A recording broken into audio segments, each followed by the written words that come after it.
On the day of her release from prison, she sold herself to a man in a comatose state. While the world mocked her for her apparent degradation in pursuit of a wealthy family, little did they know that this marriage was a meticulously crafted and perilous trap. When the seemingly useless heiress shed her delicate facade, her husband, who lay in a deep slumber, suddenly awoke in the dead of night, gripping her throat and demanding, "Are you?" She believed herself to be the one orchestrating the game, yet she had already fallen into the web of emotions he had spun over the course of a decade. As the slumbering lion awakens, a fierce alliance is forged for a vengeful battle against their adversaries, with each chapter striking a chord with the reader's desires. Chapter 1. Release from Prison, a Fortuitous Union. 019. There is someone here to visit in the dining hall of the women's prison. Song Mingi was having her meal when the guard suddenly summoned her. In the visitation room, she encountered her father. Song Hongshan. It was the first time in 5 years that someone from her family had come to see her, since she had been deceived into taking the blame. A surge of emotion welled within her. "Mingi, have you been doing well these past few years?" "Quite well." "That's good to hear." Song Hongshan smiled with relief. "I am here not only to see you but also to inform you that arrangements have been made for your bail and for your marriage. You will be marrying Lu Shenxing from the Lu family. Once you wed him, you will become MRSLU, the most esteemed woman in Haicheng, ensuring a prosperous future for the rest of your life." Lu Shenxing, the heir of the Lu family, the foremost among the 4 great families of Haicheng, was known for his ruthless and decisive methods.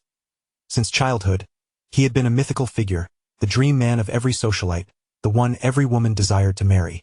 However, father, the prison is not an isolated realm.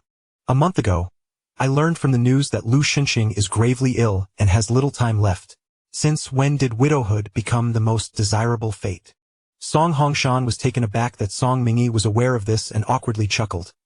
"I understand this may cause you distress, but the elder Lu has taken a liking to your fortune and has expressly requested your hand in marriage. How could I possibly refuse? Furthermore, you bear the mark of a criminal record without the prospect of bringing fortune. What right do you have to enter the Lu family's gates?" A chill enveloped Song Minji's heart, and the flicker of emotion she once felt had vanished without a trace. A sardonic smile graced her lips. "It seems father has forgotten the reason I became a criminal." Song Hongshan, feeling sheepish, pleaded, "Mingi, could you assist the family once more? Regardless of the circumstances, you are still a daughter of the Song family, and your mother and I have raised you with great difficulty. You cannot turn a blind eye to our plight." Song Minji's expression remained cold and detached. "5 years ago, when you compelled me to take the blame, you said the same. If my memory serves me correctly, you even had me sign an agreement. Song Mingi would take the fall for Song Chengwei, and our 20 years of nurturing would be settled." Song Chengwei was her half-brother, the one involved in illegal financing at that time. After the incident, in a bid to evade punishment, he had thrust his half-sister forward to bear the blame. "If father has no further matters to discuss, please take your leave, Song Mingi." Song Hongshan called out to Song Mingi, his expression devoid of the feigned affection it held moments ago, revealing a coldness etched upon his well-maintained visage. "Do you disregard the very existence of the Song family? Have you no concern for the lives of the offspring you bore?" Song Mingi abruptly halted, her gaze meeting Song Hongshan's, glimmering with icy resolve. 5 years prior, she had been ensnared by Song Yuyao into a compromising liaison with a stranger, resulting in the birth of twin boys while imprisoned. Her father had rushed to her side, assuring her that he would care for her children and her desire for her sons to lead a semblance of a normal life. Song Mingi had reluctantly allowed Song Hongshan to take them away, yet now he wielded them as a means of coercion. Doubt suddenly gnawed at her. Would her children truly be treated with kindness within the Song household? Anxiety and concern surged within her. What fate had befallen her children in the hands of the Song family? Song Hongshan coldly pronounced, "Marry, and the children shall live. Refuse, and we all perish." Hatred welled up within Song Minji. This was her beloved father. Clenching her fists tightly, she harnessed the sharp pain in her palms to regain her composure. "Very well, I shall marry. But let this be the last time. Should anyone dare to use my children as leverage against me again, I will ensure they understand the meaning of mutual destruction." Upon hearing her acquiescence, Song Hongshan exhaled in relief, poised to utter further words to mend their fractured relationship. But Song Mingi had already turned her back and departed without a glance at her cell. Song Mingi cautiously retrieved a photograph hidden beneath her pillow. This is an aged photograph depicting two newly born infants, lying together, their large eyes wide open, small hands flailing, and sweet smiles gracing their faces. Song Mingi's fingertips gently caressed the children's cheeks, her eyes reflecting a tenderness akin to tranquil waters. "Can we leave now?" Song Hongshan urged impatiently. Song Mingi carefully tucked the photograph away and, upon opening the door, wore an expression of icy resolve. "Let us go." After emerging from prison, Song Mingi did not return to the Song family but was instead sent to the Lu family, dressed in garments from 5 years prior. The Lu family, steeped in a rich legacy spanning a century, boasted an intricate web of familial ties. Upon learning that Song Mingi was to be wed into their clan, many relatives gathered in the living room in anticipation. When the members of the Lu family beheld Song Mingi in her worn attire, they could not suppress their derisive remarks. Despite the Song family's reputation as a prestigious lineage, they cannot even afford decent clothing? What fine garments could possibly mask the scent of criminality that clings to her? It would be better to save the expense. A humble family would naturally weigh their options, or they wouldn't have exchanged a criminal's daughter for a dowry of 300 million. Alas, she possesses a fortuitous fate. As long as she can bring fortune to Xinqing, we must accept her, whether the dowry is 300 million or 30 billion. Old Master Lu cast a frosty gaze in their direction, silencing the others. A semblance of warmth appeared on his countenance as he addressed her. "You must be Mingi. Since you are marrying into our family, take good care of Xinqing and strive to lead a fulfilling life." Song Mingi's eyelashes fluttered, grasping the underlying message from Old Master Lu. By nurturing Lu Xinqing, she would secure her place within the Lu family. Song Mingi lowered her eyes and replied softly, wise. As soon as the words left her lips, a frantic voice echoed through the air. "The young master is critically ill." Old Master Lu sprang to his feet, his walking cane in hand, and rushed up the stairs with remarkable agility, followed closely by the other members of the Lu family. After a moment's contemplation, Song Mingi decided to follow suit. Upon her arrival, the doctor, with an expression of deep regret, addressed Old Master Lu. "We have exerted every effort to save the young master, but his condition is extremely grave. Whether he can pull through this crisis depends entirely on his willpower." To the entrance, a regal woman suddenly broke into tears. "My poor son." Old Master Lu staggered backward a few steps. "Sir." The butler hurriedly supported him. Old Master Lu waved his hand. Looking suddenly much older, the pain of a parent witnessing the impending loss of a child weighed heavily upon him. A burden even he, a seasoned businessman, found unbearable. And a fleeting moment, his gaze fell upon Song Mingi, who stood quietly to one side. His spirit stirred. "Mingi, come here quickly." Madame Lu, recalling that Song Mingi had come to bring good fortune, disregarded all decorum and rushed over, pulling her along. "You must save my son." Without waiting for a word from Song Mingi, she thrust her into the room. Bang! Song Mingi gazed at the door that had closed behind her, somewhat speechless. Was she expected to save Lu Xinqing with nothing but her thoughts? Taking a deep breath, she approached the bedside, her eyes resting upon the man lying on the immaculate white sheets. He possessed an extraordinary countenance, with deep-set features and exquisitely crafted traits that seemed to have been sculpted by divine hands. Even in his unconscious state, the air of nobility and pride surrounding him did not wane in the slightest. Such a man was born to reign like a monarch, naturally deserving the reverence and adulation of those around him. Yet, at this moment, his unusually pale visage and the ashen hue emanating from his brow conveyed a dire message to all. His time was running short. Song Mingi lingered by the bedside for a while before ultimately taking hold of Lu Shengxing's wrist to check his pulse. A sudden shift crossed Song Mingi's expression. Lu Xinqing was not merely gravely ill but was clearly suffering from poisoning. Her instinctive reaction was to feign ignorance. In a family of such affluence, countless sordid affairs lay hidden beneath the surface. Should she become entangled, she feared for her very life. However, she found herself unable to remain a passive observer, not out of concern for her unremarkable husband's survival, but rather for the two children still under Song Hongshan's control. If Lu Xinqing were to perish on the very first day of their marriage, the Lu family would undoubtedly direct their wrath towards the Song family. Given Song Hongshan's temperament, he would not spare her children. Taking a deep breath, Song Mingi retrieved her acupuncture kit from her person. The silver needles pierced his vital points with the swiftness of lightning. As her fingertips brushed against them, The long silver needles emitted a resonant hum. Minutes later, as the buzzing sound subsided, she prepared to withdraw the needles, only to have the door pushed open abruptly. A jolt of alarm surged through her, prompting her to hastily remove the silver needles. Liu Xinxing, lying on the sickbed, turned his head to the side and suddenly expelled a mouthful of fresh blood, the dark crimson liquid saturating the sheets beneath him. His complexion instantly turned ashen, with blood oozing from the corners of his eyes, his nose, and his ears, presenting a visage both grotesque and terrifying. Chapter 2. The awakening of the comatose husband. Madame Lu's mind instantly erupted in chaos as she rushed forward, calling her son's name with a voice filled with sorrow and terror. Xinxing, please wake up. You must wake up. Old Master Lu, accompanied by a group of individuals, stood at the doorway. Upon hearing the commotion from within the room, he pushed the door open and stepped inside, only to behold Lu Xinxing, pale as a ghost and barely breathing. His hand trembled around the handle of his cane as he exclaimed, "What on earth is happening here? I was worried and came to check, only to find this woman injecting Xinxing," and then he began to cough up blood. Madame Lu, overwhelmed with grief, wept as she lamented, "My poor Xinxing, already in such a dire state, must endure this torment. It feels as though they are tearing my heart apart." Old Master Lu turned his gaze towards Song Mingy, his aged eyes harboring a fierce intensity. "Song Mingy, you shall explain yourself. I have not mistreated the young Master Lu. This is merely a misunderstanding," she replied. Madame Lu, filled with rage, shouted, "I witnessed it with my own eyes. Can it still be a misunderstanding?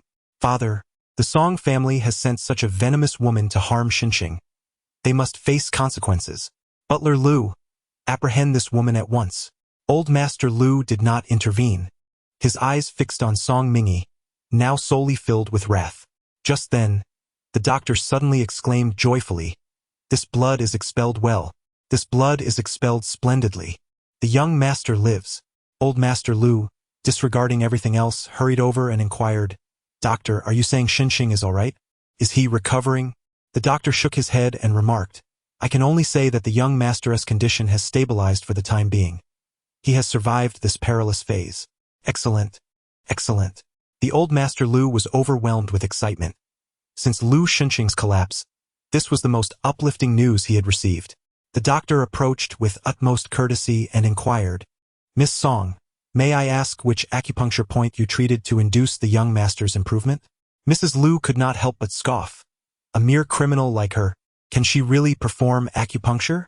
Song Mingy's expression remained unchanged as she calmly replied, "I indeed do not practice acupuncture. I merely happen to possess a set of silver needles." She continued, "I noticed that the young master's shirt button was slightly loose, and I intended to sew it properly. I did not anticipate being misunderstood by Mrs. Lu. The young master's recovery may be attributed to your remarkable medical skills, or perhaps he is simply favored by fortune." The doctor, considering her background, held no suspicions. With a sigh, he stated, "It seems that to truly heal the young master, we must seek out Master Ji Qihuang." Master Ji Qihuang, hailing from the esteemed Ji family known for their medical lineage, is a revered practitioner of traditional Chinese medicine, with exceptional prowess in acupuncture. As the saying goes, when the king of hell calls you to die at midnight, he dares to keep you until dawn. This aptly describes Ji Qihuang. Song Mingy's eyes flickered momentarily, yet no one noticed. The old Master Lu was greatly pleased with Song Mingy. It appeared she was indeed a fortuitous star for Xinxing, otherwise, his condition would not have improved upon her arrival. He regarded Song Mingy with an unprecedented gentleness and said, "Mingy, you have worked hard in caring for Xinxing. Should you require anything, please inform the servants." "Yes, grandfather," she replied. "Still calling me grandfather?" Song Mingy paused momentarily before quickly correcting herself. "Grandpa." The old man, with a gentle demeanor, nodded in acknowledgement. "I have already arranged for the marriage certificate. You need not worry. You and Xinxing should get some rest." With that, the old man departed with a group of people. Song Mingy returned to the bedside, where she took Lu Xinxing's pulse. It was significantly more stable than before, at least ensuring he would not perish at any moment. However, it merely sustained his life. He was still far from recovery. Having not eaten all day, her hunger compelled her to seek sustenance downstairs. As she opened the door, she encountered a young man poised to enter. "Who are you?" Song Mingi inquired. "I am Song Mingi," she introduced herself. "So, you are the bride sent by the Song family to bring good fortune," Lu Jingfan assessed her. The ill-fitting clothing could not conceal her graceful figure. Her skin was as pale as exquisite mutton-fat jade, and her bare face, devoid of makeup, was still strikingly beautiful. A flicker of astonishment crossed his eyes, stirring his heart. "Cousin-in-law, won't you invite me in to sit? It's not convenient. If you have something to say, do so here," she replied. "As you can see, my cousin has little time left. You are marrying in for good fortune, but once he passes, your future will not be bright either. Being so young and beautiful, it would be wise to plan ahead." "What kind of plan?" Song Mingi lowered her eyelids, her tone calm and devoid of any discernible emotion. In Lu Jingfan's ears, it was evident that she was fearful. His gaze grew increasingly intense, and his words were blunt. "The Lu family's legacy has always been passed down to the legitimate heir. With Lu Xinxing's demise, I am now the eldest in the family. If you are willing to be sensible and end my cousin's suffering promptly, I assure you, you shall not be treated poorly. As a woman, you invariably require the affection of a man." Lu Jingfan reached out to caress Song Mingi's shoulder, only to have his wrist seized abruptly. In an instant, a powerful force surged, and he found himself forcefully thrown to the ground, his internal organs feeling as if they were about to shift. His face contorted in pain as he exclaimed in fury, "Song Mingi, how dare you lay hands on me? I will have my grandfather expel you, the venomous woman, from the Lu family." Unfazed, Song Mingi replied coolly, "Very well. Summon your grandfather and see whether he will expel me, or if he will cast out you, the second young master who seeks to harm his cousin and harass his cousin-in-law." Lu Jingfan sneered. "Do you think my grandfather would heed your slander? Whether he believed it or not was inconsequential. What mattered was that I have a recording." With that, Song Mingi produced a mobile phone. Lu Jingfan's expression shifted dramatically, and he forced a smile as he stammered, "No, this is all a misunderstanding. I merely said that to test your loyalty to my cousin. Cousin-in-law, you have performed admirably and passed the test. Ha ha! It is getting late, you should rest early with my cousin." With that, Lu Jingfan left in disgrace. Song Mingi expressionlessly closed the door, her appetite for dinner extinguished by the commotion. She merely nibbled on some fruit in her room to stave off hunger. After a day of turmoil, fatigue washed over her, prompting her to retreat to the bathroom for a wash. Despite her hurried marriage into the Lu family, the servants had kindly prepared fresh garments for her. As she entered the bathroom, she took out a photograph of her child, tenderly kissing it, her eyes betraying a hint of moisture. "My dear baby, Mummy will soon bring you back." Emerging from the bathroom, Song Mingi lifted the covers and climbed into bed. The thought of sharing a bed with a man she had only just met filled her with unease. She turned to gaze at Lu Xinxing's extraordinarily handsome face, suddenly feeling a surge of sympathy for him. Poisoned and with a short time to live, he also faced the lurking ambitions of a cousin eyeing the family fortune, while she, the bride brought in to lift his spirits, was also being pursued. In that moment, it seemed his plight surpassed her own. A soft chuckle escaped her lips. "We are indeed a pair of unfortunate spouses." Lu Xinxing was undeniably striking. Even in unconsciousness, his chiseled features were captivating. Her fingers traced over his handsome visage, unable to resist giving it a gentle pinch. So soft, so smooth, so tender. In that instant, she felt a sense of pride in having teased Lu Xinxing. If the old men were to find out, they would surely commend her for her boldness. Content. She prepared to drift off to sleep when suddenly her wrist was seized, and she was pulled towards him with surprising force. "Ah!" Startled, Song Mingi exclaimed, and upon lifting her gaze, she found the man on the grand bed slowly opening his eyes. Chapter 3. Rescuing from great trouble, those eyes resembled the piercing gaze of a hawk, cold, indifferent, glimmering with boundless peril that sent shivers down one's spine. Song Mingi was taken aback, staring at him in disbelief. You're awake?" Lu Xinxing's eyes were wide open, yet his pupils remained devoid of movement. Cautiously, Song Mingi placed her fingers upon his wrist, noting that his condition still appeared dire. The mere fact that he could open his eyes now was likely a result of the acupuncture she had just administered. Summoning her courage, she gently covered his eyes with her palm. The man's eyelashes brushed against her hand, imparting a faint, ticklish sensation. Lu Xinxing gradually closed his eyes. Song Mingyi let out a long sigh of relief, intending to pull his arm away, but her efforts proved futile. Instead, she found herself in a clammy struggle. Forced to lie in the embrace of this unfamiliar man, she felt distinctly uncomfortable. Initially, she thought sleep would elude her, yet unexpectedly, she drifted off quickly. She found herself dreaming of that fateful night 5 years prior. In the pitch-black room, she was ensnared by a man's grasp, subjected to his fervent affections. The pain was overwhelming, and she cried for mercy, which only incited his madness further. His heated, labored breaths brushed against her ear. "Darling, I shall take responsibility." Knock, knock. The sound of persistent knocking jolted Song Mingyi awake, and she was suddenly confronted by a broad expanse of honey-toned chest before her, rising to reveal the man's alluring Adam's apple and chiseled jawline. Realizing she had inadvertently fallen asleep in his embrace, Song Mingyi immediately sprang from the bed, feeling an acute sense of regret. When did her vigilance diminish so drastically? "Madam, are you awake?" The voice of the maid resonated from outside the door. "I am up. Please wait a moment." Song Mingyi hurriedly changed her clothes and opened the door, only to find Madame Lu accompanied by the maid and the doctor she had encountered the previous night standing at the threshold. "Mother," Song Mingyi greeted with a lowered head. Madame Lu responded indifferently and entered the room with her entourage. The doctor first examined Lu Xinxing, stating, "The eldest master's condition is relatively stable. There is no immediate danger to his life." Madame Lu's expression softened as she thanked the doctor, saying, "You are too kind." "Not at all," the doctor replied, retrieving several 4 bags from his medical kit. Song Mingyi glanced at the labels on the 4 bags and instinctively spoke up, "Wait a moment." As she spoke, all attention shifted towards her. Madame Lu furrowed her brow, asking, "What is it?" "I merely wish to mention that once the 4 is administered, it will be rather inconvenient to cleanse the eldest master's body. Then you should rise a bit earlier to assist in bathing Xinxing before Dr. Xie arrives," Madame Lu instructed. Song Mingyi acquiesced and observed as the maid brought in warm water. She took the initiative to wring out a warm towel to wipe down Lu Xinxing.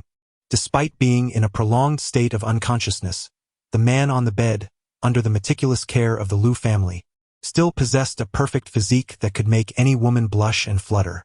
In Song Mingyi's mind, the inexplicable sensation of being embraced by Lu Xinxing last night resurfaced, inexplicably linking him to the man who had stolen her innocence 5 years prior. The techniques employed by the young mistress during the massage were quite proficient. It was only upon hearing Dr. Xie's words that Song Mingyi realized she had subconsciously been administering a massage to Lu Xinxing. She lifted her gaze and said calmly, "I researched online and discovered that patients in a state of unconsciousness benefit from regular massage and stimulation. Before marrying into the family, I sought out an esteemed traditional Chinese medicine practitioner to learn a set of massage techniques." Dr. Xie nodded in agreement, stating, "Indeed, with the young master bedridden all day, massage is undoubtedly beneficial. Moreover, the techniques you've mastered are not easily acquired. I can only imagine the effort you invested in learning them." The expression on Mrs. Lu's face noticeably softened. "You are quite thoughtful." After lunch, Song Mingyi took a stroll in the garden. As she completed her circuit and prepared to return, a sudden splash echoed from a distance, as if something had been tossed into the water. After a moment of hesitation, she hurried towards the sound, only to find a small head bobbing amidst the blooming lotus flowers, quickly submerging beneath the surface. Without a second thought, Song Mingyi leapt into the lake. "Young mistress!" Xiao Min exclaimed in alarm. Soon, Song Mingyi emerged from the water, cradling a 4 or 5-year-old boy in her arms. "It's the young master!" Xiao Min gasped in astonishment. Even after 5 years of imprisonment, she had heard whispers of Lu Xinxing's illegitimate son, the heir to the vast Lu family fortune, the shining little prince of the Lu dynasty. However, now he had been thrown into the lake and nearly drowned, and what was worse, he was still in her embrace. What does it mean to hold a hot potato? Perhaps it is this little creature in her arms. Song Mingi never anticipated that she would rescue such a considerable trouble. Yet, she could not simply cast him back into the lake. Taking a deep breath, she allowed the small one to lie on her lap and patted his back vigorously. Noticing that Xiao Min was still in a daze beside her, she commanded, "Quickly, go fetch help." Xiao Min snapped back to reality, frantically running off while shouting, "Help! Come quickly to save the young master." Cough, cough. Ugh! The little one expelled a mouthful of water, and his complexion appeared significantly improved. His long eyelashes fluttered as he slowly opened his eyes. "Mama!" This weak, soft voice pierced directly into Song Mingi and Appo's heart, evoking memories of the two children she had not seen since their birth. Gazing at the pale and frail little bun, she instinctively wished to comfort him. Just as her fingertips were about to touch his chubby little face, the sound of hurried footsteps approached. In the next moment, the child was snatched from her arms. Song Mingi instinctively wanted to reclaim him, but fortunately, her reason prevailed at the last moment. This was not her child. "Mama!" Even as he was held by another, the little one stubbornly stretched out his arms, his wide eyes fixed on her, silently calling out to her. He was simply too frail, his voice barely a whisper, and the anxious crowd surrounding him failed to hear him as they hurriedly sought a doctor. Song Mingi hastily changed into another outfit and was brought before Madame Lu. "Song Mingi, what on earth happened?" she asked. "While I was strolling in the garden after lunch, I witnessed a child fall into the lake, so I rescued him," Song Mingi recounted succinctly. Reflecting on the child's gaze moments ago, she couldn't help but add, "When I rescued him, I examined his condition and noticed some bruises around his neck. It appears he had been rendered unconscious." Song Mingi understood that, as a bride brought in to bring joy, she ought to tread carefully, for it was wiser to avoid unnecessary trouble. Yet her emotions overwhelmed her. She could turn a blind eye to anyone, but she found it impossible to remain indifferent to a child in such distress. Madame Lu's expression betrayed no surprise, though it swiftly shifted to one of sorrow. She murmured, "This marks the 4th incident this month. Poisoning, accidents, disappearances, drowning. This is a refusal to grant Mo any respite." Chapter 4. A family sleeps together. Song Mingi was taken aback, her expression revealing a hint of surprise, yet she uttered not a single word. "Are you curious as to why they persistently target Yimo while I remain indifferent?" Song Mingi cautiously replied, "You have your own plans." Lady Lu forced a bitter smile. "What plans?" "It is merely that Xinxing has fallen, and the Lu family is in turmoil, each harboring their own ulterior motives.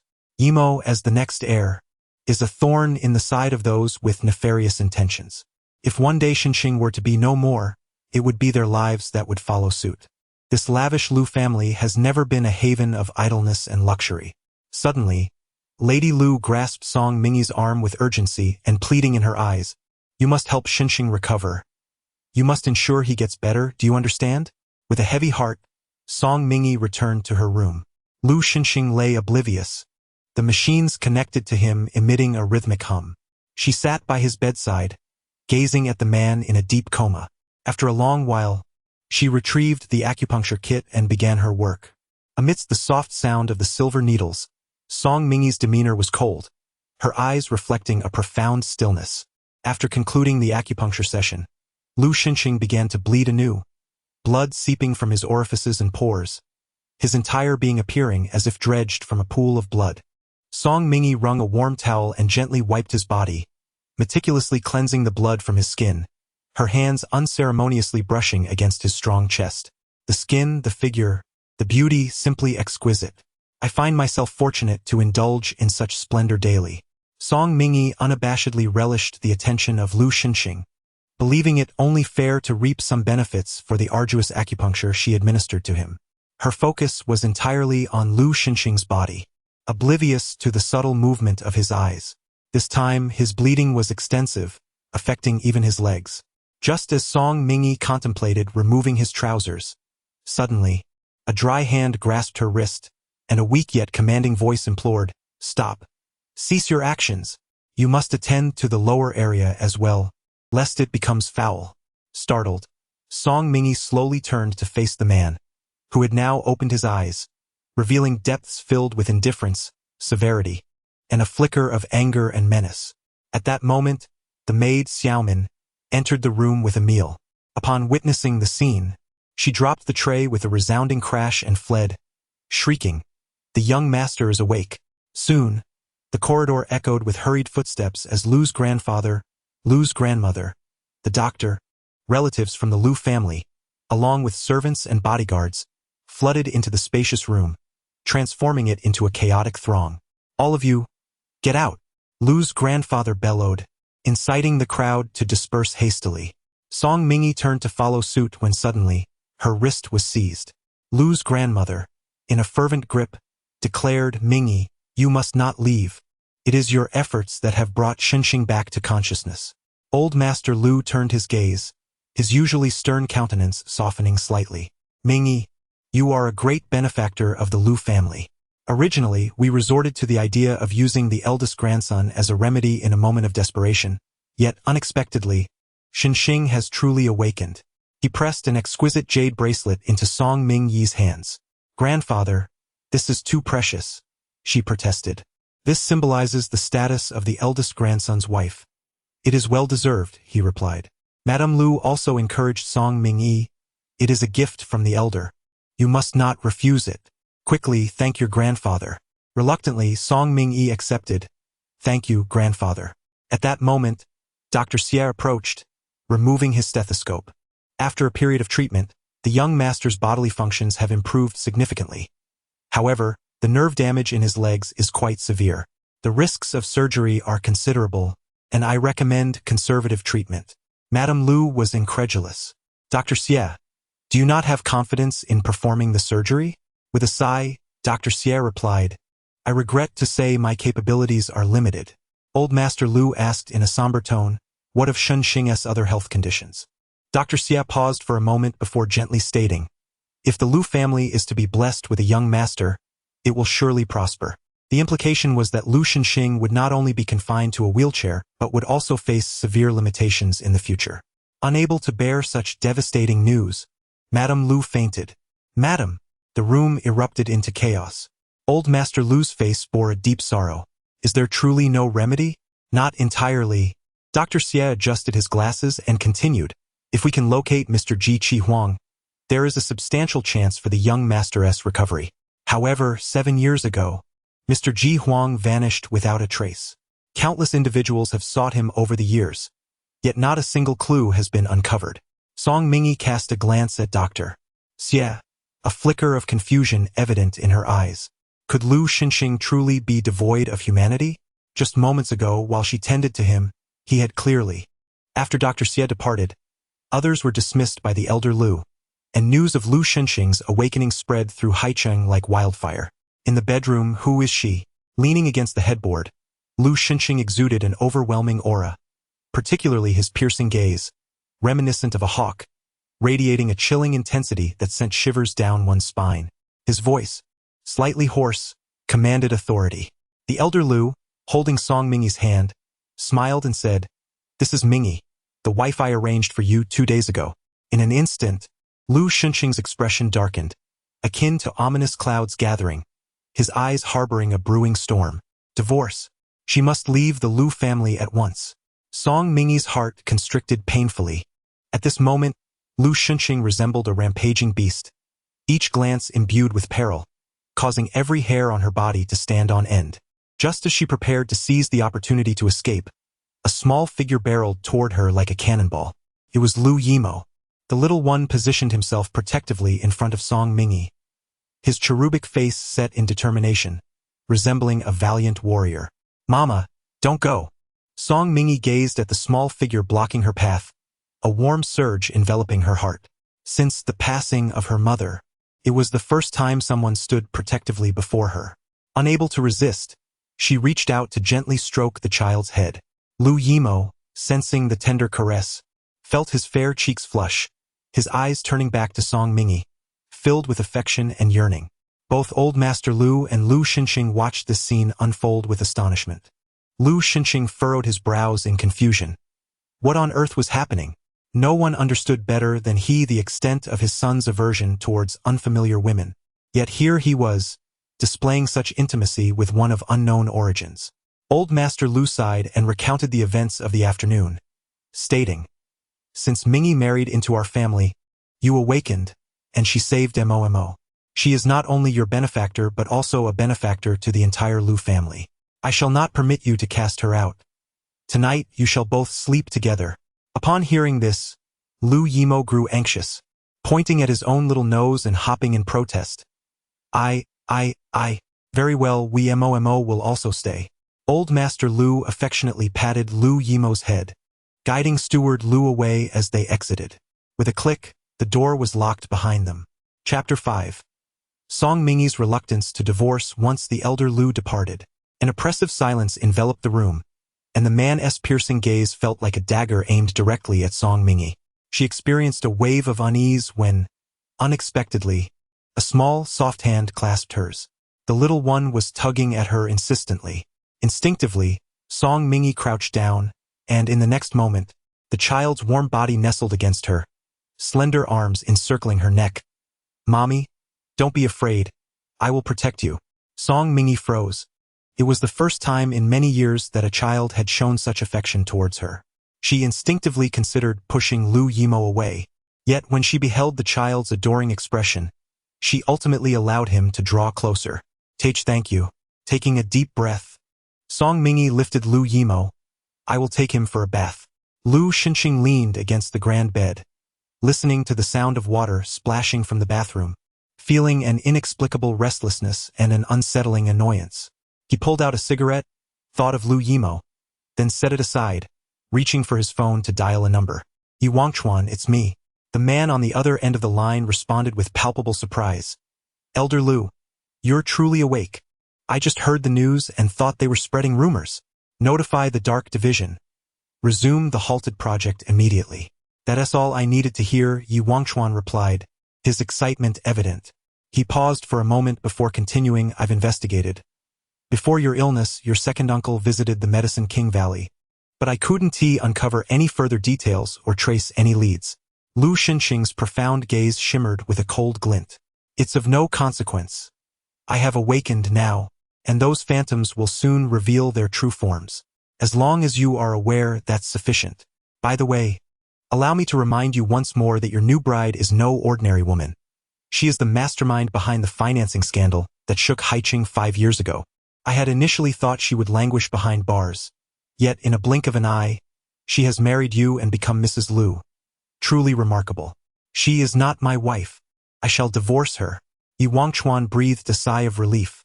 "Hearing you say that puts my mind at ease. Wei Yan has been waiting for you all these years." Lu Xinxing hesitated for a moment before decisively ending the call. He stared at the darkened screen of his phone, contemplating Yi Wangchuan's words. The mastermind of a financing scandal, a criminal brazenly present in his life. How intriguing. In the bathroom, Lu Yimo, displaying an air of maturity, instructed Song Mingy, "Mom, you need to turn around. You cannot watch boys bathe." "All right." Song Mingy nodded, turning her back to Lu Yimo, cautioning him, "Be careful as you enter the bathtub." Lu Yimo was an exceptionally independent child. After his bath, he donned his little yellow duckling shorts and put on his father's t-shirt. As there were no pajamas suitable for him in the master bedroom, and recalling that the bedroom door had been locked, Song Mingy found one of Lu Xinxing's t-shirts. This was Lu Yimo's first time wearing his father's clothing. The long hem draped down to his ankles, and he played with the sleeves, filled with joy. Song Mingy watched the little one bounce about with a tinge of concern, fearing he might tumble, for a child's cries could be quite troublesome, especially since he was the crown prince of the Lu family. "Shall I carry you outside?" she offered. Lu Yimo gazed up with his adorable little face and earnestly replied, "I can walk by myself. It's heavy and it would tire Mommy." Such a thoughtful child. Song Mingy's expression softened as she instinctively ruffled the little one's hair. So well behaved. Lu Yimo covered the spot where she had touched him, nearly leaping with joy. "Mommy touched me." He knew that his mother loved him. He was not a child devoid of maternal affection. After emerging from the bathroom, Lu Xinxing merely glanced at what his son was wearing, uttering no further words. Song Mingy sighed in relief, suddenly reminiscing about the time when she had just married into the family, when Lu Xinxing had been in a comatose state, silent and tranquil. Unlike now, when every glance he cast bore a formidable intensity. After her bath, Song Mingi changed into a long-sleeved nightgown, ensuring she was presentable before stepping out. She placed a pillow on the sofa, saying, "I will sleep here. If you feel unwell tonight, just call for me." Before Lu Xinxing could nod in agreement, Lu Yimo dashed over, snatching the pillow from Song Mingi and tugging at her insistently. "Daddy, Mommy should sleep together." "Absolutely not," Lu Xinxing rejected without hesitation. Previously, in his vegetative state, he had no choice, but now that he was awake, he could not allow an unfamiliar woman to share his bed. "Yes, it's necessary. Daddy and Mommy must sleep together." Lu Yimuo's eyes were red with tears. "I knew it. Dad doesn't love me anymore. You must dislike my little trumpet practice and want me to play the smaller one. I have no family left. I always knew I was a child unloved by my father." Lu Xinxing looked at his sobbing son with a headache and calmed down. No more crying. Yet, the little one cried even harder, nearly shaking the roof. With no other option, Lu Xinxing relented, casting a glance at Song Mingi, and warned, "You are not to sleep in the middle. Keep your distance from me." Was he a dragon vain? Why did she so eagerly want to be close to him? Song Mingi refrained from commenting, joining Lu Yimuo under the covers. Watching the little one instinctively nestle into her embrace, she felt an indescribable complexity of emotions. "Sleep now." Song Mingi gently rubbed the little one's head. Lu Yimuo, with his large, expressive eyes, showed no signs of sleepiness. After a moment, Song Mingi hesitated and offered, "Shall I tell you a story? How about Snow White?" Lu Xinxing scoffed. Lu Yimuo was a child prodigy who had found fairy tales childish since he was 1 year old. Then they heard Lu Yimuo's sweet voice say, "Okay, Mommy. I also want to hear about the Frog Prince." Song Mingi agreed, her voice soft as she began the tale.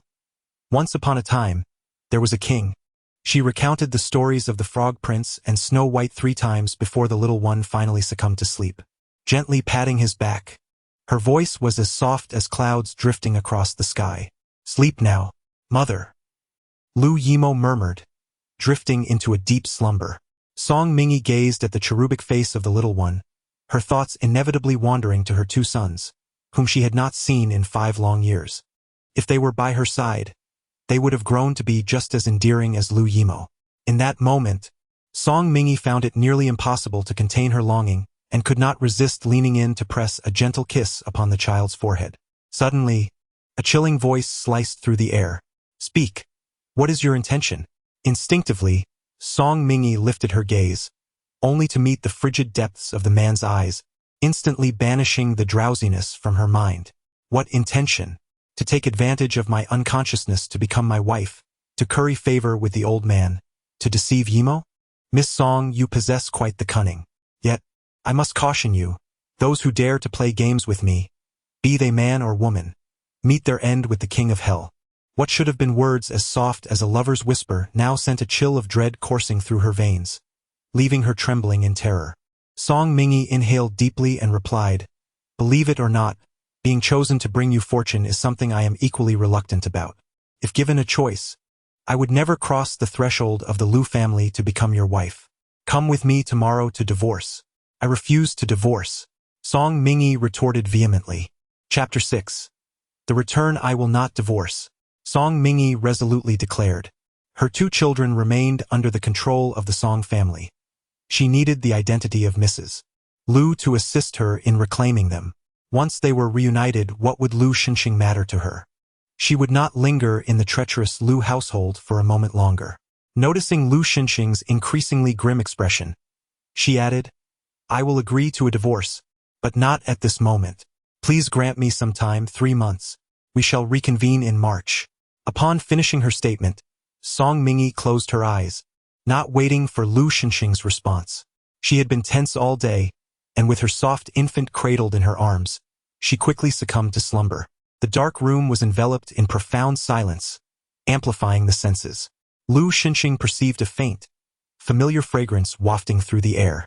It was the scent of his usual toiletries, yet it bore an unmistakable hint of Song Mingi's essence, inexplicably reminding him of Wei Yan.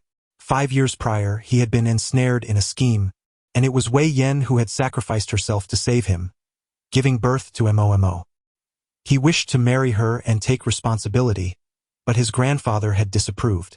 Heartbroken, Lin Wei-yen had departed for the M country 2 years ago. Strangely, in the ensuing years, he could no longer find that initial spark of emotion he had felt for Lin Wei-yen. The following day, Song Mingi held Lu Yimo's little hand as they descended the stairs. Upon seeing the pair approach, Mrs. Lu's eyes grew misty with unbidden tears. She pressed a black gold card into Song Mingi's hand. Such a card had a minimum value of 50 million. But Song Mingi promptly refused, stating, "Mother, I cannot accept this. You have already called me mother. Why can't I have it? Mingi, although you are my daughter-in-law, in my heart, you are akin to Mingzhu." Madame Lu had 1 son and 1 daughter, with Lu Mingzhu being her daughter, the cherished young lady of the Lu family. "Take it." Song Mingi found it difficult to refuse any longer. "Thank you, mother." Lu Yimo, with an innocent expression, added, "Thank you, grandma." Madame Lu playfully teased him. "What are you thanking me for, dear grandson?" Lu Yimo replied earnestly, "Grandma gave money to mommy. With money, mommy can spend more time with me." The little one sweetly declared, "Grandma, you are truly wonderful. Thank you." The adorable demeanor of her grandson nearly melted Song Madam's heart. "What a silly boy." Xiaoman chimed in, "Madam, you are mistaken. Our young master is quite clever, not silly at all. Indeed, my Yimo is the smartest." At that moment, Lu Xinxing was wheeled in by a servant.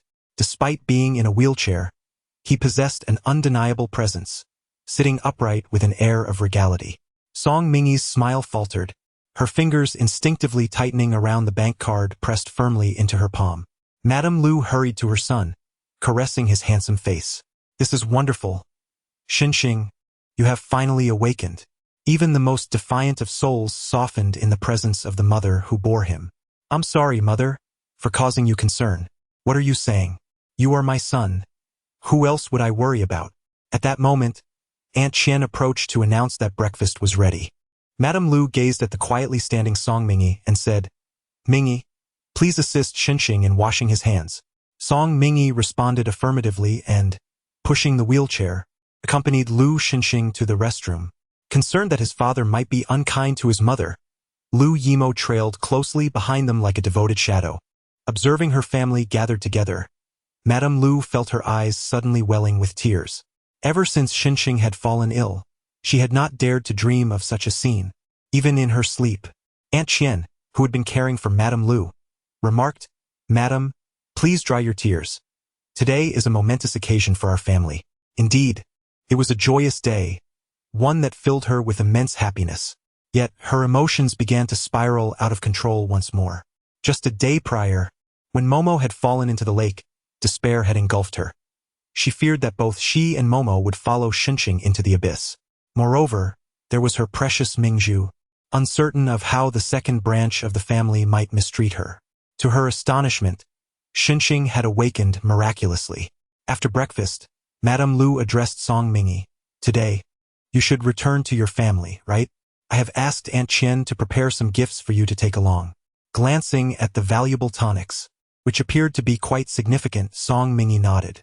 Madame Lu grasped Song Mingi's hand, saying, "Xinxing has just regained consciousness and his health is fragile. This time, you must return alone. Please do not let your in-laws take offense." "I will accompany mother," Lu Yimo exclaimed, his face alight with anticipation. "No," Lu Xinxing resolutely declined. "Father." Lu Yimo pouted playfully. However, Lu Xinxing's stance remained unwavering. In the Lu family, it would be one thing, but no matter how close Song Mingi became with Emo, she could not take him away. "If you cause any more trouble, I will send you abroad to find your aunt, and you shall never return. I despise my father," Lu Emo shouted in frustration before running off. Song Mingi felt a pang of sympathy but chose not to pursue him. Her purpose in returning to the Song family was to see her child, and having the little one with her would only complicate matters. As soon as Song Mingi stepped through the gates of the Song residence, a bucket of cold water came crashing down upon her. Caught completely off guard, she gasped in surprise. "Sister, this is the pomelo water I had prepared for you, to ward off bad luck, considering you are a former convict. Do not bring any misfortune back home," Song Yuyao declared, clad in designer attire, her demeanor haughty as she laughed at the sight of the drenched Song Mingi. Wiping her face, Song Mingi cast a frosty glare at Song Yuyao. Both Song Yuyao and Song Chengwei were her half-siblings, one younger by half a year, the other older by 2. When her mother, who had been in poor health, learned of Song Hongshan's extramarital offspring, she could not bear the burden, succumbing to depression and passing away when Song Mingi was merely 7. Shortly thereafter, without allowing her mother to complete the mourning period, Song Hongshan married the biological mother of Song Yuyao and Song Chengwei. From that moment on, she lost not only her mother but also her home. Since the Song family does not welcome me, I shall take my leave, she declared, turning on her heel without hesitation. Do not go, Mingi. Please don't leave. Madame Song approached briskly, casting a sharp glance at Song Yuyao, her face adorned with a smile as she said, Your sister is quite young and naive. Do not take her to heart. Indeed, a mere 300 months old is rather young, and I can afford to be lenient. Her tone, however, was laced with sarcasm, igniting a spark of indignation within Song Yuyao, who was about to erupt when Madame Song interjected, Your father has been waiting for you at home since early morning. With that, she warmly took Song Mingi by the hand. In the living room, Song Hongshan sat on the sofa sipping tea, greeting Song Mingi with a cheerful invitation to take a seat. Mingi, you are indeed remarkable. The moment you married into the Liu family, young Master Liu awakened. You truly are fortunate. Song Mingi's words concealed a hint of mockery, which did not escape Song Hongshan's notice, causing a flicker of displeasure to cross his face. Immediately, Madame Song chimed in, Mingi, you know it has been challenging to conduct business in recent years, and our family's company is struggling. As the young mistress of the Liu family, you must lend us your support. Noticing Song Mingi's silence, she continued, If young Master Liu entrusts the Qinglong Bay project to the Song family, we shall undoubtedly ascend to the ranks of elite families. At that time you, as a Song family heiress, will also enjoy a distinguished reputation. Securing the Qinglong Bay project could yield no less than 2 billion in profits for the Song family. But more importantly, this would merely be the beginning. Upon completion, the potential gains could exceed 100 billion. At that juncture, the Song family would truly thrive. That sounds splendid. However, I must decline. Chapter 7. Her child's demise. The moment her child met with misfortune, Song Hongshan could no longer remain composed. As the daughter of the Song family, how could you bear to bring disgrace upon them? Song Mingi, where are my 2 sons? Song Mingi, unwilling to engage in evasive discourse, retorted, When you arranged my marriage into the Liu family, you promised I would see them. I only promised to ensure their survival. If you wish to see them, you must exchange it for the Qinglong Bay project. Otherwise, you shall never lay eyes on them again. Song Hongshan's tone was resolute, clearly indicating that he would not release them without gaining something in return. Ha! Song Mingi erupted into laughter, her mirth growing louder, as if she had heard a most ludicrous jest. Was it not the greatest of farces that a father could so cunningly scheme against his own daughter? She mused that if she were to perish here and now, this so-called good father would likely ponder the worth of her remains, perhaps even arranging a ghostly marriage to benefit the Song family. Infuriated, Song Hongshan barked, What are you laughing at? Father, do not pay her any mind. She is utterly heartless. Suddenly, Song Yuyao's words were cut short by a shriek. She found herself forcefully pinned to the sofa by Song Mingi, whose finger pressed a silver needle against her delicate visage. Song Mingi, what are you attempting to do? Miss Song, do not move recklessly. It could ruin your beauty. Madame Song was in a state of panic. Release Yao Yao at once. If you harm her, I shall not let you off lightly. Hongshan, look at your precious daughter. Song Hongshan's countenance darkened, radiating an anger akin to a provoked authority. Song Mingi, you are audacious. I command you to release Yao Yao. Song Mingi's expression remained indifferent, her delicate face seemingly cloaked in frost. Either allow me to see the child, or I shall mar Song Yuang's visage. Yao Yao, Hongsan, quickly. We must not permit her to harm our daughter's face. With gritted teeth, Song Hongsan declared, Release Yao Yao, and I shall take you to meet those 2 little wretches. Let my precious darling accompany me. Song Mingi seized Song Yuang by the collar, lifting her as one would a small chick. A flicker of dark intent crossed Song Hongsan's eyes as he led Song Mingi to the storage room. A surge of resentment flashed in Song Mingyi's gaze. After sacrificing so much for the Song family, these wretches had confined her child to a storage room. Without a moment's hesitation, she forcefully pushed open the door. Inside the disheveled storage room, a frail little boy huddled in the corner, trembling at the sound of the door opening. He cautiously peered at the entrance, his pitch-black eyes filled with wariness and caution. Song Mingyi's breath hitched, her heart seemingly gripped tightly, and tears cascaded down her cheeks. She crouched down, extending her hand towards the boy, her voice quavering, "Baby, I am your mother. Come to me." The boy remained motionless, his tiny frame shaking even more violently, like a frightened little creature. "Baby, do not be afraid. Mother will not harm you." Song Mingyi took another step closer. She had exercised considerable caution, yet the child was still agitated, screaming and flailing his tiny arms in resistance. The ill-fitting garment was pulled up, exposing much of his frail back. Song Mingyi's gaze sharpened, and her expression shifted dramatically as she rushed forward to grasp the boy's hand. In his terror, the little boy bit down hard on Song Mingyi's arm, yet she appeared impervious to the pain, raising her hand to violently lift the boy's shirt. On his emaciated back were numerous scars, both deep and shallow. Song Mingyi exclaimed, "This is not my child." Song Hongshan's heart skipped a beat as he reprimanded her sternly. "How can this not be your child? What are you causing a fuss about?" "Song Mingyi?" she responded. "Both of my children bear a red birthmark resembling a soaring eagle on their backs. Yet this child does not." Song Hongshan had never paid heed to whether the offspring Song Mingyi had born years ago bore such marks. He suggested, "Perhaps you are mistaken." "Absolutely not," Song Mingyi retorted. "At the time of my delivery, I was already incarcerated. I knew the child could not live with me, yet despite my exhaustion, I forced my eyes open to glimpse them. They were a pair of exceptionally handsome twin boys. The elder bore a birthmark on his left flank, while the younger's was on his right. "Dad, do tell sister," Song Yuyo interjected.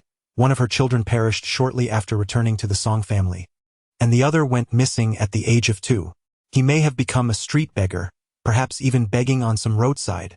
Song Yuyo harbored resentment towards Song Mingyi for having harmed her earlier, and seeing Song Mingyi's distressed reaction filled her with a sense of satisfaction. In a fit of rage, Song Mingyi could no longer contain herself. She seized Song Yuyo by the shoulders and forcefully thrust her against the wall, mercilessly driving a silver needle into the acupoint on her shoulder. Song Yuyo felt her body go numb, immobilized in terror as she screamed, "Mother, save me. I cannot bear this pain. Song Mingyi has gone mad." Madame Song's eyes widened in fury as she grasped a nearby vase and hurled it at Song Mingyi. With a swift kick, Song Mingyi sent Madame Song crashing to the ground. Song Hongshan, witnessing the chaos before him, erupted in anger. "How dare you? Does Song Mingyi not recognize me as her father? I demand to see my child. One of those illegitimate offspring is dead, and the other is lost. You shall never see them again." No longer concealing his contempt, Song Hongshan's eyes gleamed with malice. "Song Mingyi, in your frenzy, have you forgotten your mother? I paid for her grave. If you continue this ruckus, I shall have her exhumed and discarded in the street." Song Mingyi paused, slowly turning to face him. "You promised to care for my child," she uttered slowly, her voice quivering with profound despair. Song Hongshan replied defiantly, "Those 2 wretched brats are to blame. What can I do? How foolish of me to believe you would look after my child." As the words left her lips, a sharp pain surged from her heart, and a metallic sweetness filled her throat. She opened her mouth and spat forth a stream of blood. She swayed her body, finally leaning against the wall to prevent herself from collapsing, her mind a void. For 5 long years, the only thing that kept her alive in the pitch-black prison was the belief in reuniting with her child. Now all of that had turned to dust. Song Hongshan gazed at Song Mingyi's pale visage, a twinge of guilt washing over him. He patted her shoulder and said, "Mingyi, you are still young. You can have more children. Forget about those 2 bastards."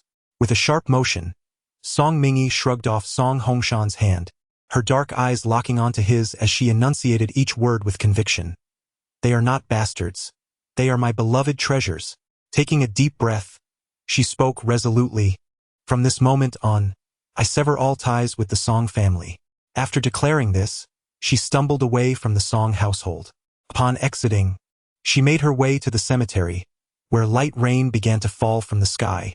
Standing before the gravestone, she quietly observed the photograph affixed to it. In that image, her mother beamed with a radiant smile. After a long while, Song Mingi placed 2 pinwheels at the base of the gravestone, and a gust of wind set them spinning, producing a cheerful sound.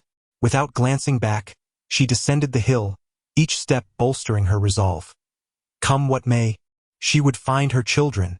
Inside the taxi, the driver frequently glanced at her through the rearview mirror, bemused by her presence at the cemetery in such weather. I miss my family, Song Mingi replied, pulling out her phone to send a message. I will seize all ongoing projects of the Song family, regardless of the cost. The driver, his eyes filled with compassion, said, Little girl, no matter what happens, you must take care of yourself. Do you understand? Song Mingi softly replied in affirmation. She would certainly take good care of herself. Otherwise, how could she bear to witness the repercussions faced by the Song family? Chapter 8. The birthmark on Lu Yimo's back at this moment. In the old residence of the Lu family, Lu Yimo stood at the doorway like a stone statue, while Aunt Qian had been patiently persuading him for quite some time. Young master, let us return and have a meal. The young madam will be back shortly. You've said that 183 times, yet mother still hasn't returned, Lu Yimo replied. Aunt Qian, does this mean mother no longer wants me? How could that be? My dear young master, you are so adorable and intelligent. Who could possibly bear to abandon you? Then why hasn't she come back yet? It has been 10 hours and 3 minutes since I last saw her. Lu Yimo's face was filled with sorrow. Aunt Qian sighed, knowing she was destined to repeat herself yet again. At that moment, Lu Xinxing wheeled himself out, his expression cold as he commanded, Come inside. Lu Yimo huffed, ignoring him completely. Lu Yimo, I am speaking to you. Lu Yimo responded, Uncle Yi said that men who are unloved by their wives tend to have bad tempers. Father, I understand and sympathize with you, but I cannot heed your words. Lu Yimo. Lu Xinxing in Appo's voice suddenly took on a menacing tone. With a sigh, Lu Yimo reassured, Father, do not worry. Even if no one wants you, I, your son, will care for you in your old age. Rest assured. As he spoke, Lu Yimo patted Lu Xinxing's arm, embodying the dutiful son. Lu Xinxing was left speechless. Just then, a voice of greeting rang out. Young madam, mother is back. Lu Yimo dashed forward like a fledgling returning to its nest. Lu Xinxing gazed at his son, who had vanished in an instant, his countenance as dark as coal. Unwavering loyalty? Truly a remarkable son he had. And then there was Song Mingi, whose inexplicable magic seemed capable of transforming his typically astute son into a foolish buffoon. With a detached gaze, Lu Xinxing turned his attention towards Song Mingi, observing her disheveled appearance, her clothes drenched and her demeanor particularly disarrayed. Mom, did you get caught in the rain? It's all my fault. Had I gone to fetch you earlier, you wouldn't have been drenched. As he looked at the little one before her, Song Mingi felt her once stony heart soften slightly. She bent down to caress Lu Yimo's small face. It's not your fault, Yimo. I simply failed to heed the weather. Mom, hurry and take a shower. Wearing wet clothes could make you ill. Lu Yimo grasped Song Mingi's hand, pulling her towards the stairs. She flinched slightly at his touch. What's wrong, Mom? Nothing.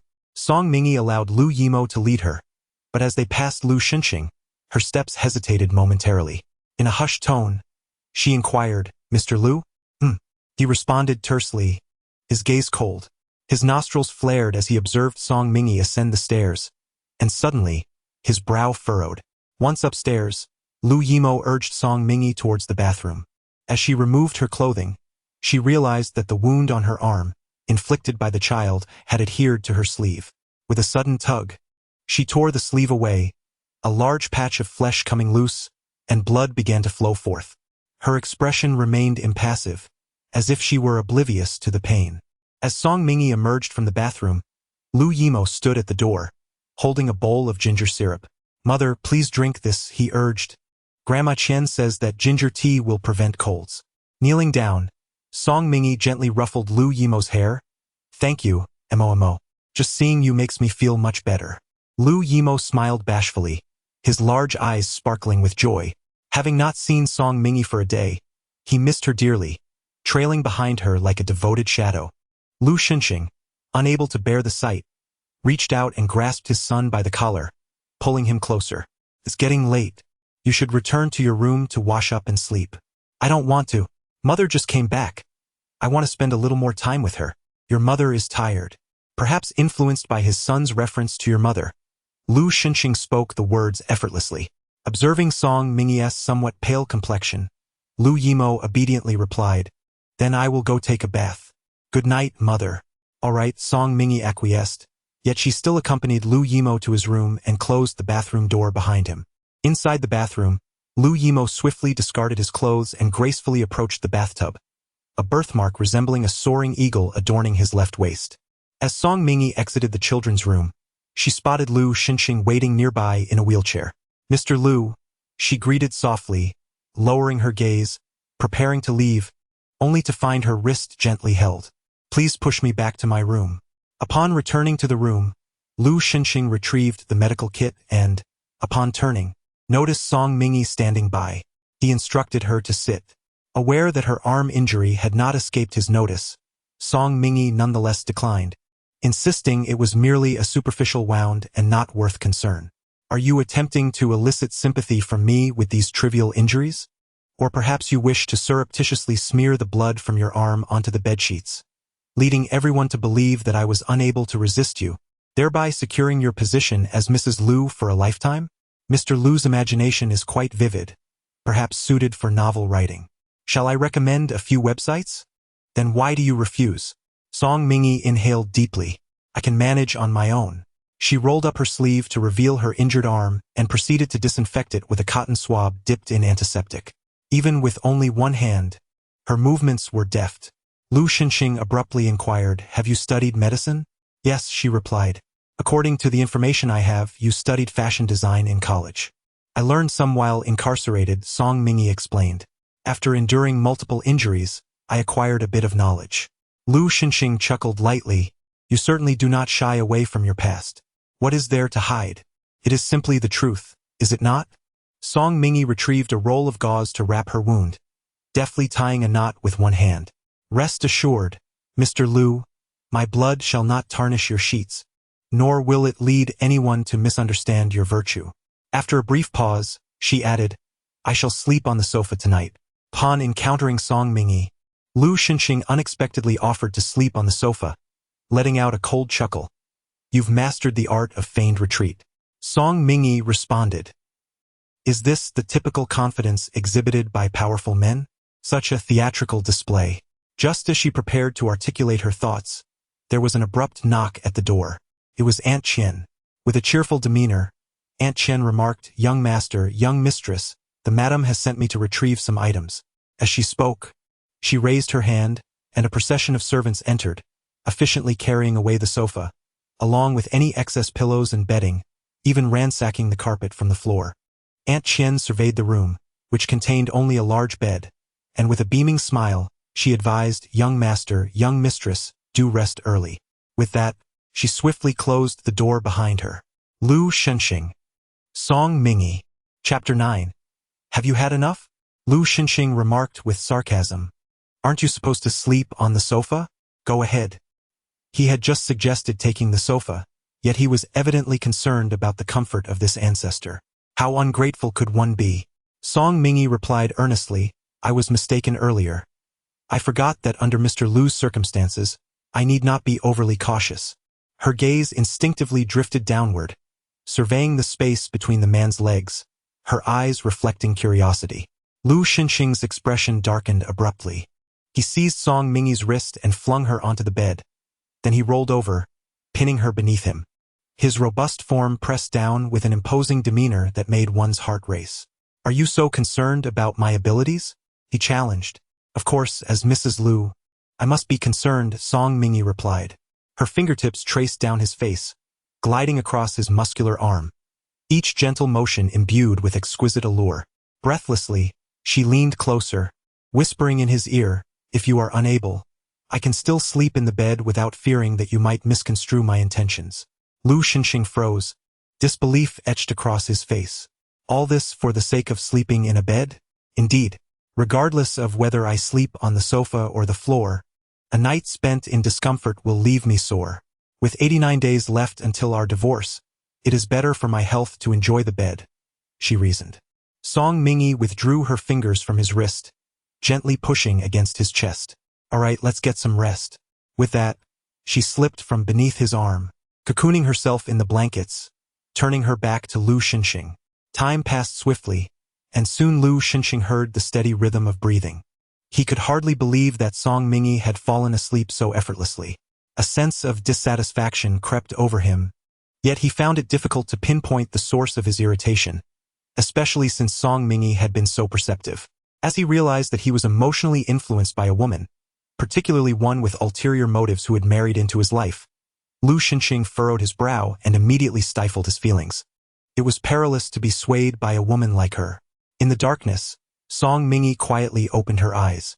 Reflecting on Lu Xinxing's pulse from earlier, her brow slightly knitted in concern. The toxins within his body appeared to have increased since the acupuncture treatment she administered yesterday. Although the rise was minimal, his prolonged illness had accumulated over time. Yet what did that have to do with her? She was merely a bride meant to bring fortune. Moreover, even if she wished to aid Lu Xinxing in his recovery, he would certainly refuse her assistance and likely distrust her intentions. The following day, as Song Mingi opened her eyes, she was met with the strikingly handsome visage of Lu Xinxing, his cold gaze fixed upon her. They were positioned closely, their lips almost brushing against one another, their warm breaths intertwining in a delicate yet restrained manner. She felt as though she were an octopus entangled around him, their postures exuding an intimacy that was indescribable. The electric tension between them surged, filling the air with an almost palpable spark. "Have you had enough?" the man inquired. At his words, Song Mingi felt as if she had been jolted by electricity, hastily scrambling out of his embrace. Apologizing with genuine trepidation, she exclaimed, "I'm so sorry. It wasn't intentional. I simply lost control while I was asleep." Lu Xinxing let out a cold laugh. "You couldn't control yourself from running into my embrace, nor could you restrain your flirtations. This is inconceivable. I am quite disciplined in my slumber." He twirled a lock of hair at his chest. "Disciplined, you say?" Song Mingi remained silent, and Lu Xinxing continued. "Song Mingi, you saved Lu Yimo, and I permit you to take refuge under the guise of the Lu family's young mistress. However, this does not grant you the liberty to act as you please or to behave inappropriately." "Behave inappropriately?" Song Mingi nearly choked on her own saliva. "I am not that desperate." Lu Xinxing cast another glance at her disheveled nightgown, recalling how her hand had rested upon it moments ago. "Shall I count for you how many times you touched?" Song Mingi felt a flush of embarrassment. She couldn't entirely blame herself, for Lu Xinxing's well-defined chest was simply too enticing to resist. Suddenly, a knock echoed through the room, prompting Song Mingi to spring from the bed. "I'll go answer the door." Upon opening the door, she was greeted by Aunt Qian, who stood at the threshold with a beaming smile. "Good morning, young mistress. Madam wishes for you to join her at the main residence for breakfast." As Aunt Qian spoke, she peered into the room. Lu Xinxing was leaning against the headboard, leisurely fastening the buttons of his nightgown. Aunt Qian's spirits lifted immediately, and she exclaimed, "Young mistress, do not rush. Take your time. First, attend to the eldest young master's morning routine, and I shall head downstairs to inform Madam." With that, Aunt Qian briskly departed. Song Mingi returned to the bedroom to find Lu Xinxing propping himself up with his arm, preparing to transfer to his wheelchair. "May I assist you?" she offered. "No need," he replied. Song Mingi stood by, observing. Lu Xinxing had been unwell for over a year, and during the past month, he had remained in a state of unconsciousness. His arms lacked the strength to uphold his body, and before he could settle into the wheelchair, he collapsed to the ground. Lu Xinxing's complexion immediately darkened, and a surge of anger welled up within him, fueled by his sense of helplessness. Suddenly, a pair of delicate, pale hands rested upon his arm. Though they appeared fragile, their grip was surprisingly strong, sufficient to lift a grown man and assist him into the wheelchair with stability. Song Mingi remarked, "A man's temporary acknowledgement of his infirmity due to illness does not diminish your strength." Lu Xinxing looked up, his gaze intense as he met Song Mingyi's eyes. He had never heard such words before. I am merely offering you a moment of comfort, devoid of ulterior motives or manipulative intentions, Mr. Lu. You may rest assured, she stated with utmost sincerity, as if she were about to swear an oath. Lu Xinxing cast her a sidelong glance. Are you now adopting the path of virtue and propriety? Truly, you are cunning. Song Mingyi responded. Who can enlighten me on how to remedy this paranoia of persecution? My skills in acupuncture seem utterly futile. Lu Xinxing scoffed and tilted his chin. Attend to my ablutions. After ensuring the comfort of this esteemed individual, Song Mingyi proceeded to push him downstairs. As I entered the living room, I beheld Aunt Qian animatedly gesticulating while engaging in a heartfelt conversation with Madame Lu. She had just donned her nightgown. Who knows how exhilarating last night must have been. It's no wonder the young mistress is so stunning. Even I, as a woman, feel a pang of sympathy, let alone the young master. Madam, this is undeniably a fortuitous event. Perhaps one day the young master will be invigorated by such stimuli. Will that day ever come? Madame Lu appeared troubled, recalling Dr. Xia's words that only by finding Ji Qihuang would there be hope. It will surely come, Aunt Qian reassured. The young master is a prodigy of remarkable intellect. He cannot possibly be inferior to mere beasts.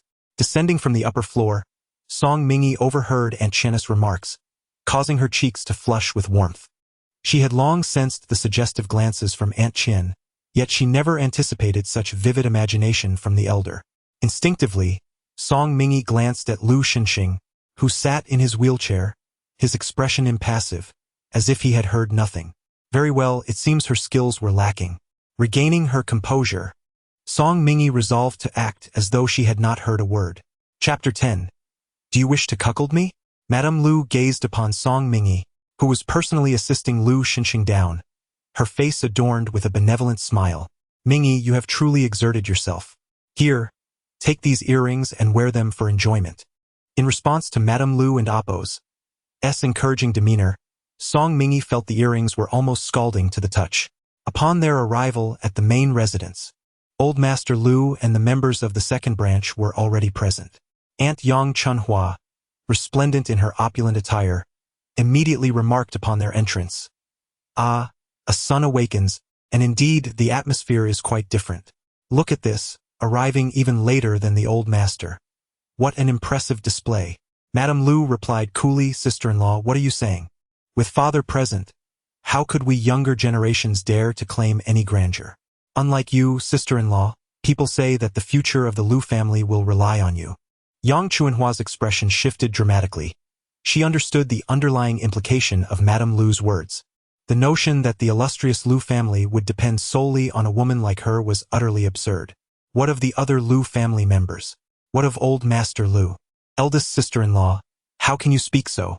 I merely lament that the old master, at such an advanced age, still waits for us younger ones on an empty stomach. If you find my words inappropriate, I shall remain silent. Madame Lu, conceding gracefully, lowered her head in apology. Father, I am sorry. It is we who have arrived late. Enough with this morning's clamor. Shall we not eat? Old Master Lu interjected, silencing any further disputes.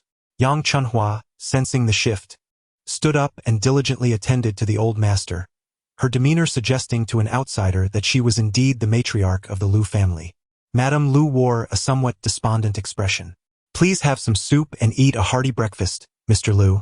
Only then will Mr. Lu Xinxing not worry about you.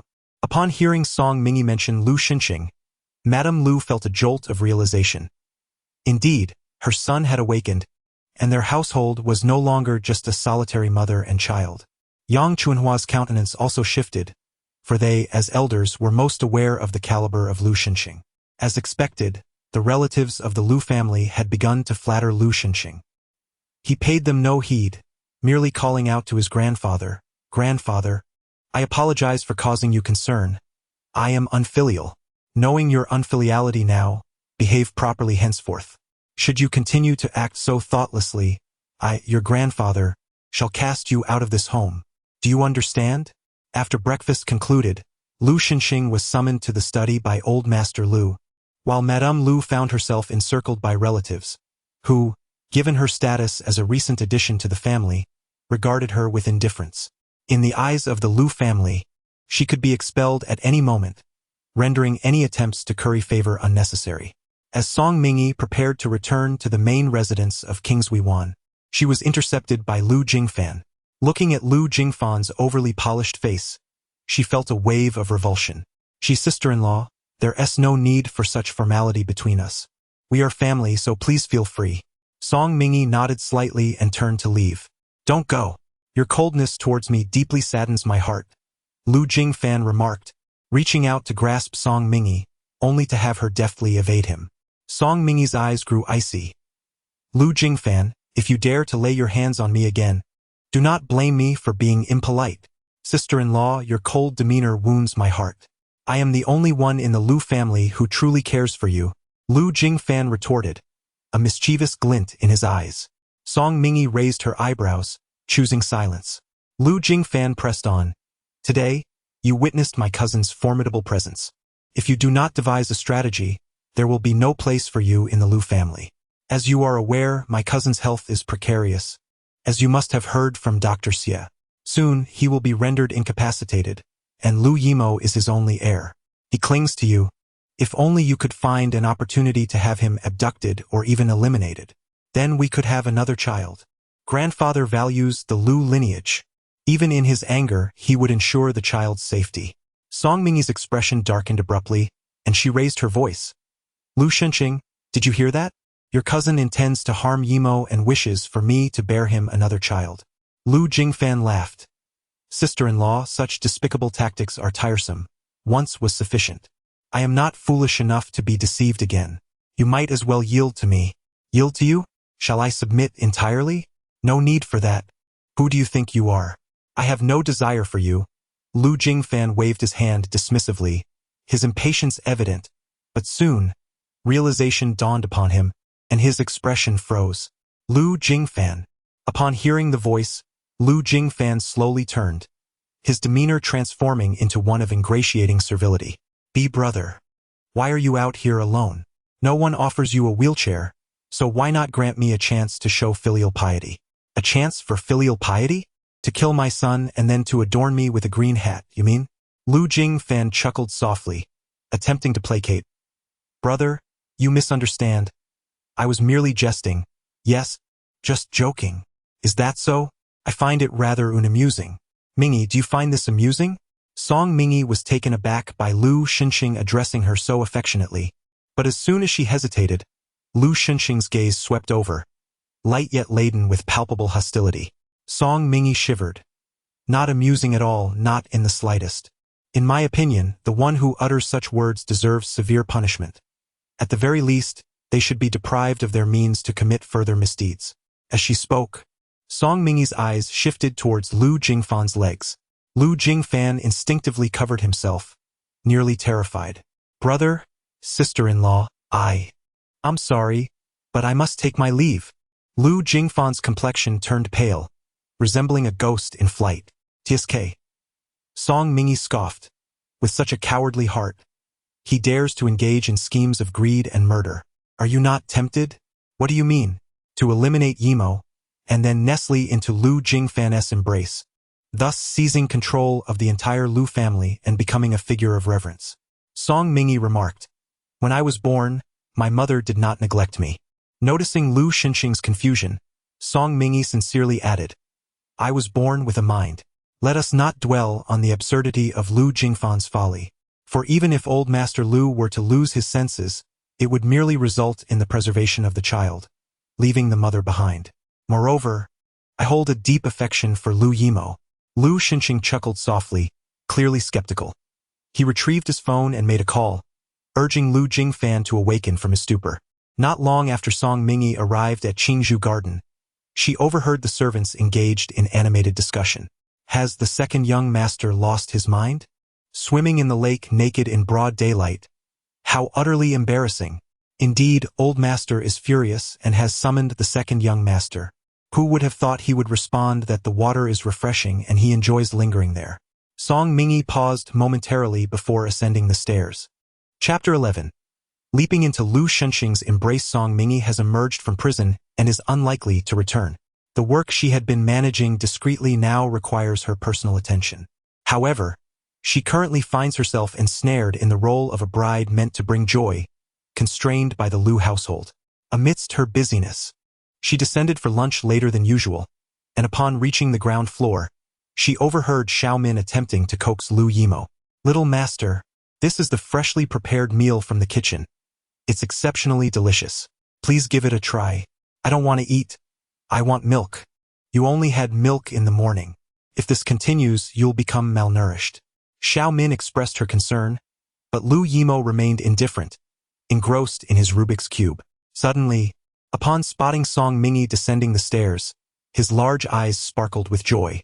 He sprang from the sofa and rushed towards her, exclaiming, "Mummy." Song Mingy allowed Liu Yimo to embrace her. "It's lunchtime. Did you eat well?" "Yes," Liu Yimo replied enthusiastically. However, when he noticed Xiaomin about to speak, he cast a glance in her direction. Liu Yimo bore a striking resemblance to Liu Shunxing, and despite his tender age, his presence commanded attention. When he shot a cold glance, Xiaomin felt her heart constrict. "Very good. However, I have yet to eat anything. I wish to go to the kitchen to prepare something. Could you assist me there?" Without hesitation, Liu Yimo agreed. Song Mingy led him to the kitchen. Initially, the chef appeared flustered upon hearing that Song Mingy intended to involve Liu Yimo in cooking. This won't do. What if something happens to the young master?" "It will be fine. I will be exceptionally careful to look after him," Liu Yimo reassured. "Rest assured, I shall exercise utmost caution." With that, he eagerly picked up the vegetables, mimicking Song Mingy's actions to remove certain parts, and to his credit, he did so quite adeptly. Song Mingy praised him. "You did exceptionally well, Momo. You are quite intelligent." Liu Yimo's small face lit up, his big eyes sparkling with joy. Having observed Liu Yimo's complexion, which indicated a weak spleen and stomach along with a lack of appetite, Song Mingy prepared a nourishing four-god soup and accompanied it with several refreshing dishes. "Come, eat up and savor the fruits of our labor." Xiaomin, who was serving nearby, shook her head at this. The young mistress's efforts seemed in vain. Previously, she had devised numerous strategies to encourage the young master to eat just a bit more. Then, Liu Yimo took a large sip of the porridge, exclaiming, "Wow, this is delicious. Mommy, your culinary skills are extraordinary. It is thanks to Momo's cooperation. May I assist you again next time?" "Of course." Upon hearing Song Mingy's affirmation, Liu Yimo was filled with uncontainable joy. At that moment, Madame Liu hurried back with Aunt Qian. "Momo, Grandma has come to have a meal with you."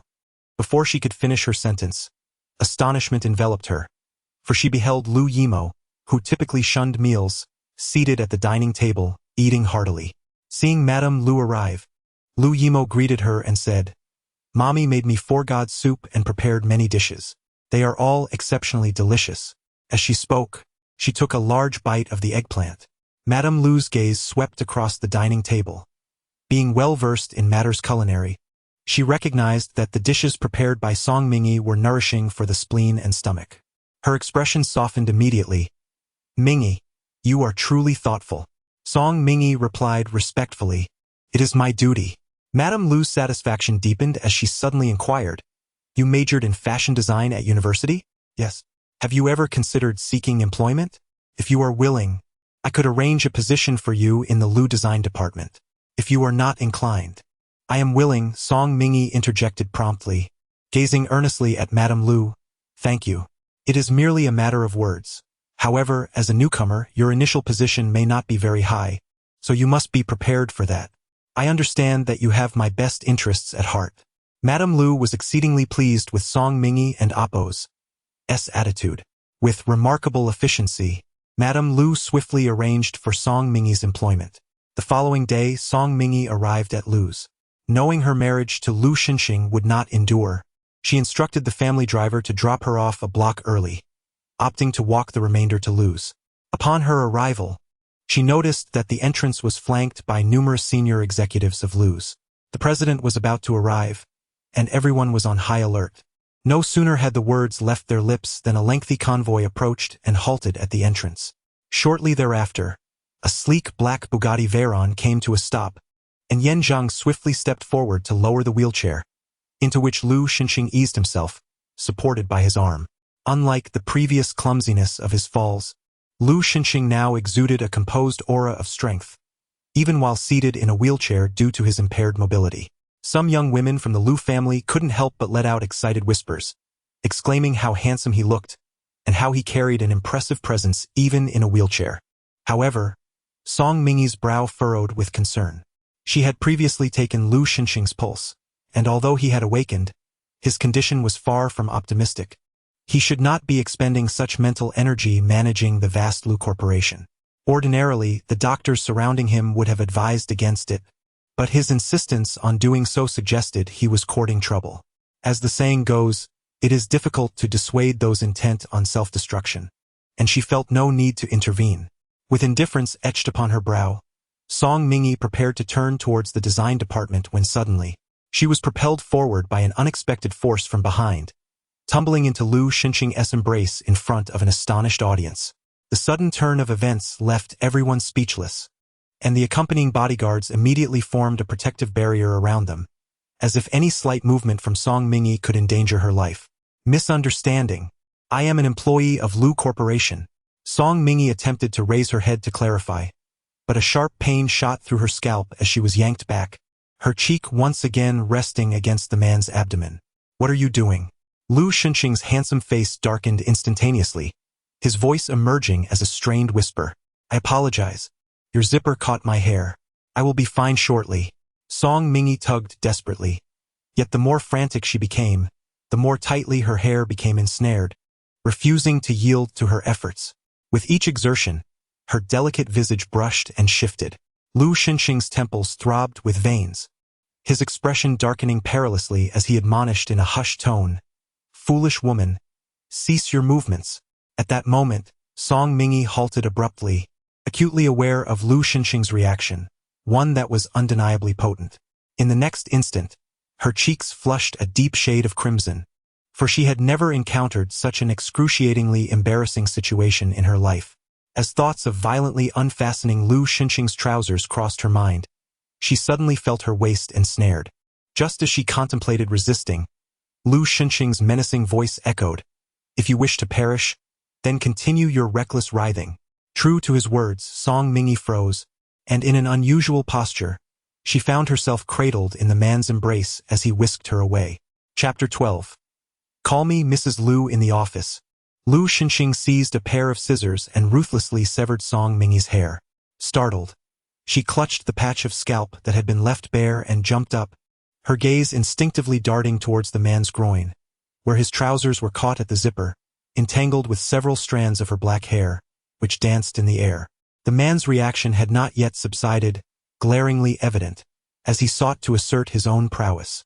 Have you had your fill? Lu Xinxing's voice sliced through the air, cold and chilling.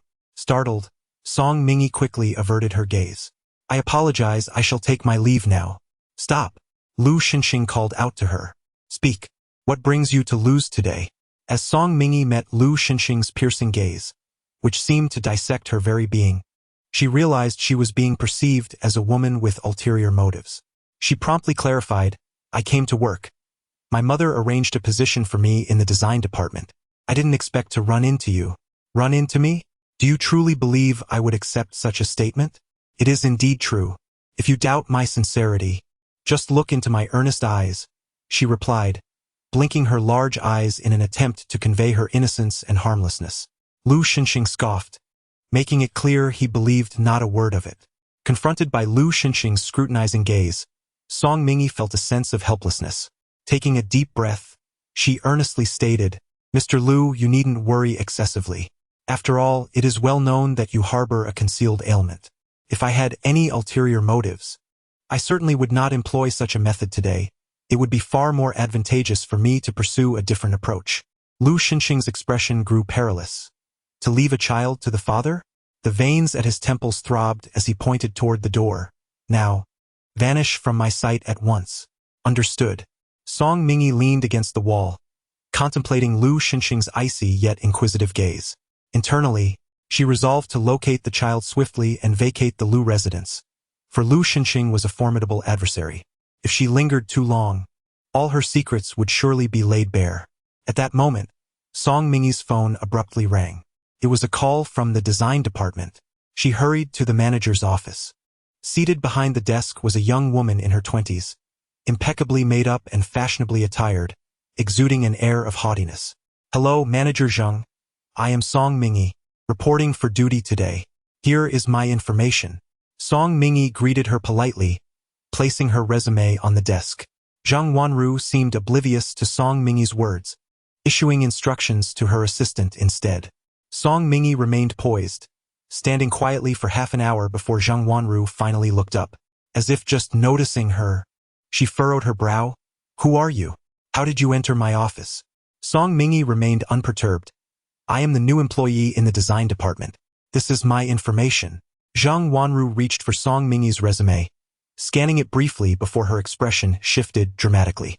The document was hurled back at Song Mingyi, and she exclaimed vehemently, "Who brought her in? A mere high school graduate who has even served time in prison. What qualifications does he possess to enter the design department of the Lu Group? Has the HR department lost their senses?" Song Mingyi found herself overwhelmed as her resume scattered across the floor. Zhang Wanru stood up, stomping her foot, instantly crushing the pristine white papers into a disheveled mess. Assistant Wang hurriedly interjected, "Manager Zhang, please temper your anger. It was Lady Lu herself who called the HR department to arrange for this individual's entry. Whether a criminal or even a mere pig, we must welcome him into the design department." Song Mingyi maintained a calm demeanor, seemingly unfazed by the assistant's sarcasm, and coolly replied, "If Manager Zhang has no further matters, I shall return to my workstation." Upon finishing her sentence, she prepared to leave. "Stop!" Zhang Wanru approached Song Mingyi with an aggressive air. "Song Mingyi, do not think that being the bride of Brother Xinxing grants you free rein in the design department. What is your attitude? Do you mean to disregard me, your supervisor?" Zhang Wanru's thoughts raced as she realized that not only had Song Mingyi become the beloved Mrs. Lu, but she had also brazenly flirted with Brother Xinxing in public. Unable to contain her rising fury, she raised her hand to slap Song Mingyi's face. In an instant, Song Mingyi seized Zhang Wanru's wrist, her gaze turning icy, an imposing aura emanating from her, akin to a mountain pressing down upon Zhang Wanru. Instinctively, Zhang Wanru recoiled until her back collided with the desk, the sharp pain a stark reminder that she had just been intimidated by Song Mingyi. A surge of anger ignited within Zhang Wanru as she glared at Song Mingyi. "How dare you challenge authority? I see you wish to be expelled. Challenge authority?" Song Mingyi chuckled, suddenly inquiring, "What did you just call me? A criminal, a former inmate?" Zhang Wanru instinctively retorted. Song Mingyi shook her finger in disapproval. "Incorrect. You just referred to me as Lu Xinxing's bride, the one who brings joy. And so what? Are you proud of it? Well, at least when you see me, this joy-bringing bride, you must address me as Mrs. Lu or the esteemed wife of the CEO. Not a chance." Zhang Wanru seethed, her teeth clenched. The very thought of her calling such a woman CEO's wife was a dream too far-fetched. "Whether you wish it or not, you cannot alter the reality. My ID badge." Song Mingyi gestured towards Assistant Wang. A wave of anxiety washed over Assistant Wang, and before she could comprehend the situation, she had already handed over the badge. "Thank you." With the ID badge in hand, Song Mingyi departed. Fuming with rage, Zhang Wanru turned on Assistant Wang. "What were you thinking? Who permitted you to give her the ID badge? Do you no longer regard me?" Assistant Wang, feeling embarrassed, struggled to explain. When Song Mingyi had looked her way earlier, she had been taken aback and unknowingly surrendered the badge. "Manager, that's not what I meant. I merely thought, given she is indeed Mrs. Lu, if we were to confront her directly, it could escalate and reflect poorly on us. It would leave a negative impression on Mrs. Lu, which would be counterproductive." Upon hearing her assistant's final words, Zhang Wanru felt a significant weight lift from her heart, and her rationality began to resurface. "You speak with great insight," she acknowledged. However, if Song Mingyi's reputation were to be tarnished, no matter how favorable her destiny may be, it would offer her no protection. As she spoke, a glimmer of malice flickered in her eyes. In the design department, Song Mingyi had barely settled at her workstation when a loud thud resonated as a stack of documents was unceremoniously deposited onto her desk. The sheer volume of paperwork, carelessly scattered by Miao Yu, overwhelmed her. With an air of arrogance, Miao Yu declared, "You need to organize these materials promptly and have them on my desk by tomorrow. If you delay anything important, you will face dire consequences." As Song Mingyi glanced over the documents, she quickly discerned that they comprised outdated materials from the design department, accumulated over several years. Given the overwhelming quantity, it was apparent to anyone with a modicum of sense that it would be impossible to sort through them in a single evening. Recalling that Assistant Wang had visited the designer earlier, Song Mingyi's understanding deepened. "Wait a moment," she interjected. "What now?" Miao Yu replied impatiently, halting in her tracks. "Are you about to tell me that while you excel at seducing men, you find yourself utterly incapable of organizing these files? Pick them up." Chapter 13. "Haven't you had enough of beating me? What did you say?" Miao Yu's face was a portrait of disbelief. The incredulous gazes of her colleagues surrounding her reflected the same sentiment. It was well known that Miao Yu was the trusted confidant of manager Zheng, a seasoned designer in the department, and held considerable influence within the design team. It was imperative not to offend her, especially for newcomers. With President Liu back at work, it was only a matter of time before he strolled into the design department, and the sight of the papers strewn across the floor would undoubtedly require an explanation from designer Miao. "You dare to threaten me?" Song Mingyi replied with a serene smile, refraining from uttering a word. Miao Yu was on the verge of exploding with rage, yet she dared not escalate the situation. With Liu Xinxing's return, an air of tension enveloped the Liu Corporation, and she could only bend down to gather the scattered documents. Under the watchful eyes of so many, Miao Yu felt utterly humiliated. Gritting her teeth, she harbored intense resentment toward Song Mingyi, but recalling Assistant Wang's earlier words brought her some solace. Anyone who dared to offend Manager Zhang would find it difficult to remain in the design department for long, and soon enough, she would relish the opportunity to kick the fallen dog. The sheer volume of papers was overwhelming. Song Mingyi immersed herself in organizing them until the end of her workday, managing to complete only a small fraction. By then, her colleagues had all left the office. Stretching her body, she prepared to gather her belongings and depart when her phone suddenly rang. Staring at the illuminated number on the screen, she was momentarily taken aback, her expression distant. After a brief pause, she finally answered. "Song Xiaoyi." A thunderous voice boomed from the other end. "I command you to appear before me in half an hour, or bear the consequences." In the CAF, as Song Mingyi stepped inside, she was enveloped in a warm embrace. Mu Xiaowan, with a huff, exclaimed, "Song Xiaoyi, are you trying to court disaster? It's been ages since you've been out, and you haven't even made an effort to see me. Do you wish to practice with me?" Song Mingyi produced a silver needle, replying that could be arranged. "Ah!" Mu Xiaowan gasped, startled, and quickly pushed Song Mingyi away, clutching onto a nearby pillar. "Let us speak sensibly. What is a girl like you doing with needles? I thought you were trying to be the invincible East. Isn't this what you asked for?" Song Mingyi chuckled as she tucked the silver needle away. "I'm not afraid." Mu Xiaowan, feigning toughness, then embraced Song Mingyi again, saying, "Welcome back." A wave of warmth surged through Song Mingyi as she recalled how Mu Xiaowan had visited her without fail on every visiting day over the past 5 years. "Mingyi, what is the truth behind your marriage to Liu Xinxing? Can't be real, can it?" Song Mingyi shook her head. "It's true. We've obtained a marriage certificate." Mu Xiaowan immediately grew anxious, pulling out a bank card from her wallet and thrusting it into Song Mingyi's hand. "This card contains 5 million. The password is your birthday. Take the money, and I will have my cousin arrange for you to escape the country. Even the long reach of Liu Yanwang cannot extend beyond the borders." As she spoke, Mu Xiaowan tugged Song Mingyi towards the exit, as if wishing to bestow her with wings to fly away from Haiqing at once. As a native of Haiqing, she had certainly heard numerous tales about Liu Yanwang, a figure renowned for his ability to quell the cries of infants at night. To be associated with such a man transcended mere notions of happiness. It became a matter of life and death. "Calm down, Wanwan, please listen to me," Song Mingyi urged, grasping Mu Xiaowan's arm. "What is there to discuss? I warn you, do not dare to lament over the heartless and ungrateful members of the Song family," Mu Xiaowan retorted, her fists clenched as if to threaten Song Mingyi should she utter such words again. I have severed all ties with the Song family. My decision to stay is not out of obligation. I have a pact with Lu Xinxing to be married for merely 3 months. Once that period concludes, we shall obtain a divorce, and I will be free at last. Mu Xiaowan's spirits lifted. Is that truly the case? Just 3 months, and Lu Xinxing will grant you your freedom? Indeed, it is true. Wan, I am but a convict who has endured 5 years of imprisonment. Were it not for the auspicious fate bestowed upon me by old Master Lu Xinxing would not even spare me a glance. That is not accurate. You are innocent. The true culprit is Song Changwei. Mu Xiaowan recalled the events of 5 years past, nearly overwhelmed by indignation at the thought of such a family. It is all in the past now. Yes, let us not dwell on them. It brings misfortune.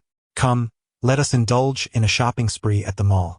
Recently, Xijia has released many new clothing lines that are simply stunning. Song Mingy expressed her surprise. You enjoy Xijia's clothes? Of course. My favorite remains the exquisite creations of UC. You cannot fathom their beauty. Mu Xiaowan was exuberantly exclaiming, not allowing Song Mingy a chance to speak, as she hurriedly pulled her upstairs. This one and this one, quickly try them on in the fitting room. Mu Xiaowan swiftly removed several garments and stuffed them into Song Mingy and Appo's arms. Looking at the familiar clothes, Song Mingy and Appo's lips twitched. Wan, I can and Appo's wear these. Well, if you can't wear them, just hold on to them. Who says clothes must be worn once purchased? The joy of buying is sufficient in itself. Mu Xiaowan declared with unabashed confidence, dismissing any further protest from Song Mingy as she pushed her into the fitting room. When Song Mingy emerged in the outfit, all eyes in the store were drawn to her. Wow! Stunning! Simply stunning! Mu Xiaowan exclaimed joyfully, circling around Song Mingy. Quick, try on some more. No need to try anymore. Song Mingy began to respond, but was interrupted by a familiar voice from behind. Song Mingy, you're here too? Song Yuyao exclaimed, her face contorting in distaste. I wondered why there was such a foul odor in the store today. Manager Zhang, what is going on? Why allow such scum to enter? With a quick glance, Song Mingy noticed Song Yuyao and her friend Bai Yuyu being warmly welcomed by the manager, causing her expression to harden. Song Yuyao, I suppose I didn't finish dealing with you last time at the Song residence? You! Upon hearing Song Mingy mention that day, Song Yuyao's expression shifted, though she quickly regained her composure with a mocking smile. You a criminal dare to shop here? If you were to damage anything, you wouldn't even be able to afford the compensation. Manager Zhang, please exercise utmost caution. Should any unfortunate incident occur, it is you who will bear the consequences. Manager Zhang's expression suddenly shifted, and he promptly approached, stating, Madam, you do not align with our brand's positioning. You are not a customer of ours. Kindly remove the garments you are wearing at once. Bai Yuyu, delicately adjusting her freshly manicured nails, retorted, I would not accept clothing that has been touched by you. It is both unlucky and soiled. Truly, in this day and age, anyone seems emboldened to step into donning in C's creations, without a thought as to who grants them such audacity. At her words, Manager Zhang's countenance darkened further. The garments that Song Mingy was trying on had been intended for Bai Yuyu's purchase, and now that order had fallen through, he immediately summoned a sales associate. Accompany this lady to the fitting room to change her attire and ensure that she does not damage our clothing. Furthermore, take note of her face. Such a pest is not to be allowed within C's premises again, lest she tarnish our brand's reputation. Chapter 14. Expelling Song Yuyao. Bai Yuyu chuckled. Someone is about to be shown the door.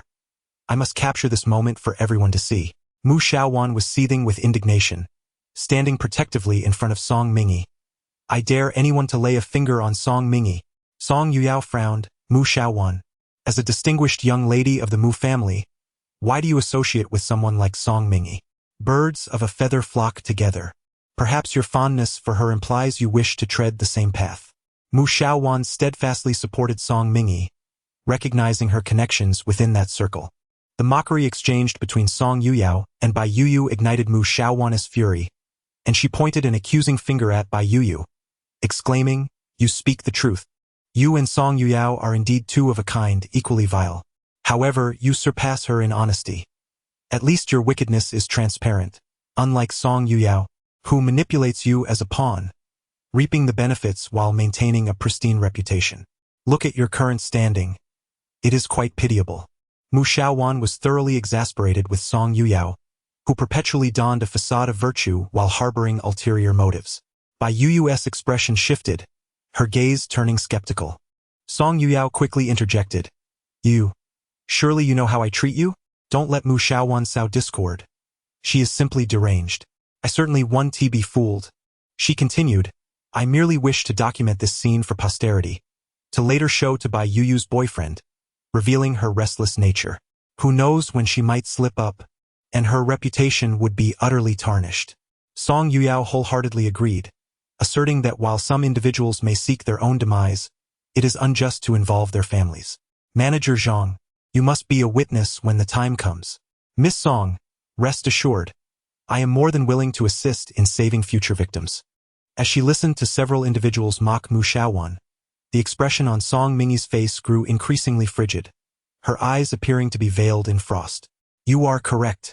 This place is not meant for everyone, and Yin Xi's works are certainly not suited for just anyone to don. Henceforth, Song Yuyao will be placed on the blacklist by C, never to gain entry again. What did she say?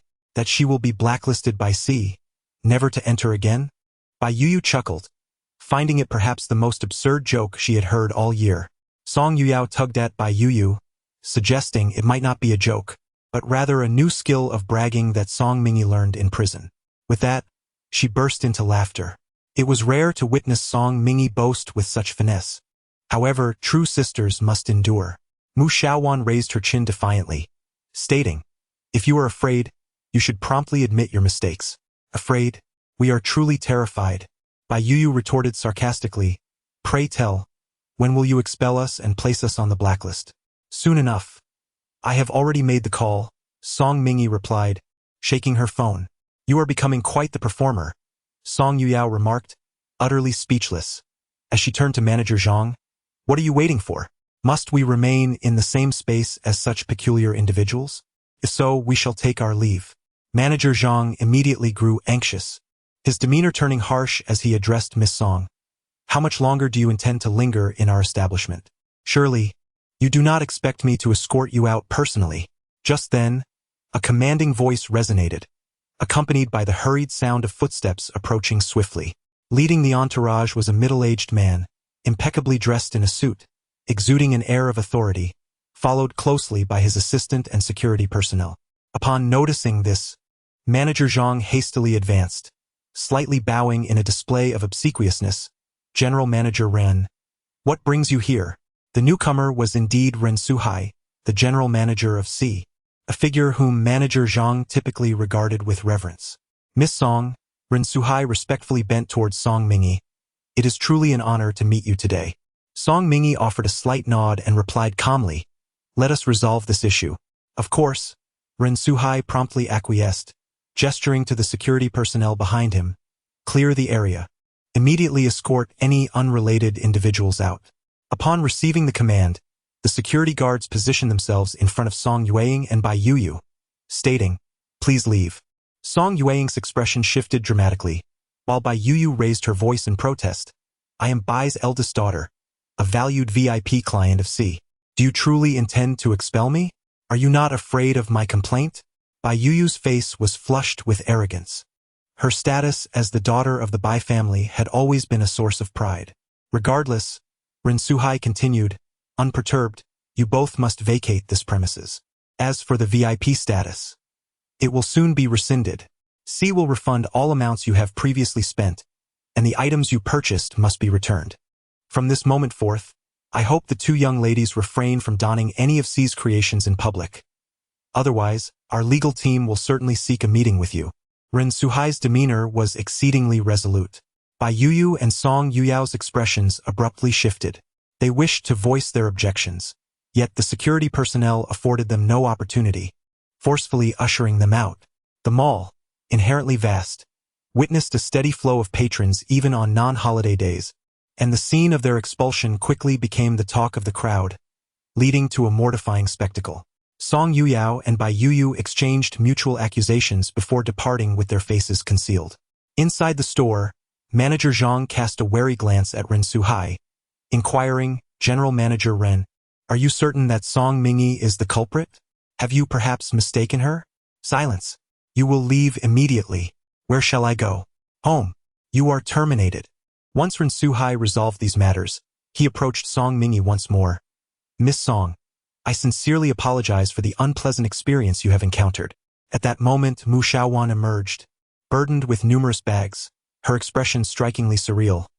Song Xiaoyi, what is transpiring? Why is this general manager treating us with such courtesy? Song Mingyi responded, I am the owner of C. Mu Xiaowan reached out, brushing her fingers against Song Mingyi's forehead. You don't have a fever. Why are you speaking nonsense? I am not speaking nonsense. It is true. All right, truly. You are the owner of C, and I am In C. Together we are invincible. Song Mingyi. Her disbelief was palpable. Suddenly, Mu Xiaowan's phone rang. It was the family steward calling. Miss, you must return quickly. Madame has brought young master back, and that woman has also come knocking at our door. What young master? What woman? The steward stammered. In any case, miss, you must hurry home. Anxious about the situation, Mu Xiaowan could not afford to linger any longer. She exchanged a brief farewell with Song Mingyi and hastily departed. Song Mingyi also returned to the Lu family. As soon as she stepped into the living room, she was greeted by a little bun in her arms. Lu Yimo looked up with his adorable little face, his expression pitiful. Mama, why are you so late returning? I thought you didn't want me anymore. Chapter 15. Assisting Lu Shunxing with his bath, Song Mingyi's body stiffened for a moment, but upon gazing at Lu Yimo's adorable face, her expression softened instantly. What nonsense are you talking about? I merely went shopping with a close friend. A close friend? Is that Yimo's godmother? In novels, it is often portrayed that the female protagonist designates her best friend as the godmother of her child. Song Mingyi found herself at a loss for words. Indeed, she had previously agreed with Wan to become each other's children's godmothers, yet Yimo was not her child. This was a truth she could not voice. She feared that uttering such words would cause Yimo to cry. As she pondered this, Song Mingyi felt a strange sensation wash over her. 5 years of imprisonment had hardened her heart, yet she found herself unwilling to part with this child. Lu Yimo. At that moment, a deep voice interrupted her thoughts. Song Mingyi turned to see Lu Shunxing being escorted in by Yan Zheng. Mr. Lu, Song Mingyi greeted him. Lu Shunxing nodded coldly, his gaze shifting to Lu Yimo. Come here. I won't go over. I want to stay with my mother, Lu Yimo declared, clinging to Song Mingyi like an octopus, his small face brimming with vigilance, as if Lu Shunxing were not his father, but a nefarious kidnapper. He proclaimed with conviction, don't think that just because you're bigger than me, you can separate me from my mother. Dream on. Lu Shunxing regarded his son's rebellious expression, his countenance darkening instantly. I will say this once more. Come here. Lu Yimo regarded the words as mere whispers in the wind, clinging to Song Mingyi's arm. Mom, I haven't eaten yet. I'm so hungry. Song Mingyi promptly responded. I'll head to the kitchen and prepare a meal for you. It will be ready soon. I will help you so you won't have to work too hard. Lu Yimo added. This child was truly thoughtful and considerate. Song Mingyi could not help but stroke Lu Yimo's hair affectionately, saying, Good boy. Song Mingyi prepared a dish of stir-fried noodles with vegetables and meat. Mindful of Lu Yimo's sensitive stomach, particularly in the evening when easily digestible food was essential, she also made 2 side dishes, both beneficial for strengthening the spleen and nourishing the stomach. Lu Yimo emerged from the kitchen with his utensils, proclaiming, Dad, it's time for dinner. Mom's cooking is exceptionally delicious. His face lit up with a gluttonous expression. No need, Lu Shunxing replied nonchalantly, his eyes betraying a hint of indifference. The notion that one could capture a man's heart through his stomach seemed rather foolish to him. Lu Yimo nodded and promptly returned to the dining room, exclaiming, Mom, Dad said he won and Appos. To eat. His tone was exuberant. All right, Song Mingyi replied in a calm manner as she served Lu Yimo a generous portion of food. Wow, it smells amazing. Mom, your noodles are so chewy and delicious, and the stir-fried beef is exquisite. It's such a pity Dad isn't eating. Lu Yimo's voice rang out loudly. Lu Shunxing scoffed, wondering if he truly thought of him as a child, unable to restrain himself at the sight of food. At that moment Yan Jing, who had been observing, could not help but comment, "Madam's culinary skills are quite impressive. These side dishes appear to rival those prepared by professional chefs." Lu Xinxing cast a sideways glance. "Have you been bought off by this woman?" Yan Zhang immediately lowered his head, rendering himself as inconspicuous as a mere wisp of air.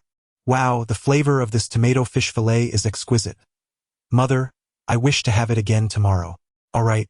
Song Mingyi's gaze softened as she tended to Lu Yimo's meal. After dinner, she took Lu Yimo for a leisurely stroll in the garden.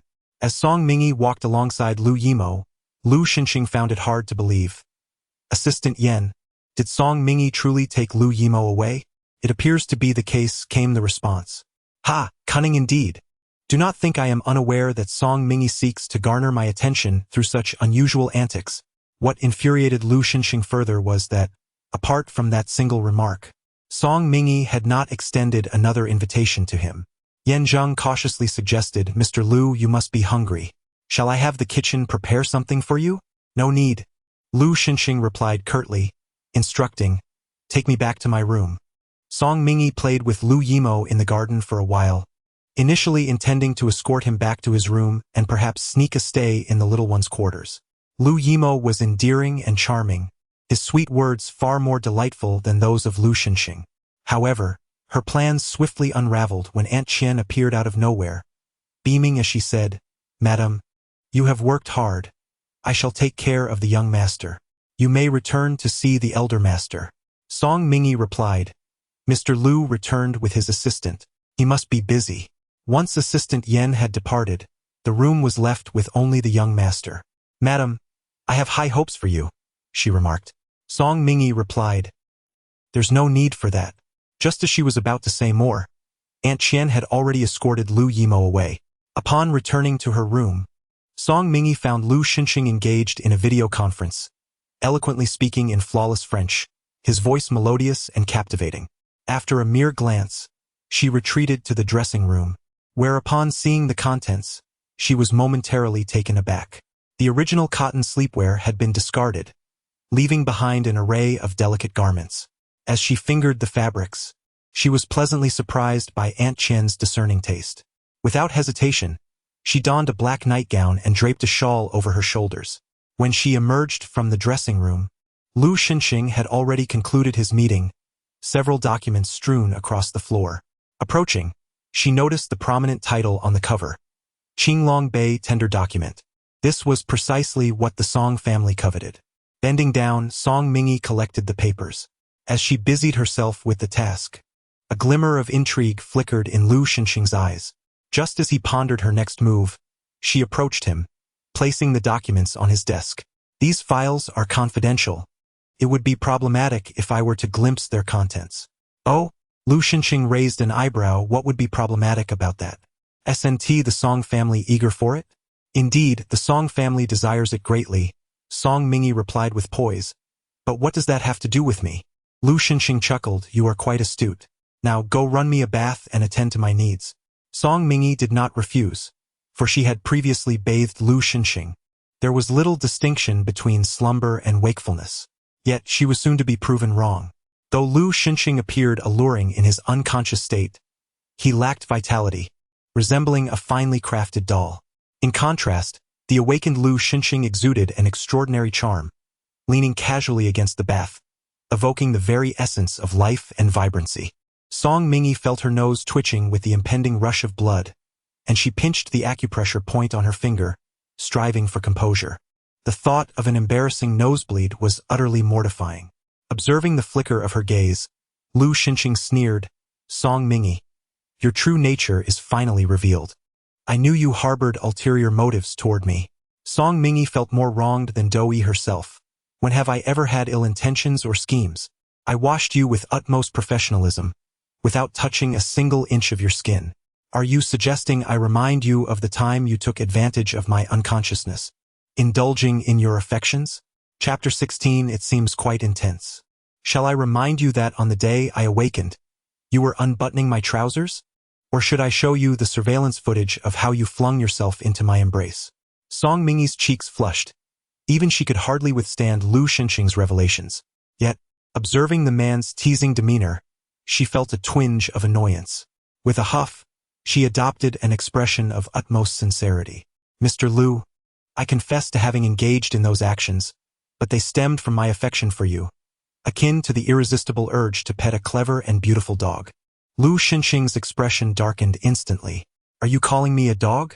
See, Mr. Lu has misunderstood again. I merely made a metaphor, likening you to a dog. Song Mingyi replied earnestly. If there's anything that led to your misunderstanding, it is entirely my fault.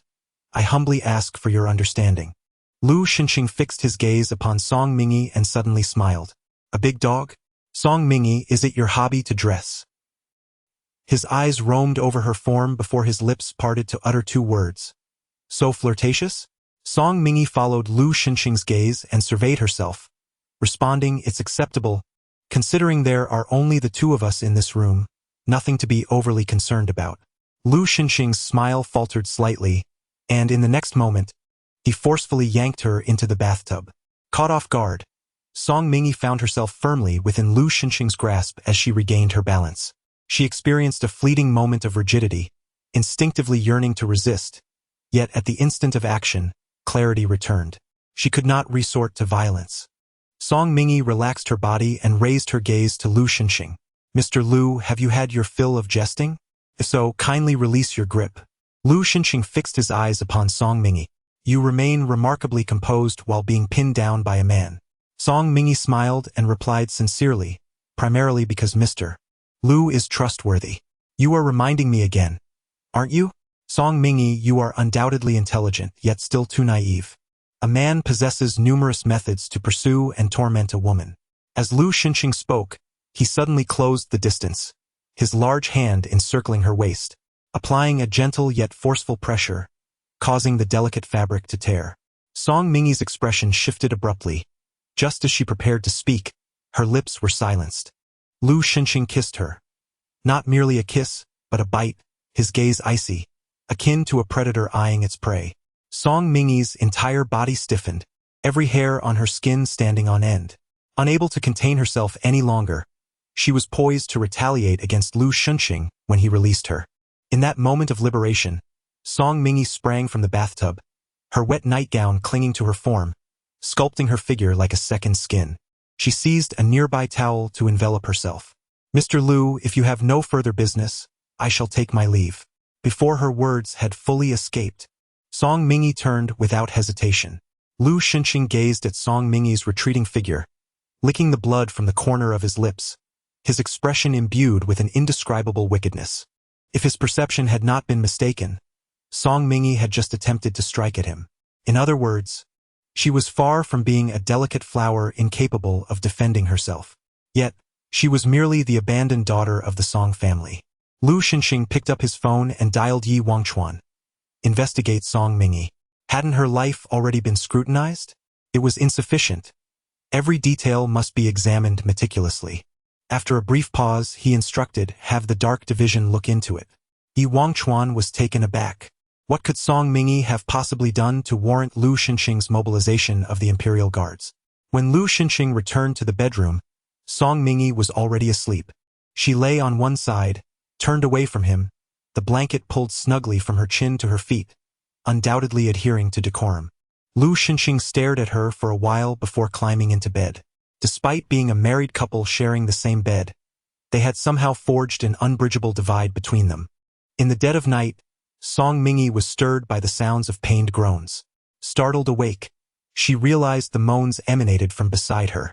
She quickly turned on the night lamp, revealing Lu Xinxing clutching his stomach, his complexion alarmingly pale. What is wrong? She asked urgently. It's nothing.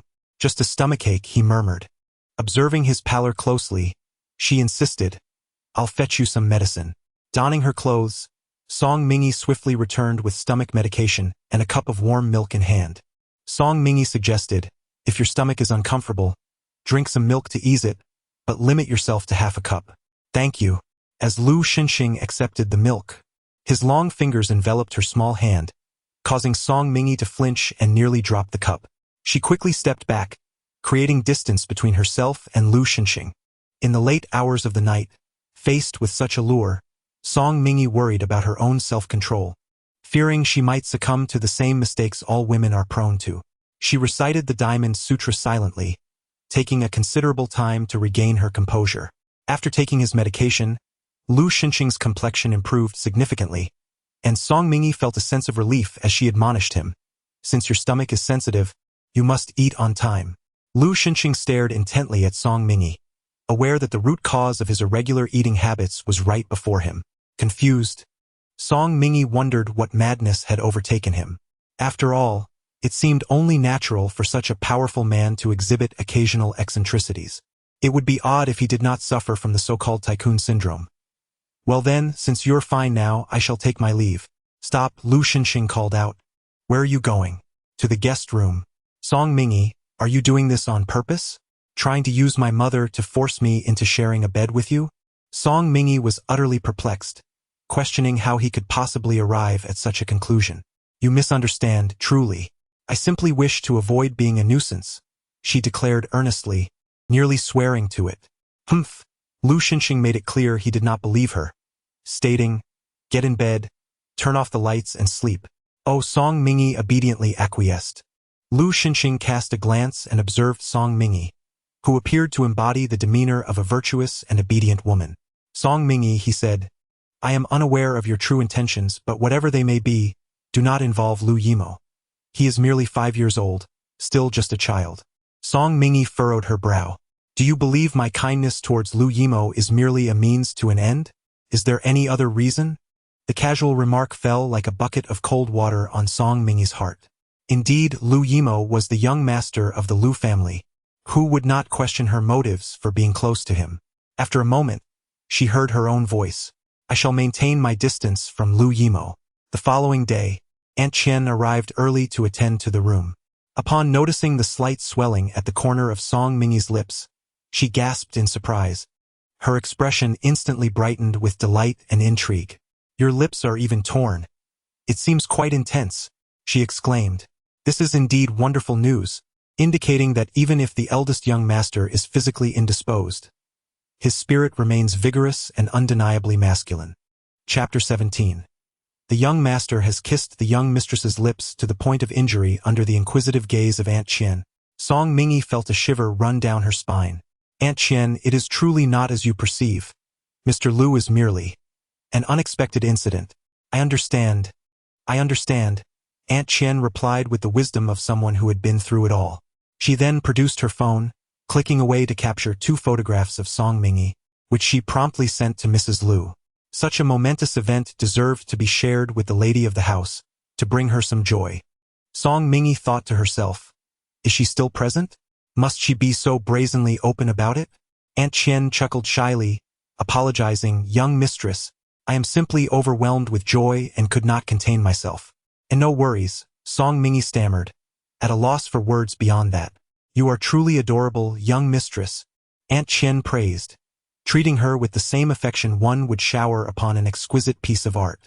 Has the young master risen? He has. That is splendid.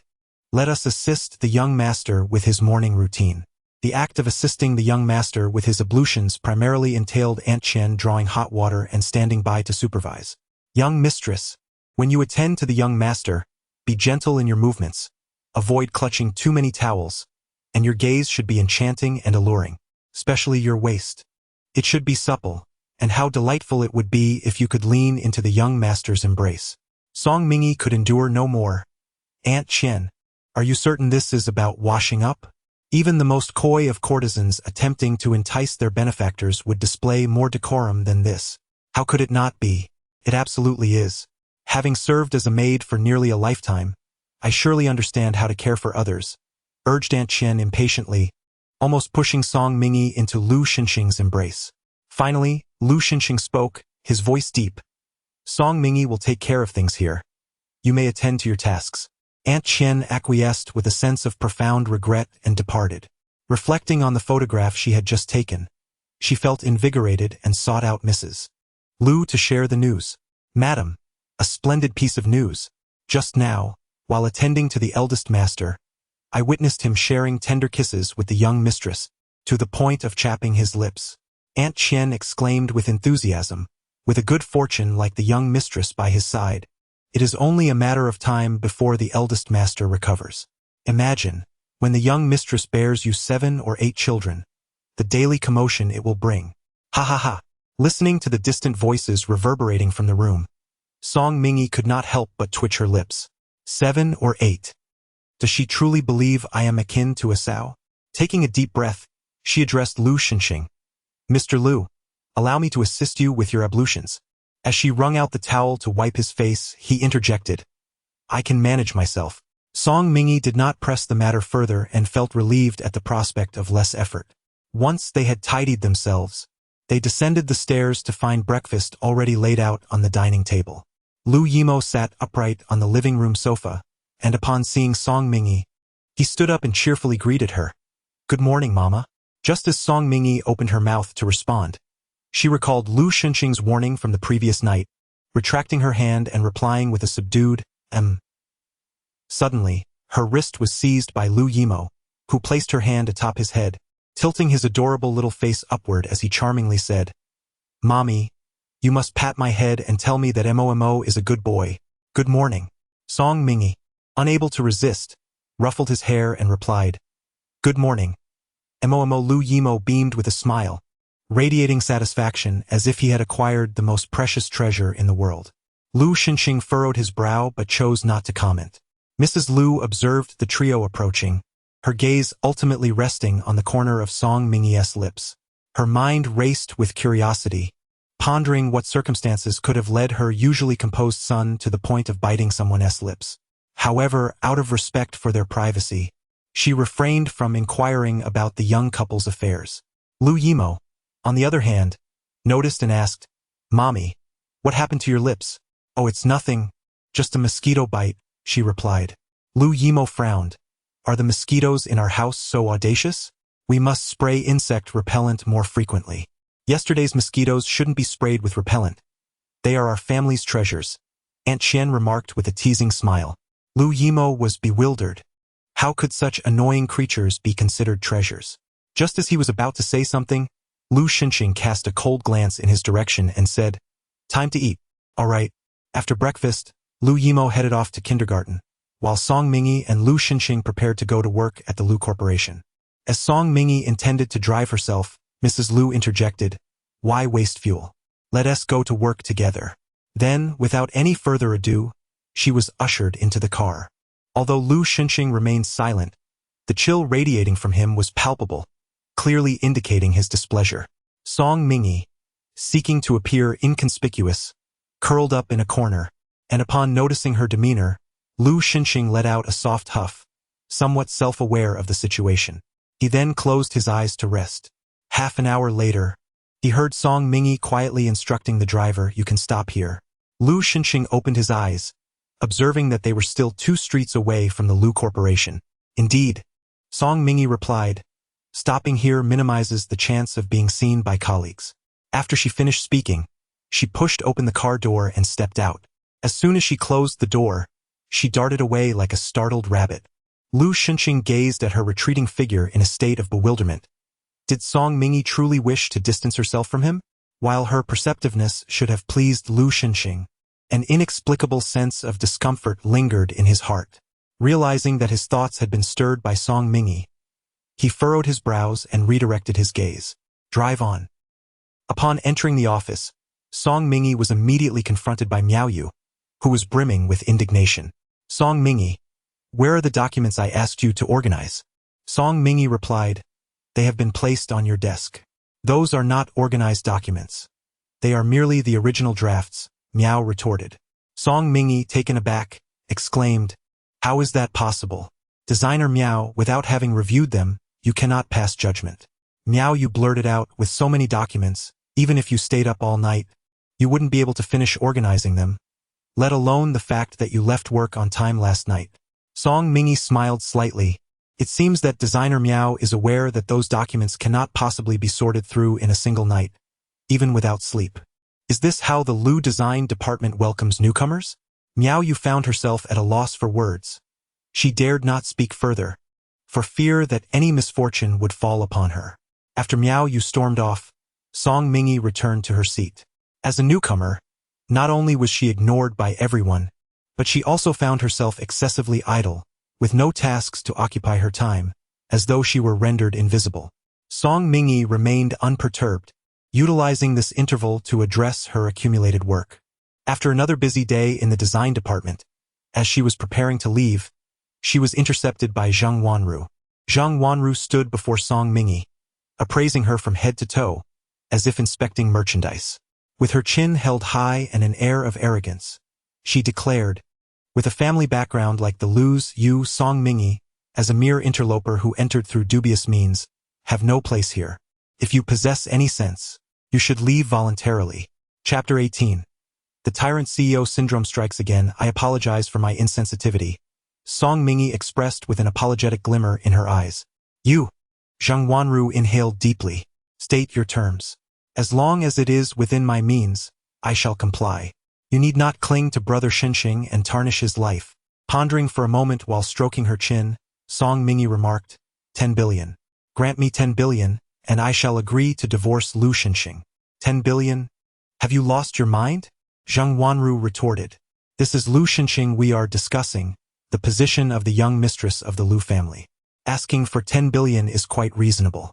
Zhang manager, are you unable to afford it? Or do you believe Lu Xinxing is not worth such an amount? Song Mingi scrutinized Zhang Wanru with suspicion. Zhang Wanru nearly lost her composure under Song Mingi's gaze, abruptly glancing over Song Mingi's shoulder. Brother Xinxing, did you hear that? This woman is willing to sell your marriage for 10 billion.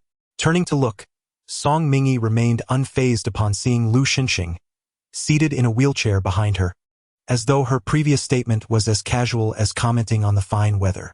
Zhang Wanru felt a surge of excitement, internally cursing Song Mingi for her foolishness, yet concealing her emotions on the surface. Song Mingi, you are truly disappointing, Zhang Wanru continued. How fortunate you are to have such a marriage with Brother Xinxing, and yet you dare to make such exorbitant demands. Raising an eyebrow slightly, Song Mingi feigned ignorance to Zhang Wanru's reproach and replied in a calm voice, You are forcing me to divorce my husband. What is wrong with asking for a little compensation?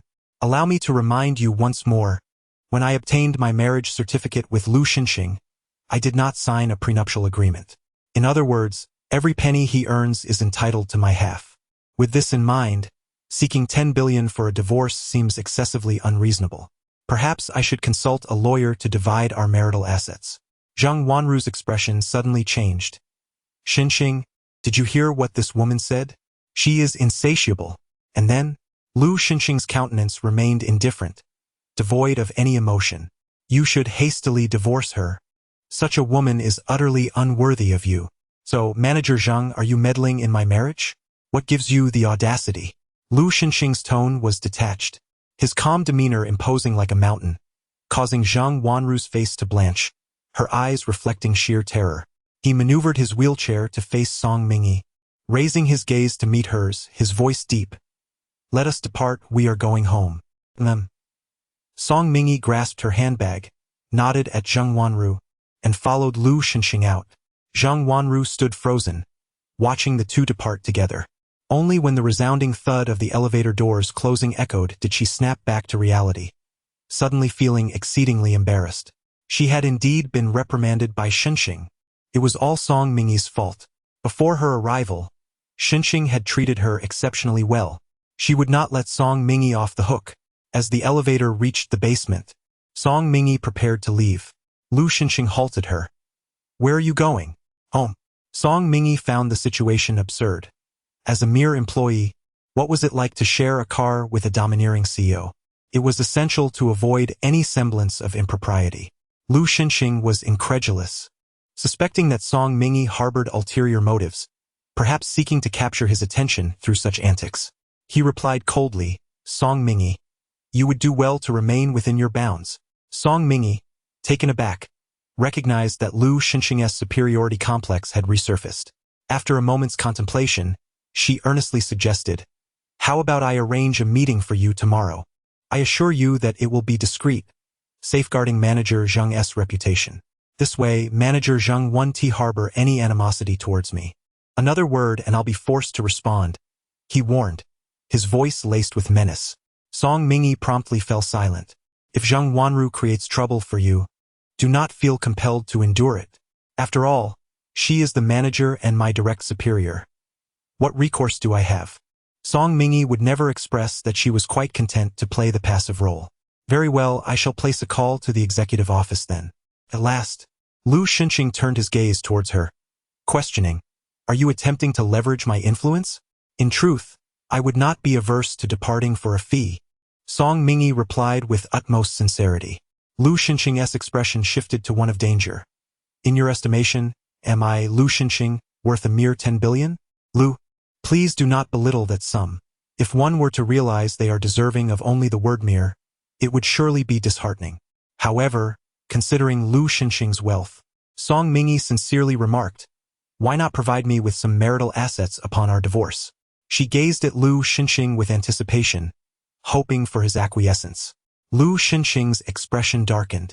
He released her hand and coldly commanded, get out of the car. Now.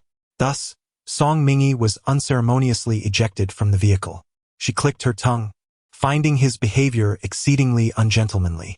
Afterward, Song Mingyi went to see Ren Suhai, and by the time she returned to the Lu family residence, it was rather late. Upon her arrival, Aunt Qian hurried over to greet her. Young mistress, you've worked hard. I've prepared a nourishing pork rib soup in the kitchen, and the oil has been skimmed off. Drinking it won't add any weight. Thank you, Aunt Qian. It's the least you could do, Song Mingyi replied. Aunt Qian, bustling with energy, returned with a bowl of soup. I didn't see you at dinner. The young master was quite upset and hardly touched his meal. He is currently attending an online class and must be quite hungry. Young mistress, why don't you take a bowl of soup noodles to the young master? Just as Song Mingyi was about to agree, she suddenly recalled Lu Xinxing's admonition from the previous night, and the words were swallowed back. You go ahead. I still have work to attend to. She handed the bowl back to Aunt Qian, saying, thank you for the soup. With that, Song Mingyi swiftly retreated to her room. Aunt Qian watched her hurried figure with some perplexity, pondering what kind of work could be so urgent. She murmured to herself, thinking of Lu Yimo, who was still hungry, and hurried off to the kitchen. This isn't the meal prepared by Mommy. As Lu Yimo brought the meal to his lips, his brows furrowed in concern. Grandma Qian, has my mother not returned yet? Young master, the young madam has come back, but she has to work late tonight, so I took the initiative to head to the kitchen. Please eat a little, otherwise the young madam will worry about you. Upon hearing this, Lu Yimo reluctantly finished a small bowl of noodle soup. Once class was over, he eagerly ascended the stairs to seek out Song Mingyi. Upon his arrival, Xiaomin was stationed at the door. Auntie Xiaomin, is Mommy asleep? I wish to see her. With an apologetic tone, Xiaomin replied, young master, the young madam is already resting. She instructed me to stand guard here and not allow anyone to enter. Does that mean Mommy does not wish to see me tonight? Xiaomin looked at Lu Yimo with regret. Young master, perhaps you can see the young madam tomorrow.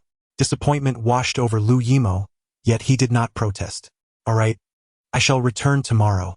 With his head hung low, Lu Yimo walked away, his silhouette embodying a poignant sense of sorrow.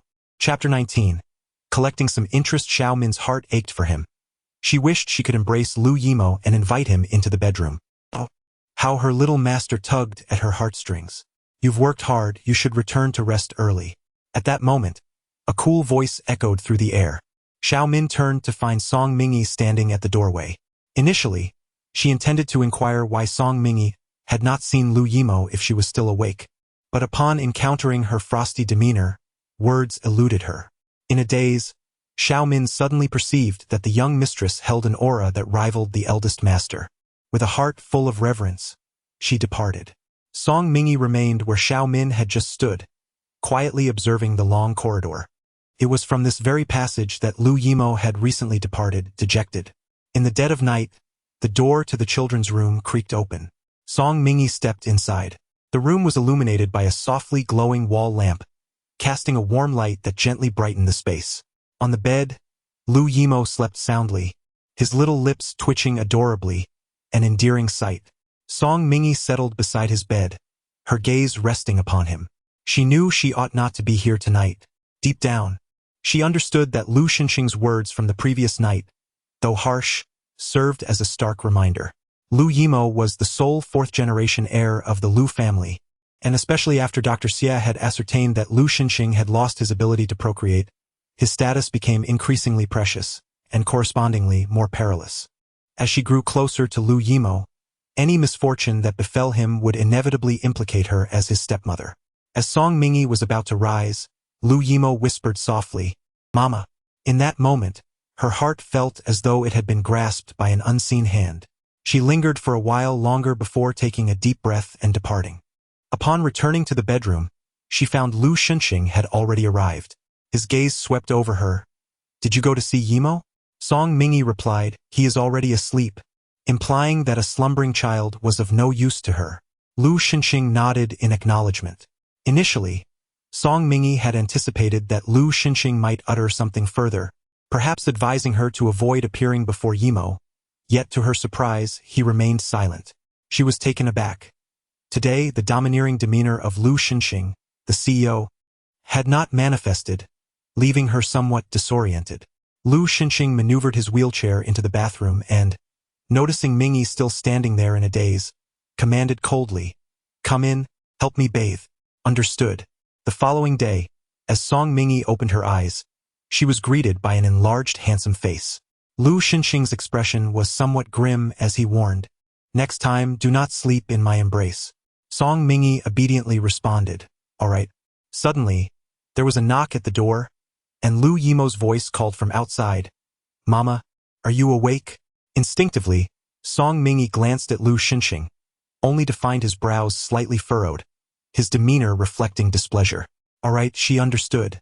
Lu Xinxing was beginning to feel irked. She could empathize with him. If her own son were to become so close to someone he had only recently met, possibly with ulterior motives, she too would be quite displeased. "Mama, Dad, wake up quickly. The sun is already shining on your backside." Lu Yimo shouted loudly from outside the door. Song Mingi turned to Lu Xinxing and said, "Mr. Lu, could you please open the door?" Just as Lu Xinxing was about to inquire what Song Mingi intended to do, he witnessed her push open the window and nimbly leap out, her slender figure swiftly vanishing from the window's edge. At that moment, Lu Yimo also pushed open the door and entered the room, immediately searching for Song Mingi, but found no trace of her. "Dad, where's my mom? She went to work." Lu Yimo looked as if he'd been struck by lightning, and his eyes instantly reddened. "You are not my dad. You are Zhou Bapi." Song Mingi drove herself to work. On the road, she called Xiao Wu. "Do you have any news?" Xiao Wu responded with great regret, "Boss, I could only find out that Erbao wandered away from the Song family 3 years ago due to lack of supervision and has since disappeared." Lack of supervision. Song Mingi repeated those 4 words, her eyes gradually turning crimson. 3 years ago, her Erbao was merely a 2-year-old child. In a household like the Song family, let alone an ordinary family, there would at least be someone dedicated to caring for a child. Yet, in such a vast Song family, her Erbao had vanished due to neglect. What about Daba? Indeed, as the Song family members stated, the child had no breath when he was brought back. "He was perfectly fine when they took Daba away from me.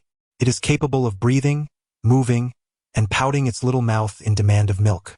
It can also grasp her fingers tightly when she touches him, and gaze at her with wide, innocent eyes, even though at that moment, the older child could scarcely discern the figure before him. Elder brother, accept my condolences." This utterance from Li Xiaowu pierced through all of Song Mingi's fortitude, causing her to lose control of the steering wheel. The vehicle swerved for a considerable distance before crashing forcefully into the greenbelt. The driver behind her furiously honked the horn, hurling curses. "Do you even know how to drive? If you wish to end your life, go find a bridge and jump off instead of dragging others into this. Indeed, you were merely fortunate this time. Had an accident occurred, you would have been a murderer." Song Mingi sat amidst the crowd's accusations, awaiting the arrival of the police. The officers delivered a stern reprimand, relieved that, by fortune, no casualties had resulted, and thus chose to let her off lightly. After tending to her forehead injury, she retrieved the phone that had fallen within the car. The screen was still lit.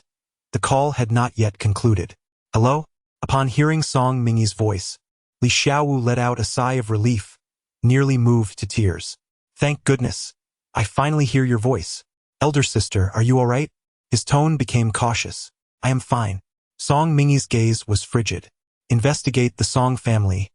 I want to collect some interest. Li Xiaowu promptly agreed, stammering a few reassuring words before ending the call. By the time Song Mingyi arrived at the Lu design department, she was already late. Miao Yu stood at the entrance of the department with her hands on her hips. Upon seeing Song Mingyi arrive, she shouted loudly, "What time do you call this? Do you think this company is your home, arriving whenever you please? Some people have merely graduated from high school and show no dedication. I truly wonder how they managed to enter the Lu design department. Perhaps they simply slept their way in." Song Mingyi lifted her dark, expressive eyes and, with an impassive demeanor, replied, "If you believe I merely slept my way in, then why do you continue to scream at me? You possess quite the audacity." Miao Yu was momentarily taken aback. Her face flushed as she pointed at Song Mingyi, struggling to articulate her thoughts before finally exclaiming, "Just wait. I will ensure you are expelled from the Lu design department sooner or later." After Miao Yu departed, Han Bing, seated at the adjacent workstation, gave Song Mingyi a thumbs up, exclaiming, "Song Mingyi, you are remarkably bold to speak to Miao Yu like that. Designer Miao is magnanimous and 1T hold it against me." Han Bing, with a look of admiration, then quietly cautioned, "Be careful, though. The design department's competition is approaching, and Miao Yu might seize this opportunity to make things difficult for you." Chapter 20. Ming-Yi returns to my side competition? Song Ming-Yi paused for a moment, expressing her gratitude. "Thank you. You are too kind." Han Bing, surprised by Song Ming-Yi's amicable demeanor, seized the opportunity to engage her in conversation, exchanging a few more words. This interaction caught the attention of Zheng Wanru, who happened to emerge from within. Her gaze flitted over them, and before she could utter a word, her assistant Wang stepped forward, raising his voice in admonition. "What is all this commotion? This is the design department, not a marketplace, and you are certainly not a bunch of vendors. Anyone who dares to shout again will be expelled from Lu's, regardless of any connections." Startled, Han Bing quickly lowered her head, and the others dared not even breathe audibly. Only then did Zheng Wanru take a step forward, stating, "This competition, as in previous instances, will be divided into two groups. The winning group will have their outstanding works adopted by the company, leading to commercial sales, and they will receive a share of the profits. Moreover, members of the victorious team will not only be rewarded with bonuses, but will also have their performance recognized. As for the losing group, they will be required to clean the company for a month and will have their bonuses deducted to reward the winning team." After explaining, Zheng Wanru organized the groups through a drawing of lots, appointed the group leaders, and then departed. Miao Yu approached with a cup of coffee, smiling as she placed it before a poised woman. "Drink up, it's hand-ground guasia." Lu Tiantian looked at Miao Yu with astonishment. "Have you lost your mind, or are you simply not in your right senses?" As the most seasoned chief designer of the design group, it was customary for the two of them to lead during every grouping. In private, the two individuals were hardly on amicable terms. Miao Yu fancied herself closer to Zheng Wanru, and whenever she encountered Lu Tiantian, she would haughtily raise her nose and roll her eyes in disdain. The fact that she had personally brought Lu her precious cup of coffee was as astonishing as rain falling from a clear sky. Miao Yu remarked, "I primarily feel pity for you. You were never really my match, and now you have this enormous burden added to your woes. There's no doubt you'll suffer a crushing defeat this time. As longtime colleagues, my heart aches for you, and though I am powerless to assist, I can only offer you this cup of coffee." "Oh, thank you so much. How thoughtful of you. Why not treat each member of our team to a cup as well? If team leader Miao is willing to grind and brew it herself, we would be absolutely delighted." Miao Yu's expression darkened immediately. "Lu Tiantian, are you dreaming? No, I'm merely offering you an opportunity." "An opportunity for me? Indeed, you have a point. After all, Song Mingyi came in through connections. Although her qualifications are lacking and her abilities minimal, she certainly has her means. Perhaps even if your team were to present a pile of rubbish, you would triumph, and we would have to concede defeat willingly." Upon hearing Miao Yu's words, her teammates were instantly incensed, shooting furious glances at Song Mingyi. They could not fathom the reasoning of their superiors.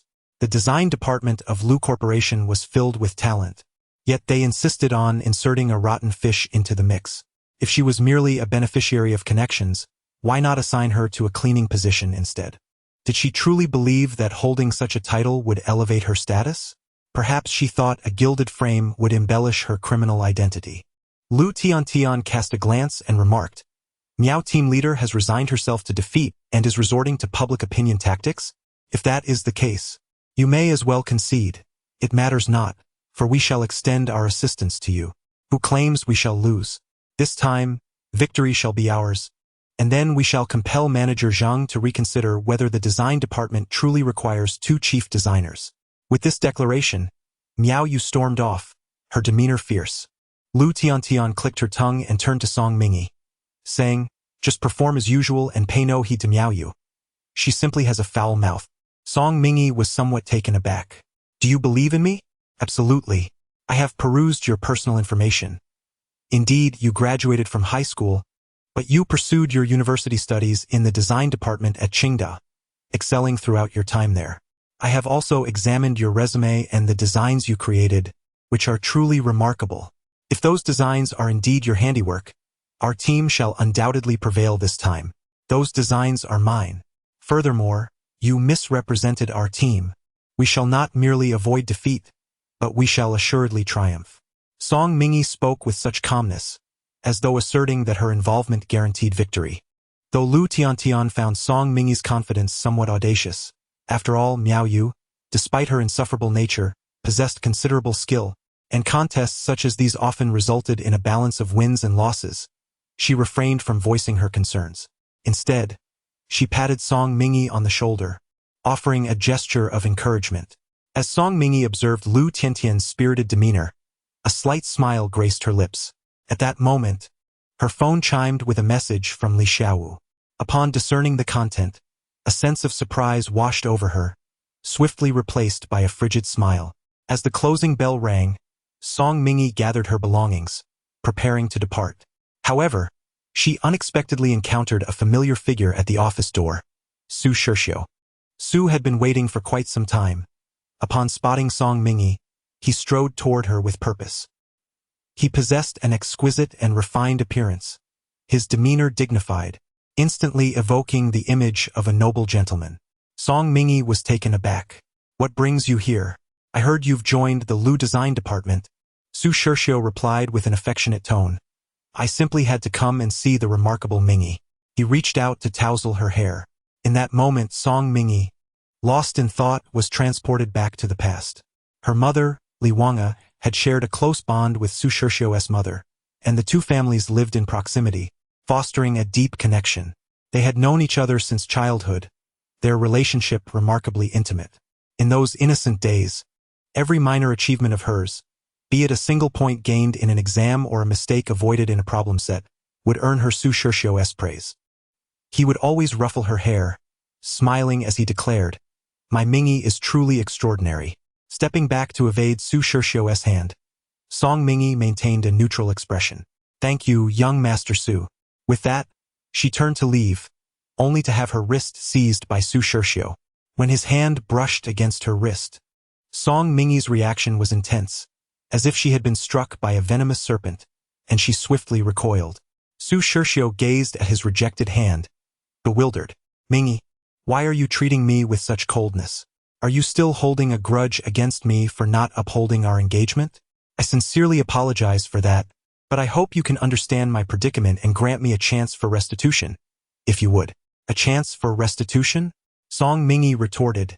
What do you mean by that? Of course, I mean for you to return to my side. Su Shirxiu replied without hesitation. I will treat you well. Finally, Song Mingyi smiled, though her eyes held no mirth. Return to your side? Su Shirxiu, are you suggesting that I, the dignified Mrs. Lu, become your clandestine mistress?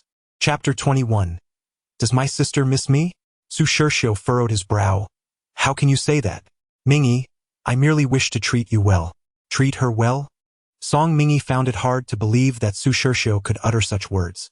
She laughed, yet there was no trace of mirth in her eyes. I'm sorry. I do not desire that. Su Shirxiu replied, Mingyi, I know you are still angry. 5 years ago I chose Yu Yao, but I had no choice. You went to prison, and my decision to choose Yuyao was beyond my control. Surely you can understand my predicament? Indeed, she understood his predicament. He was astute enough to foresee that long before Song Chengwei dared to orchestrate that financing scandal, he had already conspired with Song Yuyao, anticipating her incarceration. Song Mingyi raised her thumb in genuine admiration. Master Su, you are truly remarkable. Su Shirxiu, blushing from Song Mingyi's mockery, sighed in apology. Mingyi, I see you are aware of everything. If that is the case, you should understand my difficulties even more. As the eldest son of the Su family, with a half-brother born out of wedlock, I must pay a price greater than others to secure my position. With a stepmother in the picture and my father having a son and a daughter, you, who have lost your claim to inheritance, are no longer a viable choice for me. Regardless of whether you were wrongfully accused or coerced into condemning Song Chengwei, I shall not marry you. Mingyi, I know I have let you down, but please believe that I will treat you well. Ha! Song Mingyi let out a cold laugh. Although she was already aware of the truth, hearing Su Shirxiu's words still felt absurd. Then I wish you a meteoric rise. As for your goodwill, reserve it for Song Yuyao, and you certainly did not come today just to reminisce with me. Su Shirxiu sighed. Mingyi, you. Upon witnessing Song Mingyi turn to leave, he expressed his true intent. I am here regarding Yuyao. Previously, she had some conflicts with C and was blocked by the general manager, Ren Suhai, who revoked her membership. This matter arose because of you, after all. I hope you can persuade Ren Suhai to reinstate Yuyao's membership. Perhaps Ren Suhai could come bearing a gift to personally apologize to her and return her membership card. What do you think? If General Manager Ren is truly sincere, that would be ideal. Su Shirxiu, are you tired and yearning for slumber?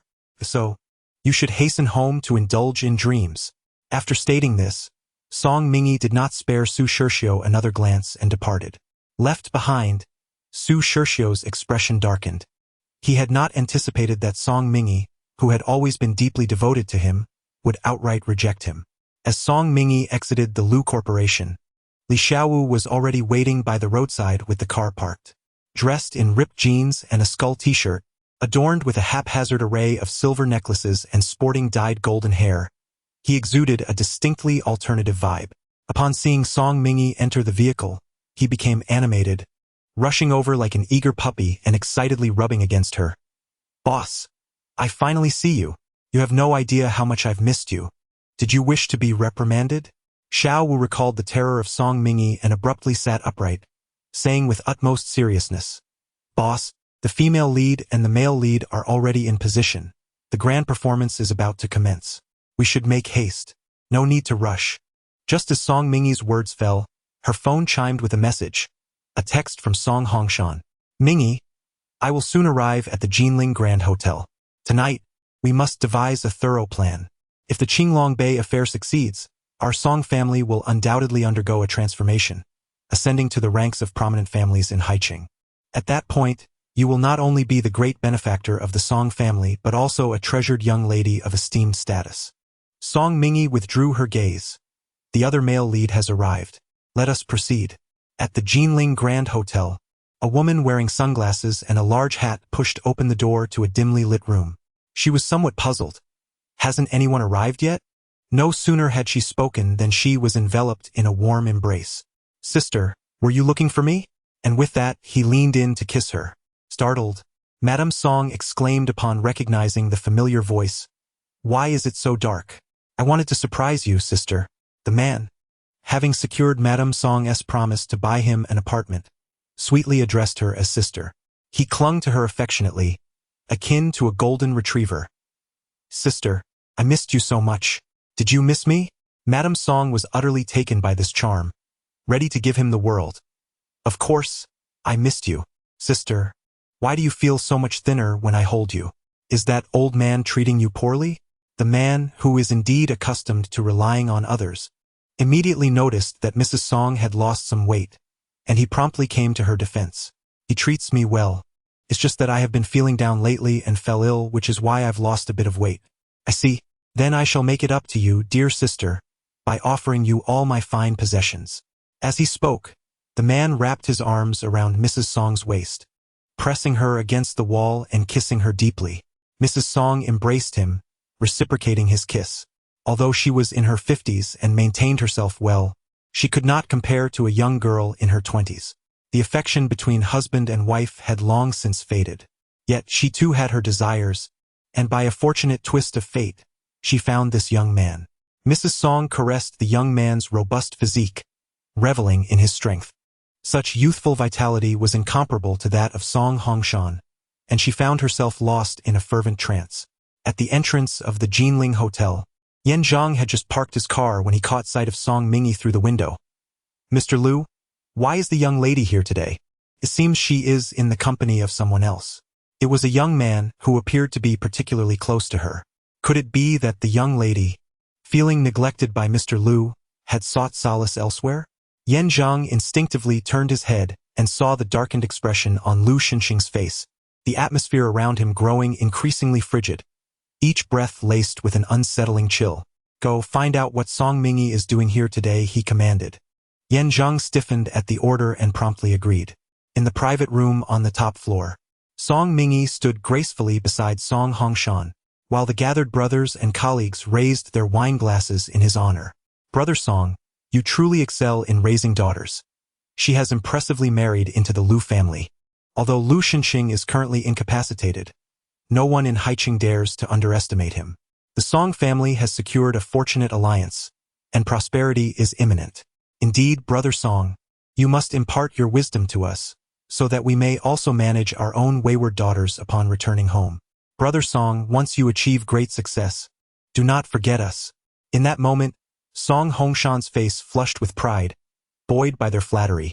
He felt as though he had become one of Haiqing's most prominent figures. A glint of scorn flickered in Song Mingy's eyes. How easily he was swayed by mere praise. Had it not been for her mother's foresight, the Song family would have long since faced bankruptcy, and Song Hongshan would not be basking in such glory now. Alas, this moment of triumph is destined to be fleeting. Chapter 22. The police, raiding for prostitution. Song Mingy found an excuse to leave the private room. As she arrived at the fire escape, Xiao Wu eagerly waved at her. "Boss, come quickly. The situation is intense." He handed his phone to Song Mingy, his face alight with astonishment. "I never expected your stepmother to be so provocative in bed. Poor old dad, though. His head has turned as green as a lush meadow." Song Mingy, uninterested in the romantic escapades of Madame Song, asked, "Is everything arranged?" "Of course it's arranged. With my involvement, this grand performance is bound to succeed." Song Mingy nodded in acknowledgement. As she returned to the private room, Song Hongshan called her over. "Mingy, this is your Uncle Wu, who used to hold you when you were little." Song Mingy raised her glass. "Hello, Uncle Wu. I toast to you." With that, she lifted her glass and drank it down in one go. Mr. Wu felt quite honored and continuously praised Song Hongshan for his skill in raising his daughter. Song Hongshan's face flushed with excitement, his eyes reflecting a newfound warmth as he gazed at Song Mingy. At the opportune moment, Song Mingy mentioned Madame Song. "I just saw Auntie come over here." Meanwhile, upstairs, Madame Song was embroiled in a heated battle with a young man when suddenly, the door to the suite was kicked open with great force. Uniformed police officers rushed in, shouting, "Police, raiding for prostitution." Swiftly, they subdued the two individuals. Madame Song, still oblivious to the unfolding chaos, found herself forcibly handcuffed. As she was led away, a crowd gathered around her. Over the years, Madame Song has maintained a high-profile presence, marketing her identity as a wealthy matron on the internet, thus becoming a notable internet celebrity. With the recent union between the Song and Liu families, she was swiftly recognized while traversing the corridor. Goodness, is that not the matriarch of the Song family, Shen Yumei, who has been apprehended? Indeed, it is she. What transgression has the Song family committed to warrant such an event? It appears that the Song family is not at fault. The officers present are from the Anti-Vice Bureau. Moreover, look closely, the gentleman beside Madame Song is not President Song. This man is remarkably youthful, resembling a charming young wolf. It seems that these affluent ladies know how to enjoy themselves. Shen Yumei has always been concerned with her public image, typically requiring a full face of makeup even for a simple outing. Yet now she finds herself in a predicament, having been caught with a man in a hotel room. The onlookers, engrossed in the spectacle, are capturing every moment with their phones. Shin Yumei, in despair, cries out, "Please, stop filming. Do not record this." Meanwhile, in the private room downstairs, Song Hongshan sets down his drink, his face flushed with excitement, and remarks, "Since my wife is over there, I must go and see her. It has not been easy for her to raise our children all these years. Mingy, accompany me." Song Mingy agrees. Other executives chime in, "We should also go and greet our sister-in-law." "Indeed, let us all go together." In high spirits, Song Hongshan, feeling like the center of attention, calls upon a dozen friends to join him as they exit the private room. At that moment, they fortuitously collide with Shun Yumei, who is being escorted by the police.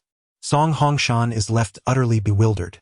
Shun Yumei, upon spotting Song Hongshan, immediately cried out in desperation, "Hongshan, please come and save me. Hurry, save me." Song Hongshan suppressed his foreboding feelings and hastened forward, addressing the police officers, "Gentlemen, there must be some misunderstanding. This is my wife. Let us discuss this matter calmly." It was not so much his desire to rescue Shin Yumei, but rather the urgency to preserve the dignity of the Song family from public disgrace. The police, however, remained impassive, stating, "These two individuals are suspected of engaging in illicit activities within a private room. We must take them to the precinct for further investigation. If family members wish to arrange bail, please proceed to the police station." Illicit activities? Song Hongshan felt as though he had been struck by lightning. The executives trailing behind exchanged bewildered glances, astonished that a simple act of flattery had led to such an incident. One could not ignore the striking allure of Shun Yumei. Her physique was indeed captivating, and her choice of a partner so youthful raised questions about Song Hongshan's own vitality and prowess. Several executives discreetly communicated through glances before finding an excuse to take their leave. Having concluded their business, Song Mingy was ready to depart when Song Hongshan called out to him, his face flushed with anger, eyes glinting ominously. "Was it you who did this?" "What?" Song Mingy replied with feigned innocence. "Your mother's situation. My mother has long passed away. How could she possibly engage in such behavior?" Song Mingy's tone remained unperturbed. Unable to contain himself any longer, Song Hongshan lunged forward, raising his hand to strike Song Mingy across the face. Song Mingy raised her hand and grasped Song Hongshan's, a faint smile gracing her lips. "Mr. Song, why resort to violence when we were merely conversing? Do you not realize, Song Mingy, that such actions could ruin the Song family? What benefit does this serve you?" Song Hongshan exclaimed, his frustration palpable. He could scarcely fathom how he would be discussed following today's events. His dignity had been utterly shattered, and with it, the reputation of the Song family. "The accusations you level are far too severe. I cannot possibly concede to them. Do not think that your denial will spare you from scrutiny," she retorted. Earlier that afternoon, the previously indifferent Song Mingy had suddenly called, claiming she had seen the project proposal for the Qinglong Bay initiative by Lu Shenxing and wished to discuss it in detail. The meeting was intended to be a private affair, yet they had inadvertently encountered a few others who were present. Although they were all part of the same gathering, those individuals were notorious gossips. Witnessing such a scene, they would surely broadcast it far and wide. Moreover, given the public nature of this incident, no amount of influence could suppress the ensuing chatter. It was evident that Song Mingy had set her sights on dismantling Yumei and the Song enterprise. With a serene smile, Song Mingy observed Song Hongshan's vexation. "Mr. Song, allow me to remind you that your immediate priority should be to rush to the police station to secure your wife's release, thereby preserving your image as a devoted husband. Additionally, you must manage public relations swiftly. Otherwise, as netizens uncover more incriminating evidence, the repercussions for the Song family will be even more severe." Song Hongshan glared at Song Mingy, yet he could not deny the validity of her words. With no time to spare, he hastily departed. Song Mingy gazed at the anxious figure of Song Hongshan, her eyes filled with an icy resolve. This was merely the beginning. She intended to reclaim the lost treasures from her mother, piece by piece, from these two individuals. She hoped her good father and amiable stepmother could endure a little longer. As the situation reached a satisfactory conclusion, just as Song Mingy was about to retrieve her phone to call Xiao Wu, applause echoed from behind her. Clap, clap. Turning around, she beheld Lu Xinxing being wheeled out by Yan Zheng. Lu Xinxing offered genuine praise. That was quite an impressive performance. Confounded, Song Mingyi inquired, "Mr. Lu, what are you referring to?" "I mean the recent operation against illicit activities. It was well orchestrated." With an even more innocent expression, Song Mingyi replied, "The crackdown on vice is the police's duty. What does it have to do with me?" "Excellent. No matter who interrogates you, that shall be your only response." Song Mingyi blinked, her demeanor pure and innocent. "No matter who questions me, I will only speak the truth." "Very well." Lu Xinxing seemed quite pleased. "I hope you shall always remember the tragic fate of Madame Song and avoid making the same mistakes." Chapter 23. Return my mother to me. What does it mean to avoid making the same mistakes as Xin Yumei? Song Mingyi was momentarily taken aback but quickly regained her composure. Lu Xinxing had likely seen her, along with Xiao Wu. Without offering any explanation, Song Mingyi calmly stated, "Mr. Lu, rest assured, before we dissolve our marital relationship, I will never betray you." The implication was clear. Once their marriage was annulled, Lu Xinxing would have no authority over her. While her words seemed innocuous, they carried an undercurrent that was inexplicably displeasing. Lu Xinxing's expression grew colder as he signaled Yan Zhang to assist him into the car. Once seated inside, Lu Xinxing noticed Song Mingyi lingering outside and cast a glance her way. "Why are you still standing there? Get in." The atmosphere inside the sleek black Bugatti Veyron was heavy, with even their breaths restrained, as if any sound might disturb an unseen presence. Song Mingyi sat upright, filled with regret. Had she known better, she would have insisted on returning to the company alone.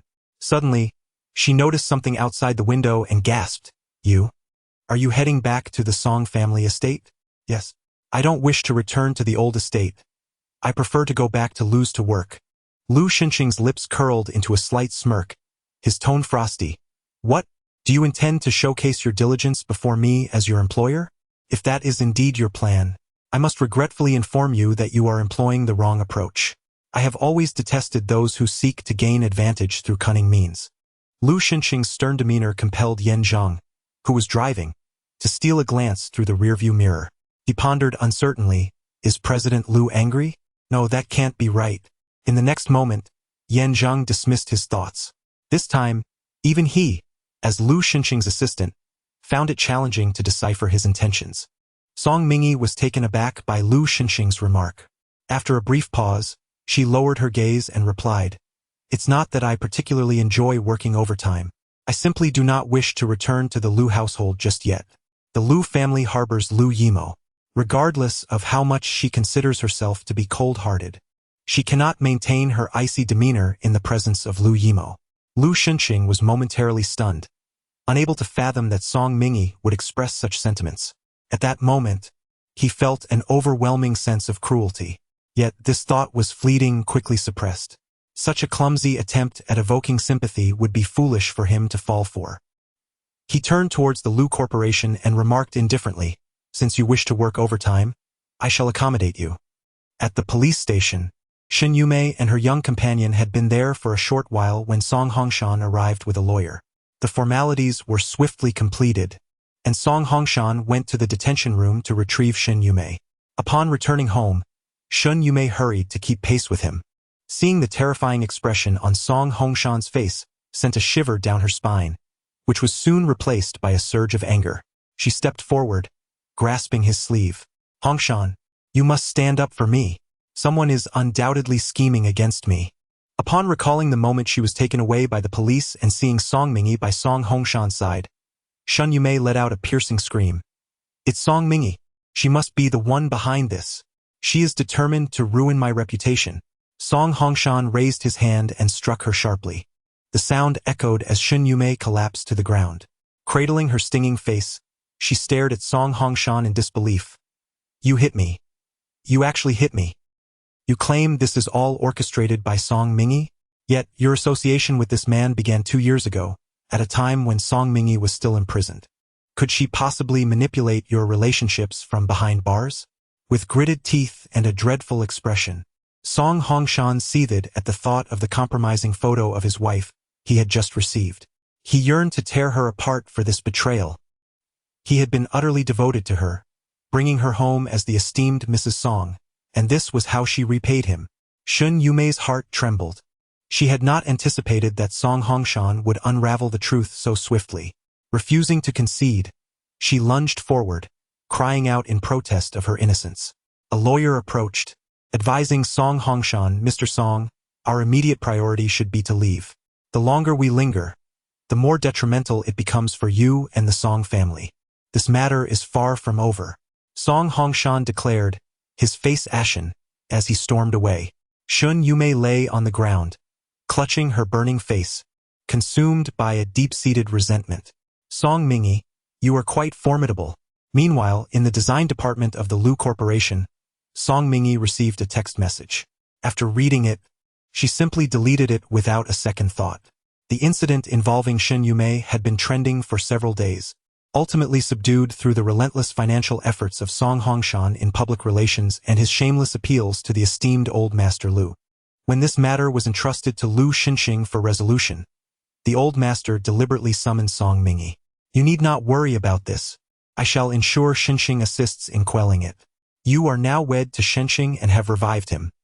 Thus you are a significant benefactor of our Lu family. I will not turn a blind eye to the Song family, for we share both fortune and misfortune. Do you comprehend?" A tremor coursed through Song Mingi's heart. The old master's words were both reassuring and cautionary. Alas, he remained unaware that she was the architect behind this very affair. Bowing slightly, she replied earnestly, "Thank you for your guidance, grandfather. Mingi shall remember it well." The old master was pleased with her demeanor and continued, "Do make time to accompany Momo. There is a bond between you, and he holds you in esteem." Song Mingi's expression faltered momentarily before she acquiesced. She then pushed Lu Xinxing out of the old master's residence. Suddenly, Lu Xinxing remarked, "Are you feeling discontent?" "Not particularly," she replied. When orchestrating this scheme, she had never anticipated it would so thoroughly undermine the Song family. Now that it had escalated to this extent, she felt a sense of satisfaction. Noticing Song Mingi's distracted demeanor, Lu Xinxing inquired, "What occupies your thoughts?" "Mr. Lu," Song Mingi exclaimed, abruptly springing to her feet. "Are you all right on your own? I have matters to attend to, so I shall take my leave." With that, she departed swiftly, leaving a considerable distance between them. Lu Xinxing gazed at Song Mingi's figure, his brow furrowing in confusion. What on earth is this woman up to? Just as the thought crossed his mind, a youthful voice chimed in. "Aunt Xiaomin, Mommy has gone to great-grandfather's today. We must hurry, or we won't get to see Mommy again." A small figure soon came bounding towards him. Lu Yimo looked at Lu Xinxing in surprise. "Daddy, what are you doing here?" Lu Xinxing was momentarily taken aback. He had not heard Lu Yimo's arrival, yet Song Mingi seemed to have known well in advance. Had he not swiftly cleared the area around Lu Yimo upon awakening, he might have suspected that Song Mingi had somehow implanted a radar on him. "Where is Mommy?" Lu Yimo pressed. "She had something to attend to and left early," came the reply. Instantly, Lu Yimo's cherubic face fell. "What? She left? I've been rushing over every time I heard news.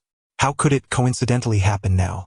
Noticing Lu Xinxing sitting nearby, Lu Yimo suddenly connected the dots and interrogated, "Daddy, did you say something to Mommy that made her refuse to see me?" "It must be you. Mommy used to adore me." In a fit of rage akin to a small beast, Lu Yimo lunged towards Lu Xinxing, exclaiming, "Return my mother to me." Chapter 24. Steady yourself, or the fall will hurt Lu Yimo. Lu Xinxing's face darkened, his voice icy. "Look at you. You hardly resemble a young master of the Lu family." "What young master? Do you think I cherish this title? I want Zhao Mama to take me away, and from now on, my mother and I will love each other dearly, without you." As Lu Yimo spoke, he attempted to flee, but was swiftly caught by Lu Xinxing, who seized him by the collar and pulled him back. "I see you've become increasingly unruly. Let me go. I want to find my mother." Lu Xinxing's expression was particularly grim.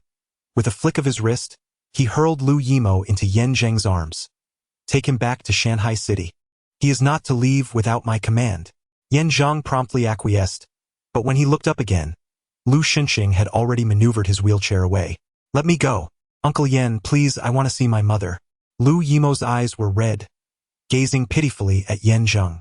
Yan Zheng nearly relented, but then steeled himself and counseled earnestly. President Liu is already angry. You mustn't cause a scene.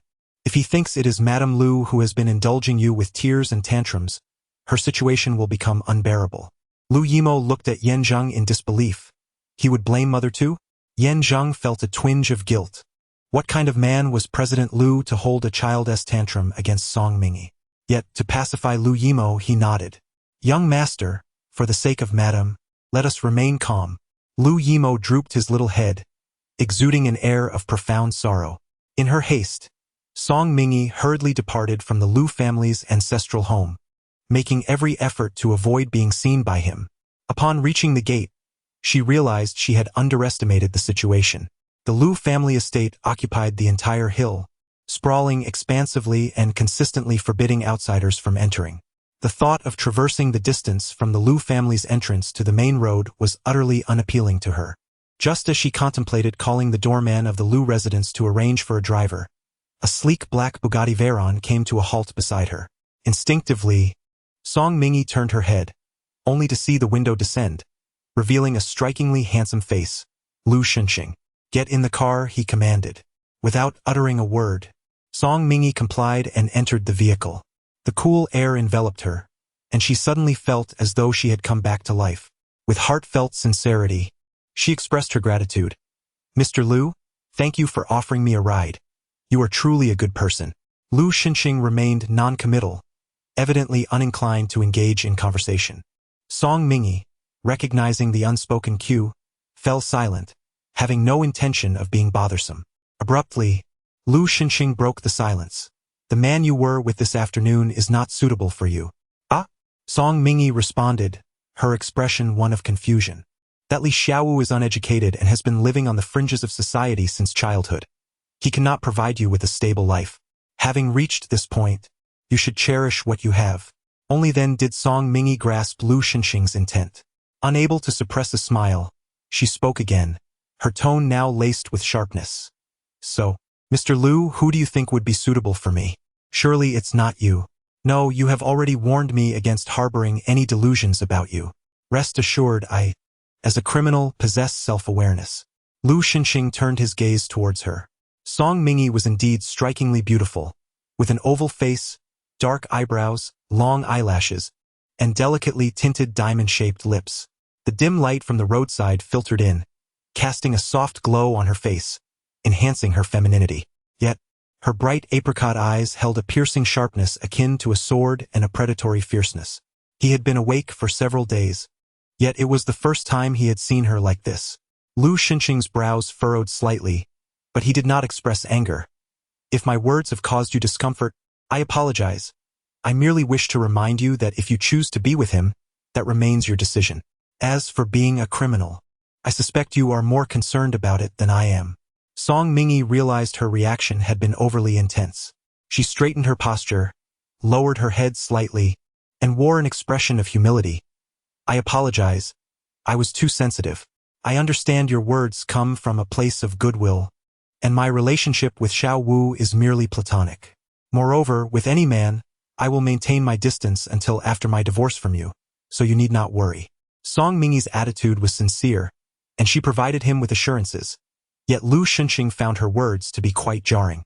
What does it mean to maintain distance before divorce? As for after the divorce? Upon realizing his thoughts, Lu Shenxing couldn't help but chuckle. Perhaps he had been bewitched by Lu Yimo's influence. Engage in some socializing with me. Song Mingy did not decline. Since Lu Shenxing had spoken, she had no intention of refusing. She turned her gaze to the window. It was already past 8, and the outside was bustling with activity, illuminated by dazzling lights and couples strolling about.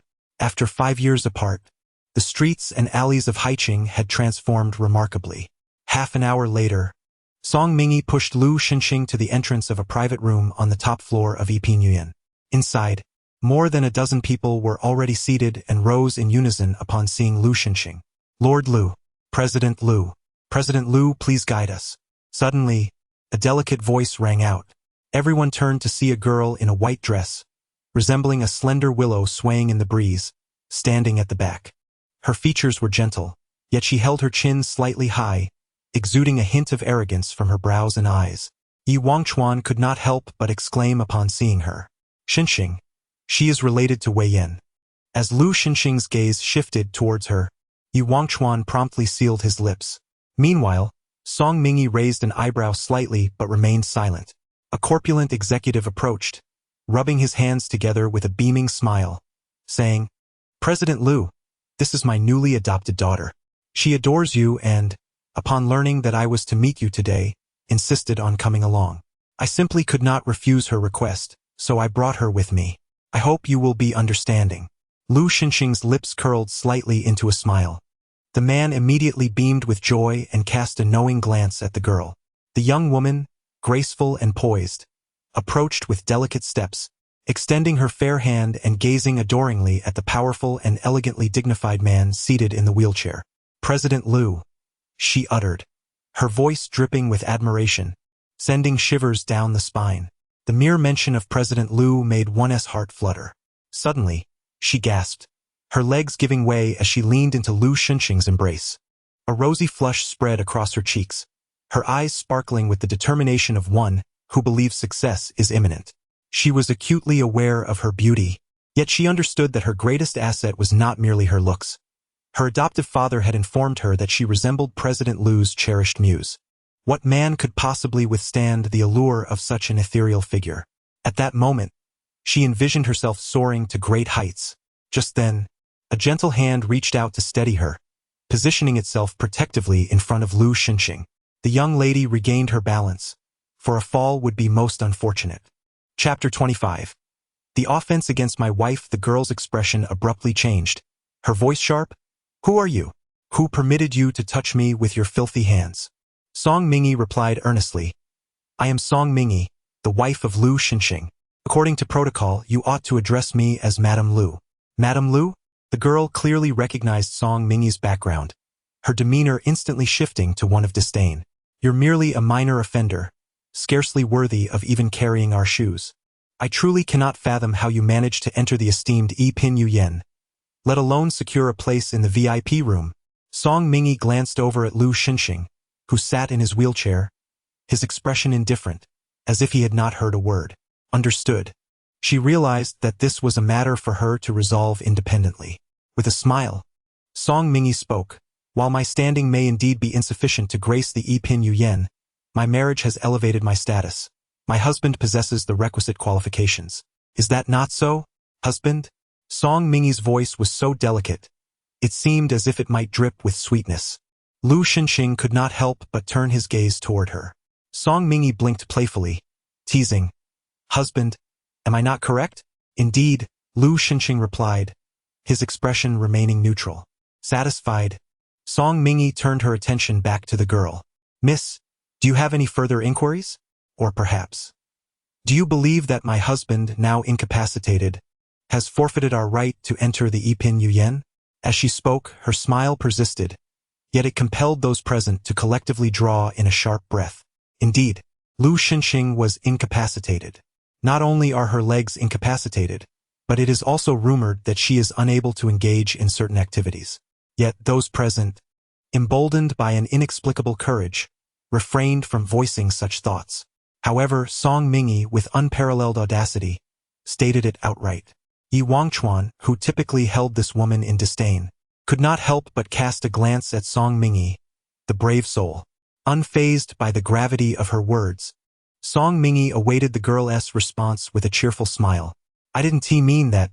Don't put the blame on me," the girl exclaimed, her urgency palpable as she attempted to clarify her position.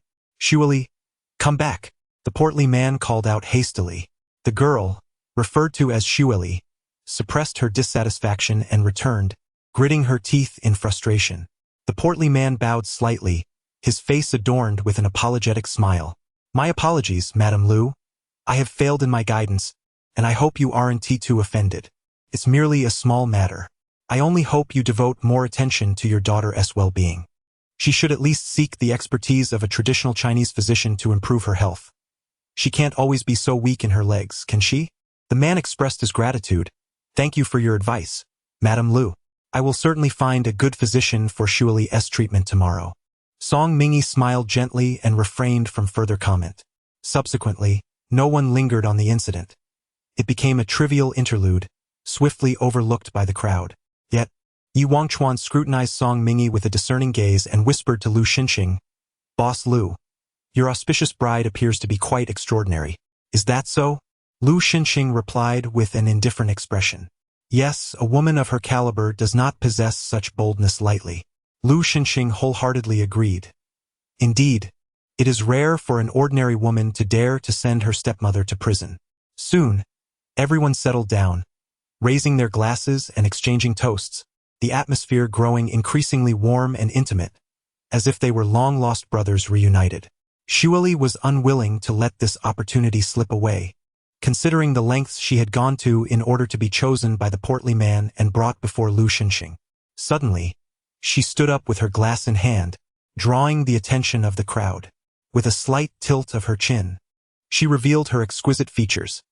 "I often hear my godfather speak of how the Lu family has greatly supported us. Upon meeting Mr. Lu, I feel a sense of gratitude and a desire to reciprocate.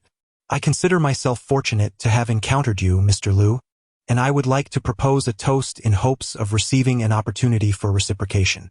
The girl stood there, vibrant and charming, much like a delicate flower. Such a girl, openly expressing her intention to repay him, was difficult for any man to refuse. Lu Xinxing's gaze lingered on the delicate contours of Xueli's face, unwavering. The crowd gradually fell silent, some already giving the portly man a thumbs up in approval. Others felt quite vexed, wondering how they could forsake the chance to offer a woman just because they had heard rumors about Lu Xinxing's shortcomings. Not all women need to be seduced. Having one around for aesthetic pleasure is also delightful. Moreover, men have numerous ways to entertain themselves with a woman. At that moment, Lu Xinxing suddenly spoke. "Mrs. Lu, what do you think?" "Ah!" Song Mingyi was caught off guard, unexpectedly thrust into the spotlight. She laughed heartily and remarked, "I think it's quite wonderful." Xueli's countenance brightened, and she regarded Song Mingyi with newfound appreciation, surprised by the criminal's unexpectedly broad-minded nature. "Hm?" Lu Xinxing's nasal voice rose slightly, imbued with an indescribable allure. Yet, Song Mingyi discerned the underlying chill in his tone and promptly replied, "Mr. Lu's health is not well, and I have no desire to be a widow. Therefore, I shall drink on his behalf."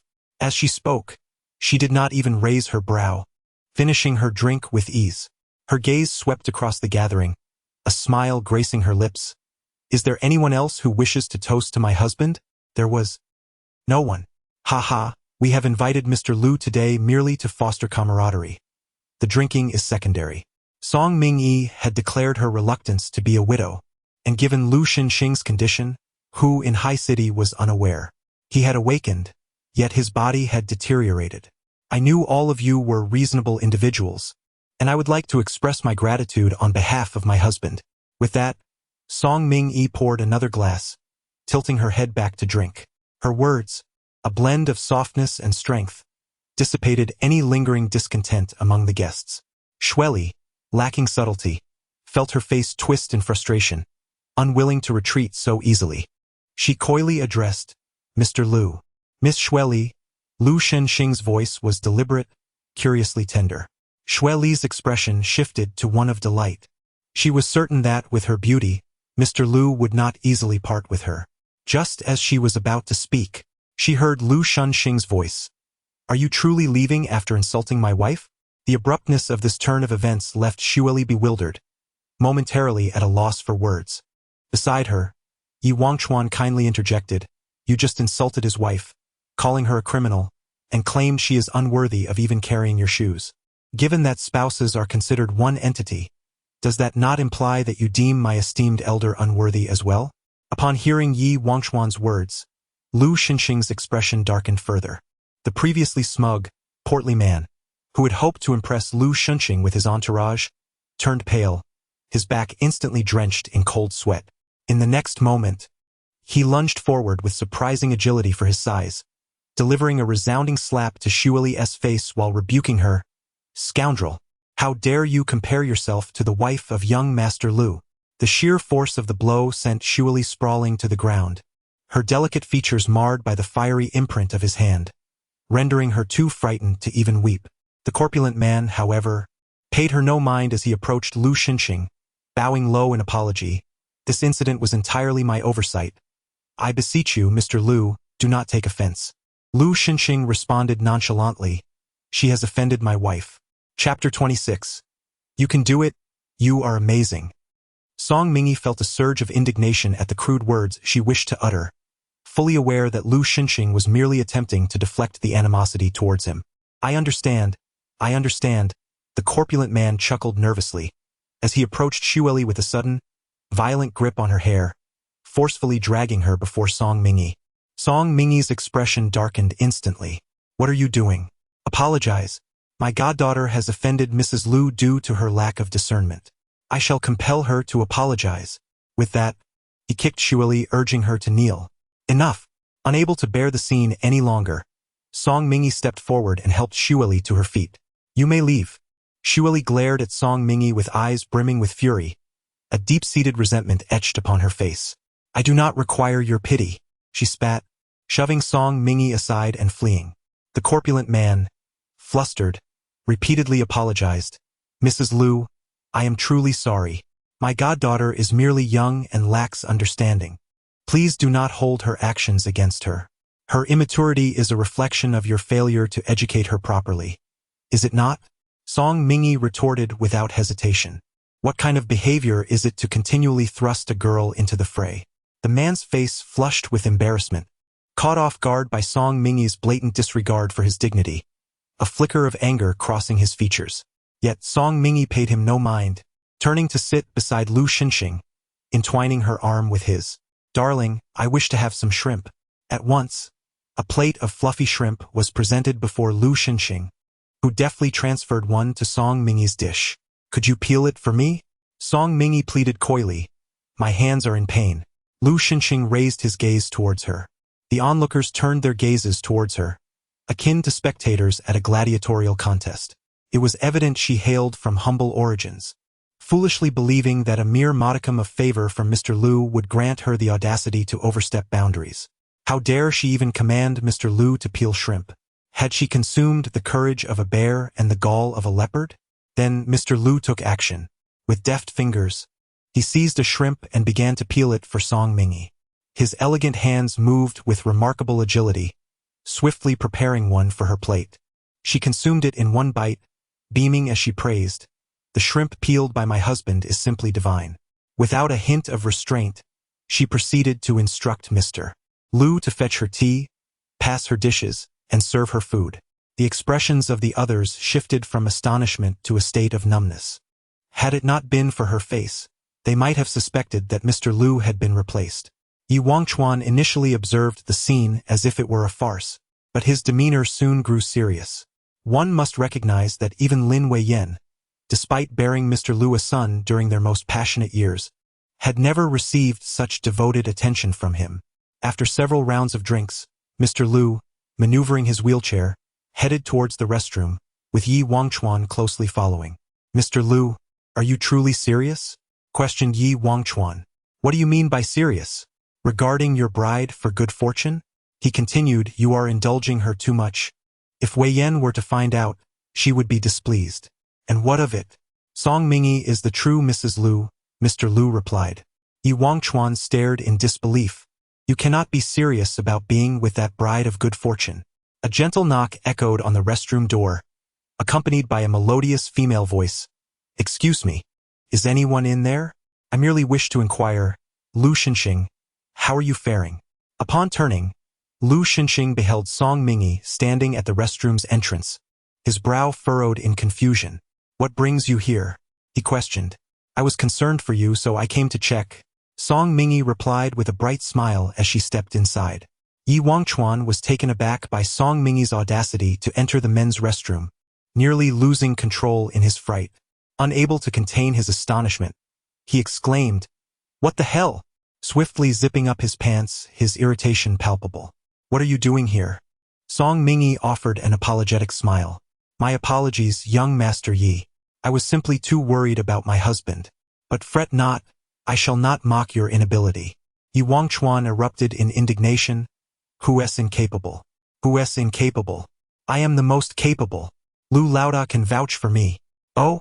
Song Mingyi's gaze flickered between the two, her eyes gleaming with curiosity.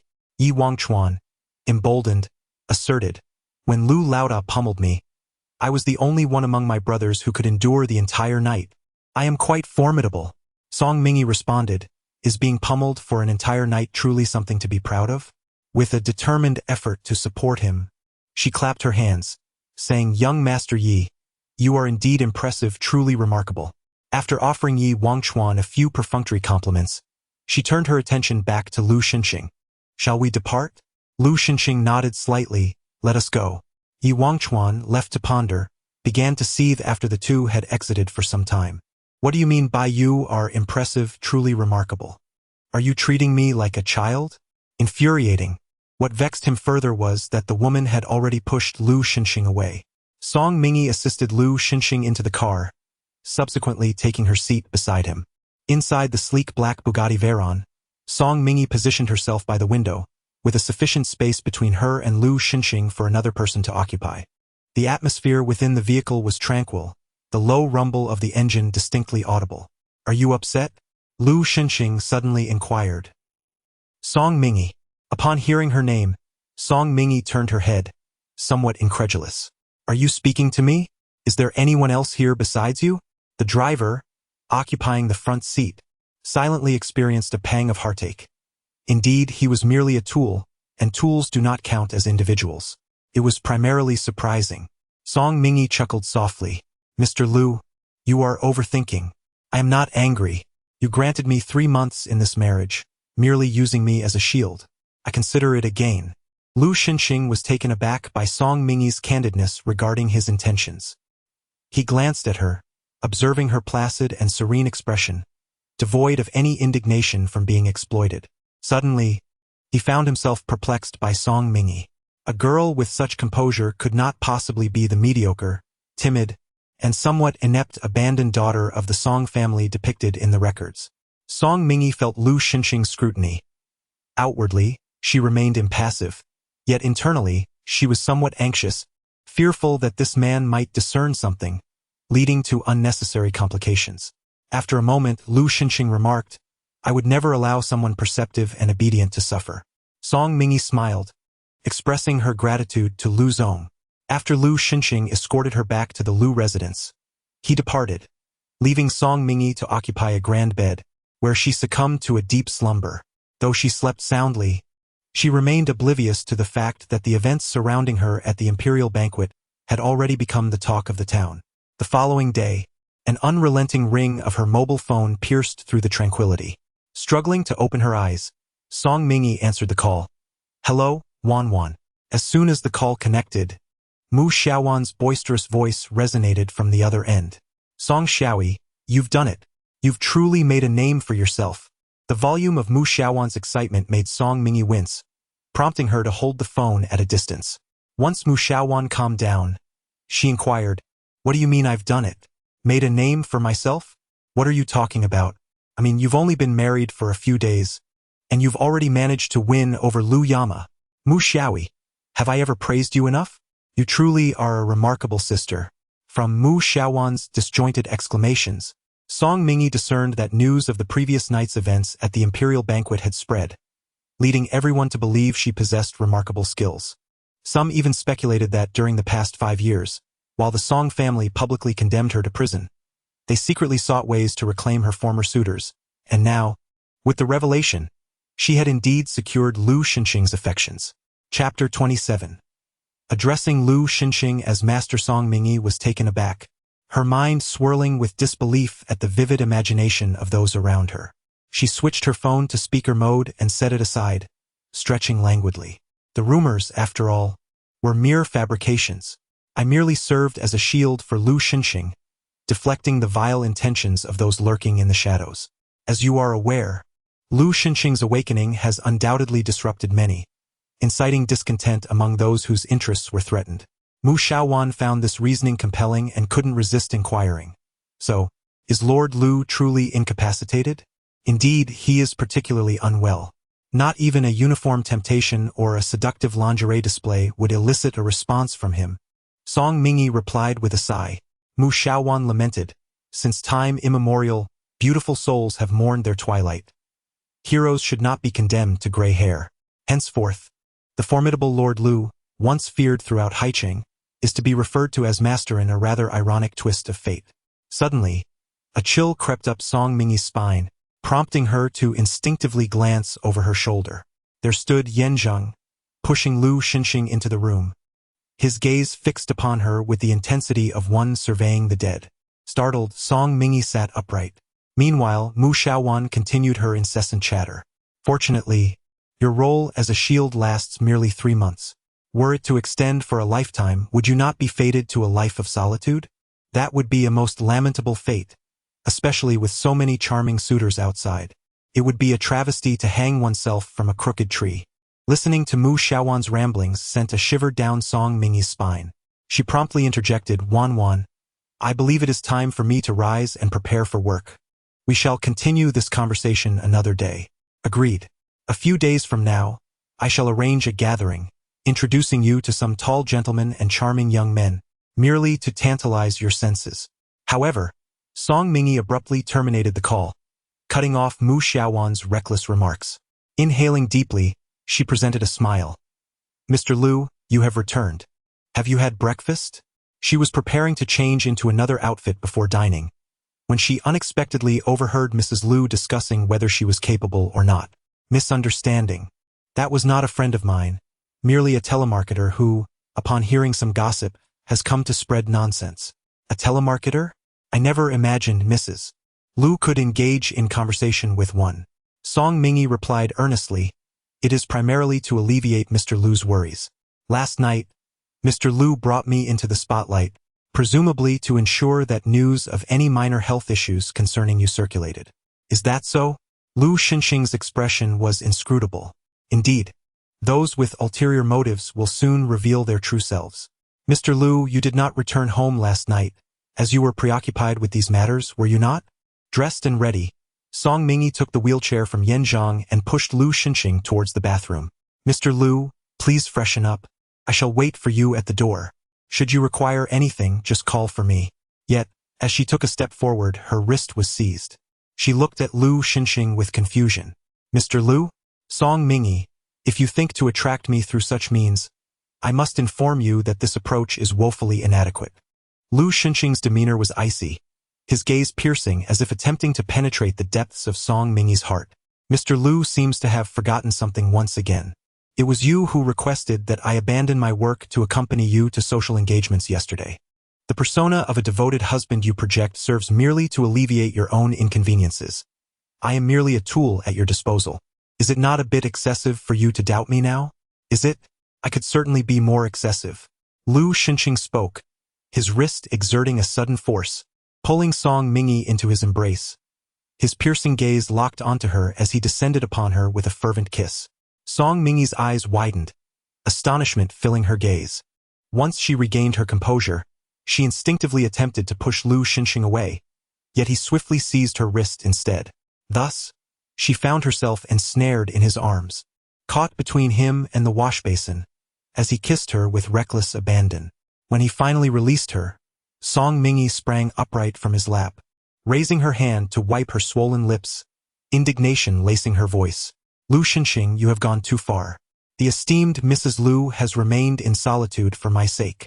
It is only fair that I indulge your desires, is it not? Tell me, do I not measure up to the allure of long legs and the physique of a muscular wolf-dog in your eyes? Lu Xinxing's expression remained unfazed, a hint of amusement woven into his tone. Yet, a shiver ran down Song Mingi's spine.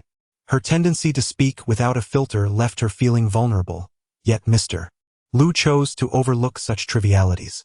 Lu Xinxing raised an eyebrow. Wasn't the person you were conversing with earlier a telemarketer? Your tone suggests a familiarity that is quite unexpected. Song Mingi maintained her composure.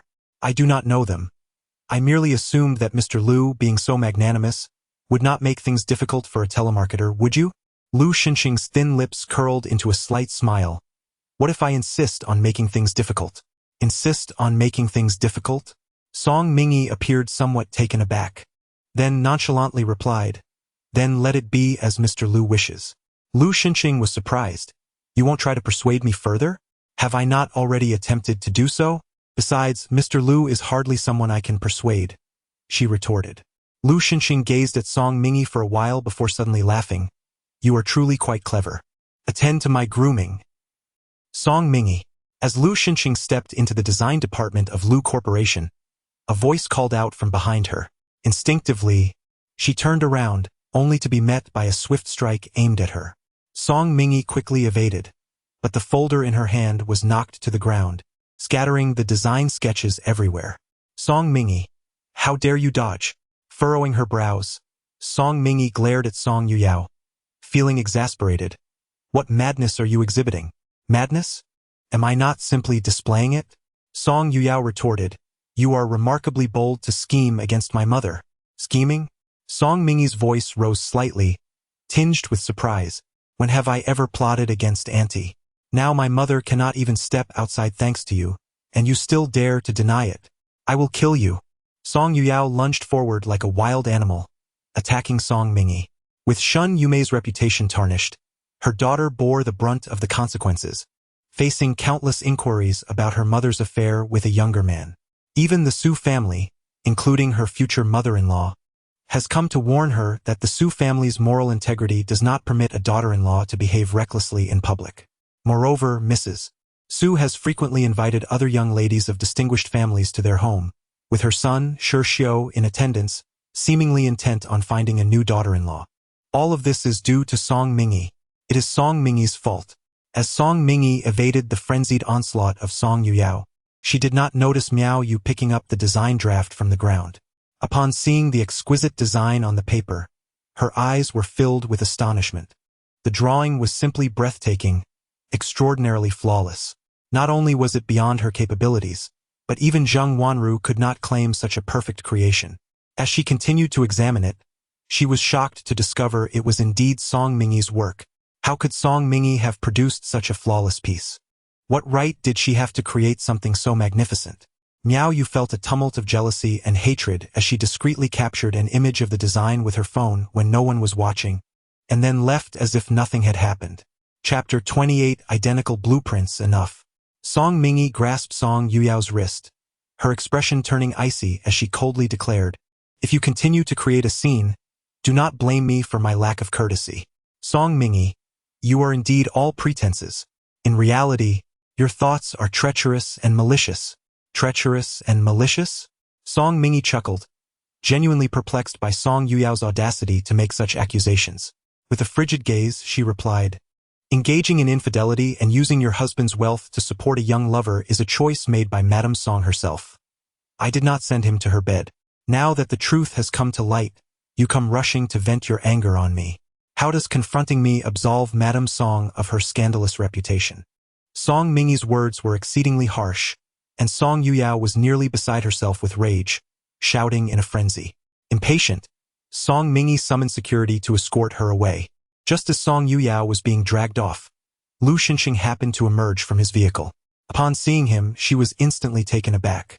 Although Lu Xinxing was renowned throughout Haicheng, he maintained a consistently low profile. Even when featured in the news, it was only in profile shots. Given her inadequate status, this was actually the first time Song Yuyao beheld his countenance. Dressed impeccably in a tailored suit, even seated in a wheelchair, his tall stature and strikingly handsome features were impossible to overlook, exuding an aura of nobility and a commanding presence. This is Lu Xinxing? She had always assumed that once he awakened, he would resemble a frail specter, but to her astonishment, he was extraordinarily handsome. Song Mingy was indeed fortunate. Not only did she find joy in his recovery, but she also secured such an exceptional man as her husband. Song Yuyao was particularly envious, and as her thoughts turned to Lu Xinxing's physical condition, her expression softened a little. Thankfully, Lu Xinxing was currently incapacitated.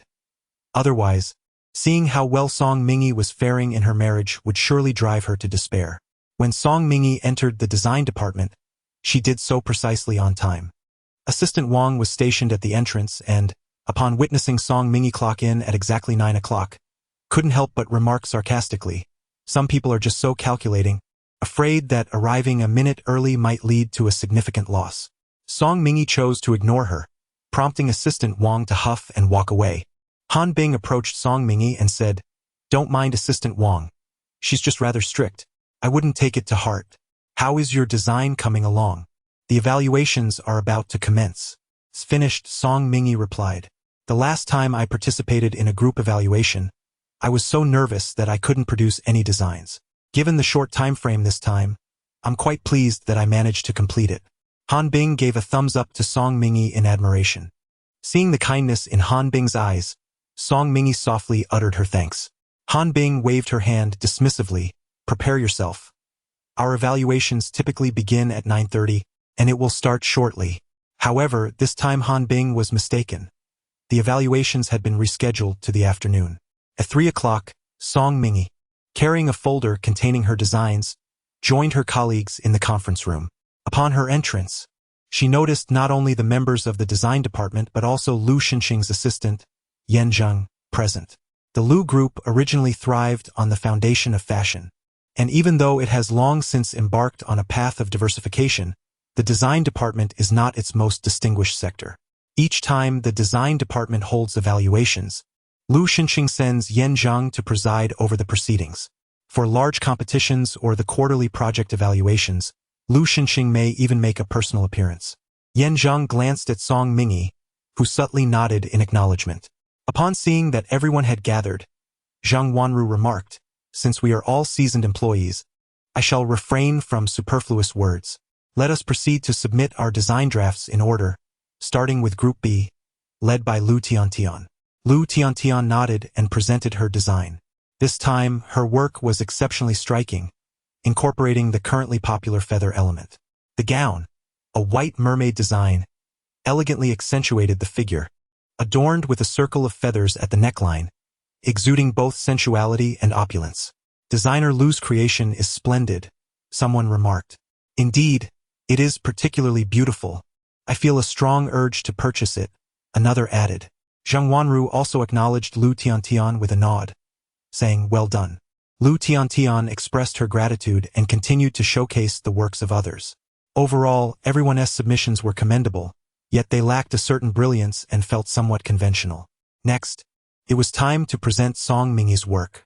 Lu Tiantian retrieved the portfolio submitted by Song Mingi. Just as she was about to unveil the creation, she was suddenly interrupted. "Wait a moment."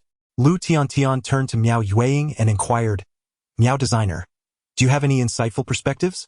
Miao Yueying replied, "Displaying each piece of work individually is an utter waste of time. I believe it would be more efficient to showcase them together. Let us present my work alongside Song Mingi's." Zhang Wanru concurred. This approach is indeed commendable. With Zhang Wanru's approval, Lu Tiantian felt compelled to acquiesce, allowing some space as both she and Miao Yueying placed their design drafts beneath the projector. As the two design drafts appeared simultaneously on the large screen, a wave of astonishment washed over the audience. "What is happening? Am I seeing things? Surely, I must be imagining this. How could I possibly see two identical design drafts?" Upon hearing the murmurs, Song Mingi lifted her gaze and was indeed taken aback to find the designs displayed on either side of the screen were precisely the same. The sole distinction lay in the corner of one draft, which bore her name, Song Mingi, while the other proudly displayed the name of Miao Yueying in an elegant script. This unexpected turn of events left not only the others in shock but also rendered Song Mingi speechless. Miao Yueying had audaciously presented a design identical to hers. Suddenly, Miao Yueying sprang to her feet, pointing an accusatory finger at Song Mingi, exclaiming, "Song Mingi, how dare you? You have the audacity to plagiarize my design and showcase it so brazenly. This is utterly outrageous." After venting her frustration, Miao Yueying turned to Zhang Wanru, her expression one of distress, and implored, "Manager Zheng, you must stand by me. My design must not be stolen without consequence. Otherwise, our Lu family's design department will become a haven for rampant plagiarism. Please remain calm. I assure you that I will resolve this matter." Zhang Wanru turned her gaze towards Song Mingi, her tone instantly becoming severe. "Do you have any explanation?" Song Mingi averted her eyes, replying coolly, The design sketch is mine. I did not plagiarize. No sooner had she finished speaking than Miao Yu shrieked. You claim there was no plagiarism? Are you accusing me of copying? Song Mingy. How audacious of you. A mere high school graduate and a troublemaker, you stole my design sketch and now, publicly exposed, you still dare deny it. Song Mingy cast a fleeting glance at Miao Yu and replied calmly. I maintain that I did not plagiarize, and I possess evidence. As a seasoned designer, Miao surely understands that every design sketch originates from initial concepts, which are currently in my folder. Chapter 29. Expelling Song Mingy. Lu Tiantian swiftly seized Song Mingy's folder and extracted a stack of drafts. After perusing through them, she exclaimed, These are preliminary designs with conceptual ideas. The room erupted in astonishment. Good heavens! There truly exists such evidence. Does this not imply that designer Miao is the one guilty of plagiarism? This thought echoed among them, and their expressions directed at Miao Yu grew peculiar. Miao Yu, however, was well prepared and remained unfazed. With a cold smile, she retorted, If you had the audacity to plagiarize my work, you must have long been ready. What difficulty lies in sketching a few ambiguous preliminary drafts? It is precisely such desperate attempts to conceal your intentions that reveal your unscrupulousness. The other members of the design department nodded in agreement at Miao Yu's words. What Miao has stated is profoundly reasonable. If merely spending a few years operating a sewing machine could yield designs of this caliber, I would be the first to sign up. Indeed, I too shall enlist. Amidst the overwhelming support from her colleagues, Miao Yu felt no surprise. She had anticipated that even if Song Mingy produced conceptual drafts, it would be futile. A woman who had merely graduated from high school and spent 5 years in prison held little credibility, regardless of her claims. Thank you all for restoring my reputation. Your kindness will forever be etched in my heart. Designer Miao is far too modest. We are longtime colleagues. We are well aware of your character. Who else would we defend if not you? Lu Tiantian harbored doubts about Song Mingy's alleged plagiarism. She turned to her and inquired, Mingy, what do you have to say? This design was crafted by me at home last night. Lu Tiantian pressed further. Is there any evidence? Is there a family member who can attest to that? Previously, Lu Xinxing had witnessed her creating the design. Miao Yu scoffed, You want your family to corroborate? Song Mingy, why not just claim I slipped into your mind and stole your design? Manager Zhang remarked, The situation is quite apparent. When will the plagiarist be called out? Zhang Wanru gazed at Song Mingy. Do you have anything else to add? Han Bing anxiously grasped Song Mingy's wrist. Mingy, didn't you say the design was drawn at home? How then did it leak? Think carefully. Song Mingy furrowed her brow. This design was conceived at the Lu residence, and Miao Yu, no matter her connections, could not have seen it there. As she pondered, the only opportunity she recalled was that morning. Earlier today, Song Yuyao had come to trouble her at the Song family company, and the design had slipped from her grasp. She faintly remembered that was when Miao Yu had arrived at the office. This could elucidate why the evaluation, which had always been scheduled for the morning, was suddenly postponed to 3 in the afternoon. Reproducing her design would require time. This morning, my design fell to the ground, and I was entangled for about 10 minutes. If it was leaked, it must have been then. Did you notice anyone who could serve as a witness? The only person present was my sister, who was the one entangling me. Miao Yu smiled once more. Is it again your family? Song Mingy, I truly implore you, if you wish to absolve yourself, could you not choose someone else? Your actions render it impossible for anyone to trust you. Who said that? Lu Tiantian suddenly interjected. The Lu Corporation's hall is equipped with surveillance cameras. If someone were to clandestinely photograph your design blueprints in the hall, the cameras would undoubtedly capture it clearly. I wish to access the surveillance footage from the Lu Corporation's hall. Song Mingy directed this statement towards Yan Zheng. Aware of her identity and the fact that Lu Xinxing harbored disdain for her, yet she remained Mrs. Lu, Yan Zheng would never easily refuse her request.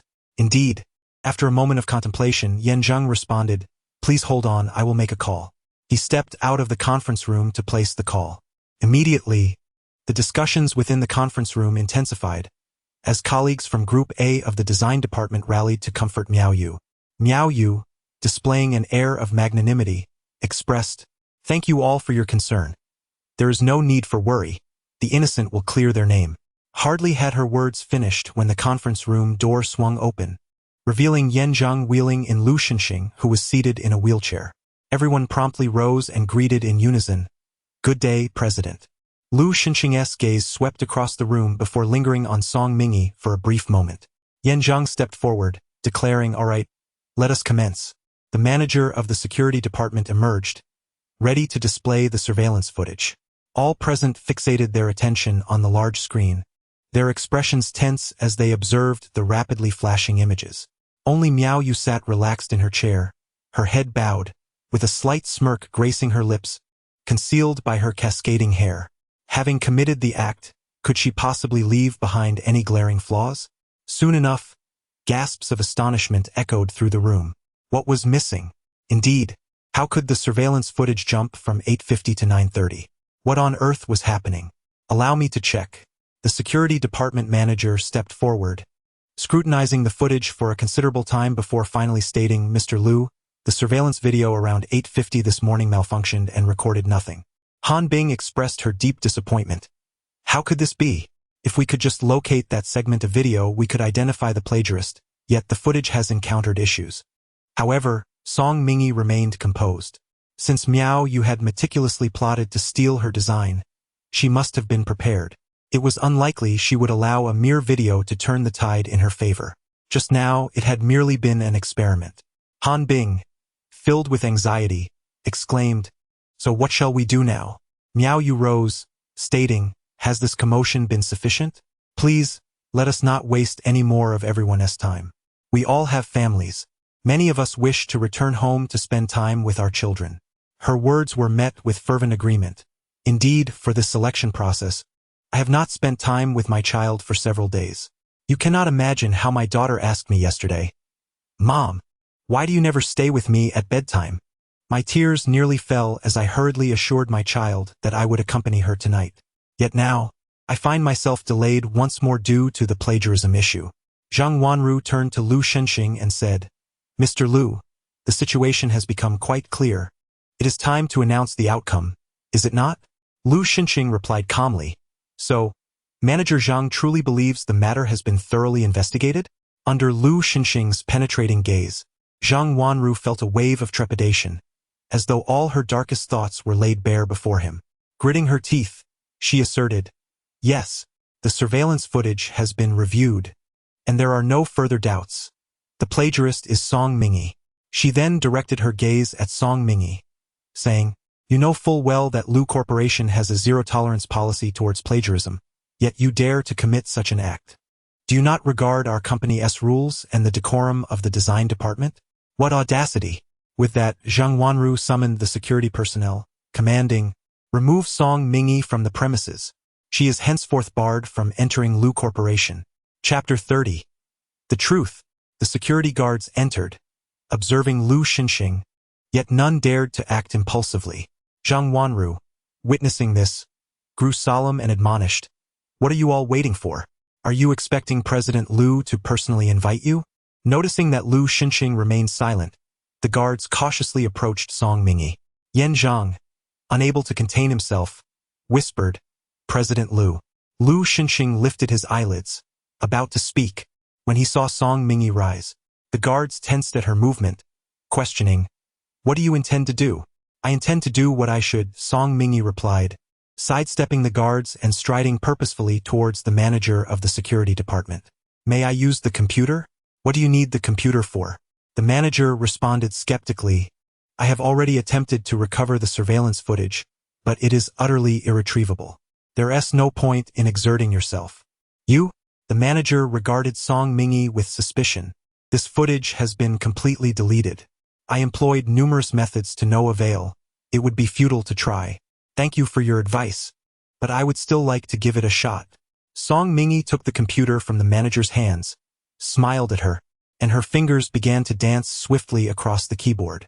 The conference room was suddenly filled with the clattering of keys.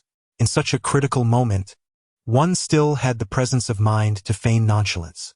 Truly, one does not shed tears until faced with the coffin. Miao Yu felt a sense of disdain within her.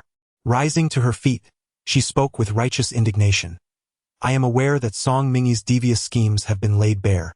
She must be quite unsettled and may attempt one final desperate struggle. However, I must remind you that acknowledging one's mistakes and sincerely repenting is your only path forward.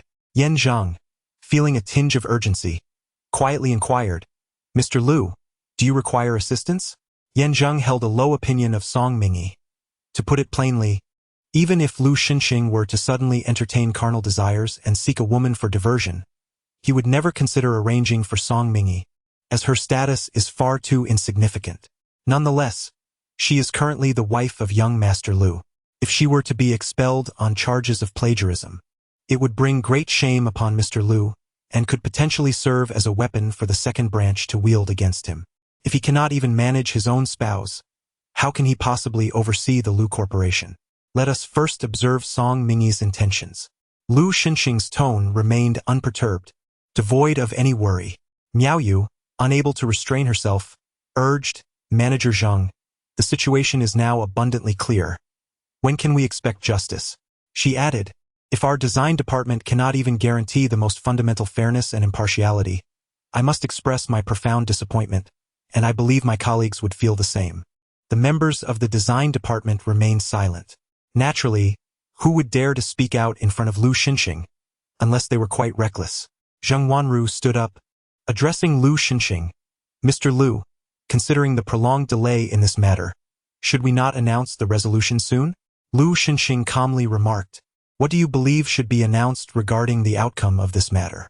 Naturally, it pertains to the result of Song Mingyi's plagiarism of designer Miao's work.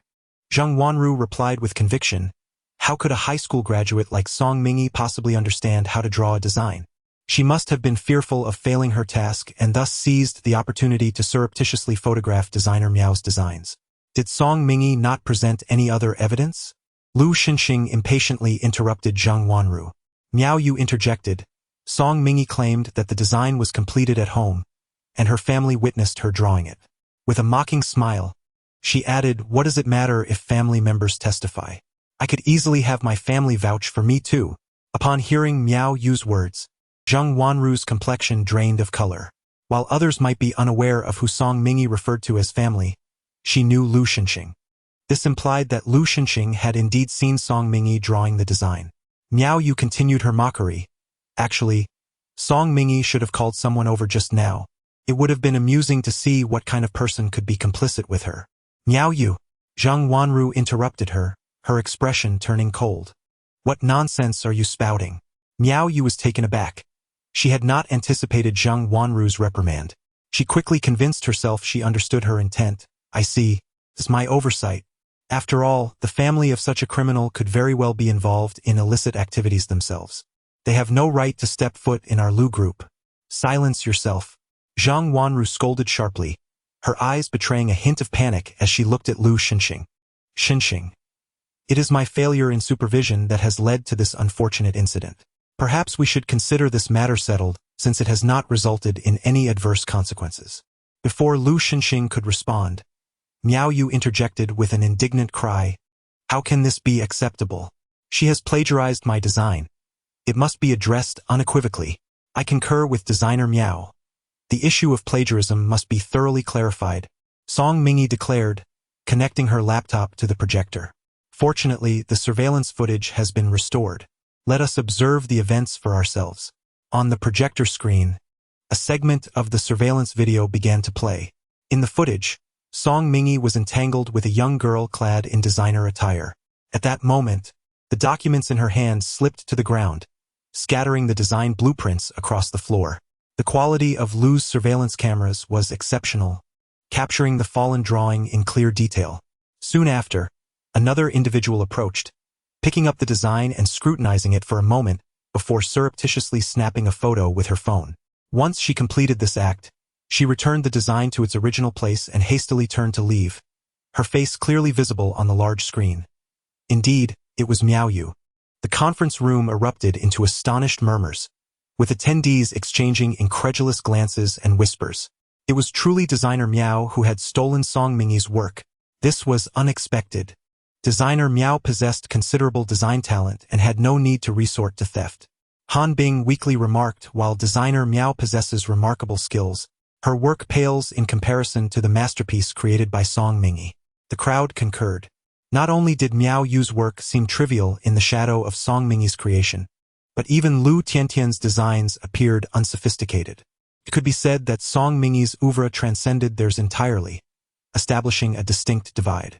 However, it was unacceptable to claim another's work as one's own. That would be utterly reprehensible. Miao Yu was incensed, for she had never anticipated that Song Mingi could restore the deleted video. Listening to the whispers around her, Miao Yu suddenly rose to her feet, exclaiming, "This is not how it is. It is. It is possible that Song Mingi, with her formidable abilities, could fabricate a false video to tarnish my reputation. Yes, that is precisely it. Manager Zhang, you must believe me. You are aware of this." Chapter 31. Exclusion. Silence. How could I possibly know about your despicable schemes to entrap our colleagues? Zhang Wanru was filled with disdain. What a fool. She had already warned her moments ago. Yet the relentless pursuit continued. Now the video had been restored. Miao Yu was utterly doomed. Manager Zhang. Miao Yu was rendered speechless by Zhang Wanru's fierce demeanor. She had never witnessed her in such a state. She wished to utter something, but the murderous glare from Zhang Wanru silenced her. "You are terminated," Zhang Wanru coldly declared, then turned to Lu Xinxing. "Brother Xinxing, what do you think? This is a company matter." Upon hearing Lu Xinxing's detached remark, Zhang Wanru's expression stiffened momentarily, before she smoothly altered her address to Mr. Lu. "What is your opinion on my handling of the situation? What do you think?" Lu Xinxing replied indifferently. I believe." Zhang Wanru felt the weight of everyone's gaze upon her, gritting her teeth as she declared, "We must report Miao Yu's actions, so the entire industry is aware of what she has done." Miao Yu felt her strength drain away, collapsing to the ground like a rag doll. "Quickly, drag her out." Upon hearing Zhang Wanru's command, the security personnel approached without hesitation, seizing Miao Yu's arm and pulling her outside. "Mr. Lu, I was wrong. I truly made a mistake. Please give me another chance." Miao Yu pleaded desperately as she was dragged away. Zhang Wanru exhaled a sigh of relief and softly remarked, "It is all my inadequacy. I should not have troubled you over such a trivial matter." Lu Xinxing cast a fleeting glance at Zhang Wanru and spoke in a subdued tone. "For over a century, the Lu Group has never encountered such a heinous act of plagiarism. Your incompetence is indeed evident." Zhang Wanru's expression immediately froze, feeling an overwhelming sense of embarrassment. Yet she refrained from blaming Lu Xinxing, instead attributing the fault to Song Mingi. As if oblivious to Zhang Wanru's discomfort, Lu Xinxing lifted his chin slightly and said, "Continue with the evaluation." Zhang Wanru acquiesced, allowing Lu Tiantian to proceed with the remaining presentations. The designs from Group A were commendable, surpassing Group B by a slender margin. Yet they paled in comparison to Lu Tiantian's work, let alone that of Song Mingi. With a stiff expression, Zhang Wanru announced the champion is Song Mingi, with Group B emerging victorious. "Oh yes, this is splendid. We've won. We've won." The members of Group B were ecstatic. Han Bing exuberantly embraced Song Mingi, exclaiming, "Song Mingi, you are our savior. It is solely thanks to you that our group triumphed. You are remarkable." The others soon followed suit, enveloping Song Mingi in their jubilant embrace. It had been a long time since Song Mingi had experienced such fervent emotion. Her body tensed momentarily, yet upon witnessing the smiles on their faces, she felt herself relax somewhat. "This is a collective achievement." After a brief pause, she added, "I shall treat everyone to dinner tonight." "No need," Lu Tiantian promptly interjected. "The celebration expenses will be covered by Manager Zhang. It is a customary practice in our design department." Upon noticing everyone turning their gaze toward her, Zhang Wanru offered a stiff smile and nodded, saying, "Feel free to enjoy yourselves. I shall take care of it." Though Zhang Wanru wore a smile, her heart was engulfed in revulsion, her disdain for Song Mingi intensifying. If Song Mingi had merely acknowledged her plagiarism and exited the design department gracefully, would she not have spared herself the wrath of Brother Xinxing? Noticing the venomous glare directed at her, Song Mingi's smile faltered slightly.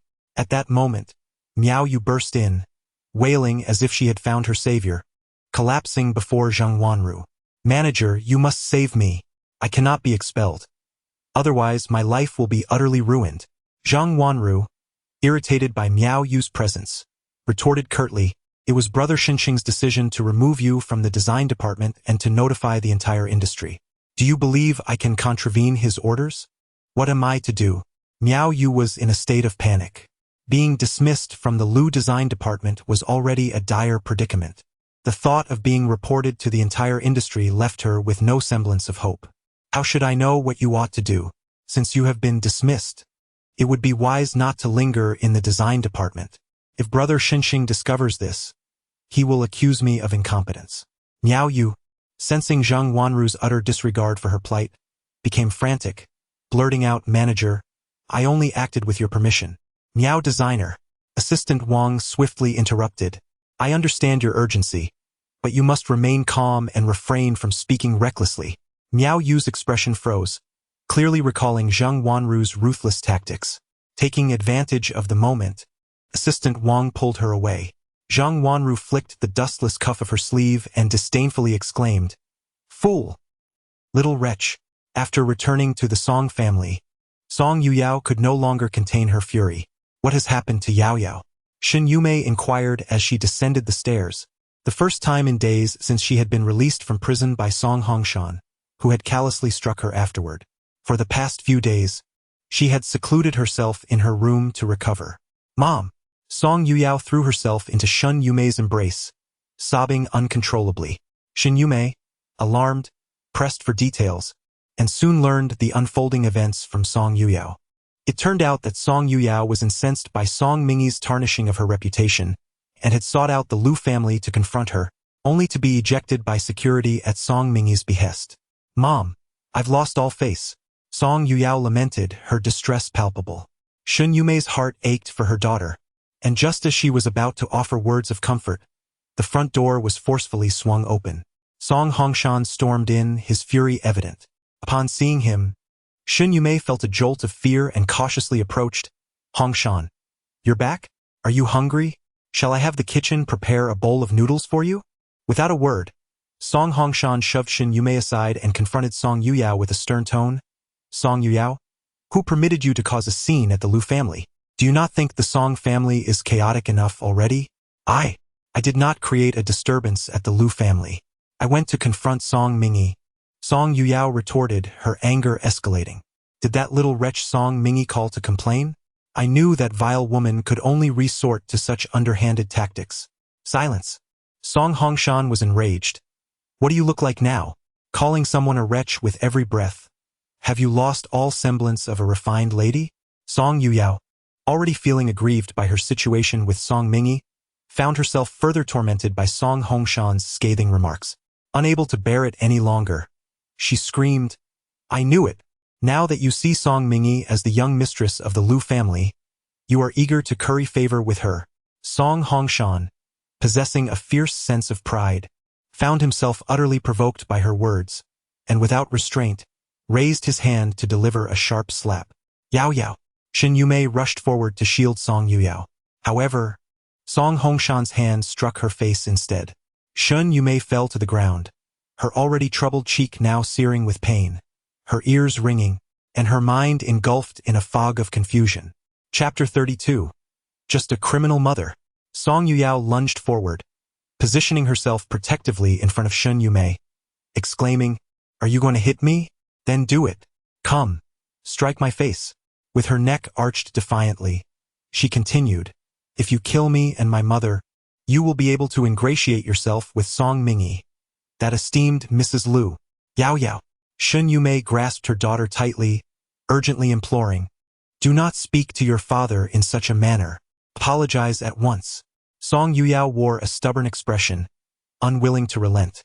Shen Yumei hastily interceded on her daughter's behalf, stating, It is entirely my fault for failing to educate her properly. I will rectify this. After all, she is soon to be wed, yet she behaves like a child, harboring such animosity. Contemplating the marriage arrangement with the Su family, Song Hongshan's expression softened slightly as he said coldly, Yao Yao truly needs to be disciplined. Otherwise, once she marries into the Su family, her mother-in-law will not be so lenient with her. After delivering his remarks, Song Hongshan departed in a huff. Supporting Shun Yumei to her feet, Song Yuyao gazed at her mother's swollen face, her heart brimming with anxiety and anger. Mother, must we continue to endure this humiliation, allowing Song Mingi to trample over us? In your dreams, I intend to see how a dead person can dominate us, Shun Yumei declared fiercely, her eyes flashing with malevolence. After work, Song Mingi followed the members of Design Group B, led by Zheng Wanru, to the Hyatt Huaguang entertainment venue. This establishment, renowned in Haiqing for its blend of entertainment and dining, hosted nearly every gathering of the design department. However, this time they found themselves barred from entering the private room. The corpulent manager of the Hyatt Huaguang Entertainment Club bowed before Miss Zheng. I sincerely apologize, Miss Zheng, but the private room you reserved cannot be utilized today. Zheng Wanru furrowed her brows, appearing quite irate. Give me a reason. The manager replied, under normal circumstances, it would be expected that a private room would be at your disposal, especially since you personally brought your party and made a prior reservation. However, you are aware that the Hyatt Huaguang is one of the most esteemed establishments in Haiqing. Allowing just anyone to enter would indeed compromise our standards. As he spoke, the manager's gaze drifted into the crowd, ultimately honing in on Song Mingi. Song Mingi realized that this was directed at her. Indeed, Zheng Wanru then inquired, Manager Chen, what do you mean by that? Everyone here is a colleague of mine from the Lu Corporation, not just any random person. Manager Chen replied, those who gain entry to the design department of Lu Corporation are undoubtedly elite, whom I have always admired. However, I have heard whispers of an added element, a criminal among you. Manager Zheng, you know how business people are quite superstitious about auspicious beginnings. If a convict were to enter our Hyatt Huaguang today, it would surely offend the dignity of our other guests. Manager Chen's voice rose, capturing the attention of numerous onlookers, who began to murmur amongst themselves while pointing at Song Mingi.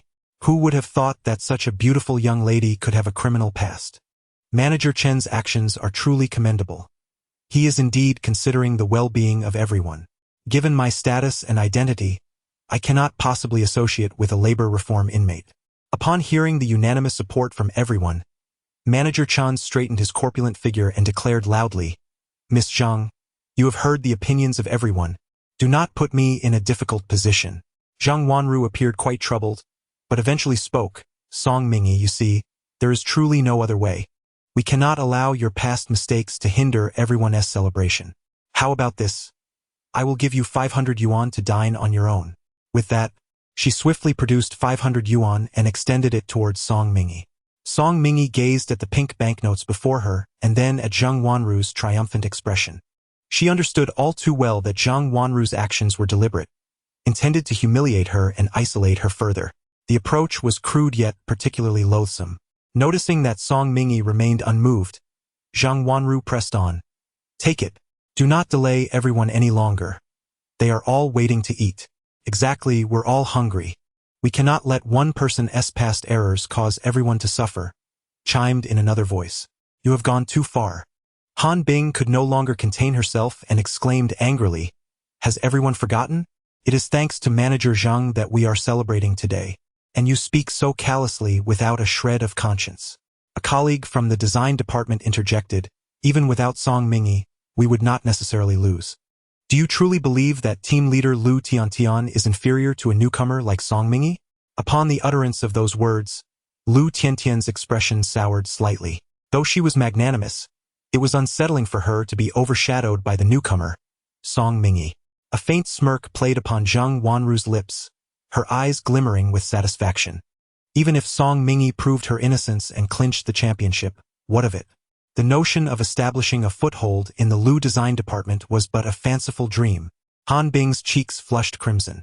That's not the case, she murmured. Song Mingi was taken aback. She hadn't anticipated Han Bing would come to her defense. Zheng Wanru's demeanor darkened, her irritation palpable.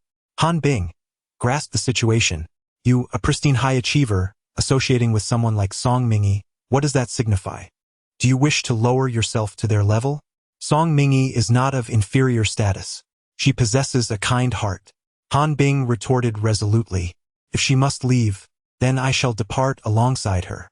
With that, Han Bing grasped Song Mingi's wrist. Let us go. Yet Song Mingi remained still. Mingi? In truth, Song Mingi was indifferent to whether these individuals regarded her with esteem. Her initial intent in joining the Lu design department was merely to facilitate her own private matters. However, with Han Bing stepping forth to support her, it would be ungracious to allow the young girl to depart in such a disheartened manner, like a wayward dog. She raised her gaze to Han Bing and inquired, "Do you wish to enter?" "Ah." Han Bing was perplexed. Song Mingi clarified, "Simply tell me if you wish to proceed." "Of course I do."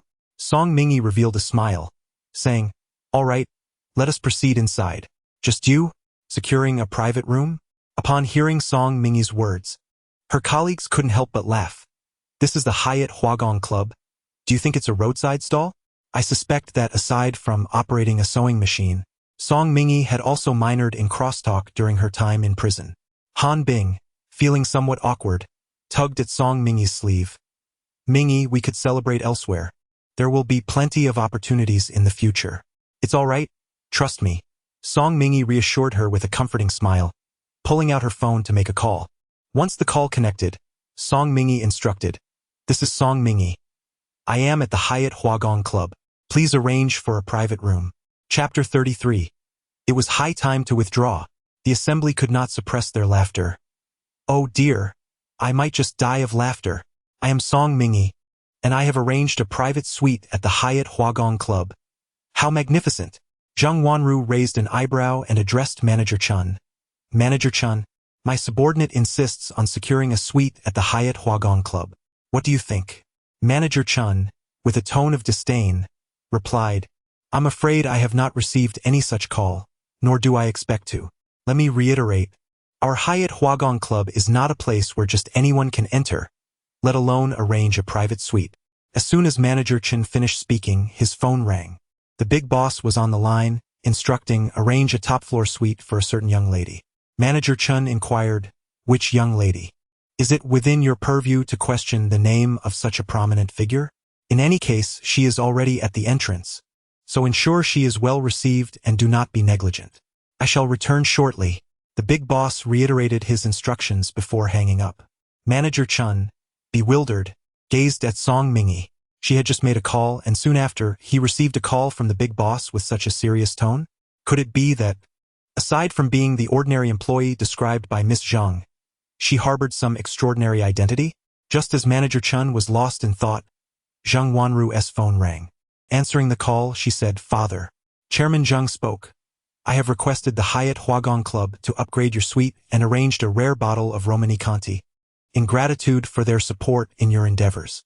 Zheng Wanru smiled sweetly and expressed her gratitude. "Thank you, Dad." After ending the call, she shook her phone lightly and added, "That was my father. He is aware that I am hosting dinner for everyone today, so he upgraded our private dining room and even arranged for a few bottles of Romani Conti." Upon hearing this, her colleagues from the design department gathered around to thank her, filled with envy. Who wouldn't desire the illustrious family background of Zheng Wanru? Manager Chun, realizing the significance of the call from the big boss, understood it was undoubtedly regarding Miss Zheng.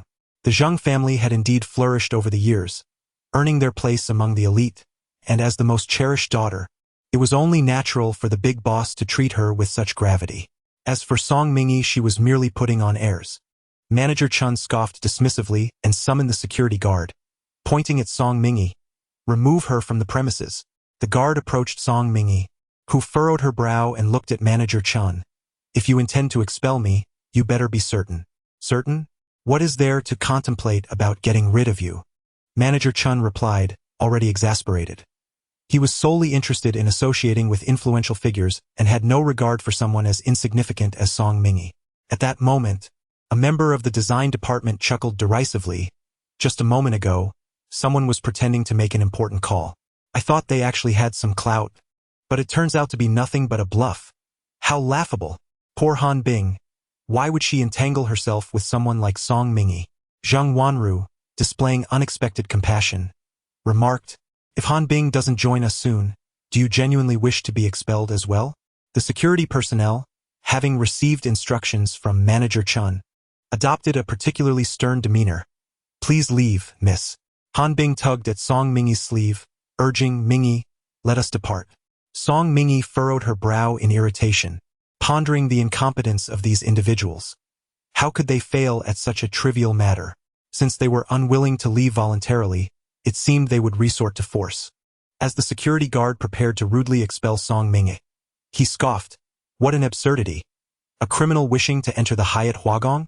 At that moment, a deep male voice resonated. If criminals are barred from entering the Hyatt Huagong, what of the disabled?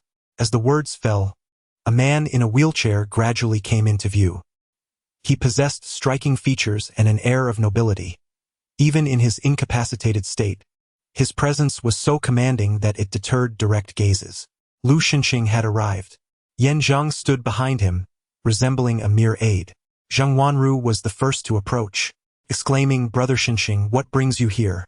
"I came to dine, but it appears entry may not be permitted," Lu Xinxing responded, his gaze sweeping across the surrounding crowd, his expression frosty.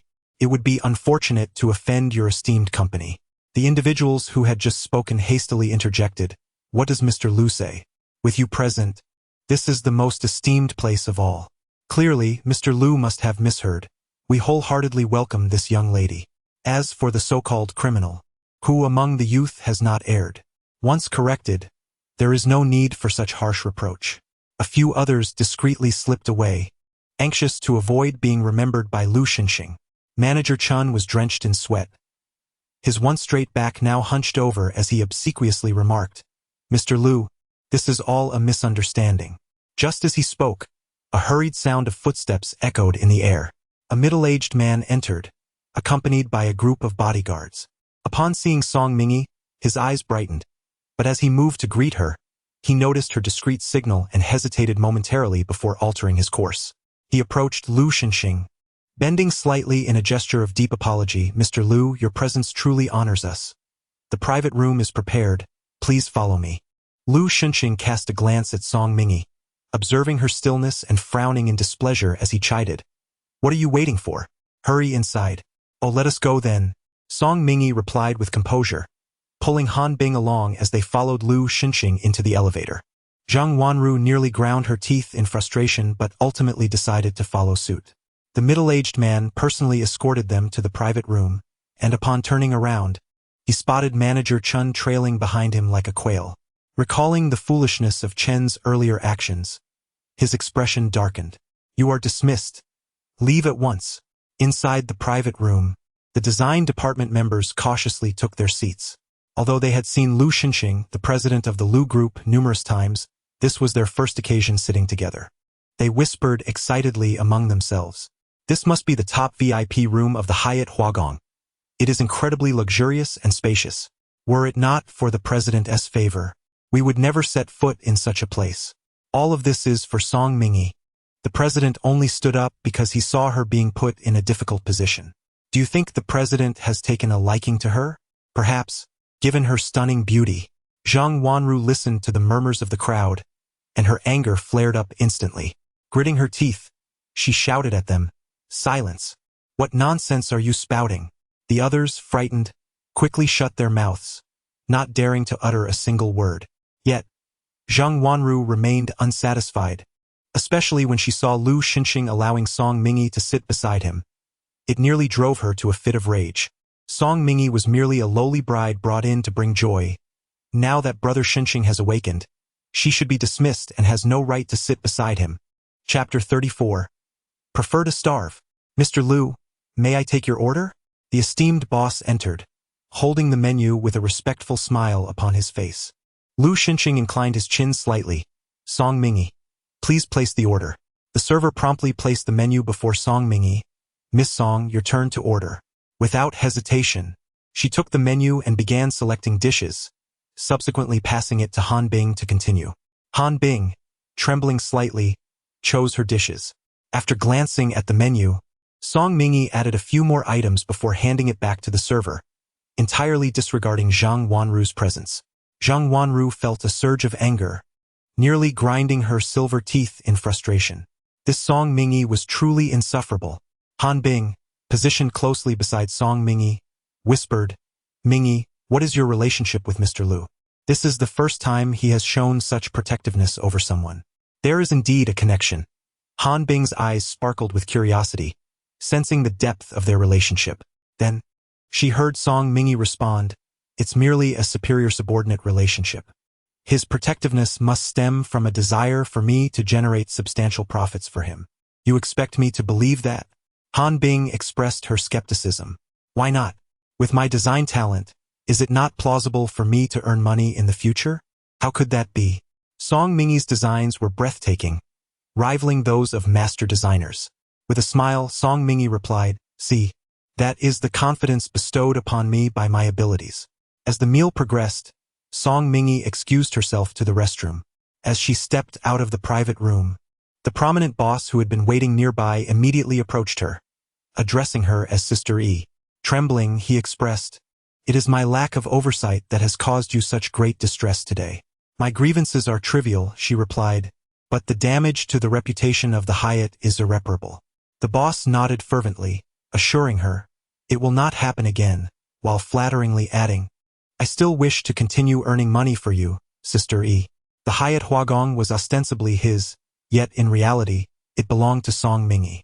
She had remained low-key, as her previous incarceration had made matters rather inconvenient, which is why she had not publicly claimed it. However, today, upon arriving for a meal, she was obstructed by a manager under his employ, who subjected her to various humiliations. An utter farce. The boss seethed at the memory of the earlier events. "This fool. He is nearly bringing about my ruin." Song Mingy. Upon hearing a voice behind him, the boss's expression instantly shifted to one of deference and politeness. "Miss Song, please accept this VIP card from the Hyatt. It is a small token of my esteem." "You are too kind," Song Mingy replied, extending her hand to accept the card. After exchanging a few more courteous remarks, the boss turned away. As he cast a fleeting glance at the graceful Zhang Wanru approaching, he continued on his way. Overlooked by the boss, Zhang Wanru's countenance darkened. Feeling humiliated and, in a fit of indignation, she directed her ire at Song Mingy, exclaiming, "Song Mingy, do not presume that the boss of the Hyatt is being courteous to you because of your own merits. You are mistaken. It is all due to Brother Xinxing's influence. Do not become too self-satisfied."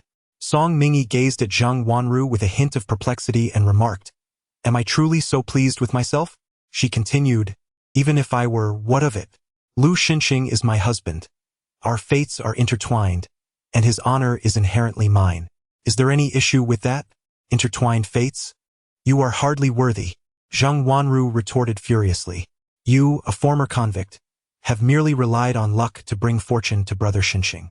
What right do you have to call yourselves a couple?" Listening to Zhang Wanru's unoriginal tirade, Song Mingy curled her lips into a slight smile and replied coolly, "Shall I show you our marriage certificate? You dare to use a marriage certificate to intimidate me?" Zhang Wanru seethed, raising her hand to strike Song Mingy's face. In a swift motion, Song Mingy seized Zhang Wanru's wrist, observing her frenzied demeanor, and raised her chin defiantly, saying, "Take a glance behind you. Lu Xinxing is approaching. Are you certain you wish for him to witness your unruly behavior?" Zhang Wanru froze momentarily, instinctively glancing back, only to find the corridor behind her utterly vacant. It was then she realized she had been deceived. Enraged, she attempted to strike Song Mingy again, but Song Mingy had already slipped away. It was imperative for Song Mingy to escape. There was no need to witness Zhang Wanru's descent into madness. As she reached the entrance of the private room, she spotted Yan Zheng pushing Lu Xinxing out. Lu Xinxing's handsome visage was somber, his eyes filled with urgency. Upon noticing, Song Mingy instinctively inquired, "What transpired?" Lu Xinxing raised his gaze to Song Mingy and suddenly questioned, "Song Mingy, are you feeling particularly pleased with yourself?" Song Mingy was left bewildered, wondering what it meant for her to be so pleased. Was she feeling pleased? Just as she was about to inquire further, Lu Xinxing had already instructed Yan Zheng to leave. What a unified couple. Song Mingy, you truly know how to elevate trivial matters to a matter of importance. Zhang Wanru hurried after her and witnessed Song Mingy being disregarded by Lu Xinxing, which instantly lifted her spirits. A woman who lacks her husband's affection will inevitably find herself cast aside one day. Song Mingy paid her no mind, yet suddenly a sharp pain surged through her, rendering her complexion pale. Observing Song Mingy's precarious state, Zhang Wanru assumed, She was merely provoked by Lu Xinxing and departed in high spirits. Song Mingyi curled her body in distress, as an intense ache radiated from her heart. What was happening? Why did her heart hurt so much? It felt akin to the moment when her 2 children were taken away. In Shanghai City, Lu Xinxing entered the children's room with a grim expression. Inside, Dr. Xie and the maid, Aunt Xiao, were keeping vigil by the bedside. Lu Xinxing inquired, "How is he?" Dr. Xie replied, "The young master is not in serious condition. He merely fainted from hunger." As he spoke, Lu Yimo awakened, and upon seeing Lu Xinxing, he huffed disdainfully, his small face radiating rejection. It was this wicked father who forbade him from seeing his mother. Lu Xinxing, observing Lu Yimo's defiance, couldn't help but chuckle in frustration. "You've become quite the character." Lu Yimo turned away, giving Lu Xinxing a dismissive gesture, his tousled hair reflecting the stubbornness of the little one. The veins on Lu Xinxing's forehead throbbed in irritation. Seeing this, Aunt Xiao hurriedly stood in front of Lu Xinxing, saying, "Young master, let us speak calmly. The young master is already this hungry. If this continues, he may truly suffer a mishap. Please rise and eat." "No, if I cannot see Mama, I shall not eat," Lu Yimo replied, his tone resolute yet filled with emotion. He began to cry again, exclaiming, "If this life is destined to separate me from Mama, then I would rather starve myself. Once I become a ghost, you cannot separate me from her." Lu Xinxing scoffed, "By the time you become a ghost, she will have forgotten you and may even have other children." Lu Yimo's face reflected sheer shock, as if he were on the brink of despair. Observing his son's distress, Lu Xinxing's heart softened at last. "Hurry and get up. I will take you to find her," he conceded, a rare moment of compromise in his voice. Chapter 35. It was undoubtedly the machinations of Song Mingyi. He had investigated her background and was well aware of her life story, including her 5 years in prison. A girl who has traversed the vicissitudes of life possesses a rather intricate inner world. Particularly, he sensed that Song Mingyi was even more complicated than the information he had gathered. The close rapport between Lu Yimo and her made Lu Xinxing feel apprehensive. He was reluctant to allow his son to associate with such a woman. Initially, he believed that his son's fondness for Song Mingyi was merely a fleeting whim of childhood, thinking that a brief separation in the mountains would suffice. To his surprise, the boy proved obstinate, enduring 3 days of hunger. If he did not relent soon, he feared that this little one might truly starve himself to death. Lu Xinxing sighed deeply. No matter how adept he was at manipulating circumstances, he had to yield before his own son. Upon hearing Lu Xinxing's words, Lu Yimo abruptly sat up, his expression darkening before he collapsed back down. Aunt Xiao promptly supported him, speaking tenderly, "Young master, let us first have something to eat. Shall we?" "No, I must see my mother at once," Lu Yimo asserted with unwavering determination, as if fearful that Lu Xinxing might change his mind. Lu Xinxing remained silent, contemplating. Could he truly deceive a mere child? Seeing his father's silence, Lu Yimo assumed he had indeed reconsidered, promptly declaring, "Father, if you continue to separate us, I will persist in my hunger strike until I perish." The little one looked up, his pale face resolute, embodying a determination that even 10 oxen could not sway. Lu Xinxing skillfully maneuvered his wheelchair, his voice laced with fury. "Aren't you coming along?" Lu Yimo, filled with joy, fought against the dizziness that overwhelmed him and clumsily descended from the bed, trailing behind Lu Xinxing. In the Lu family's ancestral home, Song Mingyi had just emerged from the bath, wrapped in a towel, when the door swung open, revealing Lu Xinxing's entrance. Surprised, Song Mingyi exclaimed, "What brings you back?" Before Lu Xinxing could respond, a small figure darted past him and rushed towards Song Mingyi. Lu Xinxing could not suppress a cold snort, pondering how Song Mingyi had managed to enchant his unfortunate son into following her like a moth to a flame. "Mom!" Lu Yimo cried out, leaping into Song Mingyi's embrace. Taken aback, Song Mingyi had not anticipated Lu Xinxing bringing Lu Yimo along. "Mo, what brings you here?" Lu Yimo clung tightly to Song Mingyi, his eyes reddening as he immediately began to recount his grievances. "My dad is terrible.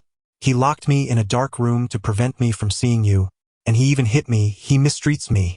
Mom, when you run away from home next time, please take me with you." Song Mingyi could only respond with a stunned silence, casting a dubious glance at Lu Xinxing. Though known for his temper, she had never heard of him being abusive, especially given that he had only one heir left. "Mom, I miss you so much." Hearing the child's heartfelt words, Song Mingyi's expression softened immediately. She had never spoken of it, yet deep within her heart, she longed for Lu Yimo. Suddenly, she sensed something amiss. Gently cradling Lu Yimo's small face, she scrutinized his pallor, and her expression changed drastically. Without hesitation, she lifted Lu Yimo and placed him on the sofa, pouring a glass of water to help him drink. As she observed the anguish on his face begin to ease, her gaze shifted to Lu Xinxing. "Mr. Lu, what on earth is happening? How could Momo be so severely dehydrated and starved? Have you ensured that those caring for him are competent?" Song Mingyi recalled the words spoken by Mrs. Lu when Lu Yimo had fallen into the water, and a chill ran through her. She suspected that someone was cruelly mistreating Lu Yimo under Lu Xinxing's very nose, potentially endangering his life. "The caregivers are fine. The problem lies with Lu Yimo," Lu Xinxing replied with irritation. "This little one starved himself for 3 days just to see you." "What?" Song Mingyi was incredulous, never imagining that Lu Yimo would go to such lengths. "You!" Upon seeing the distress on Song Mingyi's face, Lu Yimo felt a surge of anxiety. Grasping the sleeve of her garment, he implored, "Mom, please don't be angry. I just wanted to see you." As he spoke, his eyes reddened, and tears streamed down his cheeks, his frail body trembling like a frightened little puppy, terrified of abandonment. Song Mingyi, whose heart was often as hard as iron, found it impossible to remain unyielding in the face of this child. She gently patted his little head and said, "Don't cry." Lu Yimo continued to weep, his thoughts consumed by the possibility that Song Mingyi was angry with him and might forsake him. His tears flowed like the relentless waters of the Yangtze River, seemingly endless. His sobs were so intense that he began to hiccup uncontrollably. His small face flushed crimson, and his lips took on a purplish hue. Song Mingyi swiftly enfolded him in her embrace, her actions a facade of comfort, while in truth, she had already discreetly grasped a silver needle between her fingers. As her palm caressed Lu Yimo's back, the needle pierced an acupoint, gradually calming him down and restoring the normal color to his face, which bore the traces of his tears. Gently, she wiped his face clean before laying the exhausted Lu Yimo on the bed. Just as she stood up, her wrist was seized by him. Lu Yimo gazed at her with wide, pleading eyes. "Mom, are you angry? Are you going to leave me?" Song Mingyi instantly recognized the fear in his eyes, and her heart ached. She softly stroked his hair, saying, "What nonsense is this? I'm going to prepare a meal for you. Aren't you hungry?" Without hesitation, Lu Yimo replied, "I want to go with you, Mom." Song Mingyi did not refuse, and she lifted him into her arms. Though he was already 5 years old, he felt remarkably light in her hold, evoking a sense of tenderness within her. The thought that this child had gone 3 days without food just to see her was akin to swallowing a sour lemon, leaving her heart heavy with a bittersweet ache. Lu Xinxing had been worried about Lu Yimo being positioned in the middle of the room. Instinctively, Song Mingyi remarked, "Could you please step aside and not block the way?" Song Mingyi gently pushed the wheelchair back a little, guiding Lu Xinxing aside, before cradling Lu Yimo as she departed from the bedroom. Departing, Lu Xinxing gazed at Song Mingyi, who left with the child without a hint of nostalgia, feeling a sense of disbelief. Surely, Song Mingyi had intentionally employed this method to capture his attention. Indeed, she must have. However, if she believed that such trivial tactics would ensnare him, she was sorely mistaken. While Lu Xinxing was upstairs taking a call, he descended to find the dining room filled with an enticing aroma. His unfortunate son sat at the table, relishing a piece of toasted steamed bun, while Song Mingyi donned an apron, busily preparing congee in the kitchen. Upon noticing Lu Xinxing's gaze fixed on his bun, Lu Yimo's expression shifted to one of vigilance, and he swiftly devoured the piece in a few bites. In his haste, he nearly choked. Song Mingyi, observing this, quickly brought a glass of milk to Lu Yimo's lips. "Take your time, eat slowly." Just as Lu Yimo swallowed the last morsel, he pointed at Lu Xinxing and exclaimed loudly, "Mommy, Daddy is trying to steal my toasted bun." Chapter 36. Oh no. He went for a kiss. "This is a slice of steamed bun specially baked for me by my mother. You cannot take it. Lu Xinxing's lips twitched. How insignificant must he appear in his son's eyes for the boy to think that his father would actually vie for a piece of steamed bun with him. Observing Lu Xinxing's silence, Lu Yimo, filled with concern, hastily consumed the bun slice in a few bites. The little fellow ate too quickly and accidentally choked, his small face turning a vivid shade of crimson. Lu Yimo.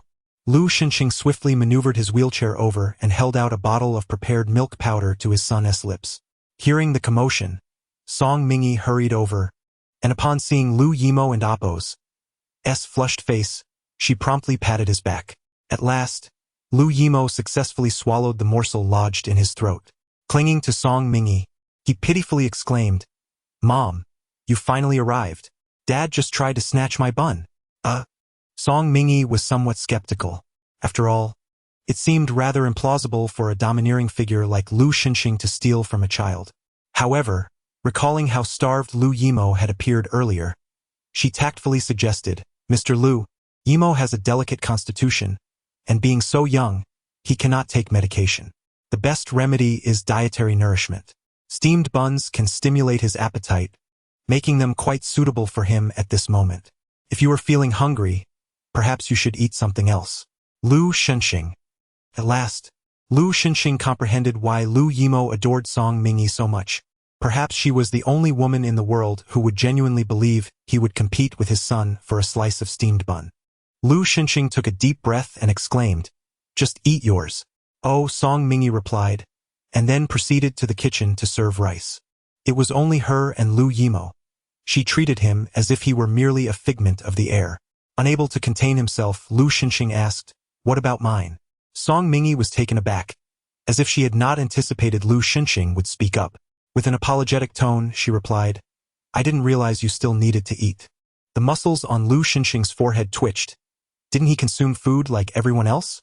Song Mingy expressed her genuine belief that those who could become domineering CEOs were often quite different from ordinary individuals.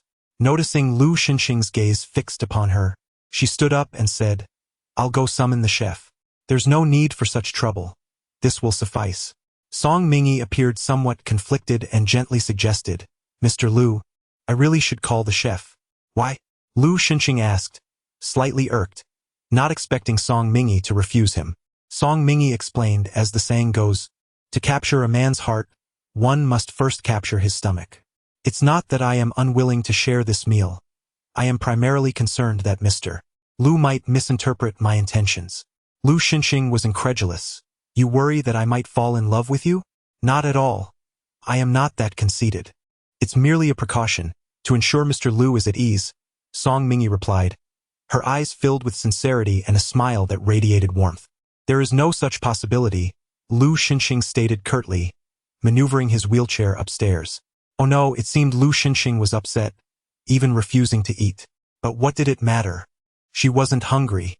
Suddenly, she felt a tug on her sleeve. Song Mingy lowered her head and asked, "What's wrong, Momo?" Lu Yimo raised his head, his large, dark eyes wide with inquiry. "Mommy, will you divorce Daddy?" "Yes." Song Mingy hesitated momentarily, but ultimately chose honesty over deception. Though young, this child was remarkably astute. She did not wish to mislead him carelessly. "Can I go with Mommy?" "No," Song Mingy replied, "your father would not permit it, and besides, you have your own biological mother." "No," Lu Yimo exclaimed, his tone filled with fervor. "That woman is not my real mother. She only wants to take my life." His disdain was palpable as he recalled that woman, whose eyes were always filled with greed and hatred, devoid of any maternal affection. She was nothing like the mother he envisioned in his dreams. Clinging tightly to Song Mingy's waist, he inhaled her comforting fragrance. "Mommy, you are my true mother." Song Mingy could not help but shake her head, feeling utterly powerless against the child's earnestness. Perhaps it was the fact that he was of a similar age to her own child that softened her heart in his presence. Lu Yimo had not rested well these past few days, and after a meal, he soon felt drowsy. Song Mingy entrusted him to the dedicated servant, Momo. "It in Appo's time to rest. An early night is good for your health." Although Lu Yimo was reluctant to part from Song Mingy, he did not wish to hinder her rest, so he responded with a pitiful tone, "All right, we will see each other again tomorrow." Song Mingi gazed at Lu Yimo's pitiful expression and leaned in to plant a gentle kiss on his forehead, murmuring, "Good night." After this unexpected gesture, she found herself momentarily stunned, never anticipating that she would act in such a manner. However, upon witnessing the sudden brightness of Lu Yimo's face and the gleam of surprise in his eyes, her initial hesitation dissipated entirely. Once Lu Yimo ascended the stairs, Song Mingi hesitated briefly before ultimately deciding to enter the kitchen. As she carried a tray of food upstairs, she noted that Lu Xinxing was not in the bedroom. After searching around, she finally located him in the gym, where he was engaged in a vigorous workout, gripping the pull-up bar to strengthen his arms. He had been exercising for some time. His back glistened with sweat, and his breath came in quick gasps. Seeing this, Song Mingi's brows knitted together in concern. While physical exercise is generally beneficial, it is not suitable for everyone, particularly not for Lu Xinxing. Residual toxins lingered within his body, and such prolonged exertion would only accelerate blood circulation, causing the toxins to become more active. "That's enough. You should stop exercising," she asserted as she approached him, grasping his arm with a furrowed brow. "You've been at it for quite a while now. Excessive exercise will only harm your health." Lu Xinxing cast a cold glance in her direction, his eyes steely. "When did it become your place, a mere bride of fortune, to meddle in my affairs? Do you think that because I assisted you previously, you have the right to dictate my choices?" "My apologies for intruding," Song Mingi replied curtly, releasing her grip and turning away with resolute grace. As if merely indulging in idle matters, she found herself concerning herself with his trivial affairs. Regardless of whether he succumbed to poison or perished from illness, it bore no significance to her. There remained but 80 days until the dissolution of their marriage. Suddenly, the visage of Lu Yimo surfaced in her mind, prompting Song Mingi to halt her steps. As she turned, she beheld Lu Xinxing, utterly fatigued. His arms could no longer sustain his weight, and he was on the brink of collapse. Before Song Mingi's mind could fully grasp the situation, she instinctively lunged toward Lu Xinxing. At that moment, he too could no longer maintain his balance, and his body fell heavily, the force of his descent toppling Song Mingi to the ground. In the next instant, his lips collided with hers. Chapter 37. Mrs. Lu. Affection requires discretion. Song Mingi's eyes widened as her gaze penetrated into the depths of the man's eyes, their stares locking in a silent confrontation. Her heart trembled, and instinctively, she pushed Lu Xinxing away. Taken by surprise, Lu Xinxing fell heavily to the ground, producing a dull thud. Startled, Song Mingi sat up abruptly, her tongue grazing her lips, which burned with a fiery sting and a metallic taste. She winced, realizing the pain was no mere illusion. Her lips were swollen. Indeed, the portrayals in films were deceiving. Collapsing into an embrace and kissing was hardly romantic. It felt as though her teeth were on the verge of shattering. Just as she attempted to rise, her wrist was seized. Instinctively turning her head, she found Lu Xinxing gazing at her. His lips were also bruised, stained with crimson, and his already handsome features bore an alluring charm, reminiscent of a captivating fox spirit, evoking a desire to delve deeper into the moment. In a fleeting instant, the image of their earlier embrace, with their lips brushing against each other, flashed through her mind. Soft, a peculiar jolt coursed through her heart, igniting a flame where he grasped her wrist. Realizing the inappropriate thoughts swirling in her mind, Song Mingi hastily wriggled her wrist free from his grip. "Mr. Lu, please, do not rush. Allow me to assist you." She immediately reached out to help Lu Xinxing, but under his intense gaze, she felt a shiver run down her spine, her limbs suddenly devoid of strength. Once more, they tumbled together, this time with Song Mingi landing entirely in Lu Xinxing's embrace. Her rosy lips pressed against his neck. This time, it was not a forceful embrace. The momentum was slight and it did not hurt much. A thought unconsciously flickered through Song Mingi's mind. This moment felt reminiscent of a scene from a drama. Just then, Xiaomin approached and, upon seeing the two entangled on the floor, quickly covered her eyes. "My lord, my lady, I apologize. I did not realize you were engaged. I shall take my leave." With that, she hurried away. From a distance, Song Mingi heard Xiaomin exclaiming excitedly to Aunt Qian. "The relationship between the lord and lady is truly delightful. They couldn't help but show affection in the gym. Is that true? How wonderful. Aunt Qian responded instantly. Did you capture any pictures? No, I forgot, Xiaomin replied. Youth these days. How could such an important matter be overlooked? Next time, be sure to remember. Sharing it with the lady will surely bring her greater joy. Song Mingyi. Lu Shenxing. Lu Shenxing, visibly irritated, urged, Get up quickly. Song Mingyi complied, hastily rising from Lu Shenxing's embrace, and then carefully assisted him into his wheelchair before pushing him back to their room. In the master bedroom, Song Mingyi first wheeled Lu Shenxing into the bathroom to freshen up. She reached to unfasten his shirt buttons, but he grasped her wrist firmly. I can manage this myself. You should step outside, he stated. Song Mingyi replied affirmatively, but recalling how he had fallen from the lever earlier, she inquired, Are you truly certain you do not need my assistance? He remarked, Your body has yet to fully recover, and it is only natural to feel a bit frail and in need of assistance. Upon hearing these words, Lu Shenxing's temples pulsed with irritation as he retorted, Get out. Oh, Song Mingyi promptly exited. Just as she closed the door, she pushed it open again, peering in to say, I have placed your dinner on the table. Please eat a little after you wash up. Sleeping on an empty stomach is not good for your health. After speaking, she shut the door once more. Listening to the sound of Song Mingyi's footsteps receding, Lu Shenxing took a deep breath and, with great effort, lowered himself into the bathtub. The overwhelming sense of weakness left him feeling an indescribable frustration. How could the esteemed Lu Shenxing have fallen to such a state? After spending an extended period in the bathtub, he emerged to find the water had grown quite cold. Draped in a bathrobe, he maneuvered his wheelchair back to his room, where the corridor lights still illuminated the way. His gaze fell upon the meal set upon the coffee table. A bowl of rice porridge, a plate of delicate flour rolls, and 2 dishes, 1 meat and 1 vegetable. Lu Shenxing hesitated for a moment but ultimately approached the table. Initially, he was merely seeking to avoid the painful gnaw of hunger, yet upon tasting the first bite he was utterly astonished. Even though it had cooled, the flavor was so exquisite that it surpassed even the renowned delicacies of the imperial feast. Unable to resist, he continued to eat until he realized he had consumed everything on the table. The following day, Lu Shenxing was roused from his slumber by the sound of voices nearby. Furrowing his brows, he felt a profound displeasure within. Who could be so audacious as to disturb his slumber? Silence! Lu Shenxing admonished sharply. Yet, he soon sensed something amiss. His voice was far too feeble. Struggling to open his eyes, he beheld Madame Lu standing vigil by his bedside.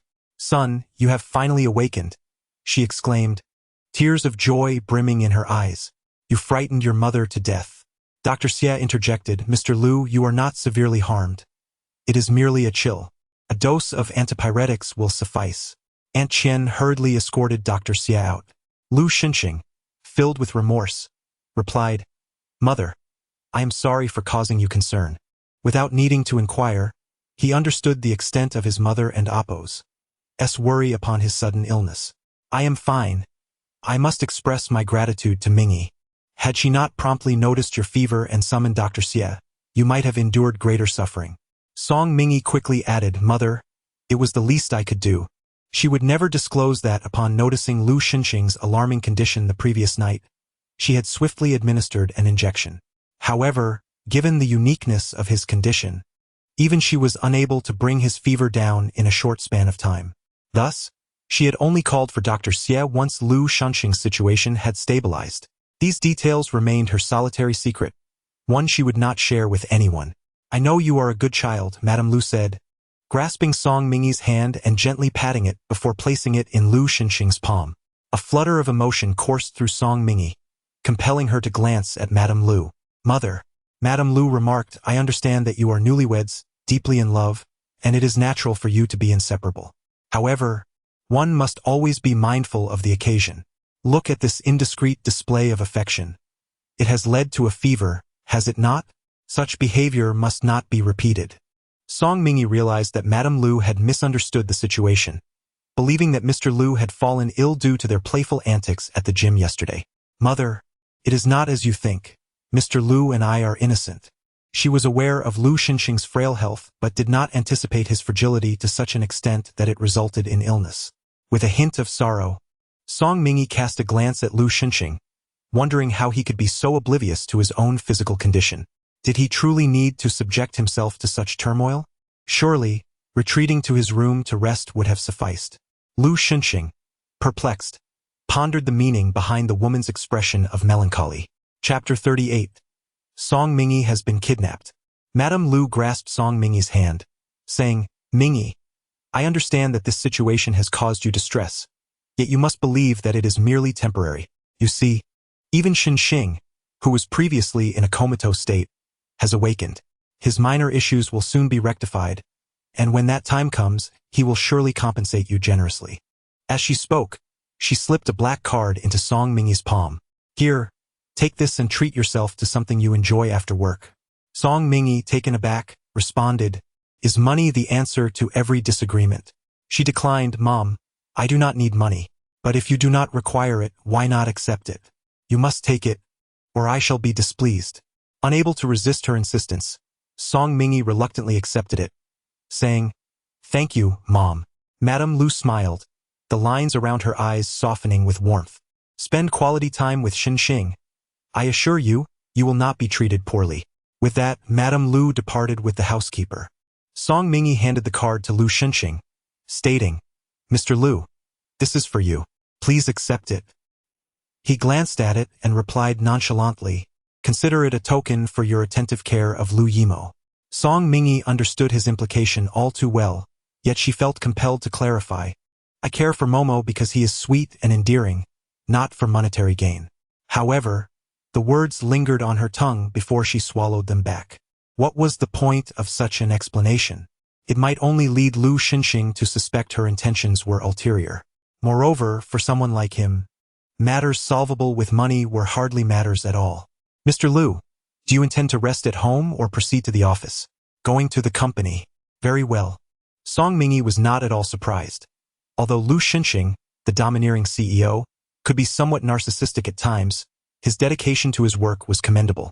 Upon arriving at the design department of the Lu Corporation, Song Mingyi encountered Lu Tiantian.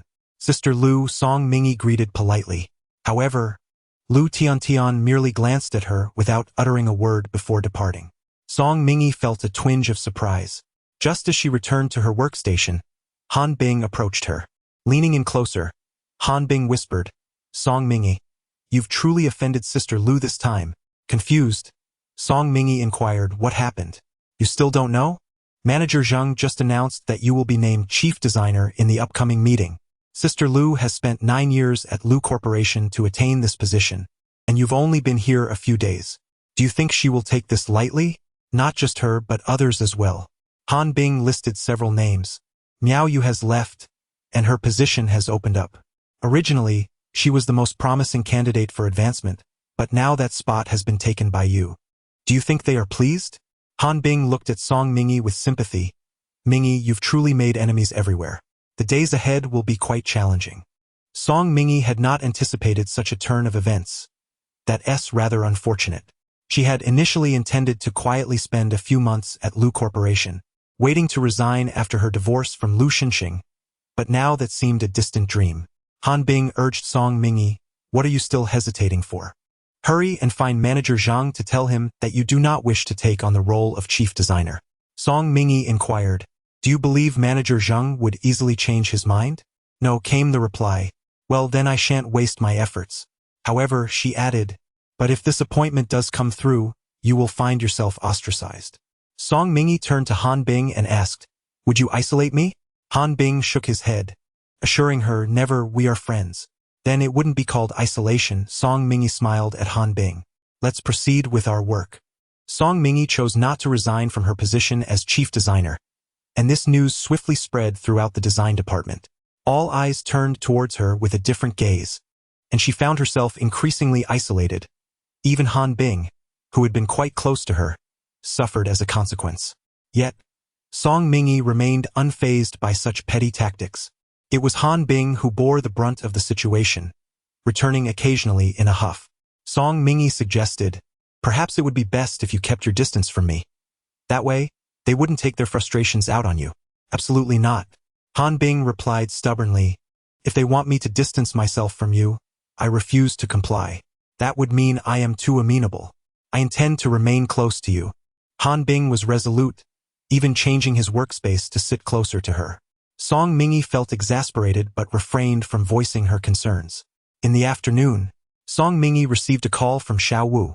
Boss, I've got news about the second treasure.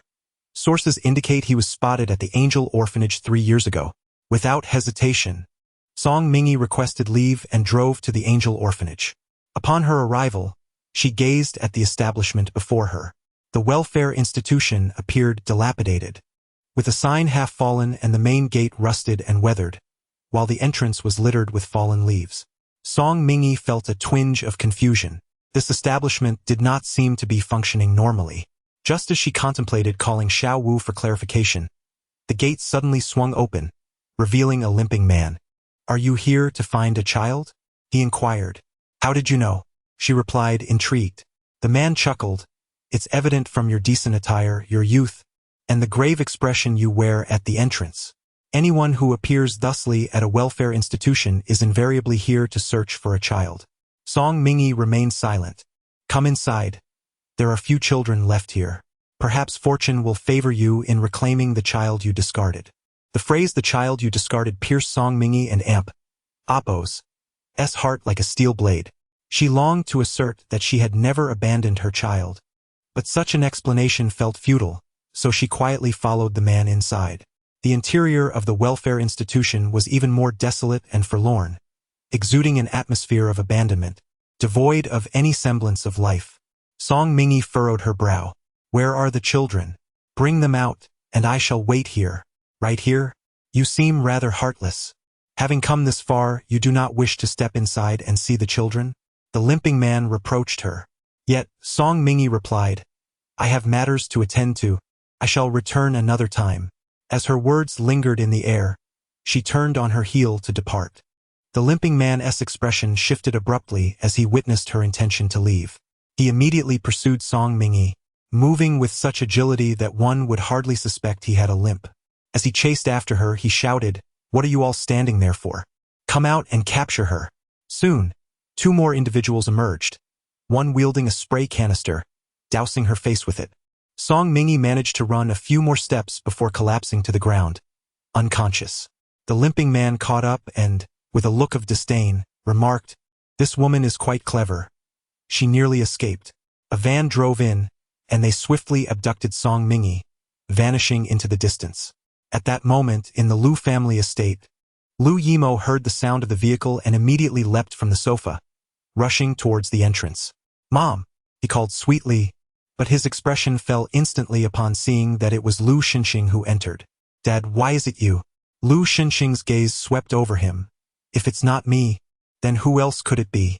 Suddenly on high alert, Liu Yimo inquired, Dad, are you forbidding Mom from seeing me again? Chapter 39. Safely returning with Mother, you ought to avoid contact with that woman, Liu Xinxing remarked. Dad, how could you say that? Liu Yimo's eyes instantly filled with tears, his small chest heaving with indignation. I am only looking out for your best interests, Liu Xinxing replied, directing his gaze towards his son. Now come back with me. Liu Yimo's expression shifted dramatically, and he turned to dash back into the living room. Liu Xinxing furrowed his brow, intending to follow, when his phone suddenly rang. It was a crucial international call. He retreated to his study to take the call. An hour later, he emerged from the study only to be greeted by the sound of shattering objects and Xiao Min's startled exclamations. Young master! Liu Xinxing's expression darkened as he swiftly maneuvered his wheelchair into the living room. In that brief interval, the room had been transformed into a scene of utter chaos, resembling a place ravaged by thieves. Liu Yimo! Liu Xinxing's voice resonated with authority. Startled, Liu Yimo trembled at the sight of his father in pursuit. He took off running amidst the scattered debris in the living room. The disorder was overwhelming, with broken ornaments strewn about, and Liu Yimo paid no heed to where he stepped, eliciting a sense of trepidation in onlookers. Young master, please slow down, Xiao Min called out urgently. Liu Yimo disregarded her pleas, bolting out of the living room and nimbly climbing onto the faux mountain. Liu Yimo, Come down this instant. I won't come down. Lu Yimo's eyes were red-rimmed, and 2 streams of clear tears cascaded down his fair cheeks. His small frame trembled as he stood atop the towering artificial hill, evoking a profound sense of heartache. Young master, please come down. It is far too perilous up there. Be obedient. No, I refuse, Lu Yimo declared with unwavering resolve. I must see mother. If I cannot see her today, then let me fall to my death. After all, I am merely a burden in this household, an eyesore. As he spoke, Lu Yimo's body swayed precariously, nearly toppling over. Ah! Xiaomin gasped in terror, her eyes darting anxiously to Lu Xinxing. Eldest young master, please summon the young mistress back at once. If this continues, the young master will truly be in danger. Lu Xinxing inhaled deeply, striving to temper his tone. I shall call her now and urge her to return. Lu Yimo regarded Lu Xinxing with a hint of skepticism. His father's attitude towards his mother was deplorable. Ignoring Lu Yimo's gaze, Lu Xinxing produced his phone and began dialing Song Mingyi's number. The line rang repeatedly, yet no one answered. After hanging up, Lu Xinxing dialed again, only to have the call abruptly terminated. A frown creased his brow. Song Mingyi was audacious indeed to dare hang up on him. From his precarious perch, Lu Yimo watched with tear-filled eyes, and as the calls went unanswered, fresh tears streamed down his cheeks. I know it was you who drove mother away. I do not want a father like you. You are utterly wicked. Lu Xinxing dialed once more. I apologize, but the number you have dialed is currently unavailable. Lu Xinxing took a deep breath as he observed his son, Lu Yimo, who was crying inconsolably atop the rockery. In a stern voice, he admonished Lu Yimo, I advise you to behave yourself. Something may have happened to your mother. What? Something happened to Mom? Lu Yimo exclaimed in shock, momentarily ceasing his cries. He allowed the servant, who had quietly climbed up, to carry him down. Upon reaching the ground, Lu Yimo sprinted towards Lu Xinxing, urging him, Did you not say something has happened to mother? Hurry and save her. Lu Xinxing regarded Lu Yimo with a serious expression. Are you certain you wish to rely on this flawed father of yours? Dad, I realize my mistakes. I promise I will never act this way again. Lu Yimo grasped Lu Xinxing's sleeve, shaking it fervently. Father, I implore you. I promise to be obedient from now on. Please save mother. I am truly worried about her. Observing Lu Yimo's anxious demeanor, Lu Xinxing furrowed his brows but remained silent. He made a phone call, investigate the whereabouts of Song Mingyi. 15 minutes later, a call came in from Yanzheng. The young madam has been kidnapped, and we are currently tracing the whereabouts of the abductors. Expedite the search, Lu Xinxing instructed, pausing momentarily. Look into the movements of the second household. Yanzheng was taken aback. Do you suspect the second household? Yes, I will look into it immediately, he replied. As Lu Xinxing ended the call and maneuvered his wheelchair towards the exit, Lu Yimo called out, Father, you must ensure that you bring mother back safely. Lu Xinxing turned to see the unease and concern etched across Lu Yimo's small face. Take care of yourself and grandma. After Lu Xinxing finished speaking, he quickly departed. On a desolate mountain in the suburbs, a van stood at the summit. 2 kidnappers, who had been waiting, immediately rose to greet the arrival. Why have you come only now? I've already dug the pit, one of them remarked. This woman is cunning. The man with a limp spoke as he and his companion yanked Song Mingyi from the vehicle. The mountain breeze was chilly, and as it swept over her, Song Mingyi regained her senses. She moved her wrists, only to discover that they were bound tightly, rendering her unable to escape. Who are you? What do you want? Kidnapping is against the law, she exclaimed, struggling with terror etched across her face. The man with a limp chuckled at her words, saying, Kidnapping is illegal, but what about murder? Our dealings extend beyond mere abduction. Song Mingyi's expression grew more fearful, yet she endeavored to maintain her composure. Brothers, we have no grievances between us. There is no need for such an extreme act for money. The path of fugitives is fraught with hardship. How about this? I will offer you double the money if you release me. Double? The man with a limp scrutinized her. That amounts to 2 million. Are you certain you possess such wealth? 2 million? Few would pay for her life, but those willing to part with 1 million are rare. I do have it, Of course. If you doubt me, I can show you my account balance. Song Mingi appeared utterly terrified, resembling a desperate woman willing to sacrifice anything for survival. Don't listen to her nonsense. Be cautious of any trickery, the tall man cautioned. Song Mingi immediately replied, what harm could come of it? There are so many of you, and I am but one person, stranded in this desolate wilderness. Can I even escape? Besides, I am genuinely affluent. Why wouldn't you wish to earn a little more? Her words struck a chord with them. The limping man suggested, brother, why don't we take a look first? After all, it's just a glance. If this woman deceives us, we can deal with her then. Song Mingi sensed the man's interest and quickly added, indeed, my phone is in your possession. Simply opening it to take a look will suffice. It won't take more than 5 minutes. How about we just take a peek? It won't cause any trouble. Observing that the others were equally intrigued, the tall man relented, handing the phone to the limping man. Be swift. We mustn't make any mistakes, or we shall all face dire consequences. The limping man nodded repeatedly. He approached Song Mingi with the phone in hand. At that moment, a breeze swept through the mountains, tousling her hair and enhancing her beauty. The limping man was suddenly overtaken by impure thoughts, instinctively reaching out to touch Song Mingi's face. Chapter 40. Let us bury it then. Song Mingi evaded to one side. The man with a limp chuckled, little beauty, why are you hiding? Since you're destined to die, why not enjoy a moment of amusement before your end? The tall man frowned, expressing his displeasure. Enough of this nonsense. We have more pressing matters at hand. Let us quickly ascertain whether this woman possesses any funds on her phone. The limping man hastily extracted the phone from Song Mingi's grasp, powered it on, and unlocked it. Upon opening the banking app, he was instantly invigorated. Brother, there's money. Truly there is. This woman has over 10 million in her account. Quite unexpected. The tall man's gaze towards Song Mingi shifted as well. Song Mingi feigned fear, saying, you see, I am quite wealthy. Can you not let me go now? Not so fast. The transfer has yet to be completed. What is the password? If I disclose my password, you must release me, she implored.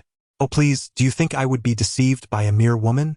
The tall man responded with evident impatience. Song Mingi trembled slightly, her voice quaking as she revealed her password. Soon, the sound of money arriving echoed from the kidnapper's phone. The tall man was exceptionally pleased. The limping man remarked, brother, having acquired such a substantial sum, shouldn't we celebrate a little? He glanced eagerly at Song Mingi. What a foolish thought, the tall man scolded. Yet, he was aware of his brother's flaws and, with a tone of disdain, added, hurry up and proceed. Let us not delay our primary objective. We must provide an account to our employer. Gratitude poured forth from the man with a limp as he rubbed his hands together and approached Song Mingi without restraint. The other men, unable to contain their greedy gazes, quickly joined him. The tall man, exasperated, muttered a curse under his breath. What a spectacle! Soon, a series of resounding thuds echoed through the air. Sensing something amiss, the tall man turned his head, only to be struck down by a swift kick from Song Mingi. With a subtle flick of her wrist, she freed herself from the ropes binding her. She delivered a powerful kick to the tall man, coldly remarking, how audacious of you to attempt to swindle my money.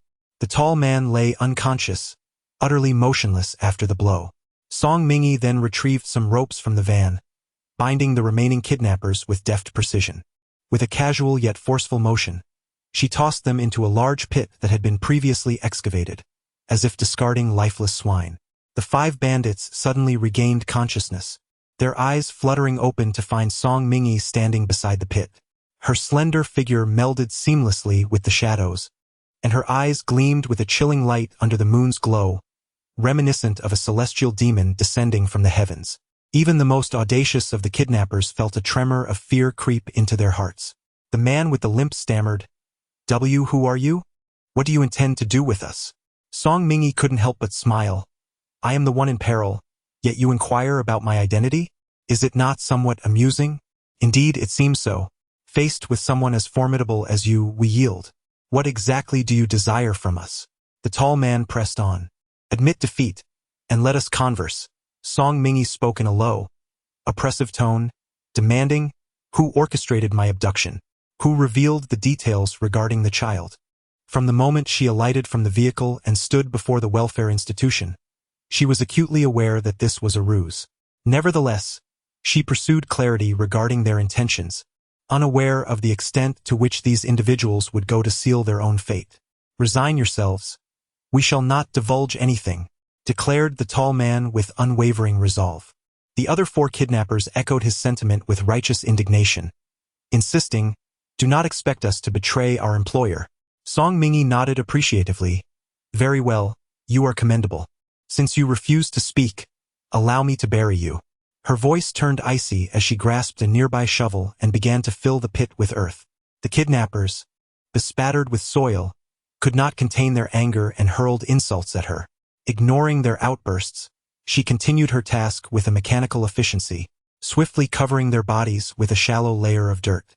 As the kidnappers observed her expressionless demeanor, an unsettling realization dawned upon them. Song Mingi was indeed poised to bury them alive. Fear gripped them, prompting one to shout, "We will speak. We will tell you." At last, Song Mingi halted her labor and crouched beside the pit, raising her chin in inquiry. "Speak. As for the child, we truly know nothing. It was our employer who informed us. If you came, merely mentioning the child would ensnare you. We never anticipated that you would fall for it so easily. As for the employer, we possess little information about him. The employer has only communicated with me through a single channel, utilizing a voice modulator during our conversations." Song Mingi retrieved their mobile phones and tossed them into the pit, saying, "Make a call back." The man with a limp remarked, "My hands are bound, so I cannot make a call, but you should first set us free. Indeed, you should release us first. Since I can't make a call, there's no need to keep my hands intact." As she spoke, a dagger slipped into her palm, gleaming with a chilling light. The kidnapper felt a shiver run down his spine and immediately said, "Call. Do it now." "I'm sorry, the number you dialed is not in service." The kidnapper held the phone. "It's a dead number. This is not our fault. Try another number." Song Mingi recited a series of digits. The tall man hurriedly entered the phone number into the device. "What should we say once the call connects?" "Just inform her that we've succeeded and request a transfer of funds. Start with 20 million. The kidnapper's jaw nearly dropped in astonishment. 20 million? Are you insane? I mean, the other party may not comply. How will we know unless we try?" Song Mingi replied impatiently, shaking the shovel in her hand. The kidnapper, startled, promptly dialed the number. "Record the call," Song Mingi instructed. "Yes, yes," the kidnapper nodded eagerly, and soon the call was connected. "Hello, who is this?" The mountaintop was eerily quiet, allowing the other party's voice to be distinctly heard. It sounded so familiar. "It is the voice of Song Yuyao." Song Mingi is hardly surprised. The fact that she had once been pregnant and given birth was originally a secret. The disappearance of her second child 3 years ago was an even deeper secret, one that outsiders would never uncover. Thus, the only explanation is that this kidnapping was orchestrated by the Song family. The kidnapper cautiously glanced at Song Mingi, who remained silent. On the other end of the line, impatience was growing. "Speak up. If you don't say anything soon, I will hang up." Song Mingi raised her hand and tossed a piece of paper toward them, indicating that they should read what was written on it. The kidnapper hesitated, wondering if this would work. Just as he was about to voice his doubts, he caught a glimpse of Song Mingi's impatience. Startled, the kidnapper immediately began to recite the contents of the paper. Previously, when he sought her assistance, his demeanor had not been so overbearing. Why, now that she was resolving a predicament, did he seem to disregard her? Song Yuyao gasped in shock and exclaimed, "Wait a moment." A cacophony erupted on the line, and after a brief pause, the other end fell silent. Frustrated, Song Yuyao retorted, "Who told you to call me?" Chapter 41. Lu Xinxing has come to her rescue, of course. "I intended to call you," sneered the man with a limp. "We have handled the matter. The funds are no longer forthcoming. You possess quite the audacity, don't you?" Upon hearing the veiled threat in the man's words, Song Yuyao moderated her tone. "I will transfer the remaining 500,000 to you now. Do you think you can placate us with a mere 500,000, considering how fierce that woman is?" Song Yuyao took a deep breath. "I will add another 500,000, provided you never show your faces before me again." Is the news of a young lady from the Song family arranging the abduction of her own sister worth only 500,000? If this information were to leak, how much of your esteemed reputation would remain intact? Song Yuyao's expression shifted. 1,500,000. This must suffice. Adding the previous deposit, that totals 2 million. The kidnappers were greatly tempted. They had never encountered such a lucrative deal since their inception and were eager to agree. However, upon turning, they spotted Song Mingy sitting by the earthen pit, idly toying with a dagger. The silver blade danced between her fingers, illuminated by the moonlight, resembling a fluttering butterfly. Yet, the kidnappers could not appreciate her beauty. Instead, they found her presence terrifying. The leader of the kidnappers bellowed, 1 million. A penny less and you shall prepare for disgrace. Furious, Song Yuyao retorted, have you lost your minds, daring to extort your employer? You need not worry about being extorted. After all, you will merely become a venomous woman, and re-entering high society will prove difficult for you thereafter. The limping man, embodying an air of malevolence, adhered to the script provided by Song Mingy. Song Yuyao clenched her teeth in hatred, for the kidnapper's words struck at the very core of her deepest fears. She could not allow the scandal of orchestrating her sister's abduction to escape. Otherwise, her engagement to Su Shirshio would be utterly obliterated. Grant me half an hour, she implored. 30 minutes later, the kidnapper's phone chimed, signaling the arrival of a sum of money. A text message followed, and upon seeing the string of zeros, his eyes widened in astonishment. Units of 10, 100,000, and so forth. 1 million. Indeed, the funds had been transferred. The kidnapper gazed at Song Mingy in awe. He had initially believed her to be a charlatan, but to his surprise, she had managed to extort a staggering 10 million with such brevity. In that instant, the kidnapper wished fervently to recruit Song Mingy as their strategist. Envisioning soaring success in their endeavors, devoid of financial anxieties. The money has been received? He inquired, to which he received an affirmative response. Yes, it has. The limping man replied obsequiously, my lady, I shall transfer the funds to you immediately, along with the recording. Once the money was successfully transferred, the kidnapper looked at Song Mingy and inquired, my lady, our business is concluded. May we take our leave? Leave? Song Mingy's brows furrowed slightly in confusion. Had the standards of kidnappers sunk so low? Now that they were in her grasp, they dared to think of departing? Just as she prepared to unearth her shovel for further action, a brilliant beam of headlights illuminated the scene. Someone was approaching. Song Mingy squinted in concentration, contemplating the unfolding situation. As the convoy approached the mountain, a sense of unease settled in. Who would venture out at such a late hour? Suddenly, an unsettling realization struck Song Mingy, and her countenance shifted dramatically as she leapt into the pit. The bandits, taken aback by her unexpected move, exclaimed, what do you intend to do? Without uttering a word, Song Mingy retrieved several pills from her vial and, gripping the chins of the bandits, administered the capsules into their mouths. What have you made us ingest?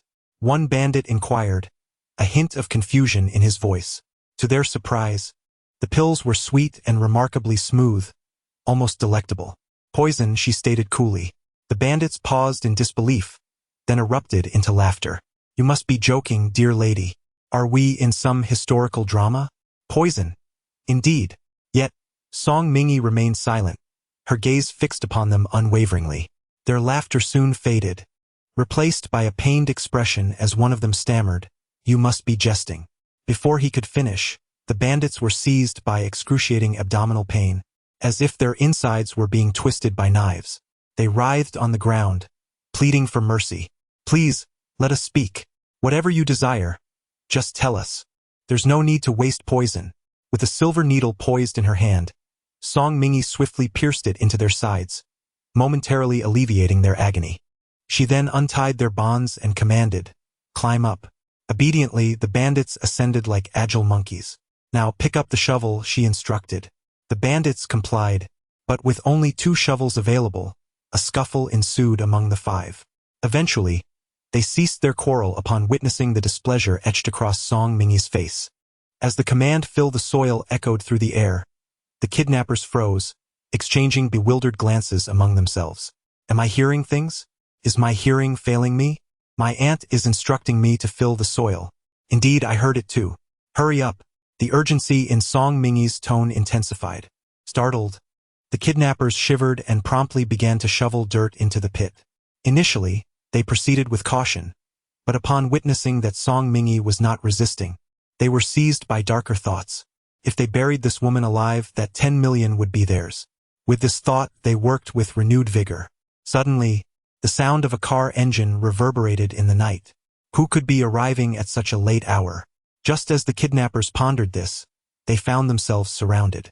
The bodyguards, robust and radiating an imposing aura, rendered the 5 kidnappers powerless. As the kidnappers trembled in fear, the bodyguards parted like a tide, revealing a man in a wheelchair who was being pushed towards them. Where is Song Mingyi? Song. Who? The kidnappers were momentarily disoriented, uncertain of the identity in question. Lu Xinxing's gaze turned icy. You have abducted someone, yet you claim to know nothing.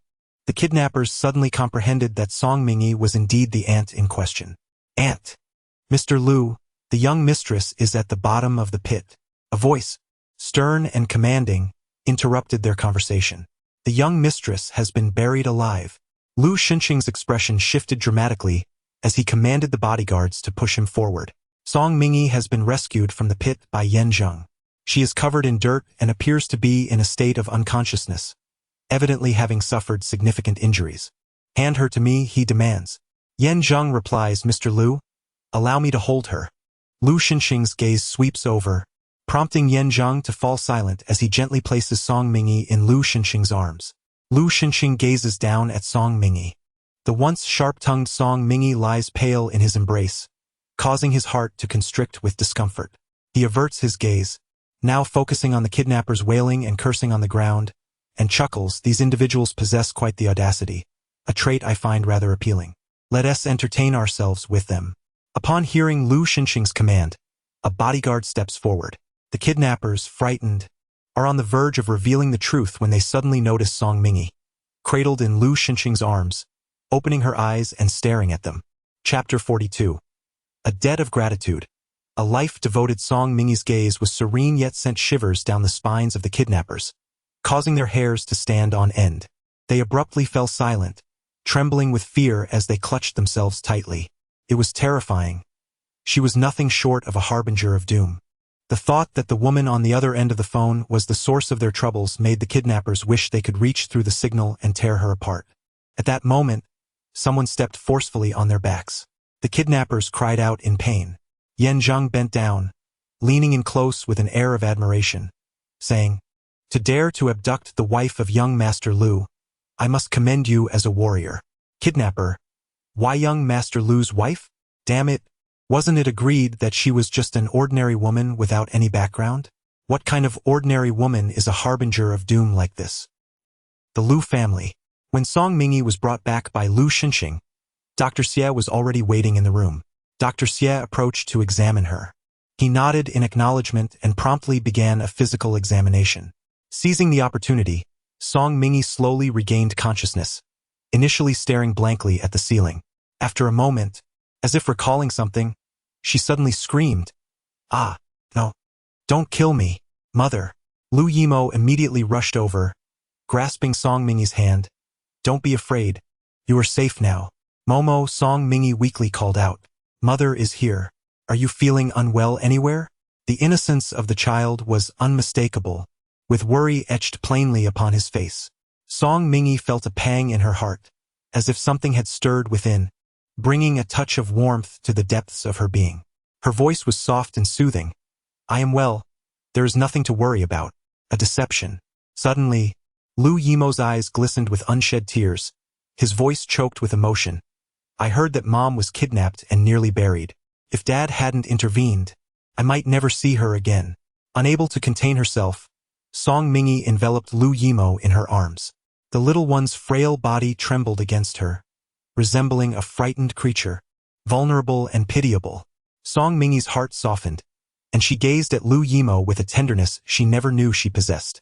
Lu Yimo, come here. He glanced back at Lu Xinxing, then nestled closer into Song Mingyi's embrace, his delicate face clearly expressing, Bad person, do not think to separate me from my mother. A vein twitched on Lu Xinxing's temple, yet he found himself powerless against his unfortunate son. Sighing, "Quickly get down. Let Dr. Xie continue examining Song Mingyi. She may have other injuries." At this, Lu Yimo hurriedly complied, fearing that even a moment's delay could cause Song Mingyi further harm. Lu Xinxing felt a mix of exasperation and amusement. His son had truly fallen under Song Mingyi's spell, wondering what enchantment she possessed. Dr. Xie removed his disposable gloves and remarked, "Mr. Lu, there is no need for concern. Aside from some abrasions on her arm and bruises from impact, the young mistress has no other injuries. She is likely to recover swiftly. Is that so?" Lu Xinxing gazed at Song Mingyi, his eyes laden with profound significance. Despite being kidnapped by 5 assailants, she emerged unscathed. Song Mingyi's heart skipped a beat. In that fleeting moment, she felt as though Lu Xinxing had seen right through her. With a face full of gratitude, she expressed, "Thanks to you, Mr. Lu. Had you not arrived in time, I would have been buried alive by the kidnappers. I am truly grateful. We are husband and wife." "There is no need for such formality," Lu Yimo interjected, rushing over. "Mom, I will protect you from now on." Song Mingyi's heart melted instantly. "Thank you, Momo. You are simply wonderful." Lu Yimo beamed with pride, looking at Lu Xinxing with a glint of triumph. "Mom praised me." Lu Xinxing was taken aback, struggling to believe this fool was indeed his son. As time pressed on, Lu Yimo followed the servant to rest, and Dr. Xie departed as well. The bedroom was left with only Song Mingyi and Lu Xinxing. "Mr. Lu, I am immensely grateful to you today. You have already expressed your thanks. I must express my gratitude once more to truly convey my appreciation. Rather than exchanging pleasantries, how about something more tangible?" As he spoke, Lu Xinxing leaned in, his arm propping up the bed as he drew closer to Song Mingyi. Startled, she instinctively attempted to evade him, but his powerful arm encircled her slender waist. With an assertive tone, Lu Xinxing declared, "In gratitude for saving my life, I offer you my body. What do you think, Song Mingyi?" With Lu Xinxing's chest pressing against her, she inhaled the refreshing and alluring scent that enveloped him. Her palm rested against the man's chest, the intense heat radiating from him enveloping her entirely, leaving Song Mingyi with a sensation akin to being scorched, causing her fingers to curl instinctively. With a smile, she remarked, "Mr. Lu, you may have forgotten, but I am your wife." "Indeed, you are my wife," he responded. "It seems your expressions of gratitude are confined to mere words. Mr. Lu, if there is anything else you wish for me to do, I shall certainly oblige," Song Mingyi offered. Lu Xinxing replied, "Momo calls you mama." Understanding the insinuation behind his words, Song Mingyi replied, "Motherhood is a noble calling. I would never dishonor such greatness."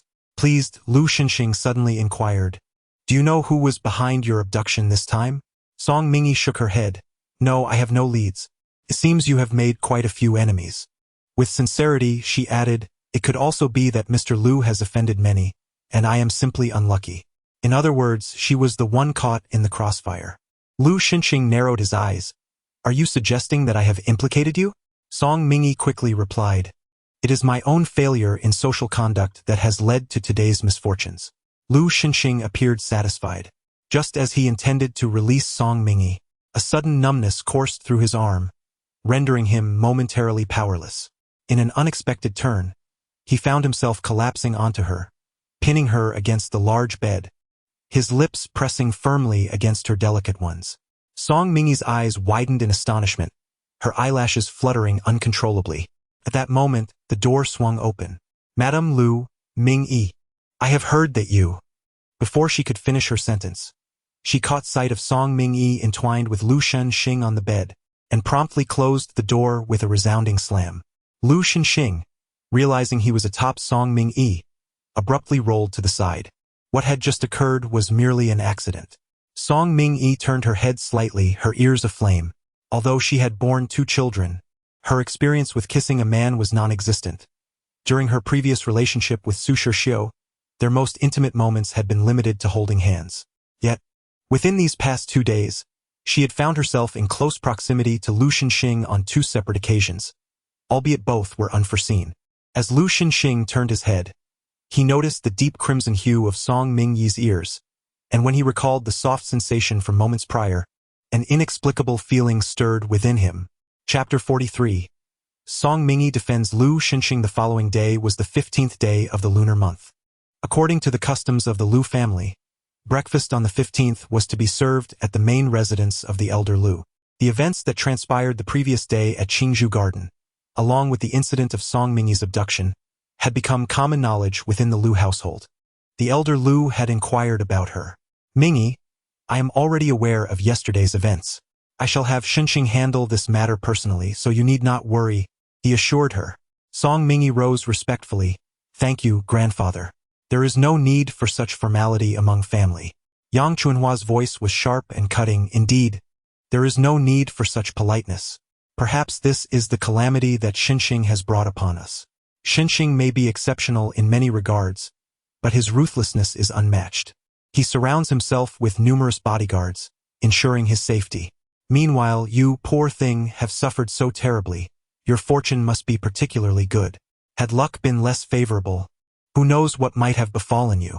Lu Xinxing's expression remained calm and unruffled, as if he had not heard her words. In contrast, Madame Lu's countenance darkened significantly.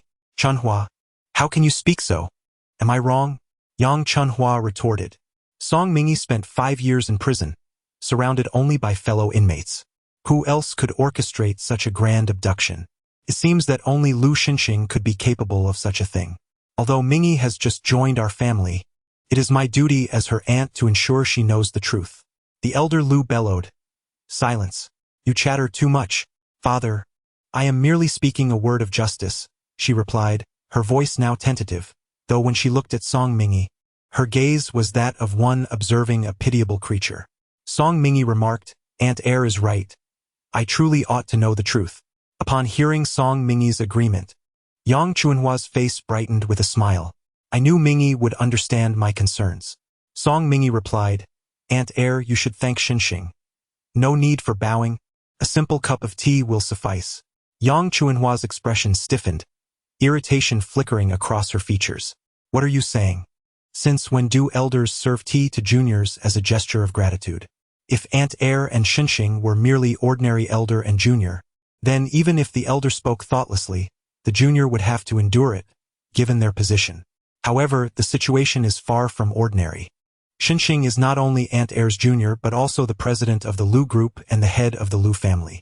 Though I may lack understanding, I am aware that in order to maintain such a position, he must offend countless individuals and confront endless dangers. To put it differently, the leisurely and prosperous life Aunt Heir enjoys now is entirely due to Xinxing's protection. Yet, rather than expressing gratitude, she chooses to slander him. I cannot speak for others, but I am profoundly saddened. Song Mingi pinched herself fiercely, and only then did her eyes redden. Meanwhile, Madame Lu was already in tears. Reflecting on the dangers her son had faced, particularly the recent brush with death, sorrow overwhelmed her. She fell to her knees before old Master Lu, sobbing uncontrollably. Father, please take back the position of president and head of the family. Xinxing will not take them. I have no desire for the long branch. All I wish is for my son to be safe and healthy. Father, I implore you to take action. Song Mingi approached and supported Lady Lu, saying, Mother, please rise. Grandfather will surely stand up for us. The old Master Lu, already burdened with guilt over Lu Xinxing's illness, felt even more distressed upon witnessing his daughter-in-law's tears. His expression turned icy as he glanced at Yang Chunhua. Yang Chunhua's heart raced. Father, as for the second branch, do not return to the old residence for the next 6 months. Yang Chunhua's complexion shifted dramatically. Father, how can that be? I still need to show my filial piety. Does my word bear no weight now? Yang Chunhua hastily expressed her submission. She wished to plead for mercy, but the old Master Lu, now impatient, summoned the family steward. Escort the second madam out. Yang Chunhua left, dejected and disheveled. The old Master Lu's gaze swept across the gathered individuals, causing each one to feel a tightening in their scalp. He declared, Remember this, the Lu family is a unified entity. We rise and fall together. Anyone who dares to speak recklessly or sow discord shall be cast out from the ancestral hall. They quickly acquiesced, turning to Lu Xinxing with forced smiles, fearful of appearing unfriendly in the old master's eyes. Lu Shunxing's gaze lingered on Song Mingi, where, beyond mere scrutiny, he experienced an emotional stir for the first time. Having lost his father at a tender age, he had devoted himself to the Lu family to protect its legacy, enduring countless accusations from both external foes and relatives within the Lu clan. Behind his back, he was often referred to as a harbinger of doom, a demon, and even the king of hell. Countless individuals harbored a profound hatred for him. They both loathed and feared him, yet paradoxically relied upon him. For the first time, someone stood forth to express gratitude for his protection. It was also the first instance where someone boldly defended him against the barrage of criticism. At that moment, Lu Xinxing had to acknowledge that his heart raced, influenced by Song Mingi. Yet, a voice within him incessantly urged him to avert his gaze. His true obligation lay with Lin Weiyan, the woman who had sacrificed her purity for him and disregarded the whispers of scandal to bear Lu Yimo. After breakfast, Song Mingi was retained by Old Master Lu. The onlookers gazed at her with envy. Though they were all members of the Lu family, their relationships were intricately tangled, and Old Master Lu, being perpetually occupied, seldom engaged in conversation, particularly with the newly inducted younger generation. Song Mingi was a singular exception. Once they had all departed, the expansive dining room fell into a profound silence. Old Master Lu escorted Song Mingi to the flower hall, where Butler Lu had already prepared the tea he customarily enjoyed. Seated leisurely, Old Master Lu sipped his tea, seemingly oblivious to Song Mingi still standing beside him. Song Mingi stood quietly, her expression calm and unflustered. After some time, Old Master Lu finally lifted his gaze to her and remarked, "You possess greater composure than I had anticipated." To which Song Mingi replied, "It is all due to your grandfather's excellent guidance." The smile on Old Master Lu's face faded. "Song Mingi, you possess quite the audacity to instigate discord among the Lu family. Who has emboldened you?" Song Mingi was taken aback. "Grandfather? What do you mean? When have I ever instigated any discord within the Lu family? I merely spoke a few words in defense of my husband." She gazed at Old Master Lu with a look of confusion. "Grandfather, should I not support my husband?" Old Master Lu was rendered speechless. He certainly could not claim that she should not. After a moment, he chuckled, gesturing at Song Mingi with a playful finger. "You are indeed bold." Song Mingi respectfully poured a cup of tea for Old Master Lu and said, "What I rely upon is merely your genuine affection for Xinxing. Using your charm to flatter Xinxing is far more effective than directing it toward an old man like me." Observing that Song Mingi still lingered, Old Master Lu snapped, "Why are you still standing there? Hurry and leave." Song Mingi slightly bowed and turned to depart. Old Master Lu watched her retreating figure, and his smile gradually vanished. "I have wronged Xinxing," Steward Lu remarked. "The young master will eventually understand your heartfelt intentions." Old Master Lu remained silent, only letting out a long sigh. Chapter 44. Saving an elderly man and arranging a marriage? As Song Mingi stepped out of the main residence, she overheard Madame Lu admonishing Lu Xinxing. "Madame Lu, yesterday, Mingi faced a great ordeal, and yet you continue to trouble her. Is that appropriate?" "Lu Xinxing, when have I ever troubled her? Do you think I didn't TC? You had her pinned to the bed." Madame Lu glared at Lu Xinxing. "You show no concern for her at all." "Lu Xinxing, that was merely an accident." "An accident? Do you expect me to believe that?" Madame Lu, his mother, voiced her disbelief. After a brief pause, she sighed. "Xinxing, I understand your distress and your desire to prove your recovery. However, some matters cannot be rushed. You must first restore your health before considering future plans. I wish for you and Mingi to find happiness together, and it would delight me to have more grandchildren to cherish." Though Madame Lu spoke in a veiled manner, Lu Xinxing grasped her implications, and his expression darkened. "Mother, it is not as you think." Desiring to temper his mother's expectations regarding his marriage, he stated, "In 2.5 months, I will divorce Song Mingi. You." Madame Lu was about to respond when she noticed Song Mingi standing nearby, clearly having overheard Lu Xinxing's words. Her expression shifted dramatically. She shot a fierce glare at Lu Xinxing. Then, with a bright smile, she approached Song Mingi and took her hand. "Mingi, do not pay attention to Lu Xinxing's nonsense. He is just stubborn on the outside but soft-hearted within. In truth, he has already begun to harbor feelings for you. Do not take his bravado to heart. Lu Shenxing. I am not speaking nonsense. Silence. Mrs. Lu reprimanded. Song Mingyi. I am not troubled, nor am I angry. She shares no genuine affection with Lu Shenxing. Their divorce was previously agreed upon, and he merely reiterated the outcome. Why should she feel sorrow? Mrs. Lu, overhearing, sensed that Song Mingyi was merely putting on a brave front, and her heart ached for her. She grasped Song Mingyi's hand gently, patting it. Rest assured, I recognize you as my sole daughter-in-law. No other strays shall cross the threshold of the Lu family. As she spoke, Mrs. Lu produced a bank card and pressed it into Song Mingyi's hand. Here, take this and spend it. Song Mingyi, do affluent ladies truly wield cash with such abandon? Mother, truly, it is unnecessary. The money you previously gave me remains untouched. I am not lacking in funds. In truth, she is not short of money.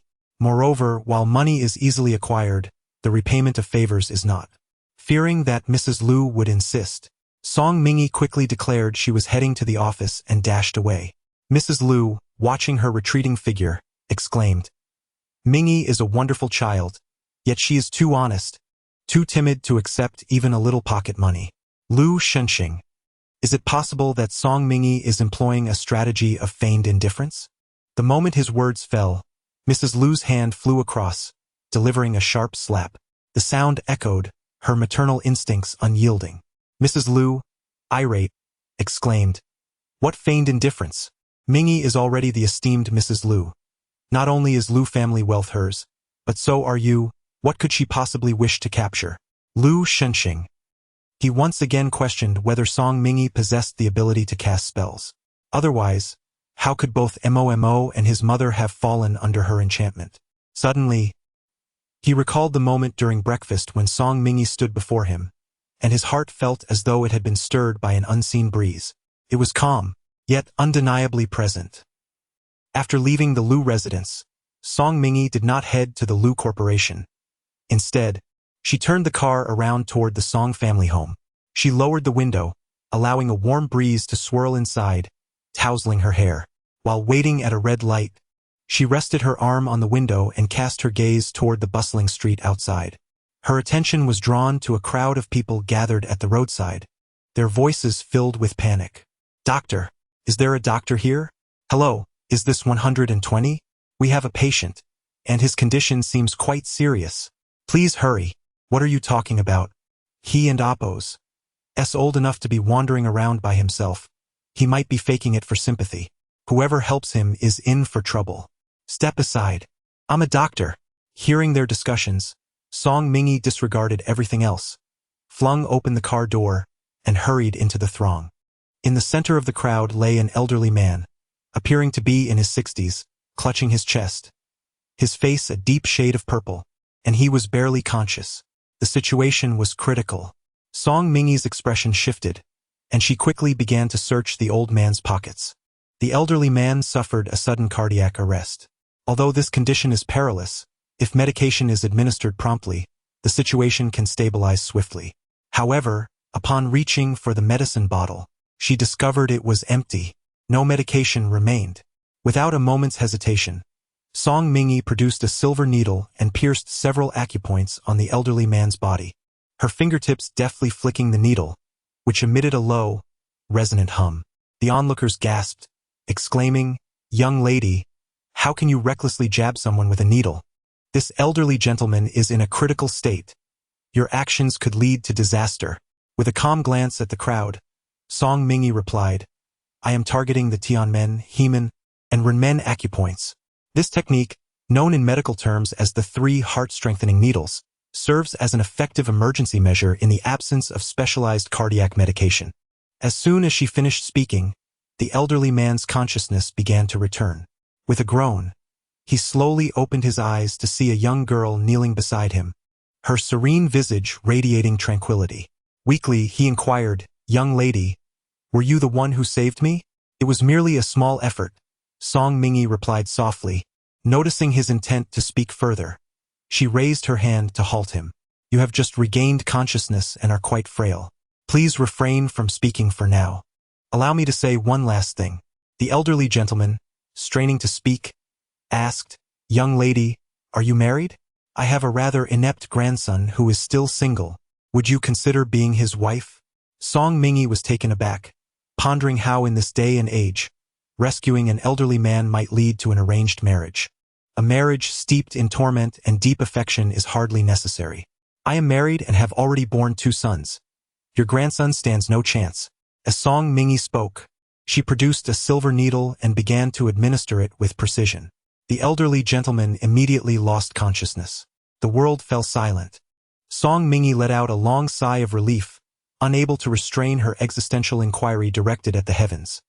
Why must a patient, in good health, speak? If one must speak, why engage in matchmaking? Is there a reincarnated matchmaker from the underworld at play? Just as Song Mingi lamented, the ambulance arrived. "Make way!"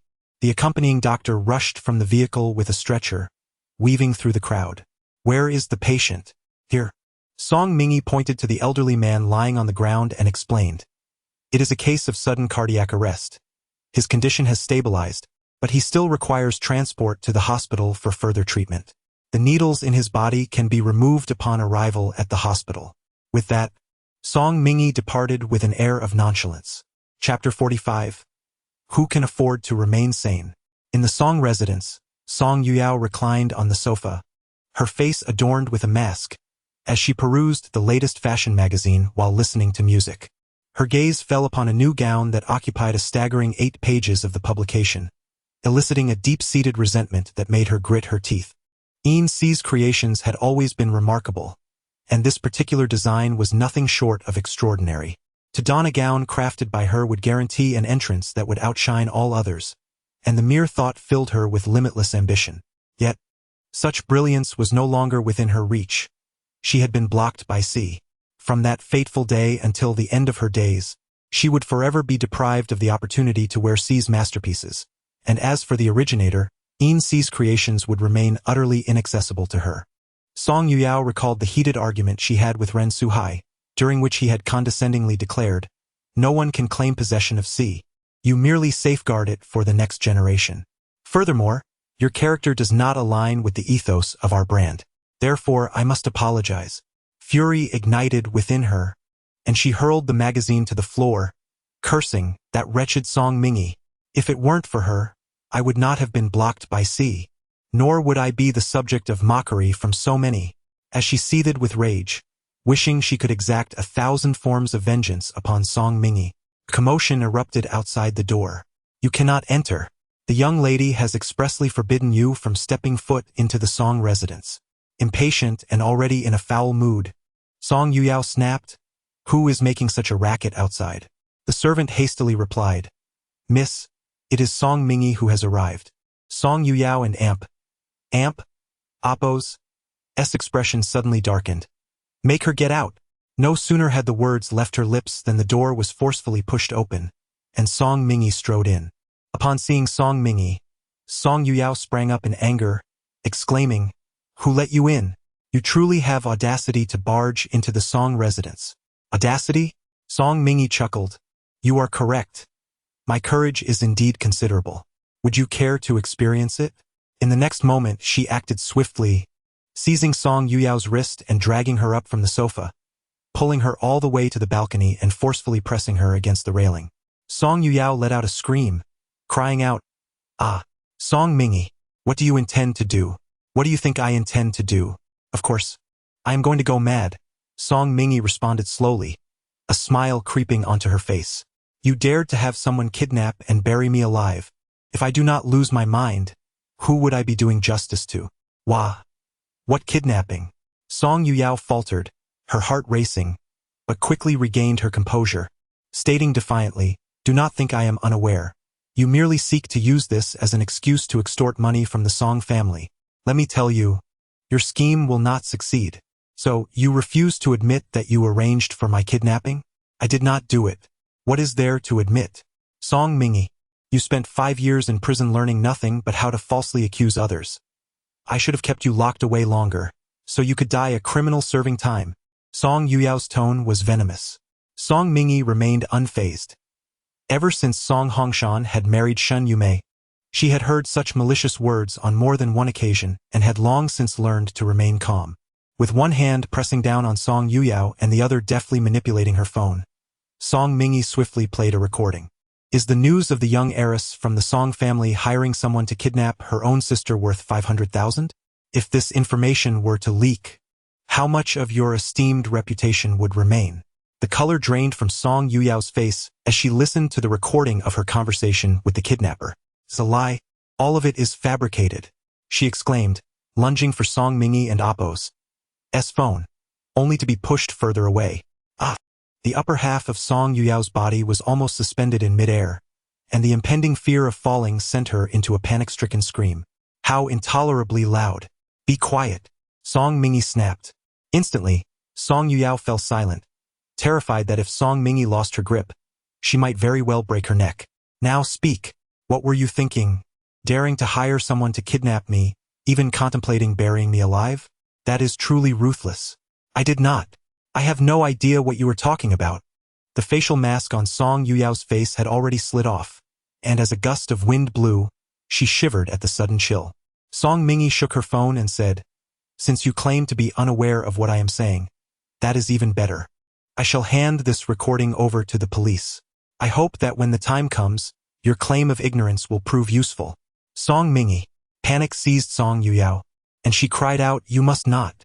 You cannot give it to the police." She had no desire to languish in prison, nor did she wish to become a despised criminal like Song Mingi. Song Mingi regarded her with an enigmatic smile. Song Yuyao, feeling guilty and breathless, stammered, I didn't mean to. It's all your fault. If you hadn't seduced my mother with that wild man and then brought my father to catch us in the act, I wouldn't have resorted to kidnapping you out of anger to teach you a lesson. You were the one who erred first, and my retaliation came afterward. Song Mingi, you have no right to hold a grudge against me. Song Mingi chuckled. Not many can twist the truth like you do, Song Yuyao. You're quite remarkable. The compliment dripped with endless sarcasm, which Song Yuyao chose to ignore. With reddened eyes, Song Yuyao softened her tone. I was wrong this time. My impulsiveness led me astray. I promise it won't happen again. For the sake of our sisterly bond, please let me off this time. If I end up in prison, it won't reflect well on you either. Prison? What would it tarnish on my reputation? I've been there before. Perhaps it would even earn us praise for our deep sisterly affection, portraying us as a united family. Song Yuyao nearly cursed aloud. Who would want to be associated with Song Mingi like that? Yet, with evidence firmly in Song Mingi's grasp, she could only force a smile. Sister, I truly regret my actions. Please don't hold this against me. Grant me another chance, and I assure you I will heed your guidance from now on. Listen to me? Song Mingi questioned with evident skepticism. Song Yuyao nodded fervently, desperate for Song Mingi and Appo's belief. Very well, I will trust you this once, Song Mingi declared, lifting her chin. Now, call Su Shirshio and tell him you cheated and wish to call off the engagement. You! Song Yuyao was consumed with rage. Yet she quickly recalled the recording in Song Mingi's possession, forcing a smile onto her face. This won't do. If father finds out, he will surely flay my skin, and you won't fare any better. Such self-destructive actions serve no purpose. Your reasoning is quite sound. The tension in Song Yuyao's expression eased slightly, her lips curving upwards just a fraction. She was about to speak when Song Mingi interjected once more. But I relish it. I can indeed act to my own detriment. Song Yuyao's visage contorted in frustration, clearly vexed, yet she could only manage a forced smile. Then tell me, what do you wish for me to do?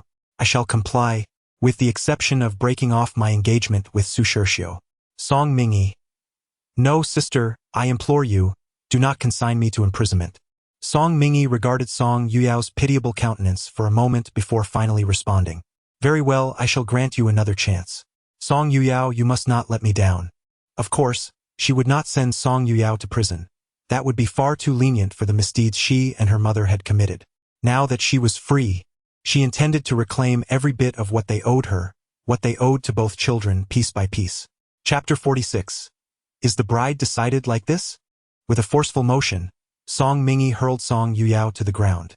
As her body made contact with the solid surface, Song Yuyao finally exhaled a sigh of relief, her heart racing violently as her body trembled uncontrollably.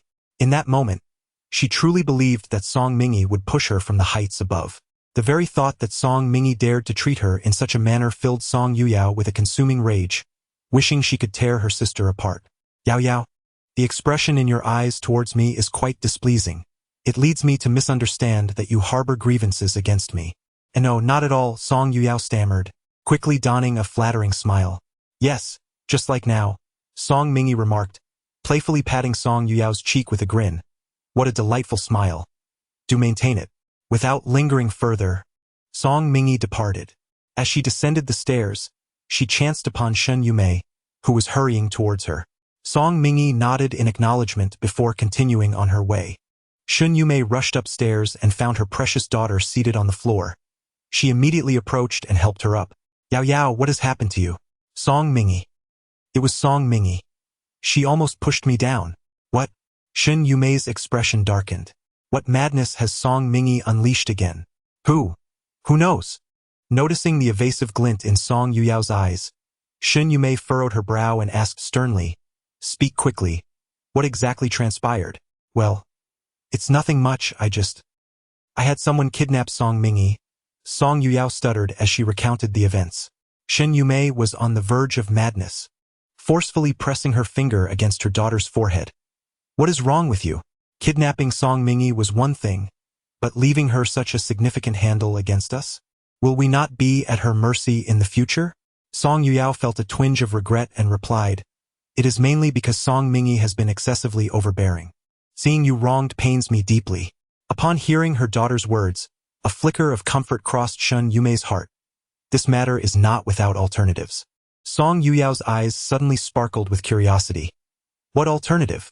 If Song Mingi offends someone she cannot afford to, she will be preoccupied with her own troubles and will have no time to bother you. With some time to breathe, we can surely destroy the evidence in Song Mingi's possession. Song Yuyao's eyes gradually brightened. At the People's Hospital, in the VIP ward, a middle-aged man, dressed in a suit, rushed into the room in a flurry. Dad, how are you? I am fine. Today, thanks to my granddaughter-in-law, I was saved. Indeed, my granddaughter-in-law is both beautiful and kind-hearted. The elderly man spoke, his face radiating affection and contentment. If Song Mingi were present, she would surely recognize this elderly gentleman as the one she had rescued on the street. Chairman Lu looked utterly bewildered. Granddaughter-in-law? He had only one son, who was still unmarried. As if recalling something, Chairman Lu cast a fierce glare at his son, who was sitting nearby engrossed in a video game. He slapped the table and shouted angrily, You wretch, what have you done outside? Lu Yenqing looked completely baffled. What have I done? I am here accompanying my grandfather, perhaps indulging in a game or two. At most, I might spend a little money in the game or flirt with a young lady. What else could I possibly do? You ask if you are my only son. Indeed, my mother confirms it. Even after such acknowledgement, you dare to feign ignorance. With that, another slap followed. Lu Yenqing, feeling aggrieved to the point of tears, exclaimed, What have I admitted to?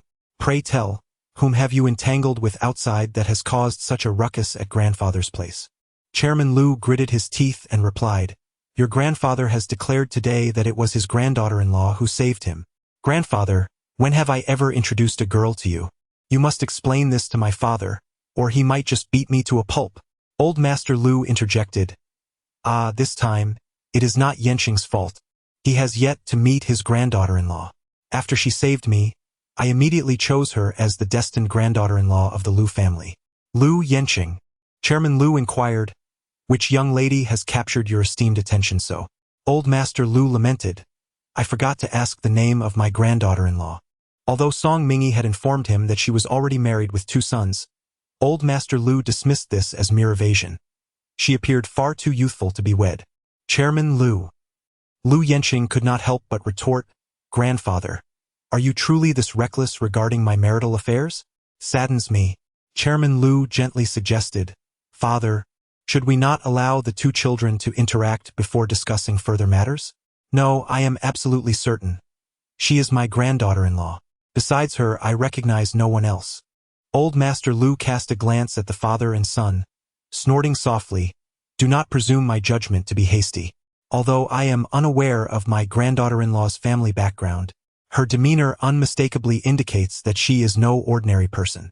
Furthermore, her abilities are exceptional." Old Master Lu recounted the details of his ailment, causing Chairman Lu's heart to race with trepidation. He had come perilously close to losing his father that very day. Yet, my granddaughter-in-law saved me with merely a few silver needles, and in her impatience with my rambling, she rendered me unconscious. Old Master Lu lifted his chin slightly, filled with pride. He then spoke with heartfelt gravity, "With such remarkable medical prowess, even if my granddaughter-in-law were a commoner or an orphan, her future would remain boundless. Should she choose to marry into the Lu family, it would be a blessing for generations to come." Chairman Lu nodded, a man of foresight who understood the significance of having a future matriarch possessing such extraordinary skills. "When I next see my daughter-in-law, I must be allowed to meet her. Is it too much to ask for my opinion in choosing a spouse?" Lu Yenqing could not help but exclaim. Chairman Lu, displeased, retorted, "Do you dare question the decision made by me and your grandfather? While I wouldn't dare oppose, surely the person chosen must possess some beauty, at the very least." With a sharp slap, Chairman Lu struck his son again, furiously admonishing, "You rascal, when have I ever instructed you to judge others solely by their appearance?" Lu Yencheng was struck and, unable to contain his tears, collapsed before the sickbed of the venerable Lu elder. "Grandfather, look at my father. He has hit me again." This time, the elder did not indulge his only grandson. "Your father speaks wisely. A man should marry a virtuous wife, not one merely of beauty.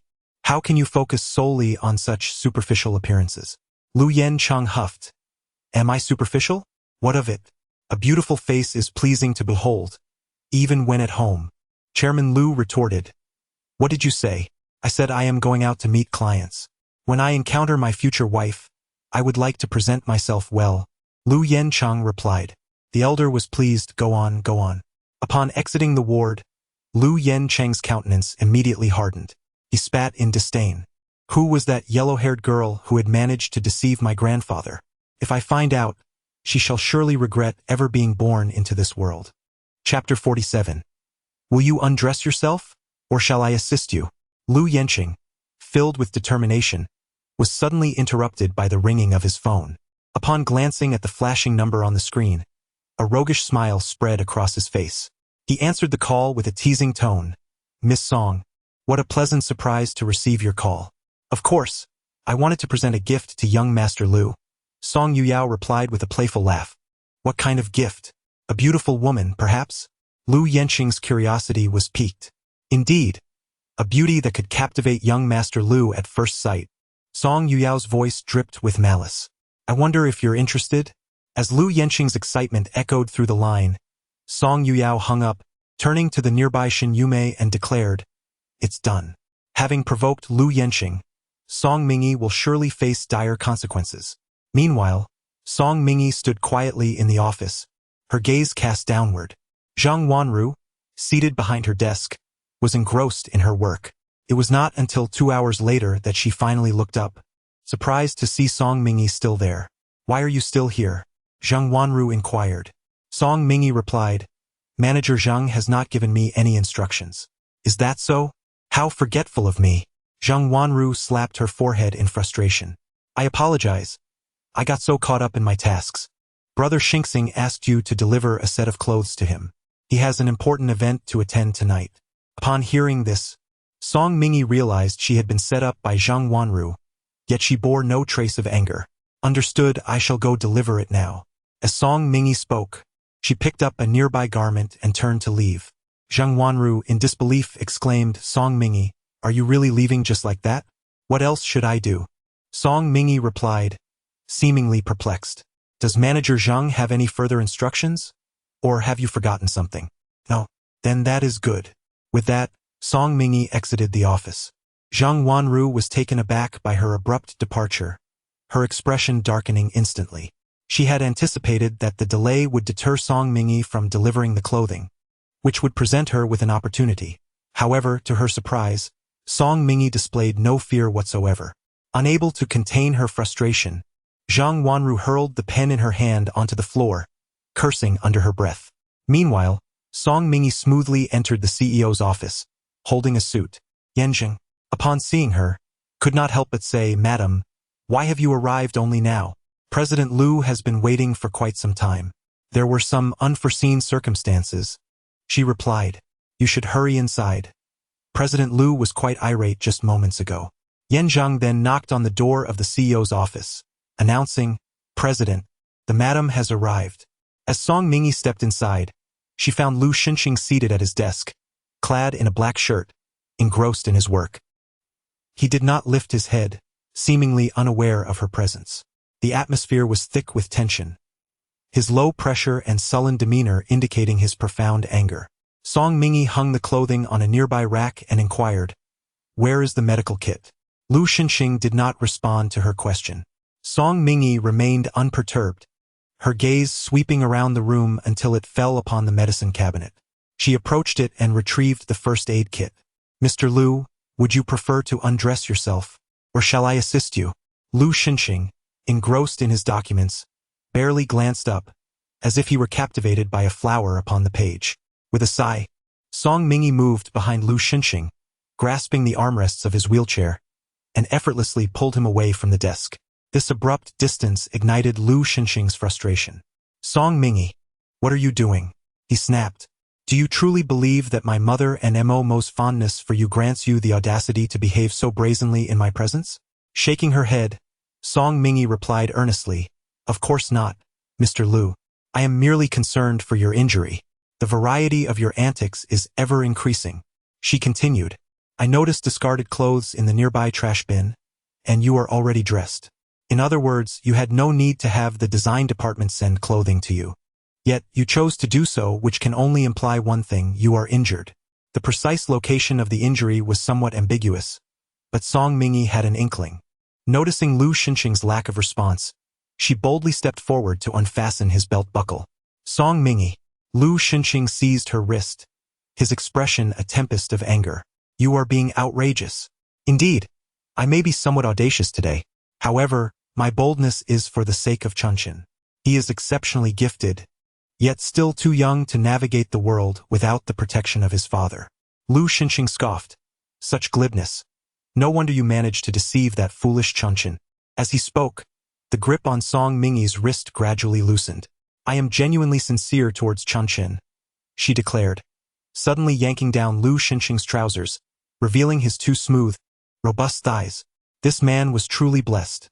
Despite having been incapacitated for so long, the contours of his legs remained taut. One could only imagine how alluring and seductive those legs must have appeared in his prime. This must be what they refer to as leg play. Song Mingy. Lu Xinxing's irritation grew, for her gaze was too brazen and unabashed. "Don't rush. I shall show you shortly," Song Mingy retorted, dismissing the inappropriate thoughts clouding her mind. It was then she noticed the large blister forming at the base of Lu Xinxing's thigh, the surrounding skin inflamed and swollen. Unable to restrain herself, she quipped, "Mr. Liu, are you quite the daredevil? How on earth did it come to this?" With gritted teeth, Lu Xinxing barked, "Silence. Speak another word, and I shall have you thrown out." Song Mingy raised her hand in a gesture of sealing the matter. From her medical kit, she procured antiseptic, cotton swabs, and a silver needle.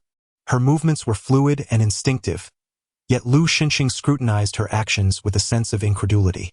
Kneeling between his legs, Song Mingy sterilized the silver needle before promptly piercing the blister on his leg. Once she had drained the pus, she meticulously disinfected the area and applied ointment, ultimately dressing the wound with gauze. For reasons unknown, the gauze slipped from her grasp. In a reflexive motion, Song Mingy reached out to retrieve it. Her body, already in close proximity, instinctively drew nearer to Lu Xinxing. Her delicate, rosy cheek nearly brushed against his abdomen. The position, the atmosphere, and the distance between them were imbued with an unmistakable tension, causing Lu Xinxing's breath to falter. Song Mingy sensed an unseen force urging her forward. Instinctively, she murmured, "Do not tease, I can almost reach the gauze." Song Mingy. Lu Xinxing could no longer restrain himself, firmly grasping her shoulder. "You are close enough." Song Mingy lifted her gaze, only to notice the restrained expression on Lu Xinxing's face, finally realizing what had been amiss moments before.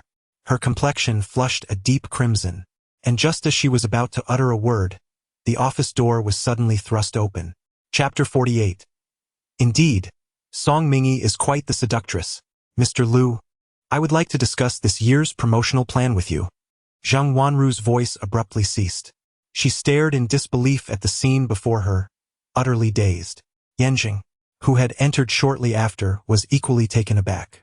Clearing his throat, he remarked, Manager Zhang, I have already informed you that the president is busy. We should leave at once. Noticing Zhang Wanru's reluctance to move, he firmly grasped her sleeve and pulled her away. Observing Zhang Wanru's despondent demeanor, Yanjing felt a pang of sympathy and gently advised, Manager Zhang, the president is already married, and it appears that his bond with Mrs. Lu is quite steadfast. As subordinates, we ought to extend our blessings, do we not? After uttering a few more words and receiving no response from Zhang Wanru, he sighed and departed. Outside the office, Zhang Wanru lingered for an extended period, long enough for her legs to grow weary, before regaining her composure. Contemplating Yanjing's remarks, she meticulously dismissed each word. He was mistaken. Song Mingyi's marriage to Brother Shen was merely a stroke of luck. She was fortunate to bring him good fortune. As for the notion of a steadfast relationship, that was even more absurd. What kind of person would Brother Shen find appealing in Song Mingyi? The idea of a stable affection was laughable.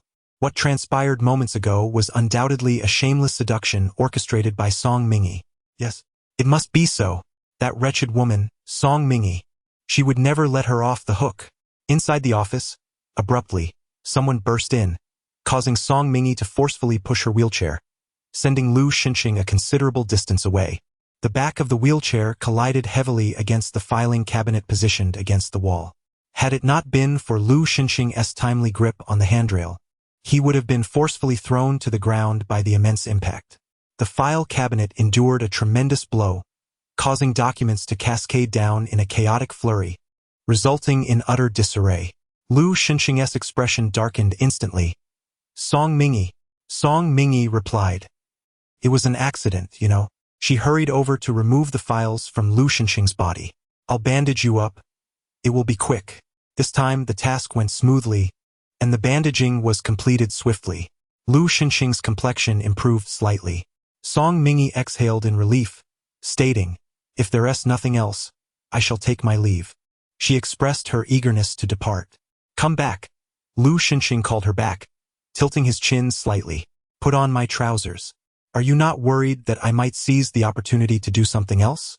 Song Mingyi quipped, glancing toward Lu Xinxing's lower half.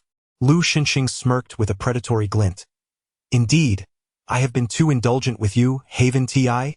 Song Mingyi immediately adopted a serious demeanor. I will put on your trousers for you, ensuring not to touch even a nail of yours. She carefully took the trousers and, with utmost decorum, dressed Lu Xinxing, not daring to steal a glance at his captivating visage. Lu Xinxing watched Song Mingyi's eager form as she prepared to leave, and the memory of her delicate face brushing against him earlier flooded his mind. His gaze darkened, and he felt the involuntary motion of his Adam's apple as his breath became somewhat labored. This Song Mingyi was indeed enchanting. After Song Mingyi closed the office door, she leaned against the cold door panel, breathing heavily. Like all women in the world, she had an affinity for handsome men, yet her actual experience, apart from that one night, was non-existent. The sudden stimulation left her somewhat overwhelmed. Madam, a voice suddenly interrupted her thoughts, startling Song Mingyi. Yan Zhang appeared, looking quite apologetic. I sincerely apologize for startling you. It's all right, Song Mingyi replied, gazing at Yan Zhang. What brings you here? I came to apologize for earlier. I regret not intervening with Manager Zhang, which may have disrupted your moment with Mr. Lu. Yan Zhang expressed his remorse. You did not interrupt anything significant, she clarified. I was merely applying medication to Lu Xinxing. It was utterly innocent, hardly a noteworthy affair. Yan Zhang exchanged a knowing glance with Song Mingyi. Really, it's nothing, she insisted. Madam, there is no need for an explanation, he replied. Let it be. Deciding to abandon this futile argument, Song Mingyi then inquired, what happened with Mr. Lu today? His changed clothes, and that lingering scent of coffee? I didn't expect Mr. Liu to confide in you about this matter, Yan Zheng said, his guilt deepening. Recently, a new girl joined the secretary's office. She has long admired Mr. Liu, and perhaps she heard somewhere that staining his clothes might capture his attention. So, while delivering coffee, she made a foolish mistake. Song Mingyi raised her eyebrows. So, that entire cup of coffee ended up on Lu Xinxing? Indeed, the coffee is freshly brewed and scalding hot. Yan Zheng. He had not paid attention to this before. It was quite negligent of him. Yan Zheng promptly inquired, "How is President Liu? Is he gravely harmed?" Fortunately, it was not serious. He merely suffered a few large blisters from the scalding. Song Mingyi could not help but remark, "We should add a rule during training. No hot coffee should be served to Lu Xinxing. If next time fortune does not favor him and the coffee spills directly into his lap, President Liu might very well transform from a distinguished CEO into a mere eunuch." Yan Zheng nodded solemnly and hurried away. At that moment, the closing bell rang. Song Mingyi returned to the design department to gather her belongings. Upon entering her office, she found Zheng Wanru glaring at her with icy disdain. "Song Mingyi, do not get too smug. I shall not be defeated by you. Brother Xinxing is destined to be mine." "Oh," Song Mingyi mused, finding the response rather dismissive, and replied, "Do your best. Just you wait, Song Mingyi." Zheng Wanru stormed out in a huff. Song Mingyi felt a bit bewildered. Despite her amicable demeanor, why was Zheng Wanru still so furious? Unable to comprehend, she decided to disregard it and, grabbing her handbag, stepped outside, only to receive a call from Mu Xiaowan. Mu Xiaowan invited her for drinks at Nightshade. Upon arriving, Song Mingyi spotted Mu Xiaowan alighting from a Ferrari. She approached, astonished, and exclaimed, "Wow, you've made quite the progress, driving a luxury car now. It was a gift from my father." Song Mingyi was further astonished. While Mu Xiaowan's father was not unkind to his daughter, he adhered to a rigid principle. Sons are treasures, while daughters are mere weeds. He believed that one should not lavish money on daughters, as any expenditure would detract from the inheritance of his sons, jeopardizing the very foundation of the Mu family. Thus, despite being the esteemed daughter of the Mu household, Mu Xiaowan lived a rather frugal life, scarcely better than that of her who had lost her mother and whose father had remarried. Yet now, her father had surprisingly purchased a sports car for her. "This is all thanks to you. Had it not been for our previous visit to sea, where I encountered General Manager Ren Suhai, who bestowed upon me a lifetime VIP black card, my father would not have perceived me as a valuable asset capable of fetching a handsome price," Mu Xiaowan teased, her tone laced with irony. Chapter 49. Bring Song Mingyi back to me. Song Mingyi couldn't help but pat Mu Xiaowan on the shoulder. Mu Xiaowan replied, "Don't you dare comfort me. If you do, I might just explode." Song Mingyi shot her a glance. "What are you thinking? I merely wish to advise you to seize the opportunity to earn some money." Mu Xiaowan nodded in agreement. "Indeed, I must make the most of my time to earn money. Otherwise, when that little brat grows up, I won't receive a single strand of hair from my daughter." "Little brat? Is your mother pregnant? Or is it a son?" Song Mingyi expressed her confusion. She had previously observed Mu's mother, and from her complexion, the chance of her conceiving again seemed almost non-existent. How could there possibly be a new life? A hint of sarcasm flickered in Mu Xiaowan's eyes as she replied, "No, my mother can no longer conceive. Instead, she took my father's illegitimate child from outside and claimed it as her own. The woman outside isn't to be trifled with. She constantly causes a scene. Yet, my mother outsmarted her. She convinced my father that having an illegitimate child would bring disgrace. Now I have a brother." Though her words were delivered with a light-hearted tone, each carried a profound layer of irony. Sometimes Mu Xiaowan wondered if she had detonated a galaxy in her past life to end up with such parents. Shaking her head vigorously, she declared, "Forget it.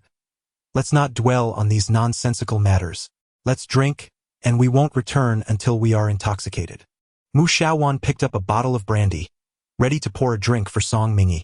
However, Song Mingyi raised her hand to block the cup. "I can't get drunk. I need to return home early tonight." "Miss Mu." "No way, sister. I finally managed to get you out, and you can't let me enjoy myself? Someone is waiting at home." As Song Mingyi's words fell, her phone rang. "I'm at the bar. I won't be too late." No need to arrange for anyone to pick me up. You should sleep early. All right. All right. Let's have breakfast together tomorrow morning. Good night. Mu Xiaowan looked at Song Mingyi as if she were an alien. Don't tell me you're talking to Lu Xinxing. Of course not. I mean, how could the king of hell be so gentle? Mu Xiaowan suddenly leaned closer to Song Mingyi, gazing at her, and teasingly asked, Who are you talking to? Is it a little puppy you're keeping on the side? What does he look like? Does he have a nice physique? How long does it last? Is he gentle or rough? Song Mingyi was exasperated. What nonsense are you spouting? After a pause, she said, The one calling me is Lu Xinxing's son, Lu Yimo. What? Your stepson? Mu Xiaowan found it hard to believe. The rumored prince of the Lu family is supposed to be cold and aloof, even harder to deal with than his father. How could he be so close to you? Did you hear wrong? Yimo is very well-behaved and obedient. Mu Xiaowan couldn't help but touch Song Mingyi's forehead. You're not running a fever, are you? How could you be talking nonsense? The Prince of Lu being obedient is the biggest joke in the world. I'm not talking nonsense. Everything I said is true. All right. I know it's not easy for you to hold onto this bowl of wealthy family rice. Mu Xiaowan gently patted Song Mingyi's shoulder, her face brimming with sympathy. You've worked hard. Just hold on a little longer. After all, he is a dazzling young prince, and we cannot afford to provoke him. Song Mingyi felt a lingering dissonance in Mu Xiaowan's words. Nonetheless, she acknowledged the struggles of her sister, suggesting, Let this night of revelry be reserved for when you escape from your trials. For now, you should head home early. Mo is truly a wonderful person. Indeed, he is splendid. Now, please hurry along, she replied. Mu Xiaowan raised her hand to signal the waiter and settled the bill, preparing to depart with Song Mingyi. At that moment, a group of individuals entered the bar, led by a young man. His hair was streaked with blue, and he donned a skull-printed t-shirt paired with distressed jeans, a cigarette dangling from the corner of his mouth. He was on a call, exclaiming, Where is the beauty? Song Yuyao, you've kept me waiting for several days. You aren't deceiving me, are you? Song Yuyao replied, How could I deceive you? Young Master Lu, I am already at the bar. Just look around. The most stunning woman here is prepared especially for you. Lu Yanqing pocketed his phone, his gaze sweeping across the room. The most beautiful woman? His brows knitted in confusion. What a convoluted game Song Yuyao plays.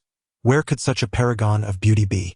As Lu Yanqing pondered this, he heard someone call out Song Mingyi's name. Instinctively, he turned to look and was instantly captivated, his eyes widening in astonishment, nearly drooling at the sight before him.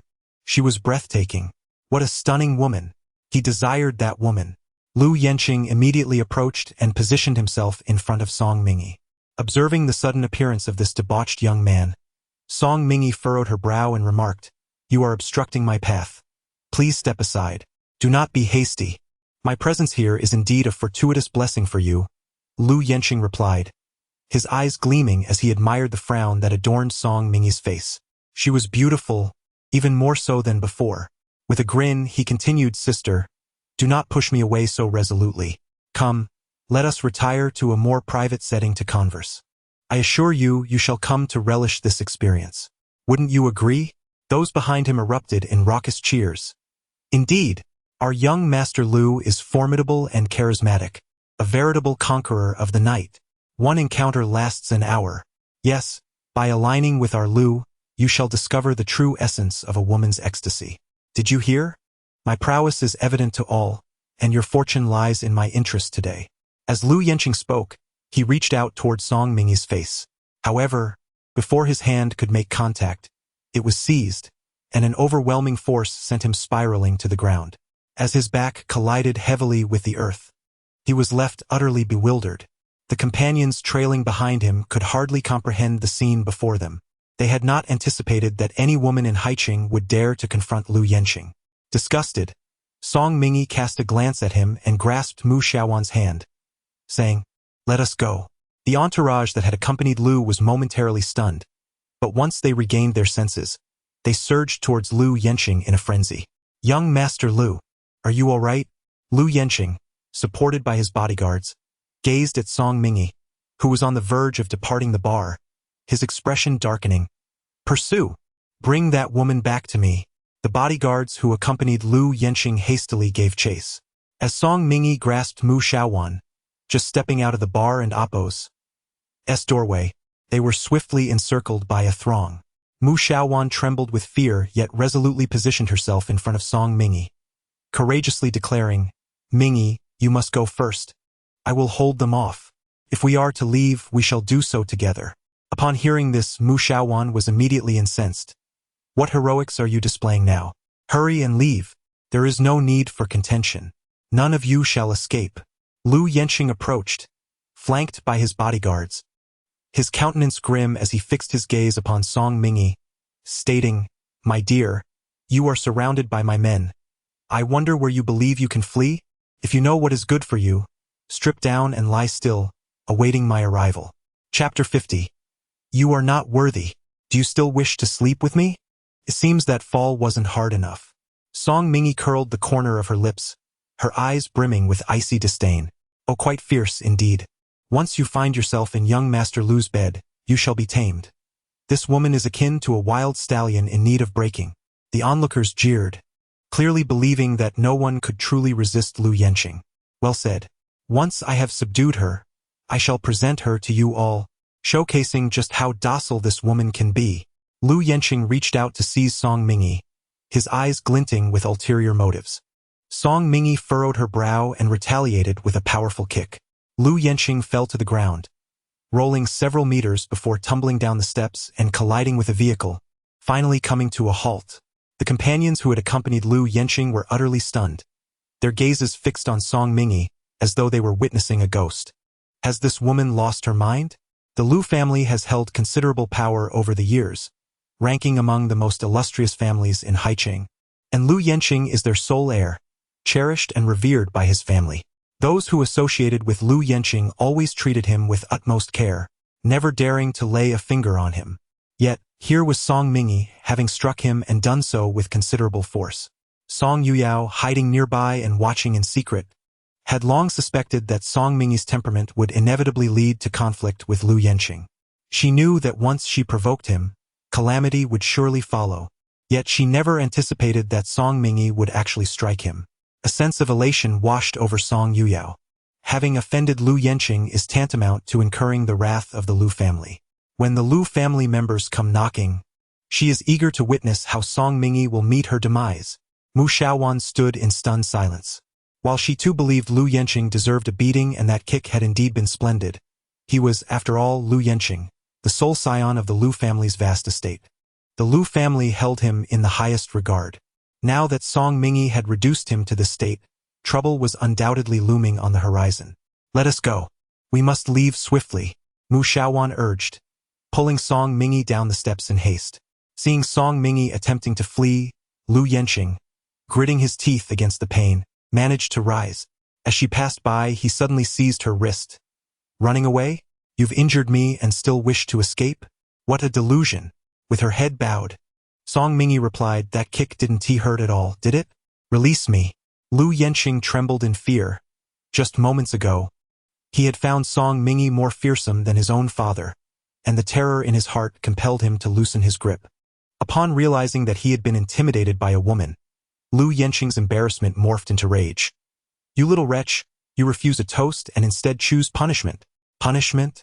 Song Mingyi chuckled softly, delivering another kick.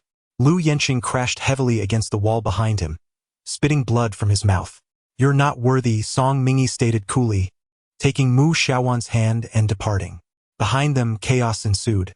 "Young Master Lu, are you all right? Call for an ambulance." Quickly, someone informed the Lu family that young Master Lu has been assaulted. Xiao Wu stood at the opposite end with a pale, emaciated owl, who witnessed the entire scene unfold. The owl was about to stride forward, but was halted by Xiao Wu's grip. "What are you doing?" he inquired. "I intend to eliminate that scoundrel Lu," the owl replied with a sense of entitlement. "After being beaten, he will surely seek trouble with the boss. Rather than allowing him to flounder and annoy everyone, it would be wiser to dispose of him." He attempted to take action once more. Wait, wait. Xiao Wu urgently restrained him, observing the owl's puzzled expression. He took a deep breath and continued, "The boss is no longer the same person. Her greatest wish is to find her son and lead a normal life. The owl nodded, albeit with confusion. What does that have to do with eliminating this lecherous fellow? Xiao Wu felt a surge of anxiety as he earnestly explained. It has everything to do with it. The moment our boss clashes with Lu and he ends up dead, the police will undoubtedly investigate her. If they uncover her true identity, can she still lead a tranquil life? The owl candidly acknowledged, no, she cannot. Exactly. You understand that she cannot. Thus, your well-intentioned action would ultimately lead to misfortune. The boss would certainly be displeased.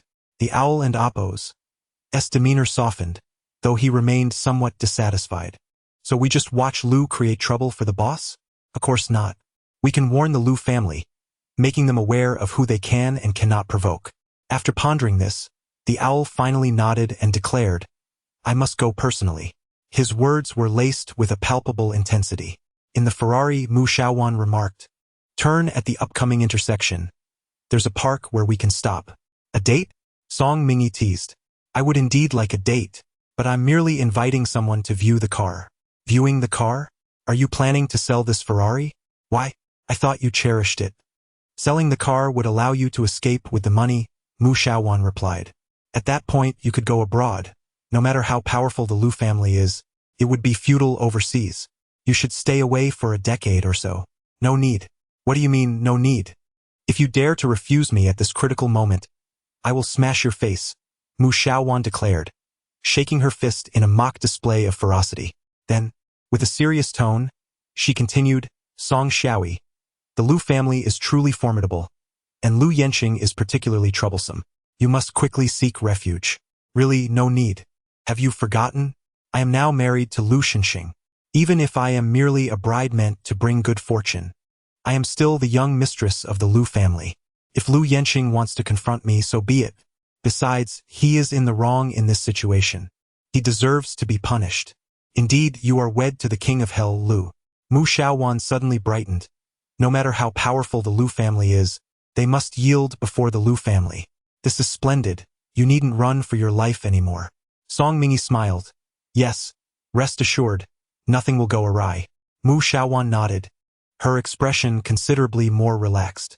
Song Mingyi parked the car in front of the Lu family's old residence, and thereafter, Mu Xiaowan drove away. As soon as Mu Xiaowan departed, she received a call from Xiao Wu. After listening to his plans, she replied, all right, I entrust this matter to you. Remember to keep a close watch on Lu's only heir. If he falls into my hands again, I cannot guarantee that he won't face dire consequences. Her tone, though calm, carried an underlying menace. Mom! A tender voice called out, and a small figure rushed towards her. Song Mingyi hung up the phone and embraced the approaching Lu Yimo. Didn't and Appo's. I say to rest early? Why aren't and Appo's? You asleep? Lu Yimo sighed, his tiny finger pointing to his heart. Mom, I want to sleep too, but it refuses to listen and keeps yearning for you. Song Mingyi couldn't help but laugh at Lu Yimo's adorable innocence. She never expected that the formidable Lu Xinxing, known as the King of Hell, would have such a delightful son. Suddenly, she thought of Heir Bao. If she were to find Heir Bao, would he be just as affectionate towards her? Mr. Lu. Mr. Lu. A slender figure approached Lu Xinxing, accompanied by a fragrant breeze. Chapter 51. Song Mingyi. Who made me marry a good husband? Stop. Lu Xinxing's bodyguard immediately stepped forward to block the newcomer. Yan Zhang, who was trailing behind, quickly followed suit. Ever since the incident with the scalding coffee today, Yan Zhang had become particularly wary of any woman approaching President Lu. Another mishap like that would cost him his job. Seeing herself obstructed, Song Yuyao furrowed her brows and haughtily declared, I have met President Lu before. I have something important to discuss with him. Lu Xinxing replied coolly, I do not recognize you. Did you hear that? Our President Lu does not recognize you. Leave at once. The bodyguard and Appo's tone was menacing. Fuming, Song Yuyao could hardly contain her anger. She had always taken pride in her beauty and could not fathom that any man would be unaware of her. She was convinced that Song Mingyi must have said something to Lu Xinxing that led to such treatment. However, seeing that Lu Xinxing was about to leave, she quickly set aside her pride and called out, I am Song Mingyi's sister, Song Yuyao. I have information regarding Song Mingyi to share with President Lu. Lu Xinxing raised a hand. Yan Zheng promptly instructed, "Let her through." The bodyguard finally stepped aside, allowing Song Yuyao to approach. With a sigh of relief, she smiled and strutted towards Lu Xinxing, making every effort to showcase her elegant figure. Although she knew a romantic connection with him was impossible, she hoped to captivate his heart nonetheless. Presently, father exhibits such favoritism towards Song Mingyi, turning a blind eye even to her transgressions against mother, solely because she has ingratiated herself with the Lu family. Were the Lu family to withdraw their support, would Song Mingyi not be reduced to a mere ant, easily crushed and molded at will? Lu Xinxing and Appo's brow furrowed deeply. Attentively observing him, Yan Zheng promptly interjected, "Miss Song, please expedite your words. Do not squander our CEO's precious time." Song Yuyao hurriedly advanced. "Mr. Lu, I just encountered Song Mingyi. She audaciously assaulted young Master Lu Yenqing." Song Yuyao exclaimed with palpable distress. "Song Mingyi has disregarded her marital duties, flaunting herself in a bar, which has led to this considerable trouble. I feared she might deceive you, hence my urgent arrival." Her eyes sparkled with anticipation as she sought Lu Xinxing's commendation. However, to her dismay, Lu Xinxing merely cast a fleeting glance her way before instructing Yan Zheng to wheel him away. Watching the Bugatti Veyron recede into the distance, Song Yuyao found herself momentarily entranced. Yet moments later, her ire flared anew. It was all Song Mingyi's fault. Surely, this wretched girl incessantly whispered in the CEO's ear, which accounted for his numerous grievances against her. Inside the Bugatti Veyron, after concluding a phone call, Yan Zheng reported, "I have ascertained that today, the young madam visited a bar with her friends and fortuitously encountered Lu Yenqing. Overcome by lust, he attempted to escort her away, only to be struck by her. And what of Song Mingyi? The young madam appears to be unharmed. She possesses quite the audacity." Lu Xinxing let out a scoff, his tone laced with sarcasm. Yan Zheng dared not utter a word. Within the silent confines of the car, the only sound was the rhythmic tapping of Lu Xinxing's fingers on the keyboard. Suddenly, he commanded, "Return to the Lu residence." The driver, upon hearing his words, promptly turned the vehicle around. Yan Zheng was taken aback.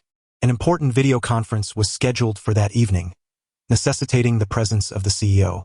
Just as he prepared to speak, Lu Xinxing interjected, "You shall represent me at tonight's meeting." Yan Zheng acquiesced, unable to suppress his gaze upon Lu Xinxing. This marked the first occasion on which the CEO had relinquished work for a woman, a feat even Lin Weiyan had not accomplished. Upon arriving at the Lu residence, Xiaomin greeted him promptly, saying, "Welcome home, young master."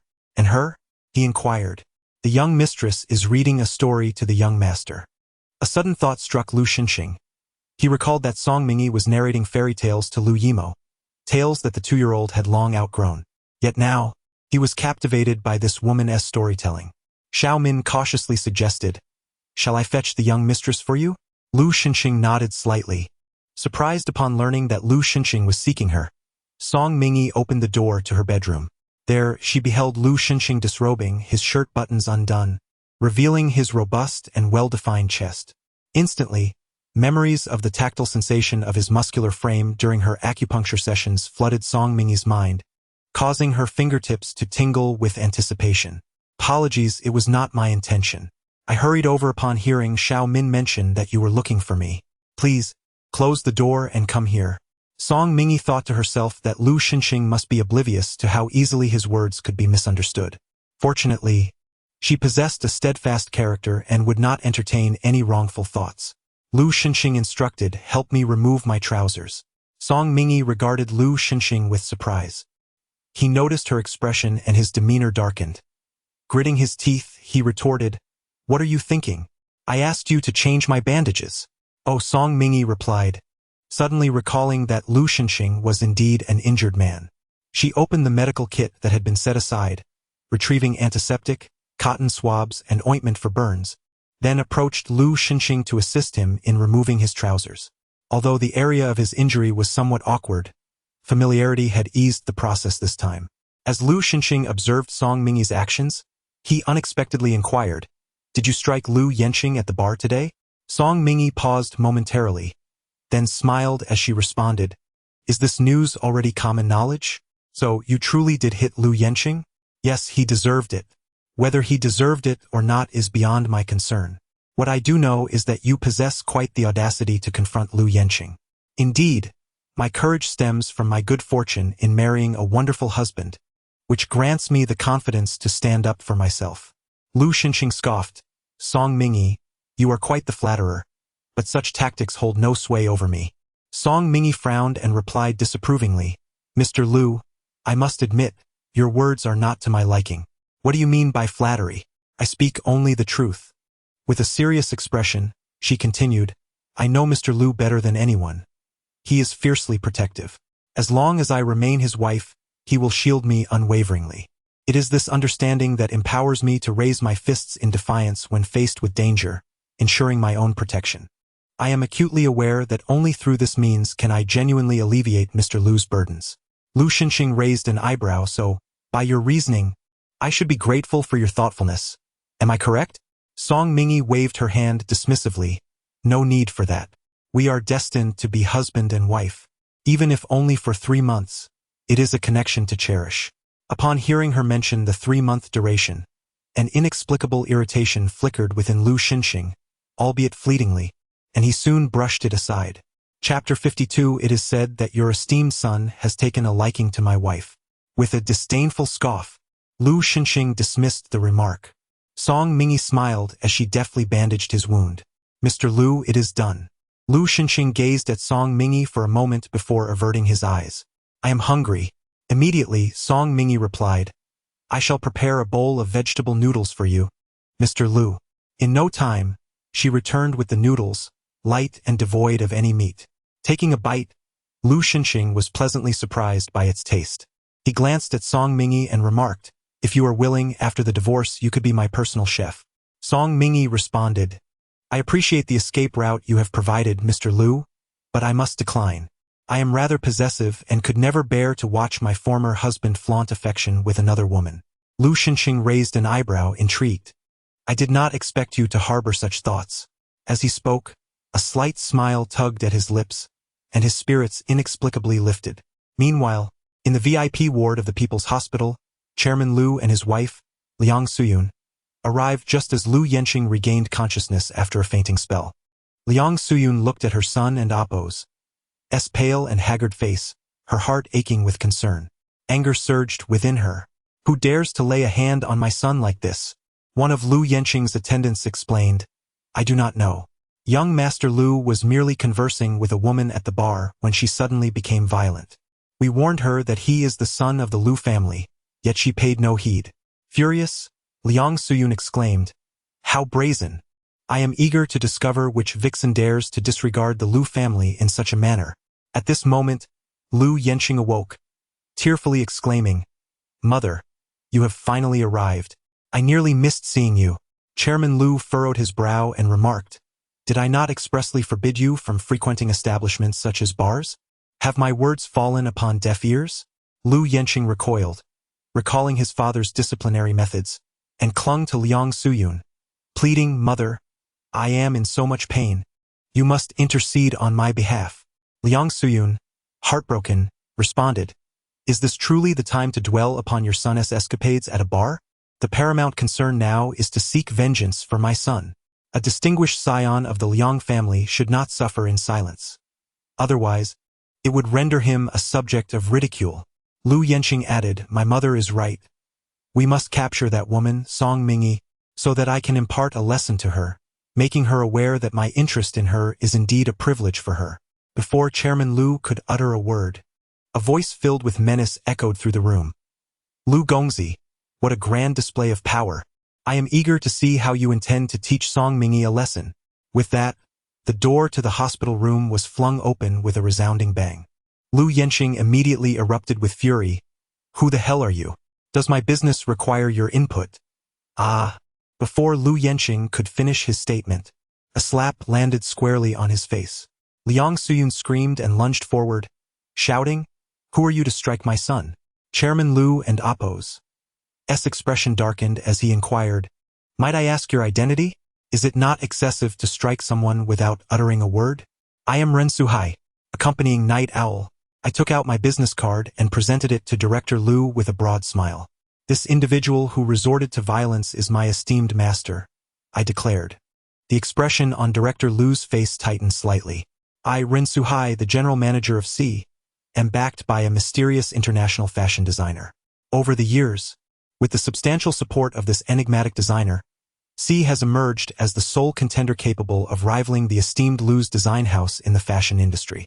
As a representative of C, my name has become quite renowned in recent years. Director Liu's countenance grew more solemn. General Manager Ren, I am at a loss as to how my unworthy son has offended you. I shall ensure he offers you a sincere apology immediately. I, known for my affable demeanor, replied cheerfully, Director Liu, you flatter me. As a mere individual, how could I possibly be offended? I am here today to pay a visit to young Master Liu on behalf of my employer's benefactor. Aware that Song Mingy wished to keep her identity concealed, I fabricated a story about her being a benefactor of C. I continued, my employer has stated that if her benefactor were to be humiliated in Haicheng, she would have no choice but to return personally to rectify this disgrace. Director Liu's expression stiffened, and he forced a smile as he responded. Master Yin, you exaggerate. Once my ungrateful son recovers, I will personally escort him to apologize to Miss Song, ensuring her complete satisfaction. I smiled broadly and said, I knew Director Liu was a reasonable man. This allows me to report back to C with peace of mind. I then turned to Night Owl, Master Owl. Shall we return? The Night Owl remained silent, approaching Liu Yenqing with a watchful gaze. Liu Yenqing, filled with apprehension, stammered, What do you intend to do? Without uttering a word, the Night Owl pressed his hand against the armrest of a nearby chair, effortlessly shattering the wooden seat as if it were mere tofu. His voice, icy and devoid of warmth, warned, Should you dare to provoke the benefactor of my esteemed leader again, I assure you, your head will meet the same fate as this chair. With that, he turned and departed. Ren Suhai, filled with a sense of regret, offered a brief apology. My friend, the Night Owl, is merely a man of deep loyalty. I hope you can forgive his fervor. After exchanging polite words, Ren Suhai too took his leave. As he descended the elevator, he coincidentally spotted Yan Zhang arriving with a group. Ren Suhai narrowed his eyes in observation. General Manager Ren, Yan Zhang greeted with cordiality. What brings you to the hospital at this late hour? I've come to visit a friend, Ren Suhai replied. And you, Secretary Yan? Are you here to see a friend as well? Indeed, Yan Zhang affirmed. However, I have matters to attend to, so I shall take my leave now. Please take care. In the hospital room, Liu Yenqing was vociferously protesting. Father, I refuse to apologize to that woman. She kicked me until I bled. Why should I apologize? Am I out of my mind? What about my reputation as Liu Gongzi? Liang Suyun echoed his sentiments. That C is simply too aggressive. She dares to challenge our Liu family over a woman of ill repute. Does she believe us to be weak and easily bullied? Chairman Liu interjected. Such narrow-mindedness. Are you unaware of how formidable C's current momentum is? Do you truly believe that I would be intimidated by a mere designer? It is not her alone who possesses power. It is the formidable forces that stand behind her. What does it matter? The Liu family is not to be underestimated. I shall never consent to my son offering an apology. We cannot afford to lose face by apologizing to a woman of dubious reputation. We must still consider C's dignity. I will have my assistant pay a visit tomorrow. Just as Chairman Liu concluded his statement, a knock resounded at the hospital room door. Who could it be at such a late hour, disturbing our peace? Liang Suyun grumbled as she approached and opened the door. Secretary Yan? Liang Suyun was taken aback. As a lady of high society in Haicheng, she was quite familiar with Yan Zhang's visage. It is I, he replied with a smile. Chairman Liu also stepped forward, his expression one of surprise. Secretary Yan, what brings you here at such an hour? I come on behalf of our president, Yan Zhang cheerfully explained. Our president has heard that your esteemed son has taken a fancy to his wife and intends to abduct her. He sent me to inquire whether the Liu family believes that the Liu family is on the verge of collapse, allowing such audacity to flourish. Chapter 53. Song Mingy has been returned by the Liu family. Oh, I forgot to mention that my family's young mistress is Song Mingy. Today, Young Master Lu insisted on taking her away at the bar. Chairman Lu's complexion instantly turned pale, nearly causing him to collapse in shock. He hurriedly waved his hands, proclaiming, "It's a misunderstanding, all a misunderstanding. Even if my son had the audacity of a bear, he wouldn't dare harbor any ill intentions towards Madame Lu." Yan Zheng smiled, resembling a cunning tiger. Does Chairman Lu imply that I am merely speaking nonsense, or does he believe that our General Lu is intentionally seeking trouble with you? Certainly not, certainly not. Chairman Lu was on the verge of panic. The Lu family had witnessed a surge in power over the years, even being dubbed the foremost among the new generation of aristocracy. Yet they remained far inferior to the colossal Lu family. Secretary Yan, this is truly a misunderstanding. I implore you to speak favorably on my behalf in front of General Lu. I assure you that tomorrow I will bring my unfilial son to plead for Madame Lu's forgiveness. Chairman Lu produced a black card and handed it to Yan Zheng. I earnestly request your assistance in this matter.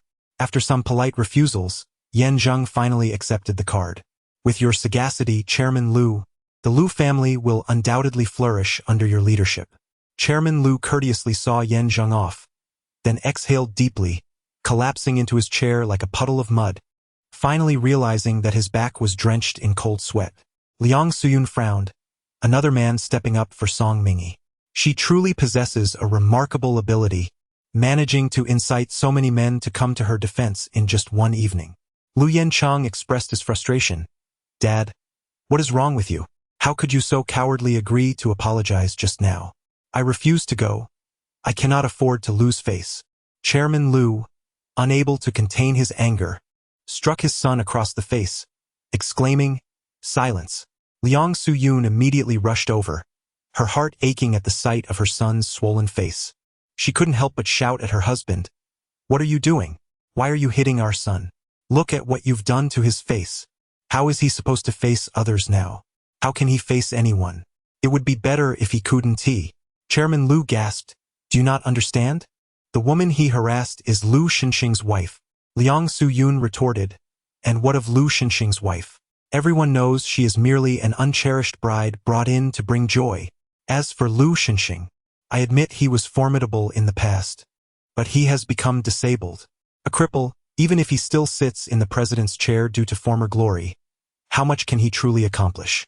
He could be ousted at any moment." Chairman Lu was so enraged that he struggled to breathe, nearly fainting.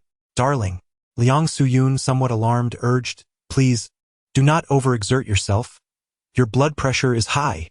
I wish I could remain calm, but how can I, seeing you all courting disaster? Take your time, my dear. Speak slowly," she pleaded. Chairman Lu took a deep breath and said, "Indeed, you may perceive Song Mingyi as an unwelcome bride. Yet regardless of her status, she remains the young mistress of the Lu family. As long as she occupies this position, no one is entitled to belittle her, least of all Lu Yanxing. Concerning Lu Xinxing, although he is physically impaired, one must comprehend that a disabled beast is still a beast. His disability may render him even more perilous. I refuse to allow the Lu family to become the first prey upon which he demonstrates that his claws remain sharp." Liang Suyun hesitated. Is it truly that dangerous? Upon noticing her husband's rising temper, she quickly added, Yes, you are absolutely right. As soon as dawn breaks, I shall personally select gifts, and I will extend my sincerest apologies to the young mistress of the Lu family, ensuring that she is appeased." With that, she cast a meaningful glance at Lu Yanxing. Lu Yanxing, though reluctant, nodded in agreement. "Very well, I shall apologize, and I will make certain that my apologies are satisfactory to that woman." Before retiring for the night, Song Mingyi received a call from Ren Suhai. "Boss, the matter has been resolved. Lu Yanxing will certainly refrain from troubling you in the future. However, I believe that the identity of Yin Xian is insufficient to instill fear in the Lu family. In the eyes of Chairman Lu, a cunning tycoon, profit reigns supreme.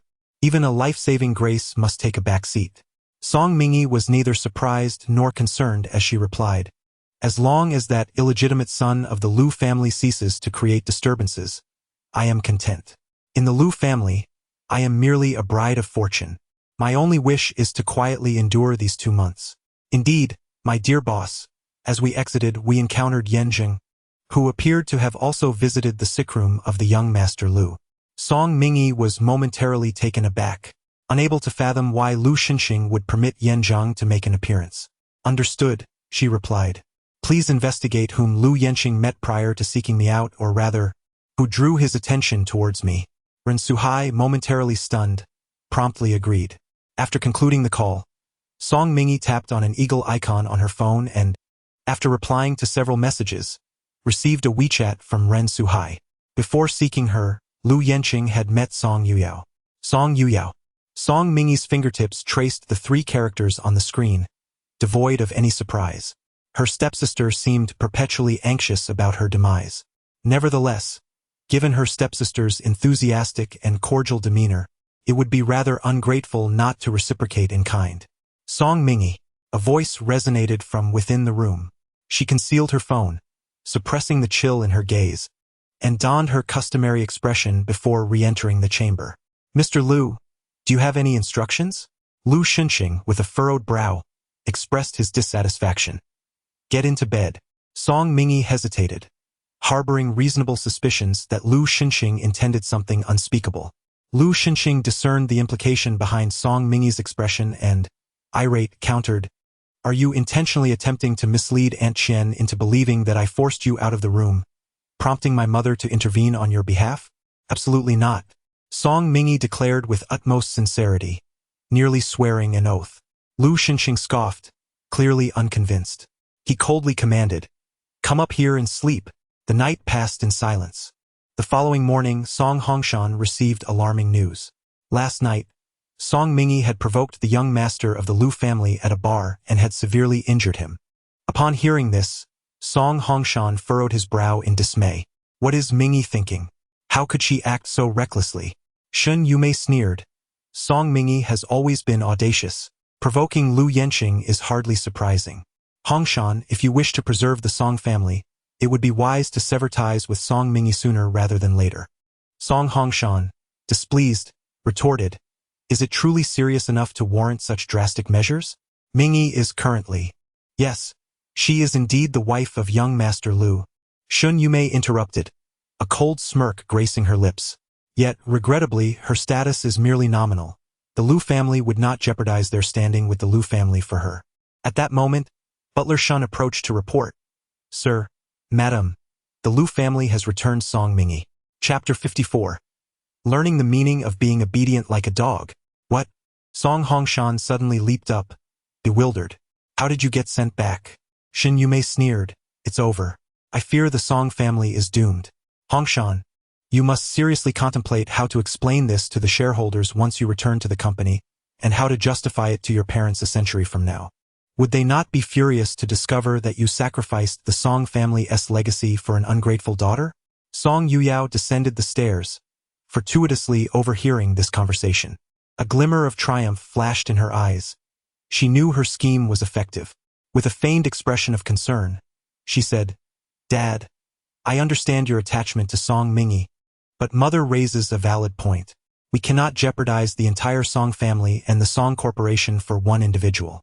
Song Hongshan furrowed his brow. What should we do then? Shun Yumei replied, If Song Mingyi were not a daughter of the Song family, her actions would be irrelevant to us. Song Hongshan fell silent, his eyes conveying an internal struggle. Song Yuyao grasped Shen Yumei's hand, exhaling a sigh. Mother, please do not become the villain for the sake of the Song family. If Father insists, then we shall accompany him as we witness the downfall of the Song family and our descent into poverty. The flesh on Song Hongshan's face quivered momentarily before he resolved with determination. The Song family must not face bankruptcy. A flicker of joy passed through the eyes of Song Yuyao and Shin Yumei. It worked. At that moment, Song Mingyi entered the room. In a fit of rage, Song Hongshan hurled a teacup, shouting, Who permitted your return? Song Mingyi's expression was indifferent. Although I am married, the Song family remains my home. Is it strange for me to return? What home do you speak of? Hongshan has already decided to sever the father-daughter relationship with you. From this moment on, the Song family has no ties to you. Shun Yumei glared at Song Mingyi with a venomous look. Remembering how she had been schemed against by Song Mingyi, leading to her tarnished reputation over the years and her current state of disgrace. She felt an overwhelming urge to tear her apart. Sever the father-daughter relationship? Song Mingi turned to Song Hongshan. Mr. Song, is this true? Indeed. I have instructed my lawyer to draft the declaration of severance. May I inquire why? Isn't it obvious? It's your fault. Who told you to be restless and provoke young Master Lu outside? Do you have any idea of the losses the Song family would endure if the Lu family pursued this matter? We could very well face bankruptcy. The more Song Hongshan spoke, the angrier he became. Song Mingi, even if I have wronged you, I still raised you. You cannot repay kindness with enmity. After a moment of silence, Song Mingi replied, You have indeed raised me.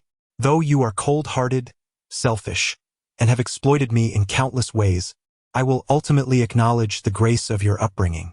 If we are to sever ties, then from this point forward, we shall have no further relations. Song Hongshan's expression darkened, as he justifiably suspected that Song Mingi was seizing this opportunity to insult him, and he had ample evidence to substantiate his claim. Shun Yumei let out a cold laugh and remarked, Song Mingi, employing such tactics at this stage is utterly futile.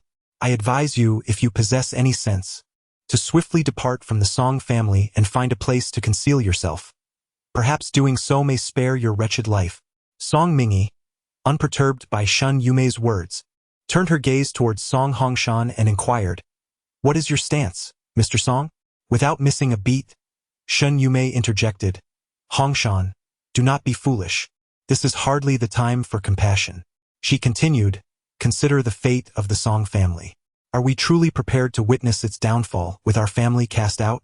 At that moment, Song Yuyao received a phone call, her expression tinged with anxiety. Dad, trouble is brewing.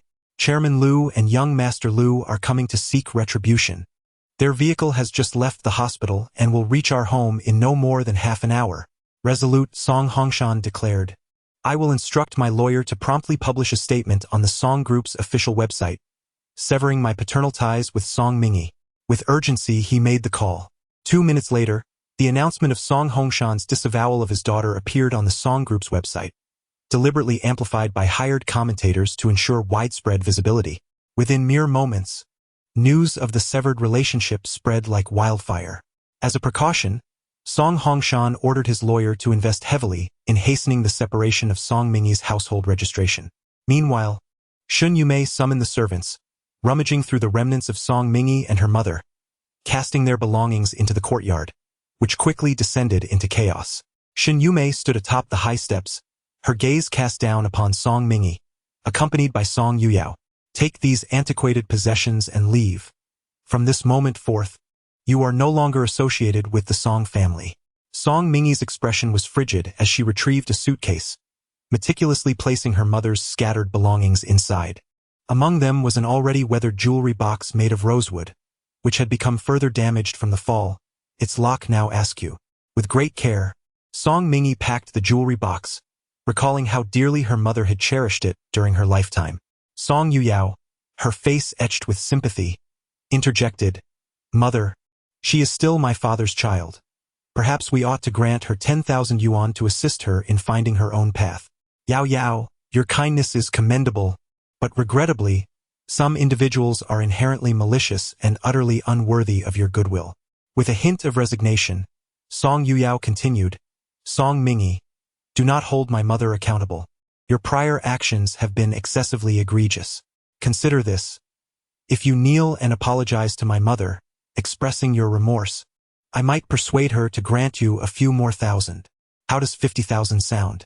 Do you think you can earn such an amount by laboring on a sewing machine in prison for 5 years? At last, Song Mingi finished collecting her mother's belongings from the ground. Rising to her full height, she lifted her gaze. Although she stood in the courtyard, lacking the height of the steps beneath her, rendering her shorter than Song Yuyao, an air of icy detachment emanated from her, overshadowing Song Yuyao entirely. Song Yuyao, I previously advised you to heed my words. It appears you have chosen to disregard them. A fleeting moment of fear flickered across Song Yuyao's face. The terror of being pushed against the railing by Song Mingi resurfaced, a near fall into the abyss. Yet, upon observing Song Mingi's wretched demeanor, a smile broke upon her lips. Song Mingi, Do you truly believe that one incident grants you dominion over me? If you remain this naive, I must express my regret. Regret that you have descended to such a pitiful state and still fail to learn your lesson. Nevertheless, it matters not. I am certain that having been cast out from your home, you shall eventually come to understand what it means to be as compliant as a dog in the years to come. Song Yuyao's laughter shone brightly, yet each word dripped with venomous malice. At that moment, a servant hurriedly approached with a report. Madam, Miss, Chairman Lu and young Master Lu have arrived for a visit. So soon? Shen Yumei paused briefly before hastening to the living room in search of Song Hongshan. Song Hongshan soon emerged from the parlor. His gaze filled with disdain as he beheld Song Mingyi still lingering in the courtyard. What manner of service is this? Why have you not swiftly escorted them away? Chapter 55. With a thud, the servant knelt down, having been reprimanded by Song Hongshan. Instantly, a swarm of people rushed forward, shoving Song Mingyi. Leave. We cannot bear to be scolded because of you any longer. Depart. The master has severed ties with you. Your presence here is futile. Observing the chaotic scene, Song Yuyao's lips curled into a smirk. Song Mingyi, your downfall has only just begun. Soon after, Song Yuyao donned a gentle smile, trailing behind Song Hongshan and Shen Yumei as they approached Chairman Lu and Lu Yenqing. Welcome, Chairman Lu, Song Hongshan beamed. Young Master Lu is truly handsome, like a jade tree standing tall. Lu Yenqing slightly raised his chin, acknowledging Song Hongshan's compliment with a hint of appreciation. Indeed, he possessed more discernment than that Song Mingyi, recognizing his own charm and elegance. Chairman Lu wasted no time, stating directly, I trust that Song Dong understands my purpose for visiting today concerns my son. Yes, I understand, Song Hongshan interjected before Chairman Lu could finish. I never anticipated my daughter to be so reckless as to offend young Master Lu. Although she is my daughter, she has always been unruly, her wild nature unbridled even after spending years in a correctional facility. I find myself with no choice but to act decisively. I have publicly severed our father-daughter relationship, and her household registration has been altered.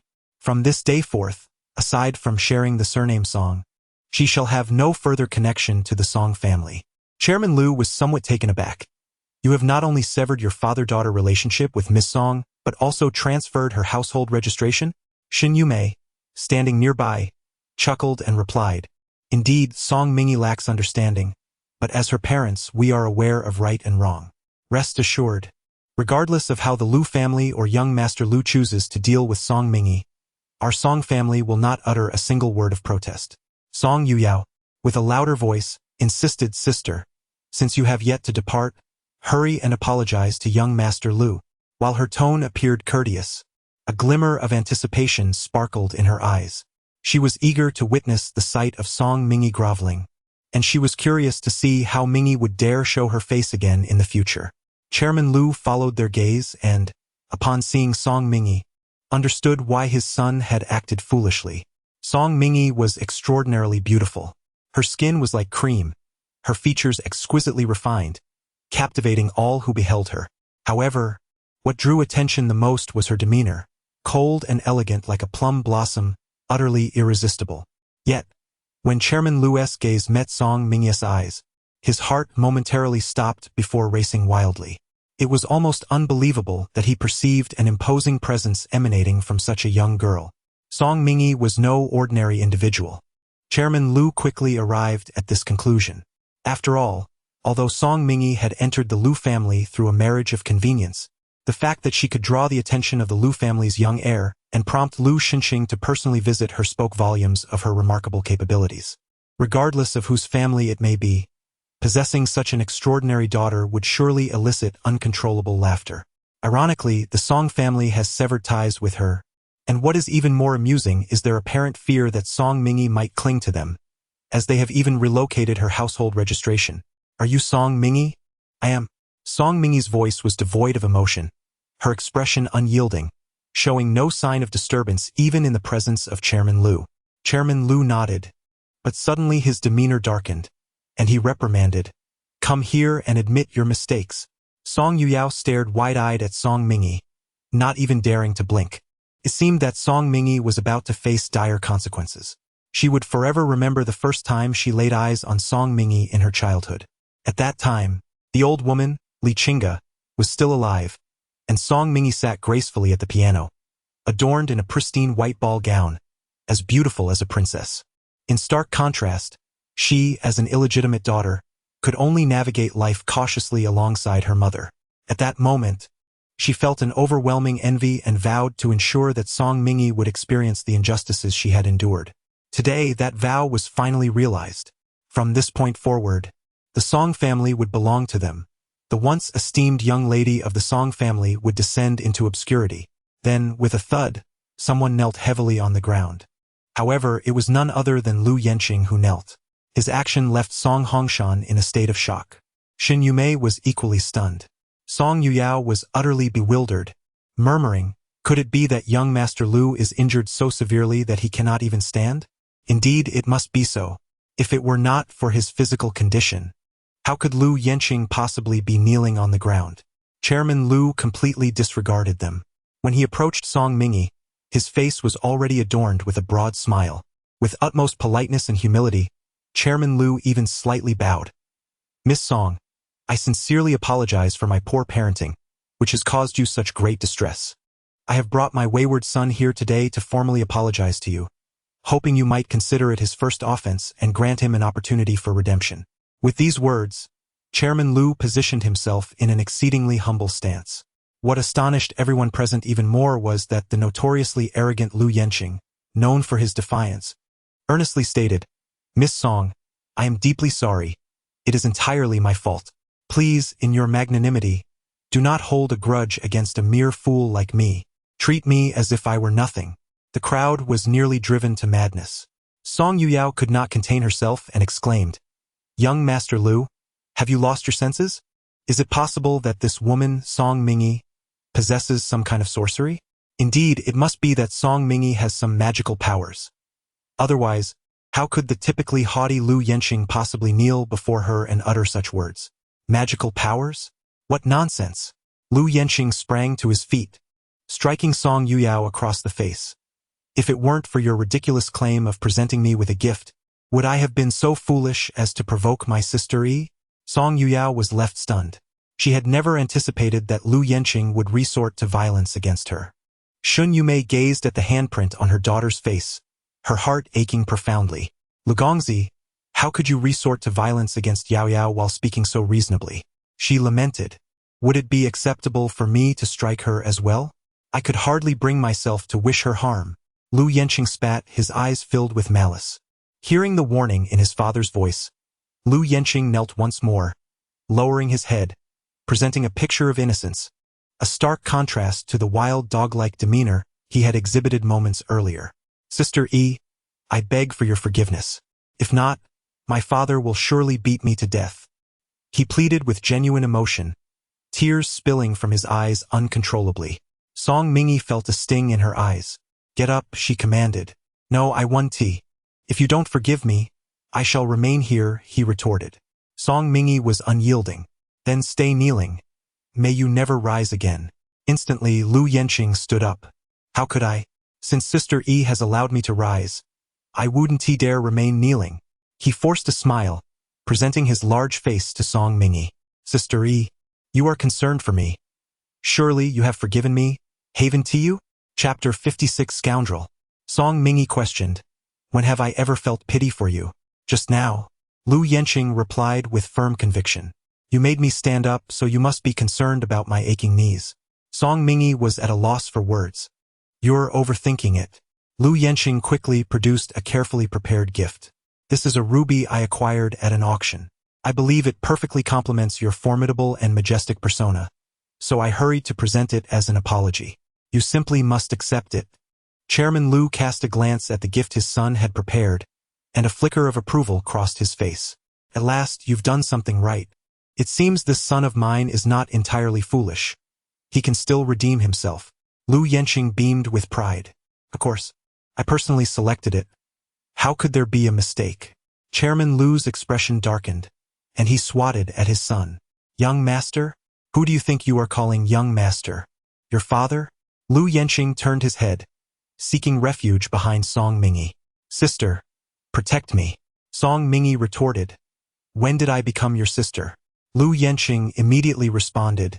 The moment you accepted my apology, of course. You are now my only sister. Before Song Mingy could respond, Song Yuyao interjected, unable to contain herself. Lu Gongzi, have you been caught in a compromising situation? You've been beaten so badly, yet you still bring gifts and apologize, even referring to her as your sister. If it weren't for Lu Yenqing's status, I wouldn't be so polite. Lu Yenqing turned to Song Yuyao, and after a brief pause, a smirk appeared on his lips, only to be swiftly replaced by a fierce expression. Lu Yenqing delivered a sharp slap, exclaiming, Wretched woman! Song Yuyao, accustomed to being pampered and cherished, had never before experienced such an affront. Stunned, she fell to the ground, utterly bewildered. Yao Yao! Shun Yumei rushed over to help her daughter to her feet, her heart aflame with indignation as she gazed at the imprint of the slap on Song Yuyao's face. Young Master Lu, how could you strike someone without cause? Song Hongshan furrowed his brow, adding, while Yuyao's words may have been inappropriate, it is unacceptable for you to resort to violence. Chairman Lu shared his son's concern, his expression taut as he inquired, Lu Yenqing, what is the meaning of this? What is the meaning of this? That is a question for Song Yuyao, Lu Yenqing retorted.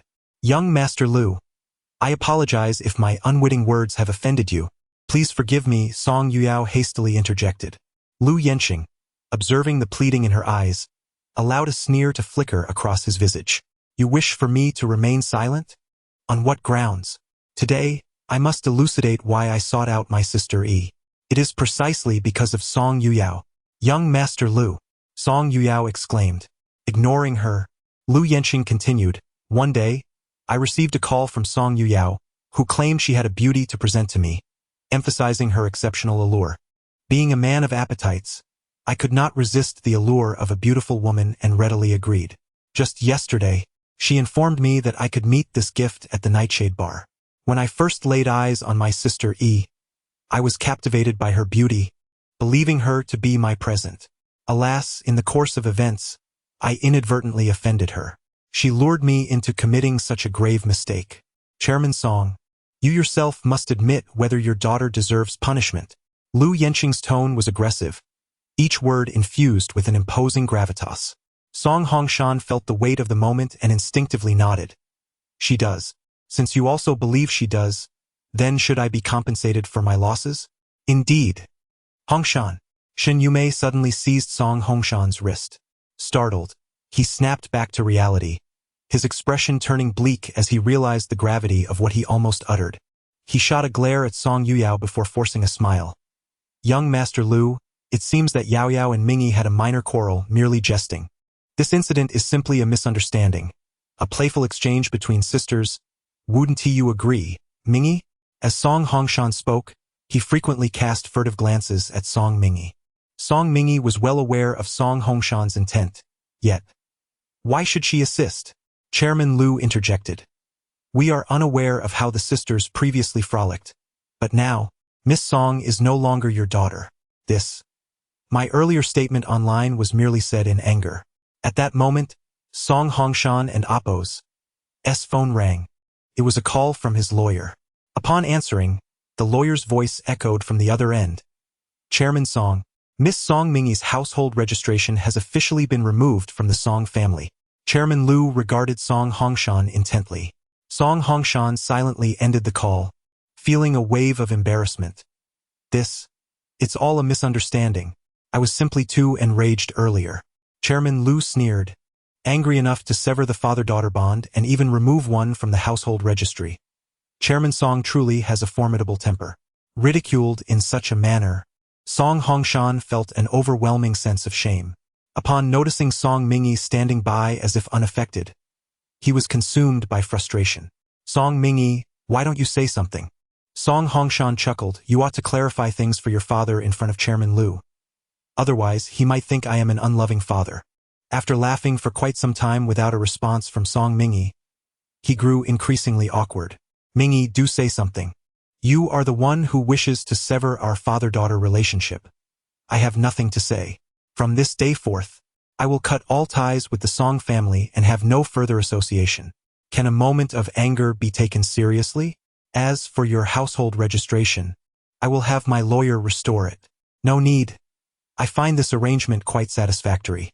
Mingyi. Shin Yumei could no longer contain herself. Hongshan. Can't you see? Song Mingyi is deliberately aiming to sever her ties with you. Does she not understand that Chairman Liu is magnanimous and indifferent to yesterday's events? Yet, she intentionally remains silent, returning with reddened eyes, calculating that you, being concerned about the Song family, might act foolishly. Your daughter has long desired to break away from you. Otherwise, why would she return with tearful eyes, purposefully leading us to misunderstand? Is this true, Mingyi? Before Song Mingyi could utter a word, Lu Yenqing could no longer contain himself. I feel that coming here to apologize today is truly worthwhile. Not only have I acknowledged my sister, but I have also heard such a hilarious joke. As parents, to abandon their daughter over a mere gust of wind, failing to reflect on their own shortcomings, and instead blaming the aggrieved daughter who returns with red-rimmed eyes. How absurd, Lu Yenqing exaggeratedly remarked. Fortunately, my father dotes on me.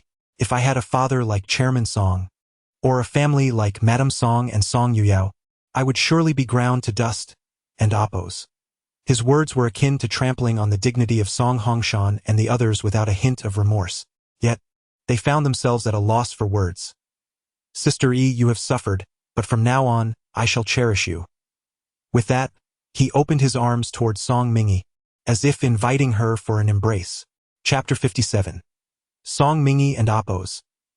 Reckless disregard for me. Song Mingyi cast a fleeting glance in my direction, remarking with a hint of disdain, was yesterday's kicking insufficient? Lu Yenqing immediately jumped back, his face a mask of fear as he implored. Sister Yi, my small frame cannot withstand another assault. Please show some mercy. With an air of indifference, Song Mingyi ignored Lu Yenqing, seizing her suitcase, and declared, I take my leave. Without a trace of hesitation, she turned and departed. Chairman Liu glanced at Song Hongshan and advised, take care of yourself.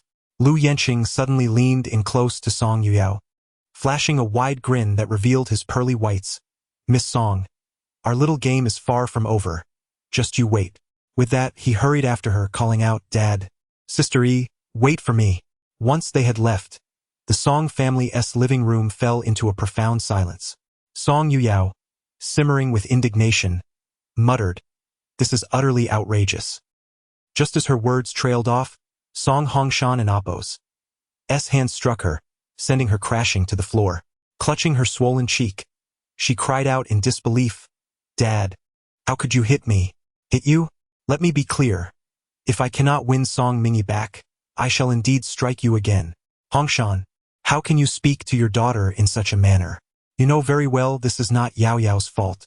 It is your other daughter who harbors resentment and has deliberately set you up. If you seek to vent your anger, it should be directed at her. Enough. Do not tarnish Mingyi's reputation. No matter my actions, she is a member of the Song family, my daughter. Moreover, she is my legitimate heir. Do not forget, she is my rightful born child. As soon as Song Hongshan's words left his lips, Shun Yumei's complexion turned pale, nearly causing her to faint. Mother, mother, Song Yuyao cried out, supporting the feeble Shun Yumei. But Song Hongshan did not spare them a glance as he swept away. Outside the Song family villa, Chairman Liu spoke with remarkable courtesy. Miss Song, may I accompany you for a while? No need. I can drive. Song Mingyi began, but suddenly recalled that she had instructed butler Liu to bring her to the Song residence before departing. Miss Song, you truly need not be so formal. You have disciplined my son on my behalf. I ought to express my gratitude. Are you implying something, Chairman Liu? Not at all, absolutely not. Lu Yenqing interjected, leaning forward. Sister Yi, I assure you, my father speaks nothing but the truth. He is genuinely grateful to you for guiding me. Song Mingyi remained non-committal, clearly skeptical. Sister Yi, please get in the car. It's quite a distance to the main road from here, and with all your belongings it would be inconvenient. Alternatively, if you truly prefer not to ride, I can assist you in carrying them. Observing Lu Yenqing's eager demeanor, Song Mingyi had no choice but to relent. Then I shall thank you. Now that's the spirit. Lu Yenqing eagerly opened the car door, ensuring Song Mingyi settled inside. Chairman Lu observed this interaction, nodding approvingly. Although his son may be foolish, he certainly possessed some discernment. Inside the vehicle, Chairman Lu addressed her. "Mingy, may I call you that?" "Yes." Chairman Lu's expression grew increasingly affectionate. "There is a matter on which I wish to seek your opinion. Would it be acceptable for us to host a banquet at Yipin Yuyan, allowing Lu Yenqing to bow and apologize to you?" Song Mingy was somewhat taken aback. "Chairman Lu, are you serious?" "Of course," Chairman Lu replied with a smile. "This reckless young man must learn a lesson for his misdeeds. Only then will he understand the gravity of his actions." Lu Yenqing approached with a rueful expression. "Sister E, when I bow in apology, please let me stand up quickly. Otherwise, I will be utterly humiliated." Observing the father and son before her, Song Mingy could tell from their demeanor that they were earnest in their intentions. "If it is merely an apology you seek, I appreciate your sincerity. But there is no need for such formality. We can consider this matter resolved. Although Lu Yenqing had ill intentions yesterday, I have already retaliated, and he has come to apologize. We can put this incident behind us. You are indeed astute, Mingy. I cannot conceal my plans from you. I do have a small scheme. I wish for you to form a bond of sisterhood with my wayward son at this banquet. From now on, you shall be his honorary sister." Song Mingy was taken aback. "Chairman Lu, what is the necessity of this? It would not be advantageous for you to recognize someone like me as your son's sister." Despite her other identity, which remained a secret, in the eyes of the world, she was merely a former inmate, discarded by her family. "You are being overly modest. Let us not forget that you are still the young mistress. The mere fact that you can make my unruly son obedient is enough qualification." Chairman Lu cast a stern glance at Lu Yenqing. Lu Yenqing shrank back slightly and pitifully implored, "Sister E, please agree to take me in. Otherwise, I shall be in dire straits." Song Mingy remained silent. Lu Yenqing, undeterred, rose from his seat and clung to Song Mingy's legs. "Sister E, just say yes. Get up." "I will not get up." Lu Yenqing pouted like a 3-year-old child, declaring, "If you refuse to acquiesce, I shall remain here, and if anyone sees me, I shall proclaim that Song Mingy has forsaken me." Song Mingy interjected, "Isn't that idiom misapplied?" "I do not care. If you do not agree, I shall create a ruckus, inciting chaos at the Lu family and the Lu design department, and I shall even go live to denounce you as a heartless woman." Lu Yenqing, feigning indignation, lamented, "I am aware I made a mistake yesterday, but there were reasons behind my actions. I deserve an opportunity for redemption." As he spoke, tears of grievance nearly fell. Song Mingy glanced at Chairman Lu, who, in turn, looked to the heavens and the earth, deliberately avoiding her gaze. Song Mingy sighed, "If you continue this way, I will not agree." In an instant, Lu Yenqing returned to his seat, sitting upright like a diligent schoolboy. Song Mingy thought to herself, "I suspect Lu Yenqing has mastered the art of changing expressions." Chairman Lu, with a beaming smile, remarked, "How wonderful! From now on, we shall be one family." Song Mingy expressed her fatigue and reluctance to engage in conversation. After resolving the matter at hand, the morning had nearly elapsed, prompting her to return to work at the Lu Corporation. As she alighted from Chairman Lu's vehicle, she turned to see Lu Xinxing being escorted out of the hall by Yan Zheng. President Lu, the passing employees greeted him, and Song Mingy joined in with her own salutation. She assumed Lu Xinxing would take his leave, yet to her surprise, he raised a hand, signaling Yan Zheng to halt. "Has the issue been resolved?" "Yes, it has. In the future, delegate such matters to Yan Zheng." Song Mingy felt a twinge of astonishment. It was evident that Lu Xinxing had been indifferent to her affairs, yet now he was instructing Yan Zheng to assist her. Then, she heard Lu Xinxing declare, "I do not wish for your matters to adversely affect the stock of the Lu Corporation." Chapter 58. Song Mingy smiled involuntarily. Lu Xinxing furrowed his brows slightly and inquired, "What is so amusing?" With sincerity, Song Mingy replied, "I find it amusing that I am such a clever little thing. Thankfully, I have not fallen for you merely due to your occasional kindness. Otherwise, my heart would surely be shattered at this moment." With a composed demeanor, Song Mingy assured, "Mr. Lu, please rest assured, I will address this matter diligently and ensure that the Lu family remains unscathed." As she prepared to depart, A sharp voice pierced through the air behind her. Song Mingy. Instinctively, she turned to see a disheveled woman rushing towards her, brandishing a suspicious bottle. A chill ran down Song Mingy's spine, and she instinctively attempted to evade, but it was too late. The woman had meticulously planned her approach, leaving no opportunity for escape. As the liquid surged towards her, Song Mingy caught a glimpse of the woman's maniacal delight reflected in her eyes.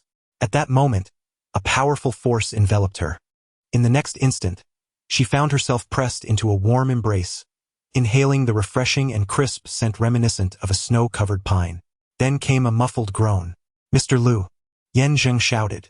Quickly, Song Mingy extricated herself from Lu Xinxing's embrace, only to discover that the fabric of his shirt had been corroded on his back, revealing skin that was a gruesome sight, marred and bloodied.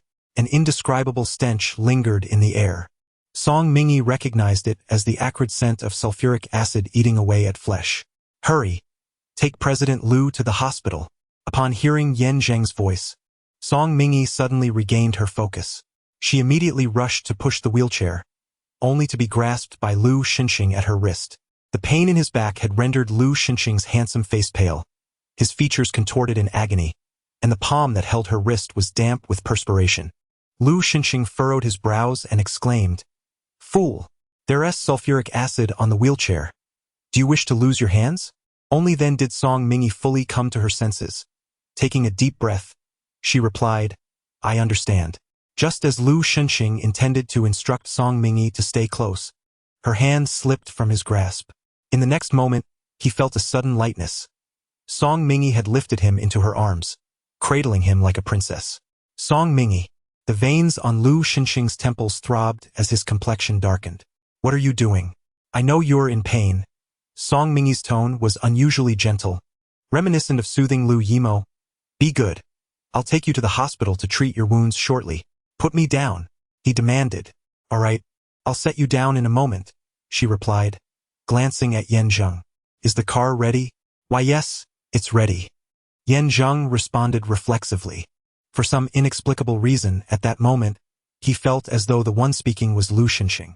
Unaware of Yan Zheng's thoughts, Song Mingy paused as she passed by Miao Yu, who was being pinned to the ground by security, struggling and screaming in desperation. "It's all your fault. You've ruined me. I will not let this go."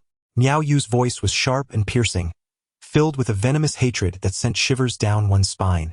She harbored a deep-seated animosity towards Song Mingy. At a tender age, she had already ascended to the position of chief designer in the Lu family's design department, earning the admiration of many due to her esteemed rank, and thus becoming a source of pride for her family. According to the trajectory of her life, she was destined to bask in glory and prestige. However, all of that was shattered by the emergence of Song Mingy, leading her to be branded as a plagiarist, dismissed by the Lu family and blacklisted within the industry. Consequently, she became a pariah, unwanted even by fledgling studios, ultimately relegated to serving others. Yet just 2 days prior, even that meager job had been usurped from her. Reaching such a nadir, Miao Yu could no longer contain her fury. Her hatred for Song Mingy surged to an unprecedented peak. One singular thought consumed her mind. Destroy Song Mingy. She must obliterate Song Mingy. "You deserve it." Song Mingy coldly uttered a remark, not sparing Miao Yu a glance as she left with Lu Xinxing. In the hospital, Lu Xinxing was wheeled into the operating room on a mobile bed. Song Mingy instinctively attempted to follow, only to be halted by a nurse. "Family members are to remain outside." The door to the operating room slammed shut with a resounding thud.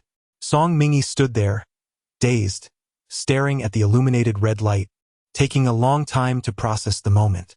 Yes, she was merely Song Mingy now, the fortunate daughter of the Song family who had once been imprisoned and had fortuitously married into the Lu family. "Xinxing, Xinxing, Mrs. Lu called out loudly, stumbling towards them. She, an elegant and dignified lady, appeared disheveled and frantic due to her urgency, her delicate face marred by fear. "How is Mingy? How is Xinxing?" Mr. Lu had suffered severe injuries from sulfuric acid but was not in mortal danger. Mrs. Lu breathed a sigh of relief, the tension within her suddenly dissipating, causing her to collapse weakly onto the ground. "Mother!" Song Mingy exclaimed, rushing over to support Mrs. Lu. "Are you all right?" I'm fine, Mrs. Lu replied with a faint smile, a touch of embarrassment evident in her demeanor. I was merely frightened. Moments before, she had been accompanying old Master Lu on a leisurely stroll when the news of Xinxing's accident struck her like a thunderclap, prompting her to rush out in a daze without even bidding farewell. Song Mingy felt a wave of guilt wash over her. Mr. Lu was injured while saving me. If you must place blame, let it be on me. Mrs. Lu, taken aback, responded, Why would I blame you? You are Xinxing's wife. It is only natural for him to save you. Mother. Song Mingy was astonished by Mrs. Lu's words, staring at her in disbelief. Mrs. Lu gently patted her hand. 2 hours later, Lu Xinxing was wheeled out, still unconscious, pain rendering his handsome features pallid. His jaw appeared sharper, and the contours of his face more striking. Song Mingy stood vigil by his bedside, gazing at him with a heavy heart. Deep down, she understood that Lu Xinxing did not harbor any affection for her. Their marriage originated from a desire to dispel misfortune, more accurately described as a transaction. He had never concealed his intention to cast her aside. Yet he ultimately saved her. Song Mingy found it difficult to articulate her emotions. Suddenly, her wrist was seized. Unbeknownst to her, Lu Xinxing had opened his eyes, his gaze sharp as it fixed upon Song Mingy. What do you intend to do? It was then that Song Mingy realized she had unconsciously reached out to touch Lu Xinxing's face. Startled by her own actions, she hurriedly stammered, I was just swatting a mosquito for you. As she spoke, her hand made a sharp clap against Lu Xinxing's handsome visage. At that moment, the door to the hospital room swung open, revealing Mrs. Lu standing at the threshold. Song Mingy quickly clarified, Mom, I was merely swatting a mosquito for Mr. Lu. I absolutely did not mistreat him. Besides, I wouldn't dare. Mrs. Lu responded with a non-committal sound, her expression a complex tapestry as she observed the two, her face betraying an ineffable sentiment. Chapter 59. Lu Xinxing had a penchant for the rougher aspects of life, which explained why he had previously overlooked the delicate daughters of affluent families. However, he gradually began to accept Song Mingy, whom he had initially rebuffed with disdain. It turned out that his preferences were indeed unconventional, favoring a more unrefined approach. Observing Song Mingy's anxious expression, Madame Lu reassured her, Do not fear. I am quite open-minded and will not intrude upon your marital affairs. After a moment of hesitation, she added, however, It is prudent to be mindful of the timing. We must wait until Xinxing's back injury has improved. With that, she swiftly closed the door behind her, leaving Song Mingy no opportunity to provide further explanation. As Song Mingy withdrew her gaze, she met Lu Xinxing's cold, penetrating stare. Instantly, she felt compelled to clarify, It's a misunderstanding. This is all a misunderstanding. Hierbó no violent tendències Noruega any ulterior motives, truly. Lu Xinxing scoffed, It is best that way. Of course, you have no chances either. Song Mingy raised an eyebrow, tempted to retort that she had already savored Lu Xinxing's allure in the past. Yet, under the weight of his frosty gaze, she chose to remain silent. With earnestness, she inquired, Are you hungry? I just prepared some rice porridge in the small kitchen. Would you care for a bit? Though Lu Xinxing initially intended to decline, he reconsidered upon recalling Song Mingy's culinary prowess. The rice porridge she had concocted, accompanied by pickled radish, was perhaps the simplest meal he had ever consumed. Yet, despite its modest ingredients, it was imbued with an unexpectedly delightful flavor. The flavor of the rice was brought to its zenith, both fragrant and sweet, harmoniously complemented by the tangy and sweet pickled radish, creating a delightful taste. After ensuring that Lu Xinxing had eaten, Song Mingy finally sat down to her own meal. Before she could finish, she heard Lu Xinxing call out to her, Song Mingy, come here. Hastily, she gathered her dishes and rushed over, inquiring, Mr. Lu, do you have any instructions? Do you need to use the restroom? There's no need to trouble yourself getting out of bed. Simply turn to your side and handle it right there. On the bed, Lu Xinxing scoffed. Are you coming to assist me? He had intended to provoke her. Yet to his surprise, Song Mingy nodded. Yes, I will help you. I have all the necessary tools prepared. With a flourish, she produced a contraption from behind her, a device known scientifically as a urinal. Veins bulged on Lu Xinxing's forehead as he clenched his teeth, Throw it away, or I will throw you out instead. Song Mingy replied, there's truly no need to be embarrassed. Everyone has physiological needs that must be addressed. I will give you one last chance. Dispose of it immediately. Seeing Lu Shunxing's unwavering stance, she reluctantly discarded the item, not forgetting to remind him, if you find yourself in need, do let me know. Song Mingy, can't you speak properly? Confused, she retorted, how am I not speaking properly? I even offered my assistance if you required it. Lu Shunxing, weary of this conversation, simply stated, help me to the study. Lu Shunxing resided in a VIP ward, complete with a kitchen, living room, and study. Song Mingy couldn't help but furrow her brow. You are severely injured and need to rest in bed. It is inadvisable for you to move around or work. Lu Shunxing, displeased, retorted. Song Mingy, when did you acquire the authority to meddle in my affairs? Do you truly believe that because I saved you, you have become someone special? So, that is utterly ludicrous. Song Mingy replied. Very well, Mr. Lu, I shall assist you in getting up. Carefully, she helped Lu Shunxing into a wheelchair and then pushed him to the study. Upon arriving, Yan Zheng was already present. The desk was cluttered with documents awaiting review, and a laptop was open, connected to other senior executives. Lu Shunxing swiftly transitioned into a meeting mode, exuding elegance and authority, his every word resonating powerfully, commanding the respect of seasoned veterans. In that moment, despite his immobility, he remained the king that everyone followed. Song Mingy lingered at the door of the study, pacing back and forth, as the minute hand circled repeatedly, her anxiety growing. The meeting concluded at 3 in the morning. Seeing Lu Shunxing close his laptop, she rushed into the study without a second thought. Lu Shunxing frowned. Song Mingy, where's your politeness? Who allowed you to barge in like this? Ignoring him, Song Mingy continued unperturbed. Lu Shunxing, irritated, insisted, Song Mingy, I am speaking to you. I am aware that you are speaking to me, but I believe it would be best for you to remain silent. Song Mingy exclaimed, her frustration palpable. Do you not realize that the wound on your back has reopened? Your shirt is soaked in blood. Lu Shunxing appeared unfazed, dismissing her concern. It's merely a minor injury. Oh, he gasped sharply, the pain causing the veins on his forehead to throb, and he gritted his teeth, shouting Song Mingy. With an air of innocence, Song Mingy replied, you said it was a minor injury, so I assumed it didn't hurt. Does it not hurt? After a moment of contemplation, Lu Shunxing looked up at her and retorted, ungrateful woman. Yan Zheng, who had been occupied with Lu Shunxing, was taken aback upon seeing the severity of the wound on his back. Where is the doctor? I shall summon one. Fortunately, the doctor was already present in the ward.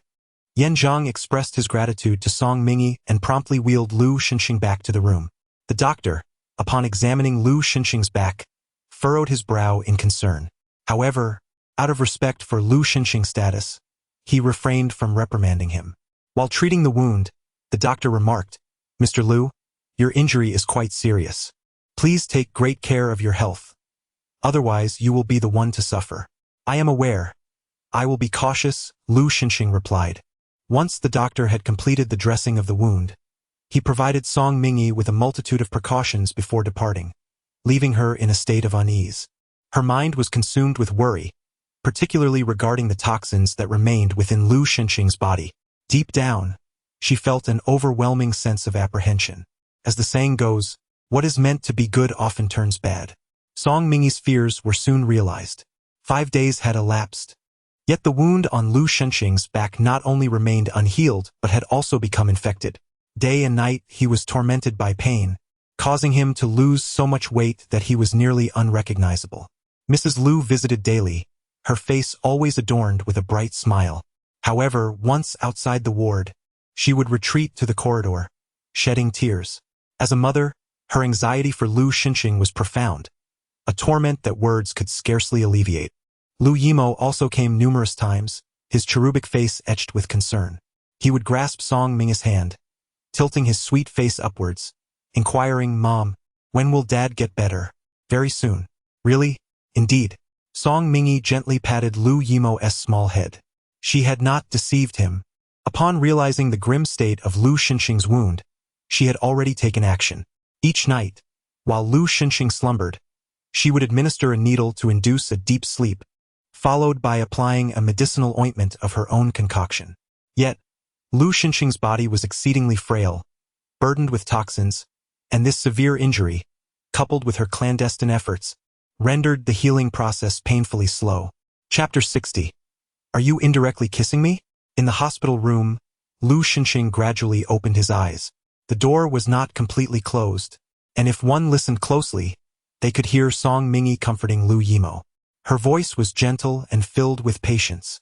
Anyone who beheld her would perceive her as an exemplary mother. Indeed, in the next moment, one could hear Yan Zheng's admiration. The young mistress truly embodies virtue and grace. Lu Xinxing suddenly interjected, "When did you become blind?" This woman, with her cunning ways, surrounded by countless admirers, was the only one capable of disarming Lu Yimo's defenses. If Song Mingy were to uncover Lu Xinxing's true thoughts, she would undoubtedly respond sincerely, "Is it not possible that it is due to Mo's intelligence and her perceptive nature?" Yan Zheng refrained from speaking, yet he genuinely felt that Song Mingy was different from the women of the past. He sensed a distinct quality in her. "Help me to the bathroom," Lu Xinxing requested. Yan Zheng promptly assisted him into the wheelchair and wheeled him towards the bathroom. "Call for me when you're finished."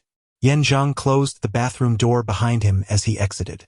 Lu Xinxing glanced at the door, maneuvering the wheelchair to the sink. He adjusted his ear slightly, tilting his head to inspect his reflection in the mirror. A diminutive pinhole suddenly caught his eye.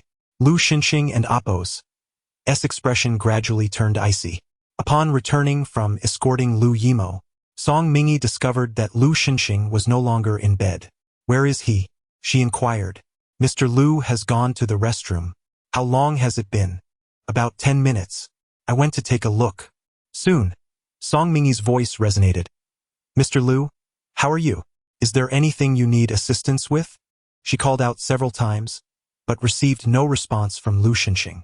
Worry crept in as she thought of his impaired legs and the injury on his back. "Mr. Lu, I'm coming in." Just as she was about to open the door, she heard a click, and the bathroom door swung open. Lu Xinxing emerged, maneuvering his wheelchair. "Is there something you need? I was concerned since you hadn't come out for a while." "Is that so?" Song Mingy lowered her head to observe Lu Xinxing, hoping to glean something from his expression. Yet his demeanor remained indifferent, leaving her none the wiser. "Please prepare a meal." "I am hungry." Song Mingy complied. Given that the wound on Lu Xinxing's back was only just beginning to heal, it required particular dietary care, so she decided to cook lotus seed porridge, known for its beneficial properties in wound recovery. As the porridge neared completion, she added the medicinal powder she had prepared earlier. Lu Xinxing's injuries were severe, and relying solely on nightly acupuncture yielded insufficient results. Being a workaholic, he bore a heavy burden on his body. Thus, she chose to administer the medicine to him. At the dining table, Lu Xinxing took a sip of the lotus seed porridge, his striking eyebrows furrowing. "What have you added to this porridge?" Song Mingy felt a stir within but maintained an air of innocence. "I haven't added anything." She turned to Yan Zheng. "Secretary Yan, does this lotus seed porridge taste peculiar to you?" Yan Zheng took a hearty sip and nodded. "Indeed, it is unusual." As Yan Zheng's voice fell, the atmosphere at the dining table instantly thickened with tension. Lu Xinxing's gaze was as sharp as a blade. Song Mingy felt a shiver run down her spine and quickly forced a smile. "Secretary Yan, what do you find peculiar about this kanji?" "It is strange, indeed. It is merely the most ordinary lotus seeds, yet the flavor is exceptionally delightful. I have never encountered such a delectable kanji before."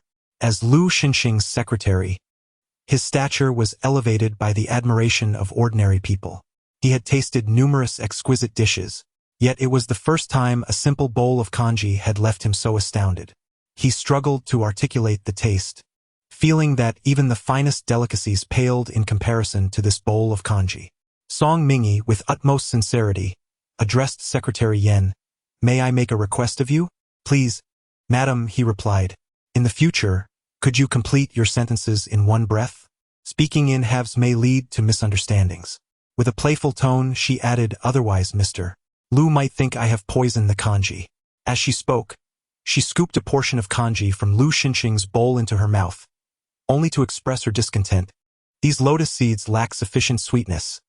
Otherwise, the flavor would be even better. Lu Xinxing's expression darkened immediately, and he regarded Song Mingyi with a gaze that could pierce through steel. She was taken aback. What was happening? She had even taken the initiative to taste it. Surely, Lu Xinxing would have no doubts now.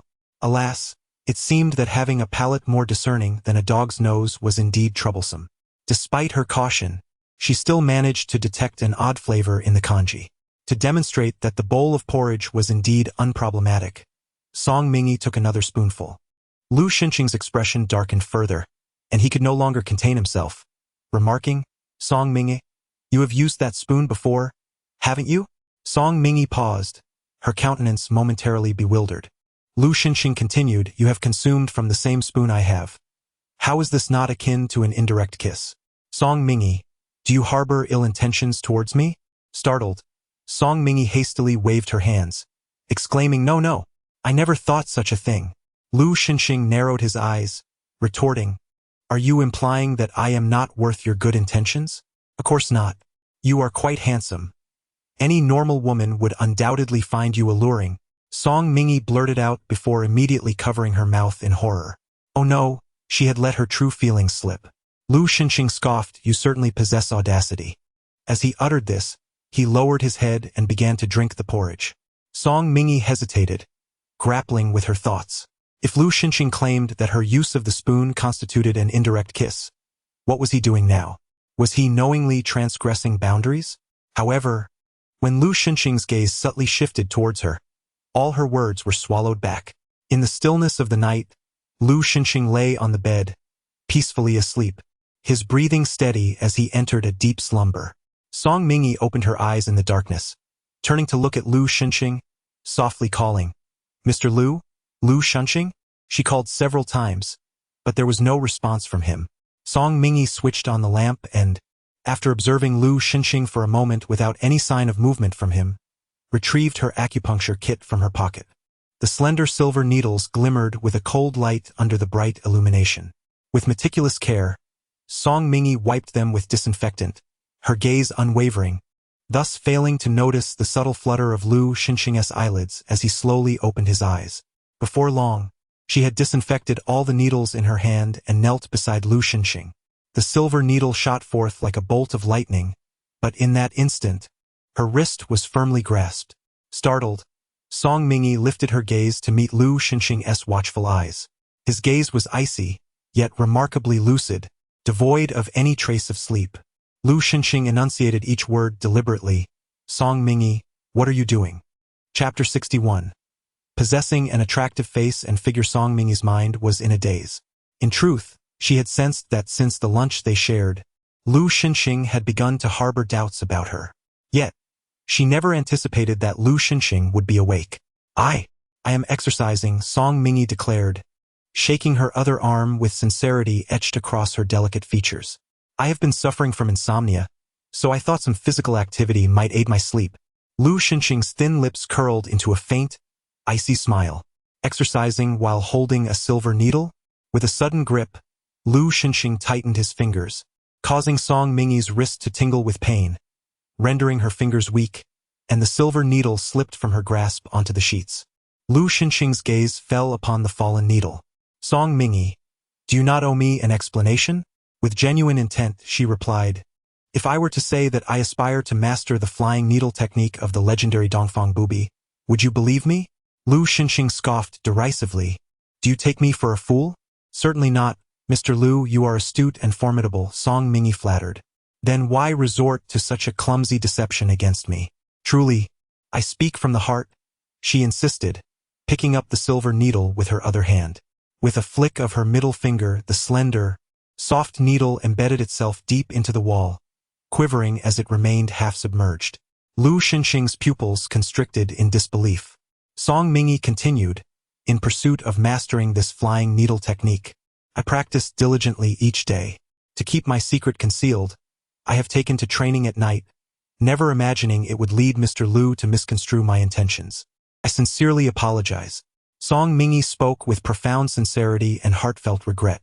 Lu Xinxing gazed at her for a considerable time before finally releasing his grip. It seems I have misunderstood you. My apologies. There is no need for such formality, Mr. Lu, Song Mingyi replied. She rose from the bed, retrieved the silver needles, and placed them back into her acupuncture bag. As she turned off the lights in the room, only a wall lamp remained, casting a warm orange glow that illuminated the otherwise dark space. She returned to her bed, cocooning herself in the covers. Turning her head to face Lu Xinxing, she suddenly inquired, Mr. Lu, would you trust someone you have only recently met? No, Lu Xinxing answered without hesitation. Song Mingyi was not at all surprised.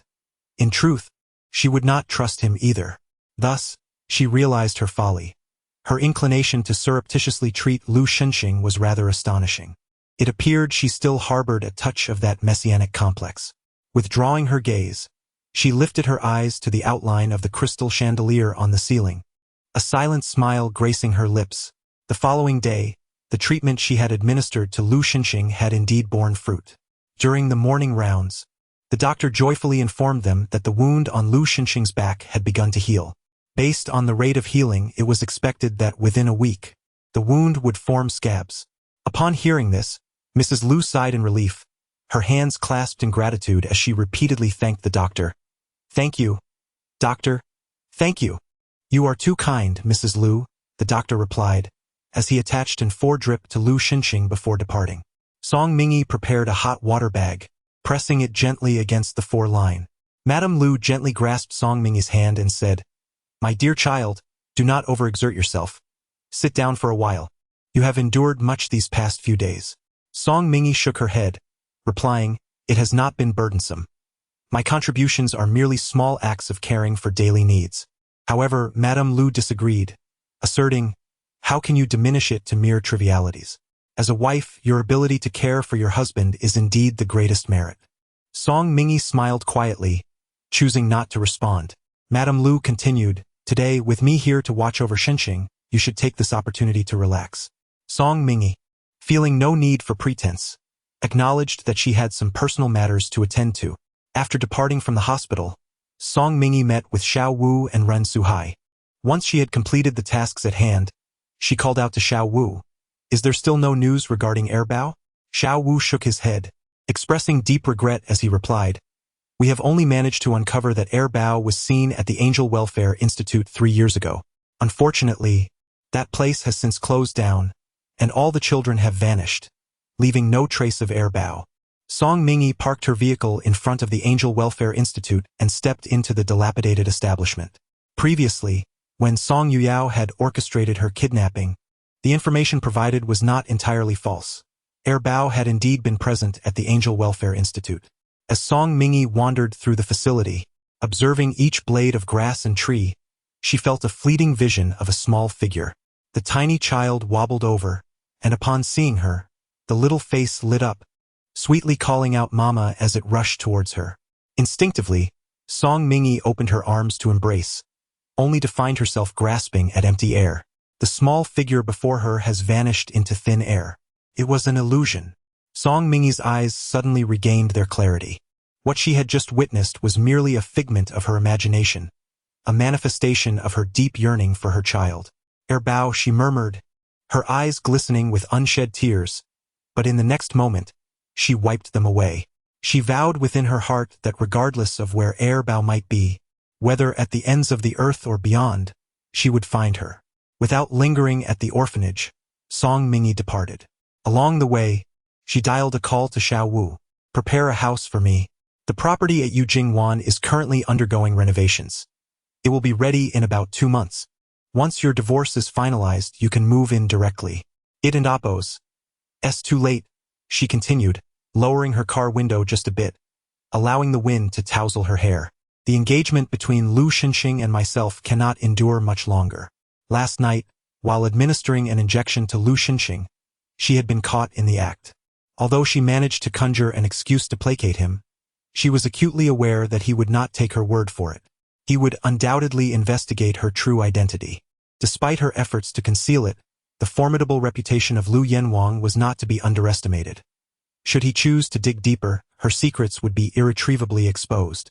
Xiao Wu's spirit surged with excitement. That's wonderful. Boss, you are finally about to be free. A subtle smile graced the corners of Song Mingyi's lips. Yes, I am finally going to be free. Just as she stepped through the hospital's entrance, a figure abruptly blocked her path. Slow down, slow down. I, an old man, can hardly keep up with you, gasped Old Master Lu, positioning himself before Song Mingyi. As she focused her gaze, recognition dawned upon her. You are the elderly gentleman who collapsed from a heart condition on the roadside. Old Master Lu slapped his thigh in affirmation, exclaiming, Indeed, it is I, granddaughter-in-law. Do you have any idea how long I have searched for you? Wait, just a moment. Song Mingyi raised her hand to halt him. Bewilderment etched across her face. Granddaughter-in-law? What do you mean by that? Are you certain you have not mistaken me for someone else? Of course not. Old Master Lu hastily replied. You saved my life that day, and I vowed to dedicate myself to you. Although I am advanced in years, I happen to have a grandson. While he may lack ambition, he possesses an admirable appearance and physique, being merely 24 years old. I believe you would find him quite appealing. Song Mingyi felt a sense of incredulity.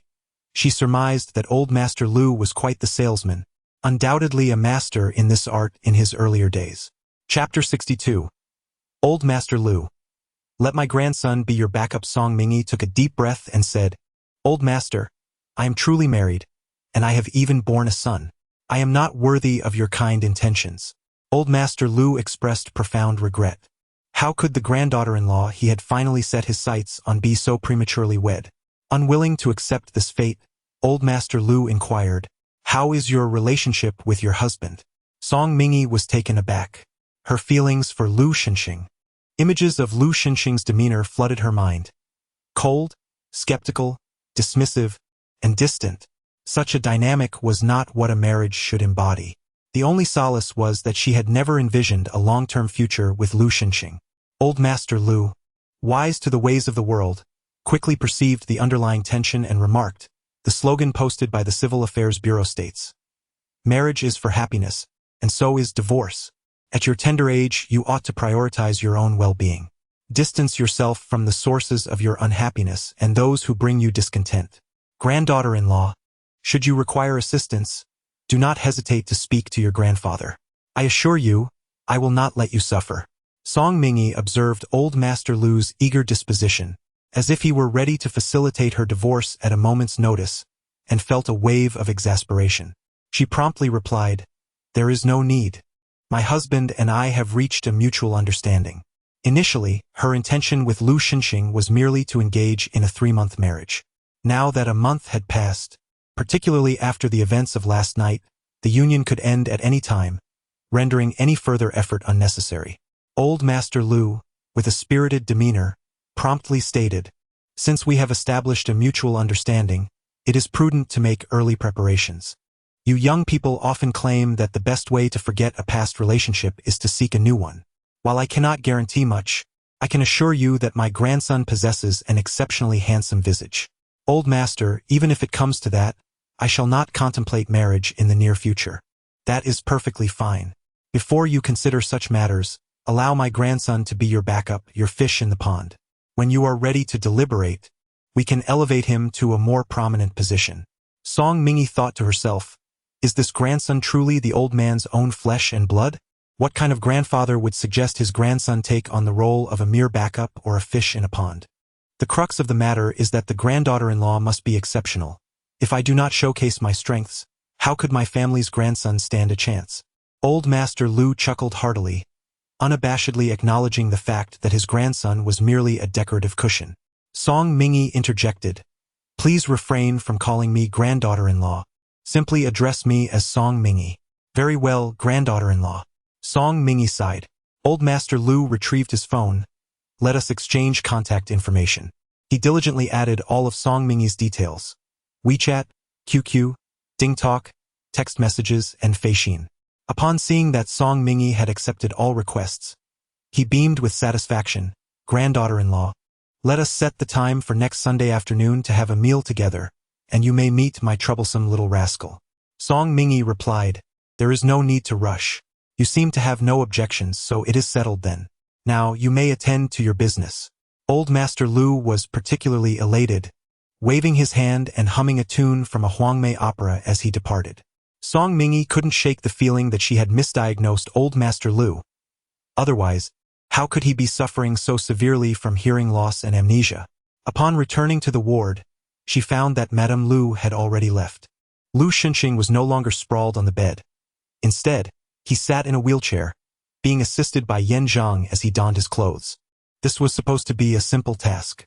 However, despite the healing of his back injury, the pain persisted, rendering it nearly impossible for him to lift his arms like a normal person. After several unsuccessful attempts to put on his sleeves, Yan Zhang was already sweating profusely with anxiety. "Let me assist you," Song Mingyi offered as she approached. "I would be most grateful for your help, young madam," Yan Zhang replied, visibly relieved as he handed over the garments to her.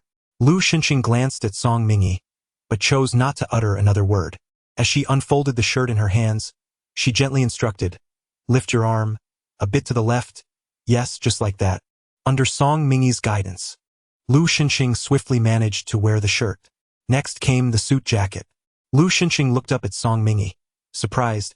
"You seem quite adept at helping others dress." She indeed was skilled.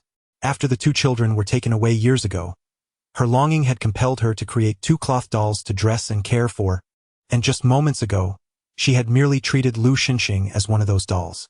"You must be cautious with the healing of your back injury," Song Mingyi advised. "Remember, both Mother and Momo are waiting for your return." Lu Xinxing did not anticipate that Song Mingyi would utter such words. He gazed deeply at her, and after a brief moment, he simply acknowledged with a sound before departing. After Lu Xinxing was discharged from the hospital, Song Mingyi also left, returning to her position at the Lu Group. In the following week, Song Mingyi encountered news of Lu Xinxing daily, albeit only through online sources. Lu Xinxing had taken a private jet abroad to handle a monumental acquisition worth billions, a matter that had sent ripples throughout the business world, akin to a seismic event of the highest magnitude. One could not escape the headlines whether on their phone or computer. The orchestrator of this upheaval was none other than the wheelchair-bound Lu Xinxing. He was fiercely protective of his privacy, with very few frontal photographs captured. However, Song Mingyi could easily envision the icy demeanor in his eyes and the regal aura that surrounded him. Suddenly, Han Bing leaned over, glancing at the news on Song Mingyi's computer screen. "I never expected you to be interested in President Lu's news." Song Mingyi replied, "Is it so peculiar for me to follow his updates?" Han Bing nodded affirmatively. "Indeed, quite peculiar. Previously, when the design department discussed the president regardless of gender, they exhibited a demeanor of infatuation, almost as if they wished to marry him on the spot. Yet you remained remarkably composed. Is it that evident?" "Yes," Han Bing asserted emphatically. "Your expression upon hearing news of President Lu was no different from that of someone encountering a mere stone." Song Mingyi remarked, "Is it possible that my reserved nature has led you all to overlook my feelings?" Han Bing responded, "Had this been in the past, I would have dismissed your thoughts as mere nonsense. However, now I find myself contemplating the truth of your words." Han Bing and Appo's reasoning was compelling. Who would exhibit such subtle concern for another unless genuine affection was at play? "Keep it up, Song Mingyi." "What? Of course. I mean, you should strive to win over Mr. Lu. After all, you are remarkably attractive. Even I, as a woman, find your looks appealing, let alone the men. If physical appearance could dictate everything, we would not need examinations to select talent. We could simply judge by looks." Zhang Wanru and Appo's icy voice sliced through the air. Han Bing turned away, retracting her neck as she returned to her seat. Zhang Wanru glared fiercely at Song Mingyi, commanding, "Come here." Reluctantly, Song Mingyi followed Zhang Wanru into the office. As the door shut, Zhang Wanru's hand struck out. "You wretched girl, have you no sense of your own standing, daring to entice Brother Xinxing?" Chapter 63. Becoming a secondary wife. Song Mingyi grasped Zhang Wanru's wrist, her tone icy. "Manager Zhang, you are the head of the design department, hailing from a prestigious family with an impressive education.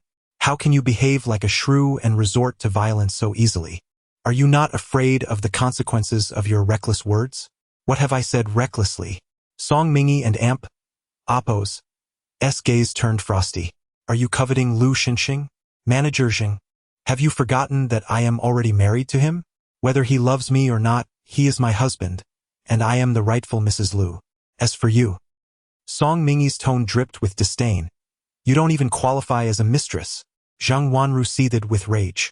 Song Mingyi, how dare you present yourself as the legitimate wife before me? Do you not comprehend your own standing? With that, she raised her hand to strike Song Mingyi once more. With a swift flick of her wrist, Song Mingyi evaded the attack, causing Zhang Wanru to stumble backward until she collided with the wall, halting her advance. Song Mingyi lifted her chin slightly, a mocking smile gracing her lips. Zhang Wanru, I honestly believe you lack intelligence. If you were wise, you would seek to curry favor with me. The position of Mrs. Lu is beyond your reach, but the role of a secondary wife is not entirely impossible. Furious, Zhang Wanru retorted, you want me to be a concubine? How dare you, Song Mingyi? I dare, of course, Song Mingyi replied with confidence. As Mrs. Lu, I have already shown considerable grace. Reflect on this matter. After delivering her words, Song Mingyi opened the office door, only to freeze upon seeing the figures waiting outside. To her astonishment, it was Yan Zheng alongside Lu Xinxing, who was seated in a wheelchair. Lu Xinxing's handsome visage bore no expression, his piercing gaze imposing upon Song Mingyi.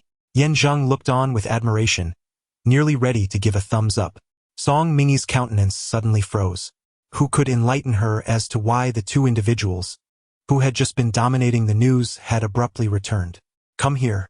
Song Mingyi remained motionless, and upon meeting Lu Xinxing's glare, she hastily clarified, Mr. Lu, you are the focal point of attention.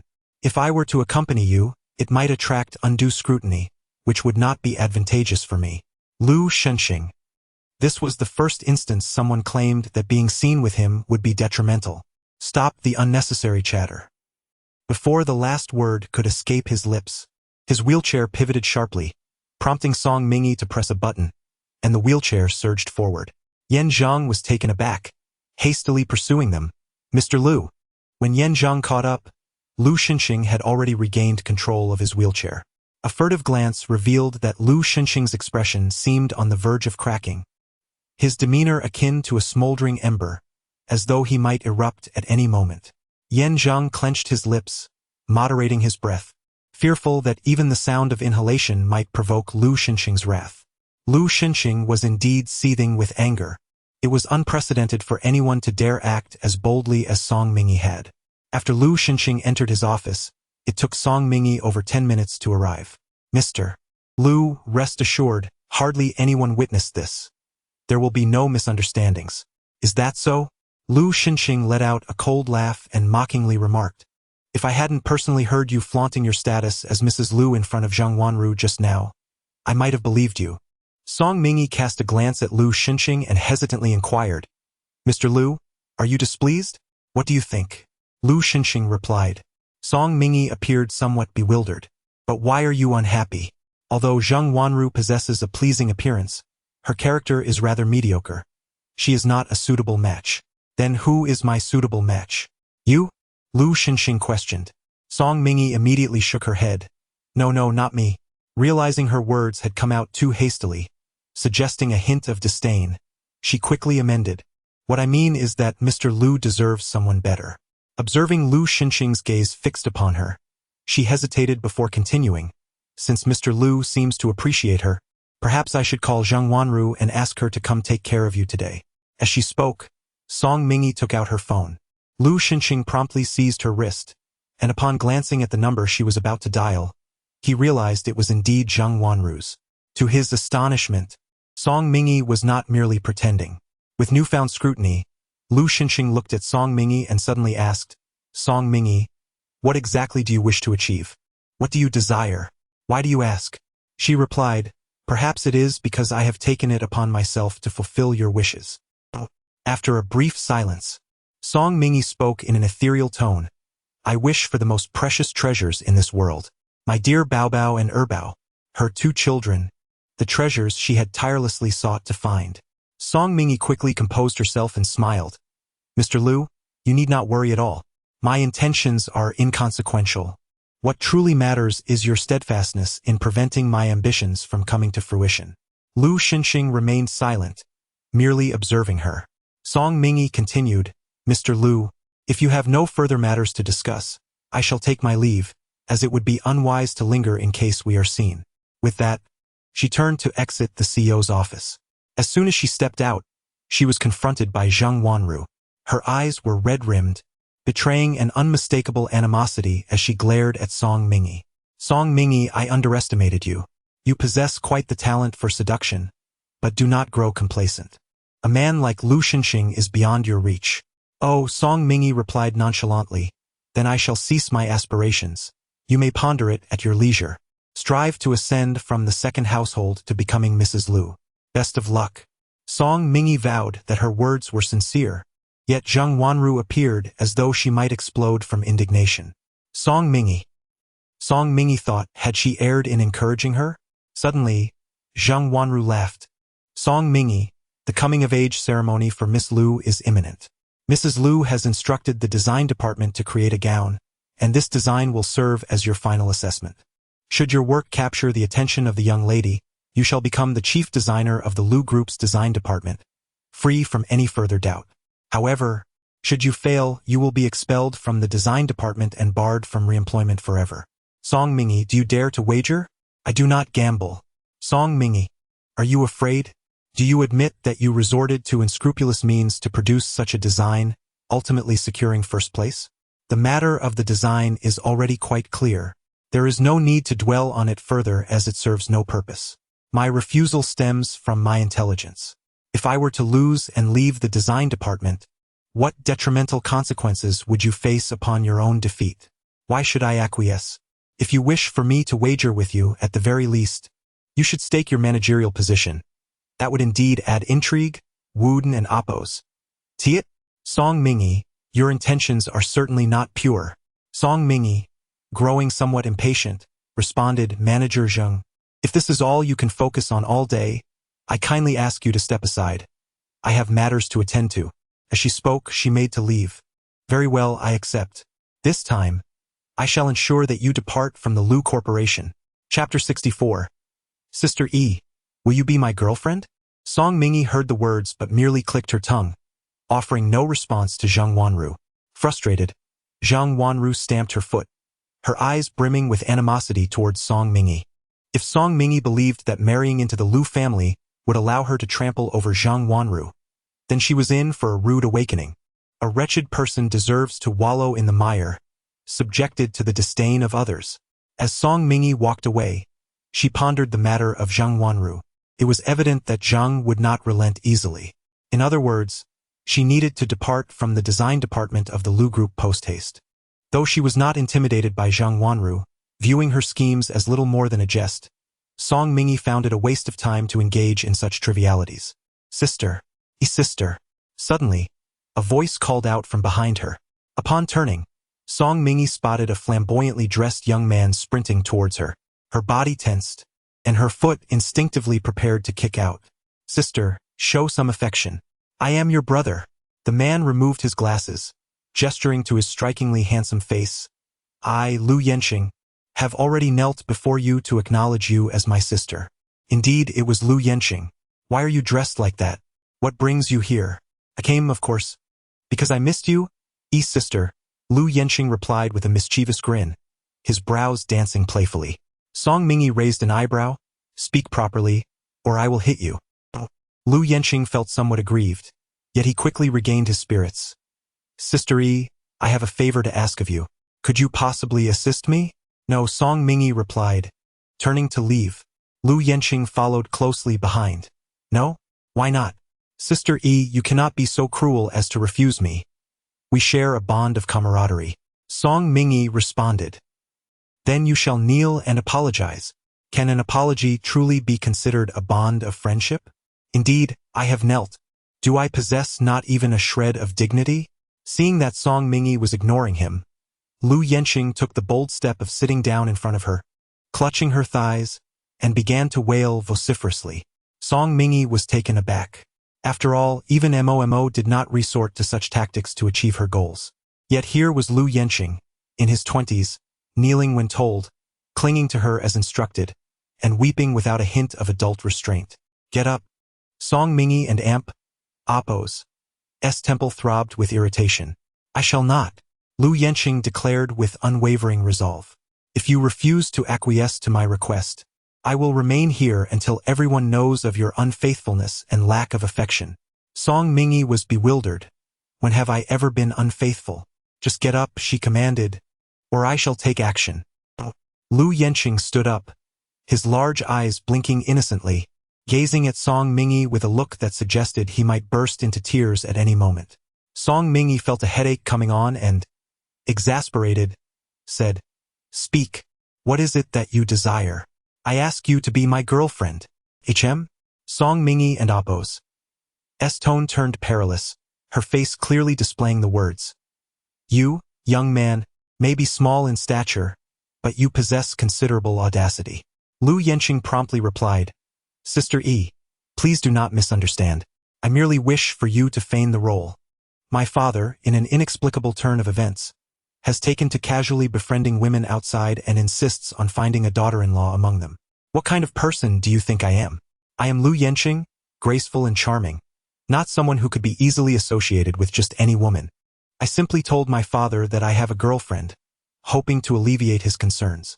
Yet, to my surprise, he did not believe me and insisted on meeting her. He even claimed that my choice was inadequate and urged me to break up immediately. I found myself with no alternative. For the sake of my future happiness, I must seek your assistance. You, the esteemed young Master Lu, should have many women willing to help you in this endeavor. Indeed, as long as I ask, there are women willing to assist me. However, the issue lies in my father's exceedingly high and discerning standards. Most women, upon encountering him, tremble with fear and struggle to utter a word, let alone help me fend off undesirable suitors. After much contemplation, I realized that only you, Sister E, with your beauty, grace, and exceptional demeanor, could fulfill this role. Song Mingi replied, Do not presume that flattery will compel me to acquiesce. Sister E, having gone this far, can you still refuse me? Lu Yenqing widened his eyes, appearing as though he might weep at any moment. Sister E, please agree to help me. It will merely be a meal, a casual appearance. I assure you I harbor no ulterior motives. Lu Yenqing clutched Song Mingi's sleeve, unwilling to let go. Sister E, I implore you, I beg you. Upon noticing the attention they drew, Song Mingi urged, Get up. Oh, I shall rise. Let us go. When Lu Yenqing observed that Song Mingi remained still, he attempted to cling to her again. Exasperated, Song Mingi relented. Fine. I will accompany you. Lu Yenqing's face, with its hint of femininity, lit up with a radiant smile. An hour later, at the imperial banquet, Lu Yenqing halted the car and opened the door of the passenger seat. Sister E, let us go. Song Mingi replied, You enter first. I need a moment to breathe before following. Lu Yenqing countered, Are you attempting to deceive me into entering while you sneak away? Sister E, after calling you so many times and appearing so pitiful, how can you disregard my lifelong happiness? Do you not feel guilty? He feigned tears, ready to cling to her once more. How many times must you cry? Song Mingi snapped, unable to contain her frustration. Your tearful demeanor hardly resembles that of the Lu family's dandy or the tyrant of Haiqing. Lu Yenqing pouted, regardless of being the tyrant of Haiqing. I must kneel before my grandfather. He continued to flatter her, Sister E, it is not that I wish to burden you. Rather, there is no alternative. Only a woman as beautiful, fierce, and capable as you could possibly sway my grandfather's opinion. Sister E, you are my only salvation. I cannot spend my life with a woman devoid of charm. Silence. Song Mingi scolded, taking a deep breath before stepping out of the car. Let us go. Lu Yenqing swiftly extended his arm. What are you doing? He asked. Link my arm, at the very least we should hold hands, and it should be a bit sweeter. As he attempted to grasp Song Mingi's wrist, he was met with her piercing gaze, compelling him to retract his hand awkwardly. With a hint of grievance, Lu Yenqing remarked, If you won't hold on, then so be it. Humph. Song Mingi's eyes shifted as she commanded, Lead the way. I shall be departing in half an hour. Oh, Lu Yenqing replied, feeling particularly aggrieved. Sister E was indeed quite formidable. However, Recalling Sister Yi's fierce demeanor when she had once dealt with him, Lu Yenchang quickly cheered up, confident that with her assistance, that inexplicable fiancé Yi would surely be resolved. Chapter 65. Divorced from Lu Xinxing, married to my grandson. As soon as she approached the entrance of the peony pavilion, Song Mingyi's phone rang. Upon seeing the flashing number on her screen, her expression shifted, and she said to Lu Yenxing, "I need to take this call." Lu Yenxing immediately grew wary. "Sister Yi, you're not planning to escape this time, are you? You wouldn't abandon me, would you?" Song Mingyi shot him a sidelong glance. "Do I need an excuse?" Lu Yenxing recoiled slightly. "Of course not. You must come, or I will certainly go to the Lu family and weep." With a dismissive wave, Song Mingyi stepped aside into the courtyard to take her call. Lu Yenxing boldly pushed open the door to the private room. Striding in like a little tyrant, he announced, "Old man, I'm here, and I've brought my girlfriend along. I assure you that once you meet her, you will cast that insipid girl aside, begging my girlfriend to marry me." Old Master Lu snorted, disdain evident in his voice. "Very well. I am eager to see what kind of remarkable girlfriend you have found. But let us establish a condition. If she fails to pass my scrutiny, you must promptly break up with her and treat the granddaughter-in-law I have in mind with utmost care, ensuring you provide me with 7 or 8 robust grandchildren." "Not a problem," Lu Yenxing replied, confidence radiating from him. "If my sister Yi cannot surpass that bland girl, I will agree to marry her. Where is she?" "She's just outside taking a call. She should be coming in shortly. I'll go check." "No need, I'll see for myself." Old Master Lu rose to his feet, declaring, "The dining room I frequent is not a place where just any woman can enter." As he spoke, he steadied himself with the help of the butler. Lu Yenchang sat in his seat, shaking his leg and making a casual gesture, exuding confidence in Song Mingyi's allure. After all, a woman like Yi Jie, who dared to challenge him and yet managed to soften him, was truly one of a kind. Soon, Old Master Lu exited the private room, and as he pulled open the door, he spotted Song Mingyi approaching after finishing a phone call. Instantly, he was filled with excitement. "Granddaughter-in-law, you have come here to dine as well. What a remarkable coincidence that we should meet again." "Old man? What old man? Call me Grandpa," he insisted, his expression stern. Noticing Song Mingyi remained silent, he feigned a look of grievance. "At over 70 years of age, must I not earn a simple grandpa from you?" His face took on a sorrowful demeanor. What could Song Mingyi do but acquiesce and call him Grandpa? "Ah, to hear my granddaughter-in-law call me Grandpa makes my life worthwhile," Old Master Lu exclaimed joyfully. "By the way, my rather disappointing grandson happens to be in the private room as well. There is no need to wait until Sunday. Let us go see him now. Is it necessary to rush?" Song Mingyi replied, "I am not really prepared." "Prepared for what?" "We are merely going to take a look. After all, one must keep options open. First impressions matter. A girl should observe and learn. There is no harm in that." Old Master Lu seized her wrist, urging, "Come, come, I assure you will be satisfied." Song Mingyi dared not exert too much force, fearing she might cause the elderly Mr. Lu to stumble, so she followed him into the private room. Mr. Lu was brimming with excitement. "Grandson, come here. Today, I shall show you just how beautiful and remarkable the granddaughter-in-law I have chosen for you is." Lu Yenxing, swaying slightly while sipping red wine, lazily lifted his eyelids. Upon seeing the person whom Mr. Lu had brought in, he nearly choked. Mr. Lu, visibly displeased, remarked, "At your age, you ought to conduct yourself better. Honestly, the only redeeming quality you have is your face." Despite his complaints, Mr. Lu's affection for his grandson remained evident as he continued to promote his looks. "Grandfather, she. Lu Yenxing was so astonished that he could hardly form a coherent sentence. "What do you mean, she? This is your future wife, and the granddaughter-in-law I have chosen for you," Mr. Lu asserted with vigor. "So, this is the granddaughter-in-law you have found for me?" Lu Yenxing finally regained his voice and stammered. "But she is my girlfriend." "What?" Mr. Lu was taken aback, but as understanding dawned upon him, he erupted with joy. "Wonderful. Truly wonderful. I always knew you two were destined for each other." "Splendid. Housekeeper, quickly fetch the gift I prepared for my granddaughter-in-law." The housekeeper promptly retrieved a 10-carat diamond. Madam, this is the gift prepared for you by the old master. Song Mingi was utterly bewildered. Wait. Hold on, grandfather. You mean the grandson you were referring to is Lu Yenqing? Indeed. Song Mingi turned to Lu Yenqing and asked, Is this your grandfather? Indeed, Lu Yenqing replied, gazing at Song Mingi with admiration. Sister E, could you enlighten me on how you managed to win over my grandfather? I was nearly in tears, yet he insisted I marry that unremarkable girl. What unremarkable girl? Lu Laoi, in a fit of anger, interjected, the one who saved me was Mingi. I owe her my life, and I have asked you, my grandson, to repay that debt. Is this not your duty? Grandfather, I merely intended to clarify this matter with Sister E. She is far too beautiful to be described as unremarkable. Lu Laoi, now satisfied, turned to Song Mingi. Granddaughter-in-law, it seems you two are quite taken with each other. Why not settle this today? You can go register your marriage on another occasion. At last, Song Mingi grasped the nature of their relationship. Lu Laoi intended for her to meet his grandson Lu Yenqing. It was Lu Yenqing who sought her to pretend to be his girlfriend, and she was the one wishing to decline. Rubbing her throbbing temples, Song Mingi overheard Lu Laoi discussing wedding arrangements with the butler.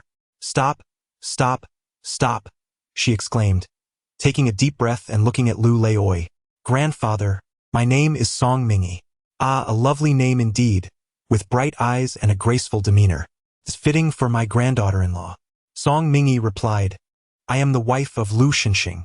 Old Master Lu was momentarily taken aback, faintly recalling that the bride brought in by the Lu family for Lu Xinxing was seemingly the daughter of the Song family. How could this be? After much effort, he had finally found a suitable match for his grandson. Tears nearly welled up in his eyes. The one granddaughter-in-law he had set his sights on was already taken. Where could he voice his grievances? Song Mingi wore a stony expression, remaining silent. She finally understood from whence Lu Yenqing and Appo's propensity for tears originated. It was evidently a familial trait. During dinner, old Master Lu appeared despondent, occasionally glancing at his grandson with a sigh, lamenting the plight of the unfortunate child. Once the meal concluded and they exited the private room, old Master Lu suddenly perked up, exclaiming, It matters not. Given Lu Xinxing's cold demeanor, you surely will not endure long together. In due time, you may marry my grandson and become my granddaughter-in-law. Indeed, that was the way of it. Old Master Lu was particularly elated. Granddaughter-in-law, you should cultivate your relationship with my grandson well in advance, striving to bear 2 children within 3 years of marriage. Song Mingi felt an overwhelming headache, preparing to inform old Master Lu that she had no intention of entering matrimony again in her lifetime. However, before she could utter a word, the sound of a wheelchair rolling across the floor interrupted her. Chapter 66. Do tell me the details. Song Mingi was not at all surprised to see Lu Xinxing, who was seated in a wheelchair, accompanied by Yan Zhang, who was pushing it. Yan Zhang gazed at Song Mingi with a sympathetic expression, his eyes clearly conveying 2 words. Express your condolences. Song Mingi thought, Is it really this coincidental? Yes, it must be. According to the law of domineering CEOs, they always make unexpected appearances, overhearing snippets of conversation that deepen misunderstandings and create a tale of tragic romance. The only distinction here is that she possesses the ability to speak. Thus, Song Mingi promptly interjected, This is all a misunderstanding. Old Master Lu was merely joking. Lu Yenqing retorted, It's not a joke. My grandfather. Ouch! Lu Yenqing could not finish his sentence as old Master Lu stepped on his grandson's foot, causing him to yelp in agony. With a benevolent smile, old Master Lu inquired, Xinxing, are you here to discuss business? Yes, came the curt and indifferent reply, succinct in its brevity. Old Master Lu did not take offense. Instead, he chuckled, I should have asked more questions beforehand. Had I known you were here, I would have asked Mingi to bring you over. Old Master Lu was exceedingly courteous. Indeed, it truly is fate. I never imagined that the person who saved me would be your wife. How wonderful! I must host a grand banquet one day to express my gratitude to Mingi for her life-saving kindness. Xinxing, you must come along with Mingi then. Certainly. Old Master Lu exchanged a few more pleasantries before departing with Lu Yenqing and the butler. Inside the car, old Master Lu let out a long sigh, his face etched with regret. Lu Yenqing, shaking his legs, inquired, "Grandfather, what troubles you? Why the sigh? What sigh?" "I am lamenting your lack of fortune. A girl as splendid as Ming Yi is destined not to become my granddaughter-in-law. It seems our Lu family is devoid of blessings." "How can that be? Just the other day, you were affectionately calling her your future granddaughter-in-law." "That was before I discovered that Ming Yi's husband is Lu Xinxing." Old Master Lu recalled the unsettling aura that even a wheelchair-bound Lu Xinxing exuded, and glanced at his disappointing grandson, anger bubbling within him. He raised his cane and struck Lu Yenqing a few times, causing him to yelp in pain. "Grandfather, why are you hitting me? Did you not say that marriage is nothing? I could simply steal her away." Lu Yenqing, thinking of Song Ming Yi's striking and spirited visage, felt an unexpected warmth flush his cheeks. "You also mentioned that my looks are quite compelling, and I can be charming. Playing the role of a sweet young pup is no challenge. But can Lu Xinxing manage that?" Unbeknownst to Song Ming Yi, who was already planning her escape, she devised an excuse. "Mr. Lu, please continue with your task. I need to visit the restroom." Lu Xinxing's tone was cold and indifferent. "When did you think such a ruse would deceive me? Come here and push the wheelchair." With no choice but to comply, Song Ming Yi approached to take Yan Zheng's place. "Mr. Lu, where are we going?" "Home." Song Ming Yi was somewhat taken aback.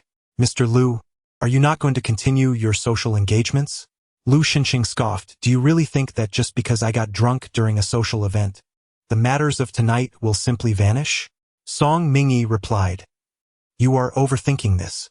Is the trust between people so fragile?"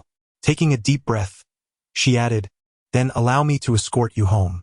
Lu Xinxing remained silent, permitting Song Ming Yi to guide him. After Yan Zhang assisted in settling Lu Xinxing into the car, he took the passenger seat, deftly raising the armrest, showcasing his keen awareness. Reluctantly, Song Ming Yi sat beside Lu Xinxing. He said nothing, instead pulling out documents to peruse, entirely disregarding her presence. Song Ming Yi, understanding the situation, refrained from disturbing him further. Turning her gaze to the window, she observed the darkness outside. The black glass reflected Lu Xinxing's profile, and her mind involuntarily wandered to the two children. Perhaps it was her longing for de Bao and heir Bao, but she couldn't help but notice a resemblance between Lu Xinxing and the children in the photographs. Suddenly, the car came to a sudden halt. Lost in thought, Song Ming Yi was caught off guard. Her body propelled forward by inertia, landing directly in Lu Xinxing's embrace. Dazed from the impact, she instinctively clutched his shirt, inadvertently tearing a button and exposing his robust chest. The man's scent enveloped her senses, a refreshing and delightful aroma that compelled Song Ming Yi to inhale deeply. The driver's voice trembled with apprehension. I apologize." A little girl suddenly darted into the road. He urged them to drive cautiously. Letting out a sigh of relief, the driver quickly reassured them. Lu Xinxing turned his gaze towards Song Ming Yi. "Aren't you going to get up?" "I'm sorry." Song Ming Yi quickly sat up, noticing the lipstick mark smeared on Lu Xinxing's shirt. She expressed her sincere remorse. "I truly apologize. It was unintentional." However, her insincere apology bore no weight. Lu Xinxing was unyielding. Understanding his sentiment, Song Ming Yi decided against further apologies. Half an hour later, the vehicle halted at the entrance of the Lu family's old residence, Qingzhou Garden. Mrs. Lu awaited them in the living room. Upon their arrival, she beamed with delight. "Ming Yi, Xinxing, you're back." Song Ming Yi nodded and, with a hint of regret, said, "Mom, I'm sorry for making you stay with Momo this evening." "Not at all. Momo is my grandson. It's only natural for me to spend time with him," Mrs. Lu replied, her gaze then drifting to Lu Xinxing and Appo's chest. Upon noticing the lipstick stain on his shirt and the disheveled hue of Song Ming Yi's lips, her smile took on a suggestive quality. "It's getting late. You both should retire for the night," she said, picking up her handbag and heading towards the door, calling out to Yan Zheng, "You've worked hard all day. Rest early." As Mrs. Lu pulled Yan Zheng along, Song Ming Yi overheard her in a conspiratorial tone urging, "What's the story behind Xinxing and Ming Yi's closeness? Do tell me the details." Song Ming Yi took a deep breath and turned to Lu Xinxing, awkwardly stating, "My mother misunderstood. I will explain everything to her tomorrow and clarify that this was merely an accident. Lu Xinxing remained silent. Song Mingyi, undeterred, suggested, "Allow me to assist you back to your room to freshen up." With that, she gently guided Lu Xinxing to the bathroom in the bedroom, helping him with his ablutions. Once she had ensured that he was properly cared for, she assisted him back to bed. "You should rest now. I will go wash up," Song Mingyi said, preparing to turn away. However, she felt her wrist being caught firmly. Confused, she looked back, just as a sudden force pulled her down onto the bed. Chapter 67. Lu Xinxing forcefully kisses Song Mingyi. Lu Xinxing. Song Mingyi exclaimed, calling out his name loudly. Lu Xinxing scoffed, "No longer addressing me as Mr. Lu? No more pretense? Pretense? Though I know not the source of your judgment, Mr. Lu, I must clarify for my own sake that I have never feigned anything before you. At most, I merely concealed my true self." "Is that so?" Lu Xinxing retorted with a sneer. "Then perhaps you could elucidate what the old Master Lu meant when he referred to you as his granddaughter-in-law today. Please do not attempt to dismiss it as a jest. I am no fool, and it will not be so easily brushed aside." His gaze was sharp, piercing as a sword, seeking to delve into her very soul. Song Mingyi had no intention of concealing the truth. "I once saved old Master Lu. In gratitude, he intended for his grandson to offer himself to me, but I declined." Lu Xinxing mocked. "Why would you turn down such a splendid opportunity? Becoming the young mistress of the Lu family would be an excellent choice for you post-divorce." Song Mingyi, slightly irked, forced a smile. "Indeed, you are correct. Such an option is quite appealing. I shall just call old Master Lu and inform him that I will marry once I am divorced." As she spoke, she retrieved her phone and swiftly tapped on the screen. The device soon emitted a series of beeps, and before long, the call connected. "Hello, I agree to marry. I will wed once I am divorced." Song Mingyi. Lu Xinxing exerted a sudden force, causing the mobile phone in Song Mingyi's hand to tumble onto the bed, illuminating the screen to reveal that she had dialed Mu Xiaowan's number. On the other end, Mu Xiaowan was shouting, "Song Xiaoyi, what do you mean by agreeing to marry? What about divorce?" Lu Xinxing's expression froze, and he loosened his grip. Song Mingyi wrenched her wrist free from his hold and spoke into the phone. "Let us discuss this another day. I must hang up now." Song Mingyi. Mu Xiaowan's voice abruptly cut off. Song Mingyi turned to Lu Xinxing and asked, "Mr. Lu, have you finished your interrogation? If so, please step aside. I wish to take a shower." Song Mingyi. "Are you feeling quite pleased with yourself?" He truly believed that Song Mingyi had called old Master Lu and reacted with considerable fervor. "What are you?" Song Mingyi's words were abruptly silenced as Lu Xinxing captured her lips with his own. His kiss was as forceful as his demeanor. Her slight resistance was met with a stormy fervor. Song Mingyi was taken aback, utterly unprepared for Lu Xinxing's audacity. By the time she regained her composure, she bit down without hesitation. Lu Xinxing inhaled sharply, a flicker of anger crossing his features. "Song Mingyi, are you a dog?" "That was a question I should be directing at Mr. Lu." Song Mingyi's expression turned icy. "You are intent on divorcing me, yet you kiss me under these circumstances. It easily leads to misunderstandings and incessant entanglements. Is this truly what you desire, Mr. Lu?" "You are right. I do wish to divorce you. To put it differently, we are not yet divorced. You remain Mrs. Lu, my lawful wife. As your husband, I possess the authority to act accordingly." Song Mingyi glanced at Lu Xinxing, her expression laced with confusion. "Are you certain you can?" When Lu Xinxing was gravely injured, she had taken his pulse. Although he was not entirely incapacitated as Dr. Xie had suggested, undertaking any action remained a formidable challenge, and he might falter midway. The toxins within his body were no trifling matter. Lu Xinxing's eyes darkened dangerously as he firmly wrapped his arm around Song Mingyi's waist, drawing her closer. "Song Mingyi, would you care to try?" Sensing the peril, Song Mingyi promptly shook her head. "No need, Mr. Lu. Your health should take precedence. There is no necessity for bravado." Her words were imbued with sincerity, akin to medical advice. However, Lu Xinxing found it amusing. "Bravado? Soon enough, Song Mingyi, you shall retract your earlier statement." As he spoke, his hand wandered at her waist, swiftly slipping beneath her garment.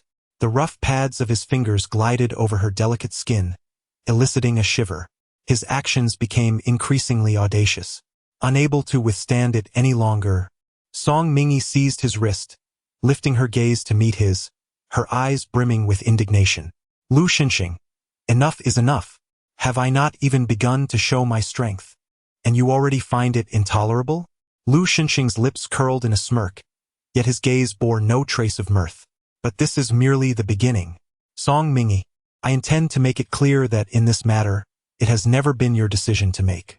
Song Mingi sensed Lu Xinxing and Appo's aggressive demeanor and understood that he would not relent so easily, especially as his actions grew increasingly outrageous. With her delicate and fragile frame, she wrapped her arm around his neck, pressing her body against his chest.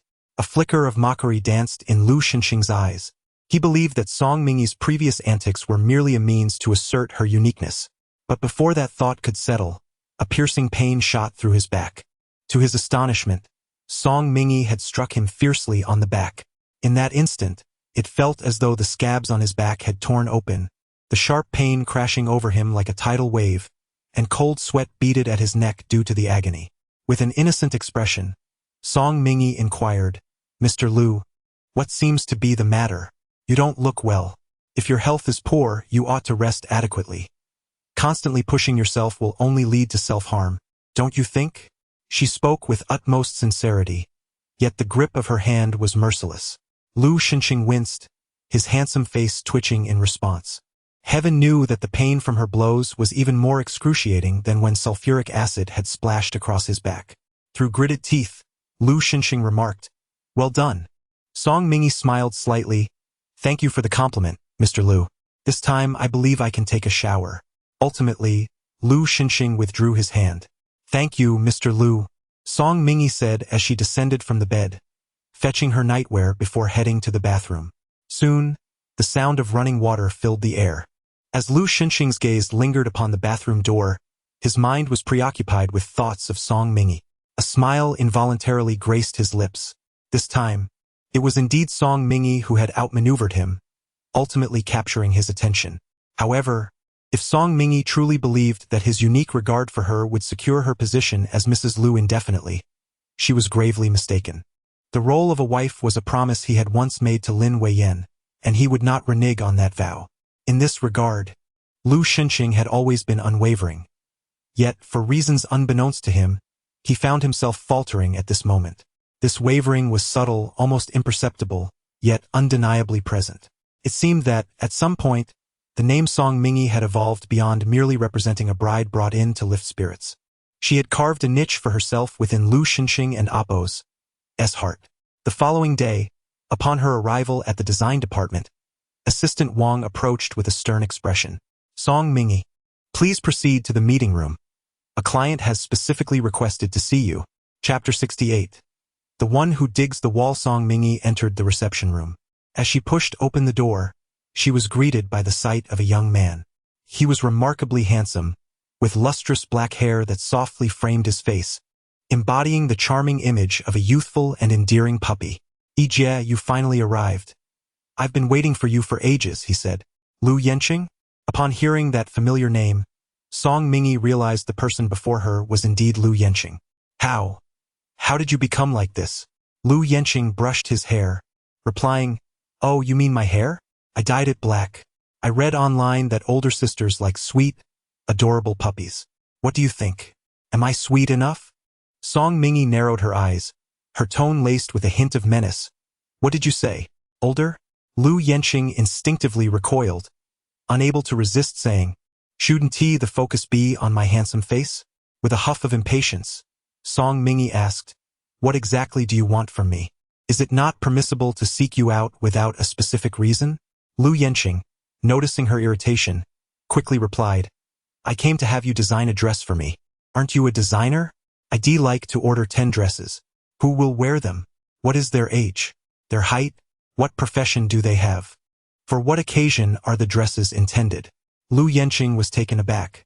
With his limited intellect, he had not considered such details. Does that really matter? Just design something. There will always be someone suitable to wear it. Come on, let us get started. With a flourish, he produced a bank card and thrust it into Song Mingi's hand. Song Mingy gazed at the black card in her hand. A gleam of delight illuminated Lu Yenqing's face. He was aware that for women, the most enchanting words were simply, buy, swipe the card. In her eyes, he must surely appear exceptionally handsome at that moment. In the next instant, the bank card was thrust back into his hand. Song Mingy remarked, put away your trifles. It's utterly embarrassing. How can it be trifles? There's 100 million in here.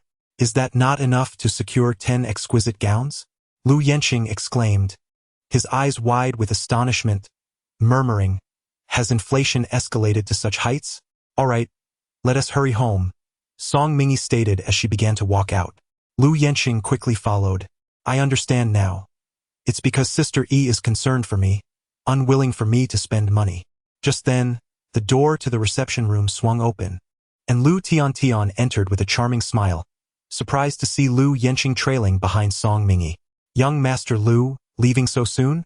Did you not find a design style that appeals to you? If so, it's no trouble, we can have a chat. Lu Yenqing cast a sidelong glance at Lu Tiantian. And you are?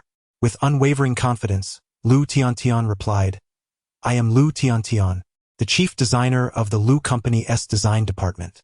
I have served many distinguished individuals, and I am certain my designs will meet your satisfaction. Lu Yenqing responded with a nonchalant, I see you're here to poach. However, you need not exert yourself. Apart from Sister Yi's creations, I hold no interest in any others. With that, Lu Yenqing called out Song Mingyi's name and hurried after her. Lu Tiantian stood still, her expression particularly grim. Ever since she ascended to the position of chief designer, even in the presence of Miao Yu, she had never been treated with such disregard. After work, Song Mingy took Lu Yimo to a shopping mall for a leisurely stroll.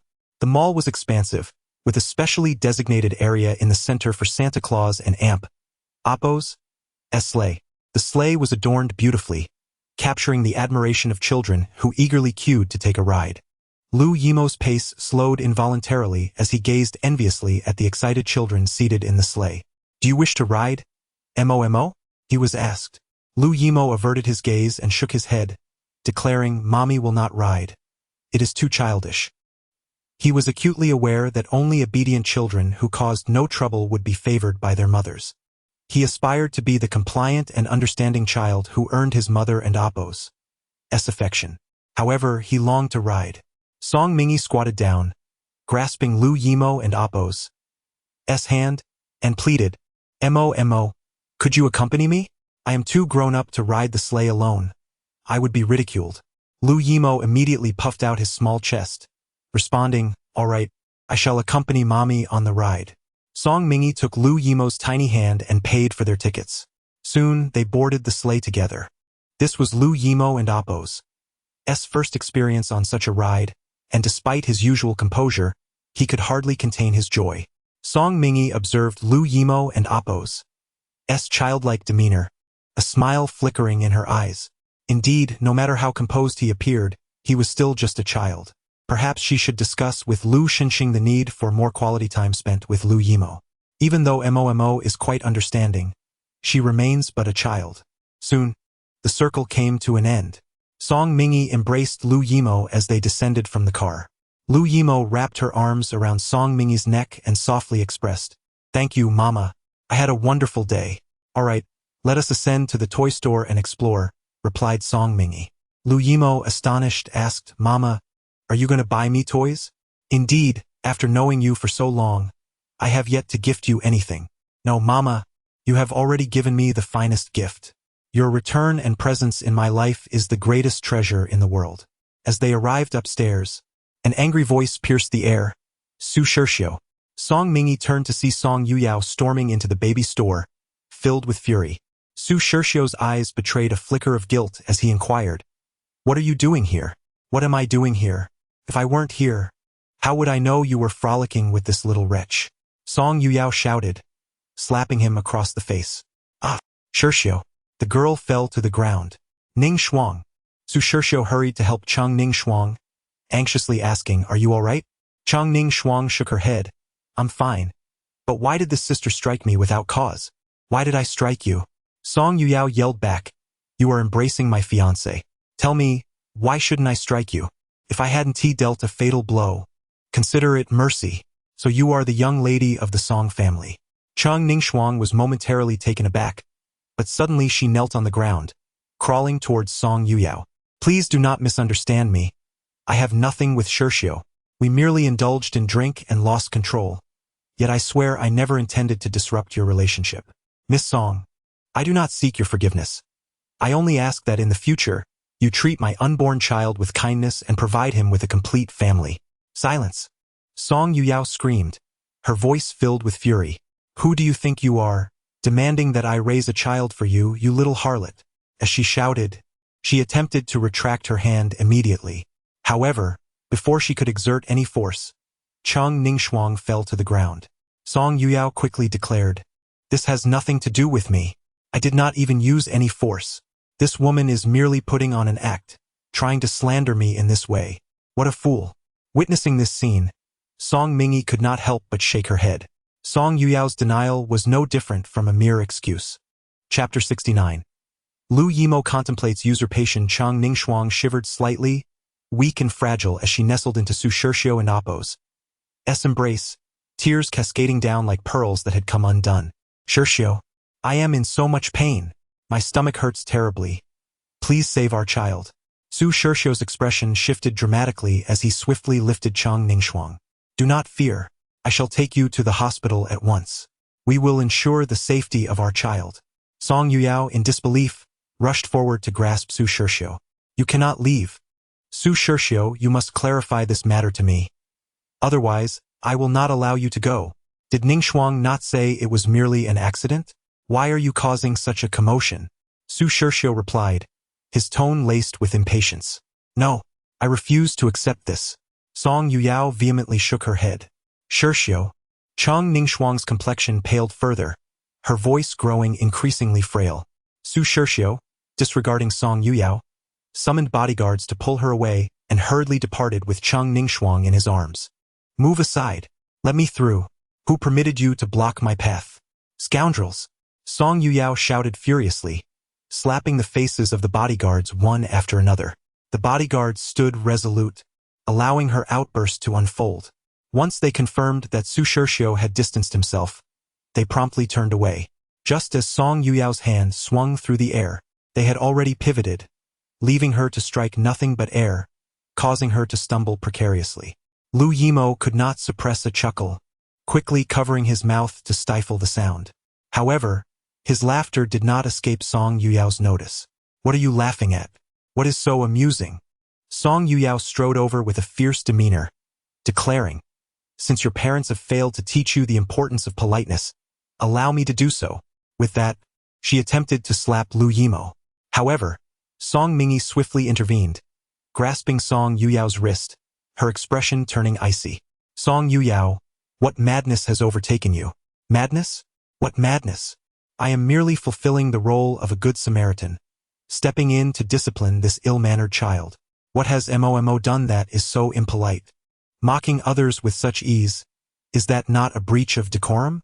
Mocking? That requires you to be amusing, otherwise what is there to laugh at? You! Song Yuyao glared at Song Mingi, but suddenly her gaze darted between Song Mingi and Lu Yimo, her expression shifting to one of realization. No wonder you are so protective of this child. He must be the illegitimate offspring you bore. Song Mingi was taken aback by Song Yuyao's audacity to mention such a matter before Lu Yimo, her countenance darkening. You speak nonsense. He is the young master of the Lu family. Song Yuyao's expression faltered, but then she sneered. Song Mingi, your ability to lie is truly remarkable. If you truly wished to deceive me, you should have chosen a child who bears no resemblance to you to impersonate the young master of the Lu family. You are audacious beyond belief. Song Mingi was left speechless. Do I truly need to deceive you? Lu Yimo tilted his head, inquiring, Auntie, what did you mean by finding a child who doesn't and Appo's resemble you? Are you saying I look very much like my mother? Auntie? Who are you calling Auntie? Song Yuyao was infuriated, reaching out to strike Lu Yimo. Lu Yimo immediately hid behind Song Mingi, peeking out with a small head. Auntie, you must listen carefully. My main point is, do I really resemble my mother? Nonsense. Song Yuyao, unable to contain her anger, retorted maliciously. Your nose and especially your eyes bear a striking resemblance to Song Mingy. At your age, if you aren't her illegitimate child, then what are you? Little brat, you better hold on to your mother tightly. She has forsaken even you for wealth and glory. Auntie, I think I like you a bit.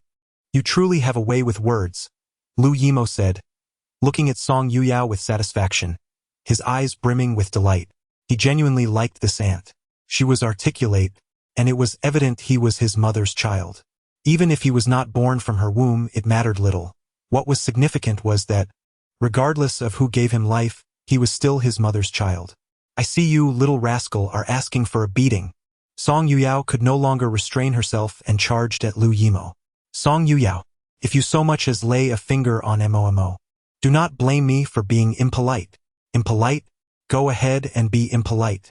What can a former convict like you possibly do to me? Song Yuyao retorted with arrogance. No matter how much leverage Song Mingy held over her, what did it matter? She had been expelled from the Song family, becoming a person without roots. Song Mingy, you are not worthy of my regard. I wonder if I could earn Miss Song's attention? Just then, a cold voice interrupted. Song Yuyao turned to see Lu Xinxing maneuvering his wheelchair towards them.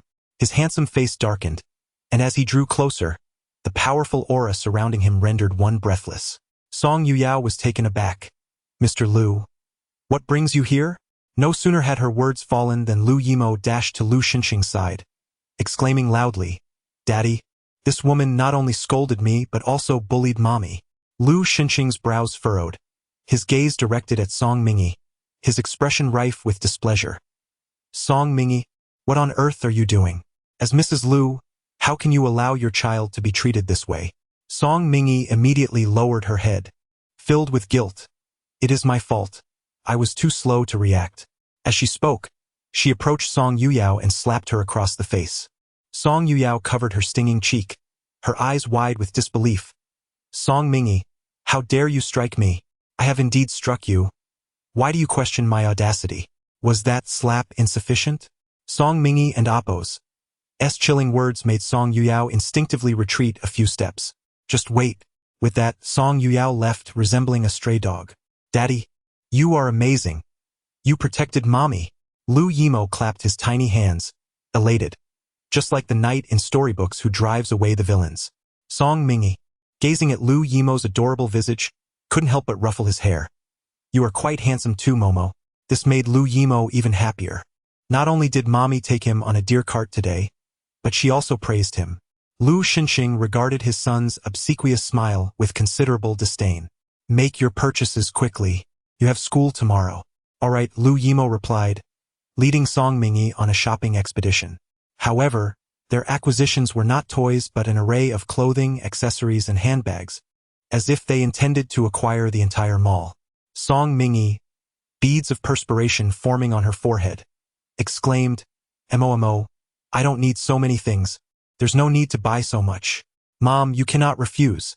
This is a gift from me to you, and besides, Dad hasn't objected yet. We mustn't oppose. Let him underestimate us, Lu Yimo insisted, promptly continuing their shopping spree. In that moment, an epiphany struck Lu Yimo. He resolved to study diligently, aspiring to one day usurp his father's position as CEO, thereby liberating his mother from the necessity of relying on his father's finances for her shopping indulgences. Chapter 70. Who is that man? Upon hearing the sound of the car, the servants stationed nearby rushed out to greet. Sister Zhang stepped forward, her face adorned with a warm smile, and said, You must be the young madam, truly beautiful. I am the housekeeper of Shanhai Ju. You may call me Sister Zhang. Song Mingy nodded slightly. Sister Zhang. You must be tired. Allow me to take the young master. Lu Yimo instinctively tightened his hold on Song Mingy, his eyes reflecting resistance. He did not want anyone to separate him from his mother. Sister Zhang observed this with surprise, as it was the first time she had seen Lu Yimo so close to a woman. It was well known that when Lin Weiyan had not gone abroad, she frequently visited Shanhai Ju to bond with Lu Yimo, yet he had always displayed a strong aversion. It was unexpected that this bride, brought in to bring fortune, would hold such significance in Lu Yimo's heart. Noticing Sister Zhang's astonished expression, Song Mingy said, I will take Mo back to his room to rest. In the room, As was her custom, Song Mingi began to tell Lu Yimo a story, this time about the 7-colored flower. Lu Yimo, his eyes wide with wonder, remarked, "If I had a 7-colored flower, I would make 3 wishes. What would those wishes be? The first wish, I hope my mother is with me every day. The second wish, I hope my mother is with me today. The third wish, I hope my mother is with me every tomorrow." Song Mingi was taken aback. She had never contemplated that there could be someone whose every wish was intertwined with her existence. Lu Yimuo grasped Song Mingi's hand and earnestly inquired, "Mother, will my wish come true?" Meeting Lu Yimuo's hopeful gaze, Song Mingi longed to nod in affirmation, yet she found herself unable to do so. Gently caressing Lu Yimuo's head, she replied, "Yimuo, since I have accepted you as my child, you shall forever hold that place in my heart." Disappointment washed over Lu Yimuo, but he remained silent. He nestled obediently in Song Mingi and Appo's embrace, the words of that woman echoing in his ears. She had mentioned that mothers give birth to children. No matter how unwilling Lu Yimuo was to accept this truth, he understood that it signified there was someone who had been his mother's most cherished child long before he entered her life. A sudden wave of jealousy surged within him. Why was that person born of his mother, her most beloved child, while he was merely brought into the world from another woman's womb? After Lu Yimuo drifted into slumber, Song Mingi tucked him in carefully before leaving the children's room. Upon returning to the bedroom, she found Lu Xinxing already present. He had completed his evening routine, clad in a black silk robe, seated in his wheelchair. The robe's buttons were undone, revealing his muscular chest, exuding a potent aura of masculinity. Lu Xinxing had always been an exceptionally remarkable man. "Come here and tend to my wounds," he commanded. Noticing the medicine box nearby, Song Mingi retrieved antiseptic, cotton swabs, and ointment. She then gently removed Lu Xinxing and Appo's robe, unveiling his broad, sculpted back. If the silhouette of a figure were to transcend the boundaries of gender, then Lu Xinxing's silhouette would undoubtedly eclipse all others. Regrettably, the state of his back is quite alarming. The wound, originally corroded by sulfuric acid, is pockmarked and now, having crusted over, appears even more ghastly. This is certainly not the most terrifying injury that Song Mingi has ever encountered, yet it is the one that disturbs her the most. With the utmost gentleness, Song Mingi tended to Lu Xinxing's wound, carefully wrapping it with a bandage before draping a bathrobe over him. "Allow me to assist you to bed for some rest." Lu Xinxing did not decline. He draped his arm over Song Mingi's shoulder, casting a cold gaze upon her. He must concede that she possesses an extraordinary beauty. Her allure is not of the fragile, delicate flower variety. Rather, it is vibrant and poised, akin to a peony in full bloom, captivating and impossible to look away from at first glance. As Song Mingi sensed Lu Xinxing's gaze, she turned to meet his eyes. Their gazes locked, as if something unfathomable was blossoming within their shared glance. Song Mingi's heart began to race uncontrollably. Thump, thump, thump. The sound of her heartbeat echoed in her ears. Suddenly, Lu Xinxing broke the silence. "Who is that man?" "What? The one who fathered your child." Song Mingi cast a glance at Lu Xinxing, not surprised by his inquiry. Earlier, while at the mall confronting Song Yuyao, she had sensed Lu Xinxing's presence. Moreover, it is certain that Lu Xinxing has investigated her. Although the circumstances surrounding her childbirth in prison were shrouded in secrecy, they were hardly classified information. With Lu Xinxing's capabilities, uncovering the truth would pose no challenge. "I do not know," she replied. Lu Xinxing furrowed his brow. "Do not know? Song Mingi, are you attempting to defend that man?" His tone was already laced with displeasure. Defend? Song Mingi found the term rather perplexing. She was not a naive child who would protect a man who had tarnished her reputation. No. Lu Xinxing awaited Song Mingi to elaborate, yet she intended to remain silent. An inexplicable anger simmered within him, and he could not quite fathom its source. He simply felt an overwhelming irritation. He commanded, "Cut ties with that man. Remember, you are Mrs. Lu." Unable to restrain herself, Song Mingi inquired, "What if I were to reclaim my child? Would you accept him?"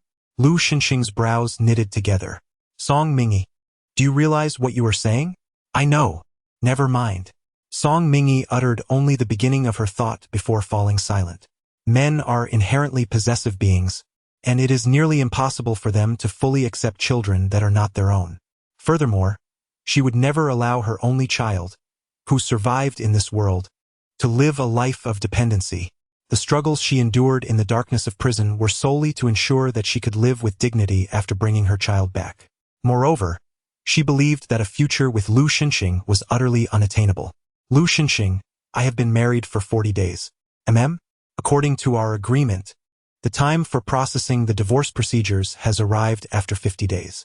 Lu Xinxing furrowed his brow slightly, inquiring, "What do you wish to convey?" "I wish to express that since separation is inevitable, it might be best to proceed with it now.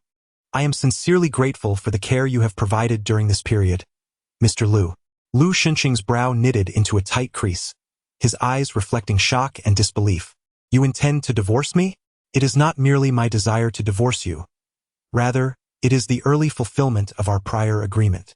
On the very first night after Mr. Lu regained consciousness, you expressed your intention to divorce me and cautioned me against harboring any unrealistic hopes. Did you not?" Song Mingyi glanced at Lu Xinxing, noticing his sullen countenance, which left her feeling somewhat disoriented. Was it not Lu Xinxing who had persistently warned her against such fanciful thoughts? Why did he now appear displeased? Suddenly, Song Mingyi recalled the classic utterance of domineering figures. "The end of the game is not for you to decide." She realized her transgression. Therefore, she hastily added, "It appears I have acted thoughtlessly. Please disregard my earlier statement." Lu Xinxing's brow began to relax, and he was about to speak when Song Mingyi continued, "Now it is your turn to propose the divorce. Rest assured, I will certainly acquiesce." Chapter 71. Finally free, Lu Xinxing's demeanor darkened considerably, and an icy atmosphere enveloped the room, rendering it as frigid as the depths of winter. Song Mingyi involuntarily shivered, rubbing her arms against the goosebumps that had formed, and asked in bewilderment, "Wah? What is wrong? Had she uttered something amiss?" Song Mingyi endeavored to recall her previous response, convinced it had been impeccable, wholly considerate of Lu Xinxing's pride as a domineering figure. Thus she remarked, "Mr. Lu, there is no need for concern. If my mother and grandfather inquire, I shall take full responsibility, informing them that it was my decision to seek a divorce, stemming from my humble origins and a sense of inferiority that prevents me from standing by your side. To avoid being a burden to you, I reluctantly chose to part ways." "Your thoughts are indeed comprehensive," Lu Xinxing replied, his tone laced with sarcasm. At last, Song Mingyi could ascertain that Lu Xinxing was displeased. Pondering her words, yet unable to discern the cause of his discontent, she cautiously responded, "It is only right.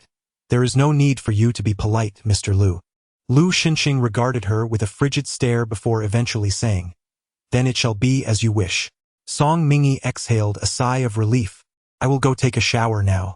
Noting Lu Xinxing's silence, she turned towards the bathroom. Just as she was about to enter, his cold voice pierced the air. "You will be staying in the guest room tonight." With a soft agreement, she pivoted on her heel and headed to the guest room. The sound of the door closing resonated, and Lu Xinxing's expression darkened further. Song Mingyi had simply left just like that.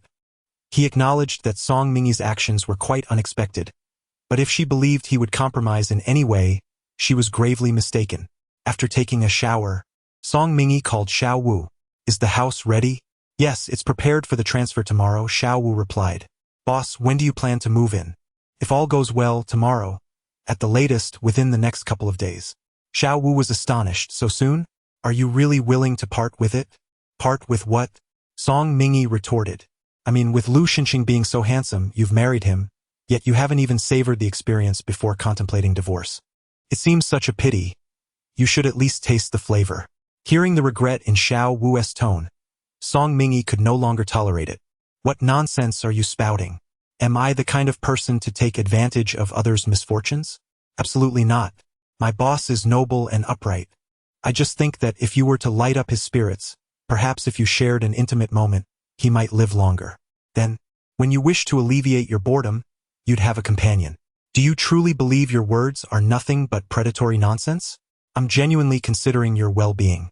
If you don't want to do it this way, then while you're still unbound, why not indulge in something fresh? That way, neither of us will miss out." Song Mingy remarked, I think you've been too idle lately. Perhaps we should find a place to practice together? Xiao Wu's expression changed abruptly, and he quickly replied, Boss, it's getting late, you should rest early. Early to bed and early to rise is beneficial for your health. With that, he swiftly ended the call. Song Mingy snorted in discontent. She tucked away her phone, ended the call, and approached the floor-to-ceiling window, pushing it open. The night breeze swiftly poured in, tousling her hair in a delightful chaos, yet her heart experienced an unprecedented sense of relaxation. At last, she was finally on the brink of freedom.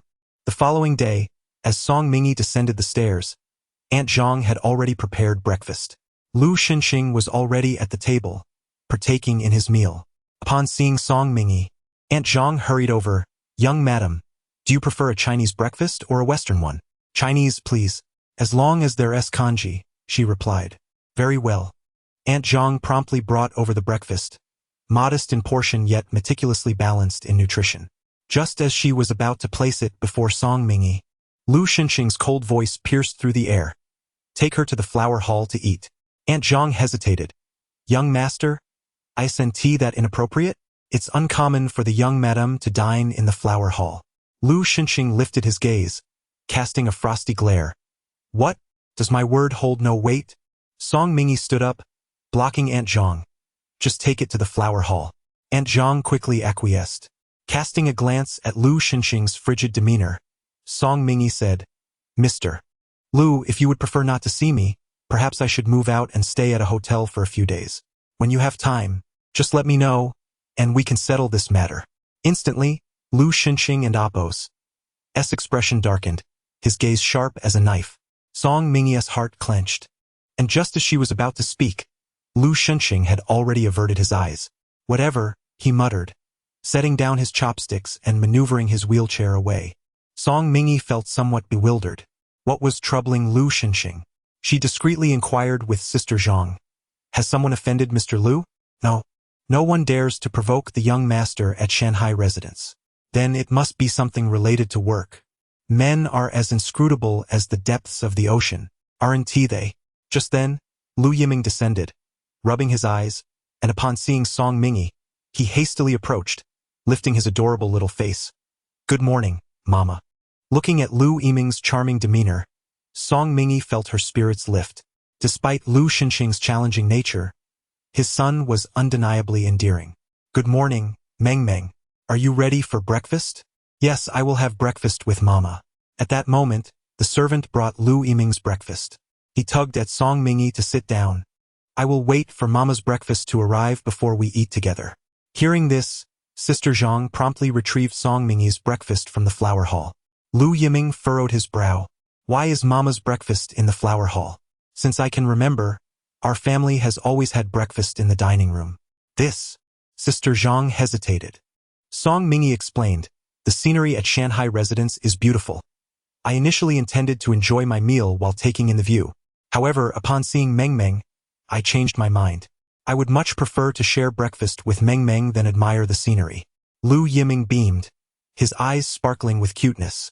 Lu Group Conference Room. Lu Xinxing occupied the main seat, perusing the documents in his hand. The surrounding atmosphere was laden with tension, as if time had come to a standstill.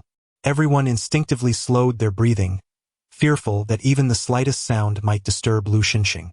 The manager of the planning department, who had delivered the documents, lowered his head so deeply that one might think he wished to vanish entirely. Suddenly, with a sharp clap, Lu Xinxing hurled the file onto the desk, his tone as frigid as ice. Is this the proposal submitted by the planning department? Manager Chen, do tell me honestly, when you worked on this proposal, did you leave your brain at home? Manager Chen hurriedly replied, I will go back and redo it immediately. Lu Xinxing retorted coldly, if it is not improved, pack your things and leave. The Lu family does not support incompetence. The others trembled in response, and once Lu Xinxing departed, they slumped into their chairs, as if they had narrowly escaped death. I thought I was done for this time, one whispered. Manager Chen, wiping the cold sweat from his brow, inquired, Secretary Yen, please tell us the truth. What has gotten into President Lu? He seems as irritable as a grapevine that has collapsed. Chapter 72. Rather where a hint of green Yanzheng shook his head, asserting, "It should not be a matter concerning the family. The young mistress possesses a gentle and considerate nature. She would never dare to provoke Mr. Liu and Appo's heir." "Then that is peculiar," Chun manager remarked. "Mr. Liu appears to be as irritable as if he were about to flee from his wife." It was then that Chun manager noticed an unsettling silence enveloping the office, a prickling sensation at the nape of his neck. Slowly turning, he beheld the sight of a wheelchair and Lu Xinxing at the doorway. Chun manager wished fervently for a crevice to slip into, yet lamentably, such an escape was nowhere to be found. With a forced smile, he stammered, "Ah, Mr. Liu, I was merely referring to my own situation. It is my wife who wishes to leave. Ha ha." Lu Xinxing's expression remained impassive. "Since you are so unoccupied, I would like you to organize the planning department's archives from these past years. I expect to find the materials on my desk by tomorrow morning. Furthermore, I hope to witness your personal capabilities as well. That should not pose a problem, correct?" "And no problem at all," Chun manager replied, his voice strained. Even if there were issues, he dared not voice them. Lu Xinxing maneuvered his wheelchair away from the conference room, having retrieved his phone, and the others in the room swiftly scattered like startled birds. Yan Zhang, clutching the neatly arranged meeting notes, trailed behind Lu Xinxing back to the CEO's office. Yi Wangchuan, growing increasingly impatient, remarked upon Lu Xinxing and Appo's prolonged absence. "Boss Lu, this meeting has dragged on for so long that one might think a child is about to be born." Lu Xinxing's expression was icy as he commanded, "Secretary Yan, book a flight for young Master Yi to Country M and arrange for an artificial womb. Since he is so keen on having a child, let him experience it firsthand." Yi Wangchuan, startled, exclaimed, "Boss, I was just joking. Please don't take it seriously." Lu Xinxing replied coolly, "Secretary Yan, why are you still standing there? Do I need to handle such trivial matters myself?" Secretary Yan nodded in acknowledgement and proceeded to make the call, casting Yi Wangchuan a look that conveyed a sense of impending doom. Upon realizing that Lu Xinxing was indeed serious, Yi Wangchuan fell to his knees. "Boss, I was wrong. I spoke thoughtlessly while you were working hard. Please forgive me." He continued to wail, "Boss Lu, I am the sole heir of the Yi family. If I were to undergo such a transformation, wouldn't the family line be at risk?" "That won't happen," Lu Xinxing replied nonchalantly. "With an added womb, it ensures that whatever comes from your body will be your own bloodline. Isn't this a grand gift?" Yi Wangchuan shook his head vigorously. No. I would rather endure the scandal of infidelity than bear a child myself. My parents are quite understanding. They certainly wouldn't mind raising someone else and Appo's offspring." Lu Xinxing scoffed. "If there is something to discuss, get to the point. It concerns the matter at Yuqinglong Bay. Recently, Lu Jingfan has been making significant strides in the project. And amusingly, some fools actually believe that your time is running out, thinking he can achieve great success through your downfall." Yi Wangchuan's eyes were filled with irony. Do not underestimate Lu Xinxing. Even with his current inability to walk, he could easily deal with that fool, Lu Jingfan, even if he were clinging to life by a thread. With an expression of icy indifference, Lu Xinxing remarked that if they wished to frolic, they should be granted the opportunity, as everyone deserves a chance to pursue their aspirations. Listening to the chill in Lu Xinxing's tone, Yi Wangchuan could not help but mourn for those restless souls. How misguided they were, forsaking a good life in pursuit of their own demise. After discussing business with Lu Xinxing, Yi Wangchuan cheekily approached Yan Zhang and whispered, "What exactly is happening? Why does it seem like our esteemed leader has run off with his wife?" Yan Zhang, with subtlety, replied, "The individual who uttered those words in the conference room will be working late into the night." Yi Wangchuan paused momentarily, then quickly grasped the situation. He could not suppress his thoughts, exclaiming, "Could it be that Lu Xinxing has developed feelings for his new bride?" Just as Lu Xinxing was about to respond to Yi Wangchuan's ramblings, his phone on the desk lit up. It was a message from Song Mingy. "Mr. Lu, I have found a place and moved out. Mo will stay with me for now, and I will return him in a few days." Lu Xinxing's mood, already foul, darkened further at the sight of Song Mingy's message, his expression stormy. Yi Wangchuan, having caught a glimpse of the message, could not contain his astonishment, exclaiming, "What does Song Mingy mean by this? She is moving out?" Is she playing hard to get? Surely, Lu Xinxing, you must not fall for it. Lu Xinxing tossed his phone onto the desk, a trace of irritation flickering in his eyes. You are overthinking it. I have made it clear that the only woman I intend to marry is Wei Yin. How could I be swayed by the clumsy performance of a bride meant to bring good fortune? Yi Wangchuan, intimidated, instinctively recoiled, thinking to himself that anyone would find it hard to believe there was nothing amiss, given such unusual behavior. At the residence of Shanghai, Song Mingyi was busy organizing belongings for Lu Yimo as she stood with a suitcase in hand. The wardrobe was filled with garments belonging to the Song family, and with the impending divorce from Lu Xinxing, she refrained from touching any of it, knowing that the Lu family would not care for such trivialities. However, the situation was different when it came to Momo. As a child of the Lu family, even if he were to stay with her for a few days, he remained their young master, and it was only fitting that she prepared a few items for him. Zhang Sa, observing the scene, felt quite helpless and interjected, "Young madam, I understand that the eldest master's demeanor this morning was less than amiable, but couples often quarrel and reconcile. You cannot take the young master away from home."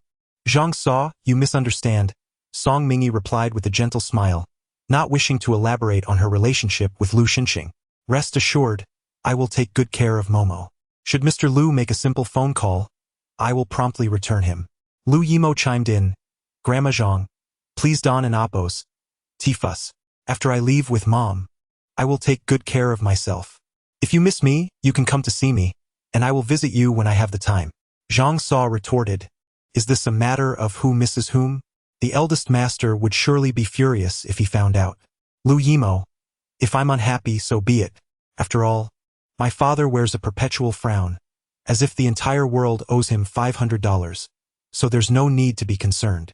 As Lu Yimo spoke, he slipped his small hand into Song Mingyi's palm and said, "Mom, let us go." "All right."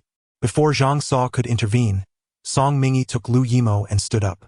Just as they stepped out of the gates of Shanghai residence, Mu Xiaowan arrived in her vibrant red convertible, halting at the entrance of Villa No. 1. Upon spotting Song Mingyi, Mu Xiaowan whistled and greeted, "Over here, gorgeous."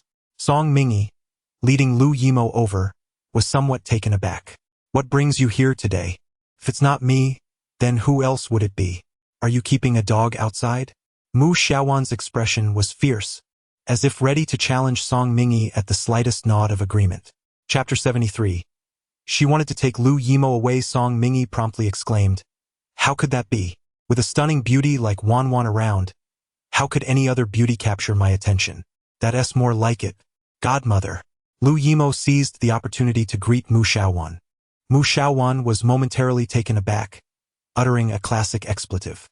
Godmother? Song Xiaoyi, where did you get this little rascal? I haven't heard anything about it. I was unaware that the second treasure had been found." Song Mingyi, fully aware of Mu Xiaowan's confusion, responded, "This is Lu Yimo, the illustrious young heir of the Lu family." Mu Xiaowan couldn't help but give a thumbs up to Song Mingyi. "Impressive, sister. You managed to snag the young heir. That's quite a feat." Lu Yimo, puzzled, asked, "Godmother, do I really bring my mother honor?" "Of course."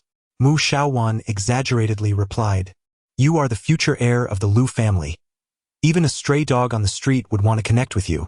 Lu Yimo frowned slightly, "But the one in charge at home is my father. Right now, I'm just living off his kindness." Seeing the dejected expression on Lu Yimo's face, Mu Xiaowan felt an overwhelming urge to squeal in delight. "Don't worry. Once your father is no longer around, you will be in charge. Just remember to take your mother and godmother along for the ride." "That sounds like a long wait." Lu Yimo pondered, stroking his chin. "It would make my mother endure many years of hardship, and I cannot wait that long." Mu Xiaowan couldn't resist teasing Lu Yimo. "If you can't wait, why not usurp the position?" Lu Yimo nodded in agreement, expressing his thoughts. "Godmother, that is precisely my intention. Once we return, I shall persuade Uncle Yen."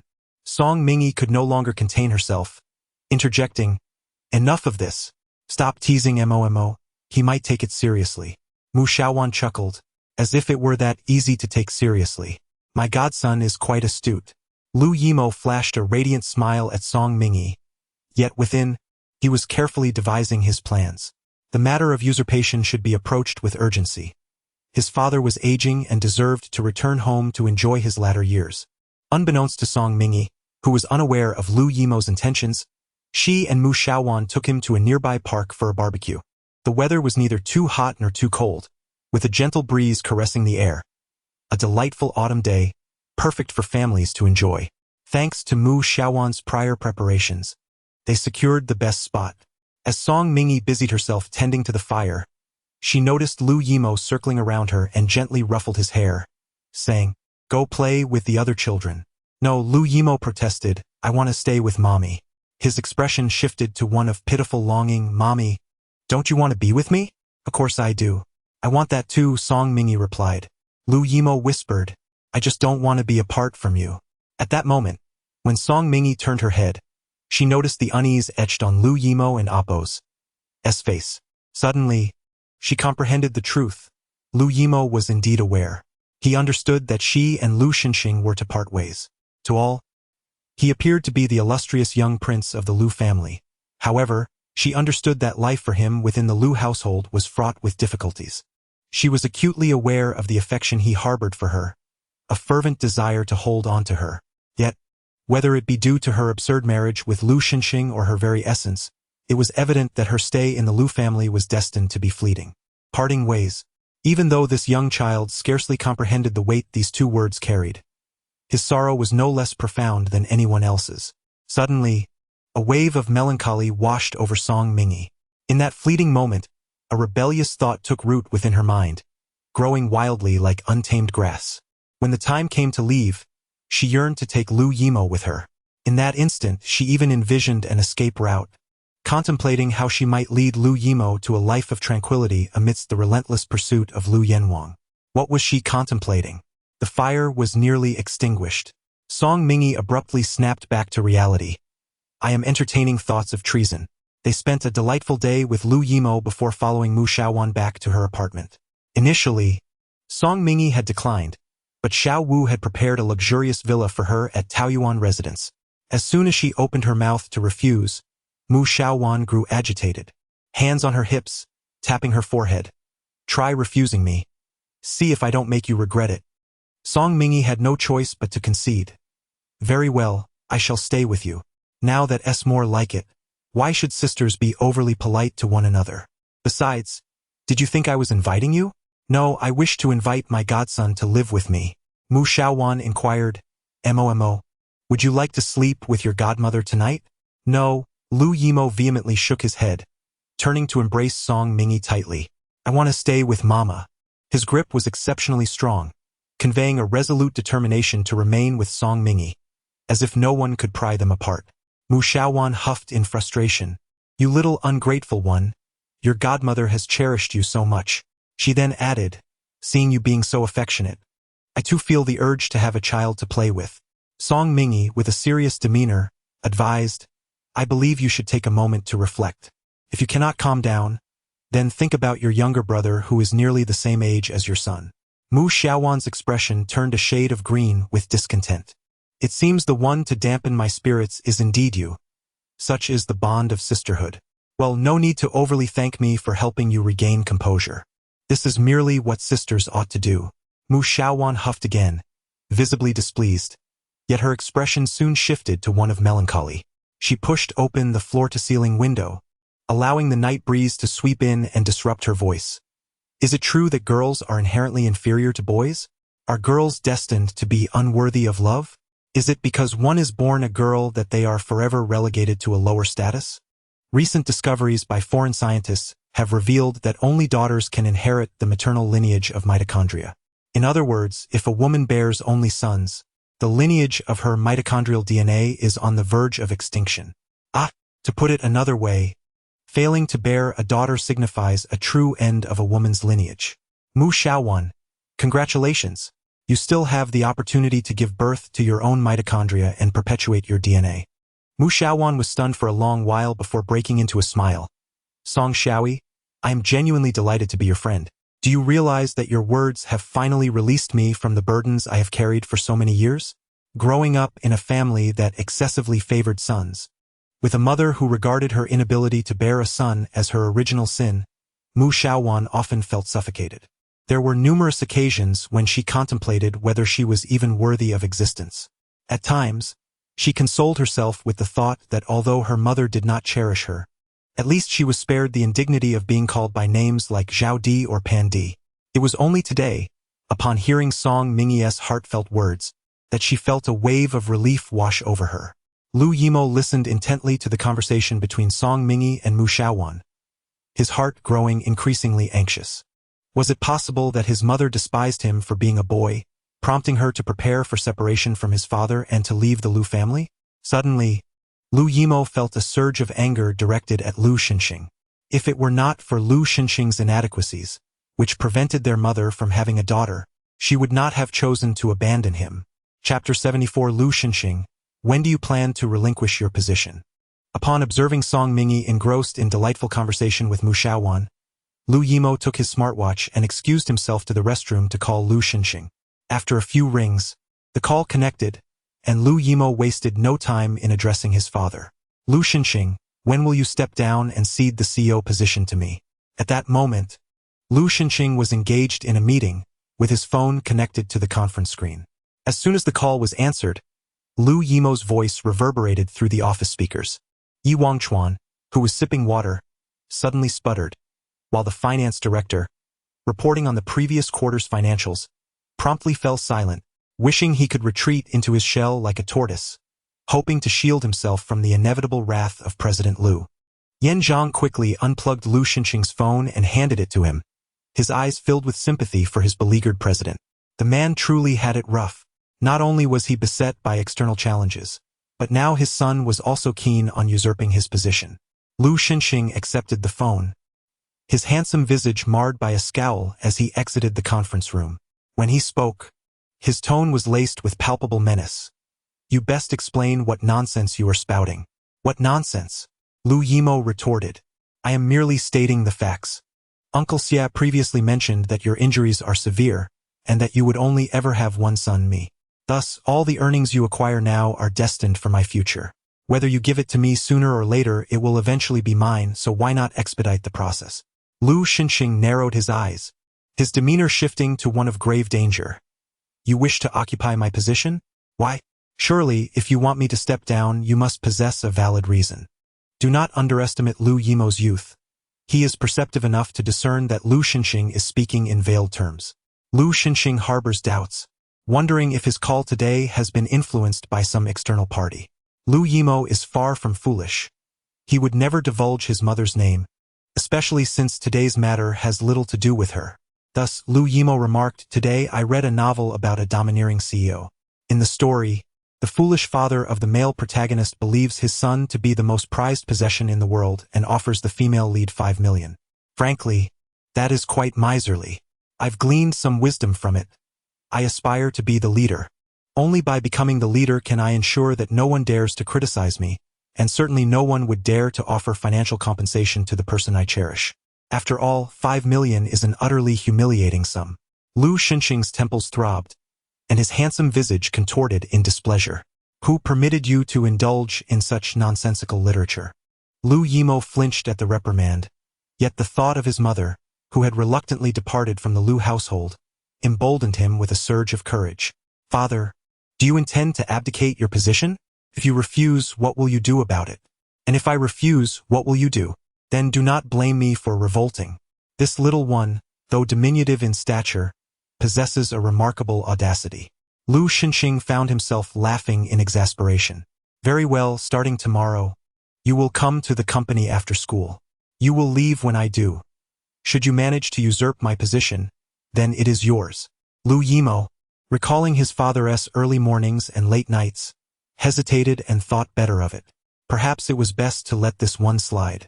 The demands of life have left me in such a state of disarray that I scarcely have time to spend with my mother, which is quite unworthy of my attention. Thus Lu Yimo adopted a tone of feigned bewilderment. Father, am I not currently on the line with you? I see it appears I have once again been sleepwalking. Please continue your endeavors to earn a living, while I retreat into slumber. Lu Xinxing, upon having the call abruptly terminated, found himself both exasperated and amused. This audacious little rascal has grown increasingly brazen. One day, I shall have to teach this imp a lesson. Meanwhile, Song Mingi toiled through 2 consecutive nights, working fervently. Each evening, after finishing her duties at the Lu Design Department, she was summoned by Ren Suhai to the headquarters of SIDA, laboring like a tireless workhorse, sketching designs deep into the night. Song Mingi had no desire to be this industrious. After all, what could possibly be more rewarding at such an hour than the embrace of sleep? Yet, there was no alternative. If she failed to produce, Ren Suhai would cling to her in despair, lamenting his inadequacies as a general manager, and bemoaning the fact that SIDA's market share had never surpassed that of the Lu Group's design department. He would even threaten to atone for his failures with his life. What could Song Mingi do but labor diligently over her designs? It simply would not do to allow Ren Suhai, such a dedicated subordinate, to resort to such drastic measures. After enduring 2 sleepless nights, she found herself rather fatigued.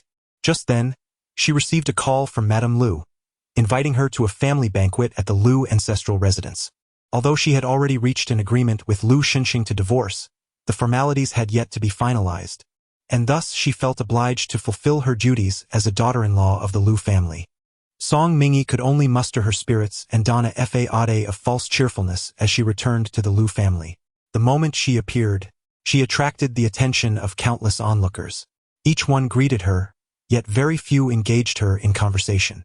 Ultimately, in their eyes, she, as the bride meant to bring fortune, was deemed unworthy of a dialogue on equal footing. Perhaps it was for the best. It certainly simplified matters. However, Lu Yimo was far from pleased. As a staunch supporter of his mother, the fact that Song Mingi was overlooked felt akin to a personal affront. Lu Yimo's frustration boiled over. "Mother, just wait. I shall confront them for daring to look down on you. Watch as I settle the score." Song Mingi quickly grasped Lu Yimo's arm. "What is the point of confronting them? They may disregard my mother, but I refuse to let it trouble her." Lu Yimo, puffed up with indignation, resembled a pufferfish ready to explode. "What does it matter? After all, this has happened only a few times." Song Mingi remained utterly unconcerned. Lu Yimo paused, bewildered. "What do you mean, only a few times? Are you planning to leave me and father behind?" His voice trembled, and his large eyes glistened with unshed tears, as if on the brink of weeping. How could that be? Song Mingi felt a pang of anxiety. She realized that prolonged interactions with others could lead to emotional entanglements, especially with someone so young. The moment he showed signs of distress, her heart ached profoundly. Song Mingi dared not mention her intention to part ways with Lu Xinxing. She expressed, "What I mean is that as we interact more frequently, they will come to understand my character and naturally grow closer to me." Lu Yimo let out a long sigh of relief, his cherubic face radiating joy as he remarked, "So that's how it is. Thank goodness it's not that mommy is leaving." He nestled his small, fragrant body against Song Mingi's embrace, wrapping his arms around her waist, and added, "Mommy, if there ever comes a day when you truly wish to leave Daddy, please take me with you. I can endure hardships, I can earn money, and I have my little savings. Just don't leave me all alone in the Lu family." Song Mingi felt a pang in her heart upon hearing Lu Yimo's words, contemplating what means she could employ to persuade Lu Xinxing to part with their son. Suddenly, an intense gaze that was impossible to overlook fell upon her. When she looked up, she saw Lu Xinxing entering, maneuvering his wheelchair. Chapter 75. Mother is a poor thing. Song Mingi felt a shiver run down her spine. This was their first encounter since she had mentioned divorce that fateful night. She was somewhat apprehensive that Lu Xinxing might seek trouble with her. Deep down, she understood that regardless of any justifications, her mention of divorce had certainly tarnished Lu Xinxing's reputation. Men, particularly those with a domineering temperament, are often quite sensitive. Being confronted with a divorce proposal by a bride meant to bring good fortune would undoubtedly irk him. Before long, Song Mingi realized she was overthinking the situation.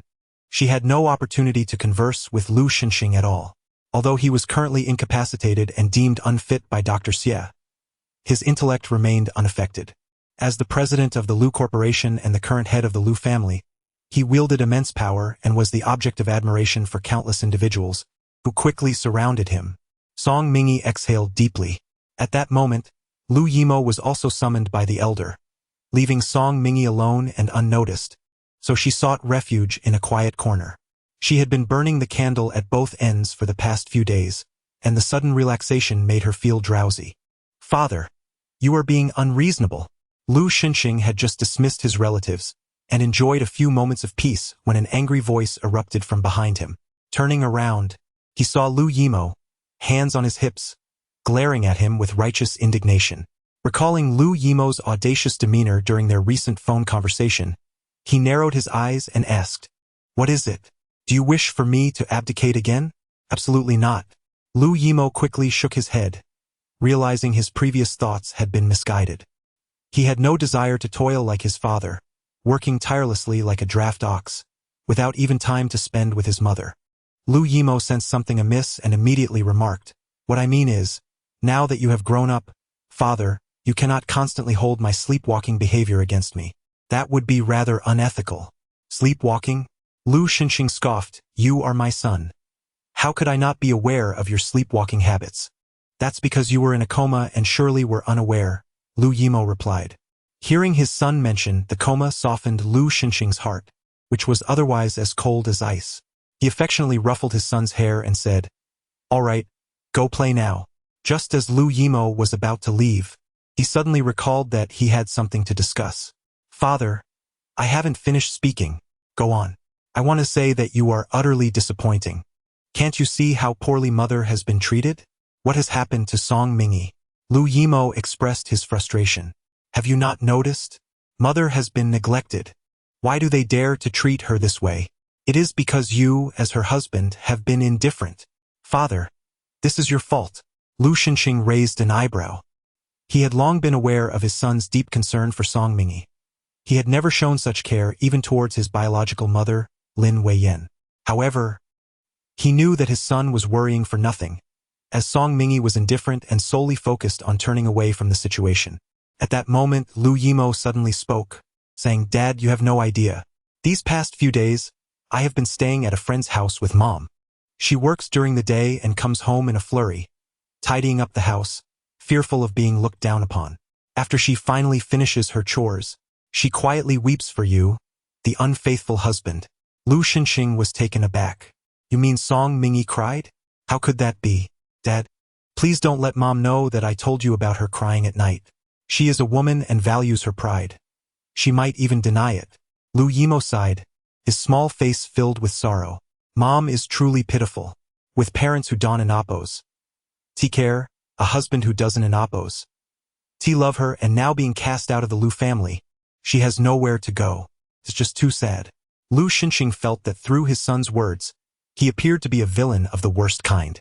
"I didn't force her to leave. It was Song Mingi who insisted on moving out." Sighing, he added, "I want to speak of it further. I need to go keep Mom company, hoping that I, her son, can inspire her with renewed hope." It felt as if, from his son's perspective, he was the embodiment of Shui Rengue. As Lu Yimo turned away, he couldn't help but chuckle to himself, hoping that with this nudge, his father would seize the opportunity to bring his mother home sooner. Lu Yimo sighed, genuinely feeling that life was too hard for a child. First, he was born without a mother. Then his father fell gravely ill. Just as his mother returned and his father regained his health, the two began to quarrel again. What could he do? He could only forcefully pull them together. Lu Yimo let out a long sigh, deeply feeling the weight of his burdens. Without him, this family would surely fall apart. Lu Xinxing initially intended to dismiss his son's words. Others may be unaware, but he was acutely aware that his son was quite the sly one. Particularly, the little one's overt affection for Song Mingi was unmistakable. However, upon seeing Song Mingi sitting alone on the sofa, her head bowed in despondency, memories of her past flooded his mind. At the tender age of 10, she lost her mother.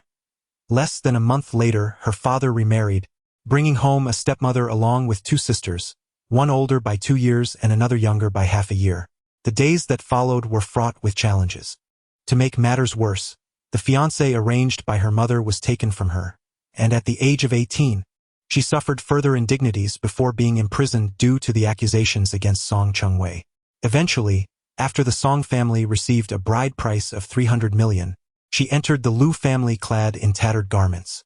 Suddenly, Lu Xinxing recalled that fateful night when he awoke and told Song Mingyue he wanted a divorce. What had she said? She insisted on not divorcing him, claiming that if a divorce were to occur, it must wait for 3 months. Although he could not fathom why Song Mingyue had suddenly changed her mind and proposed an early divorce, it remained a fact that she had moved into a friend's modest apartment after leaving Shan Haiju. Lu Xinxing had always brushed off the title of King Lu from outsiders. From his vantage point, possessing even a shred of compassion was a calamity for all. He had always been as unyielding as iron. Yet, inexplicably, his heart softened a fraction towards Song Mingyue.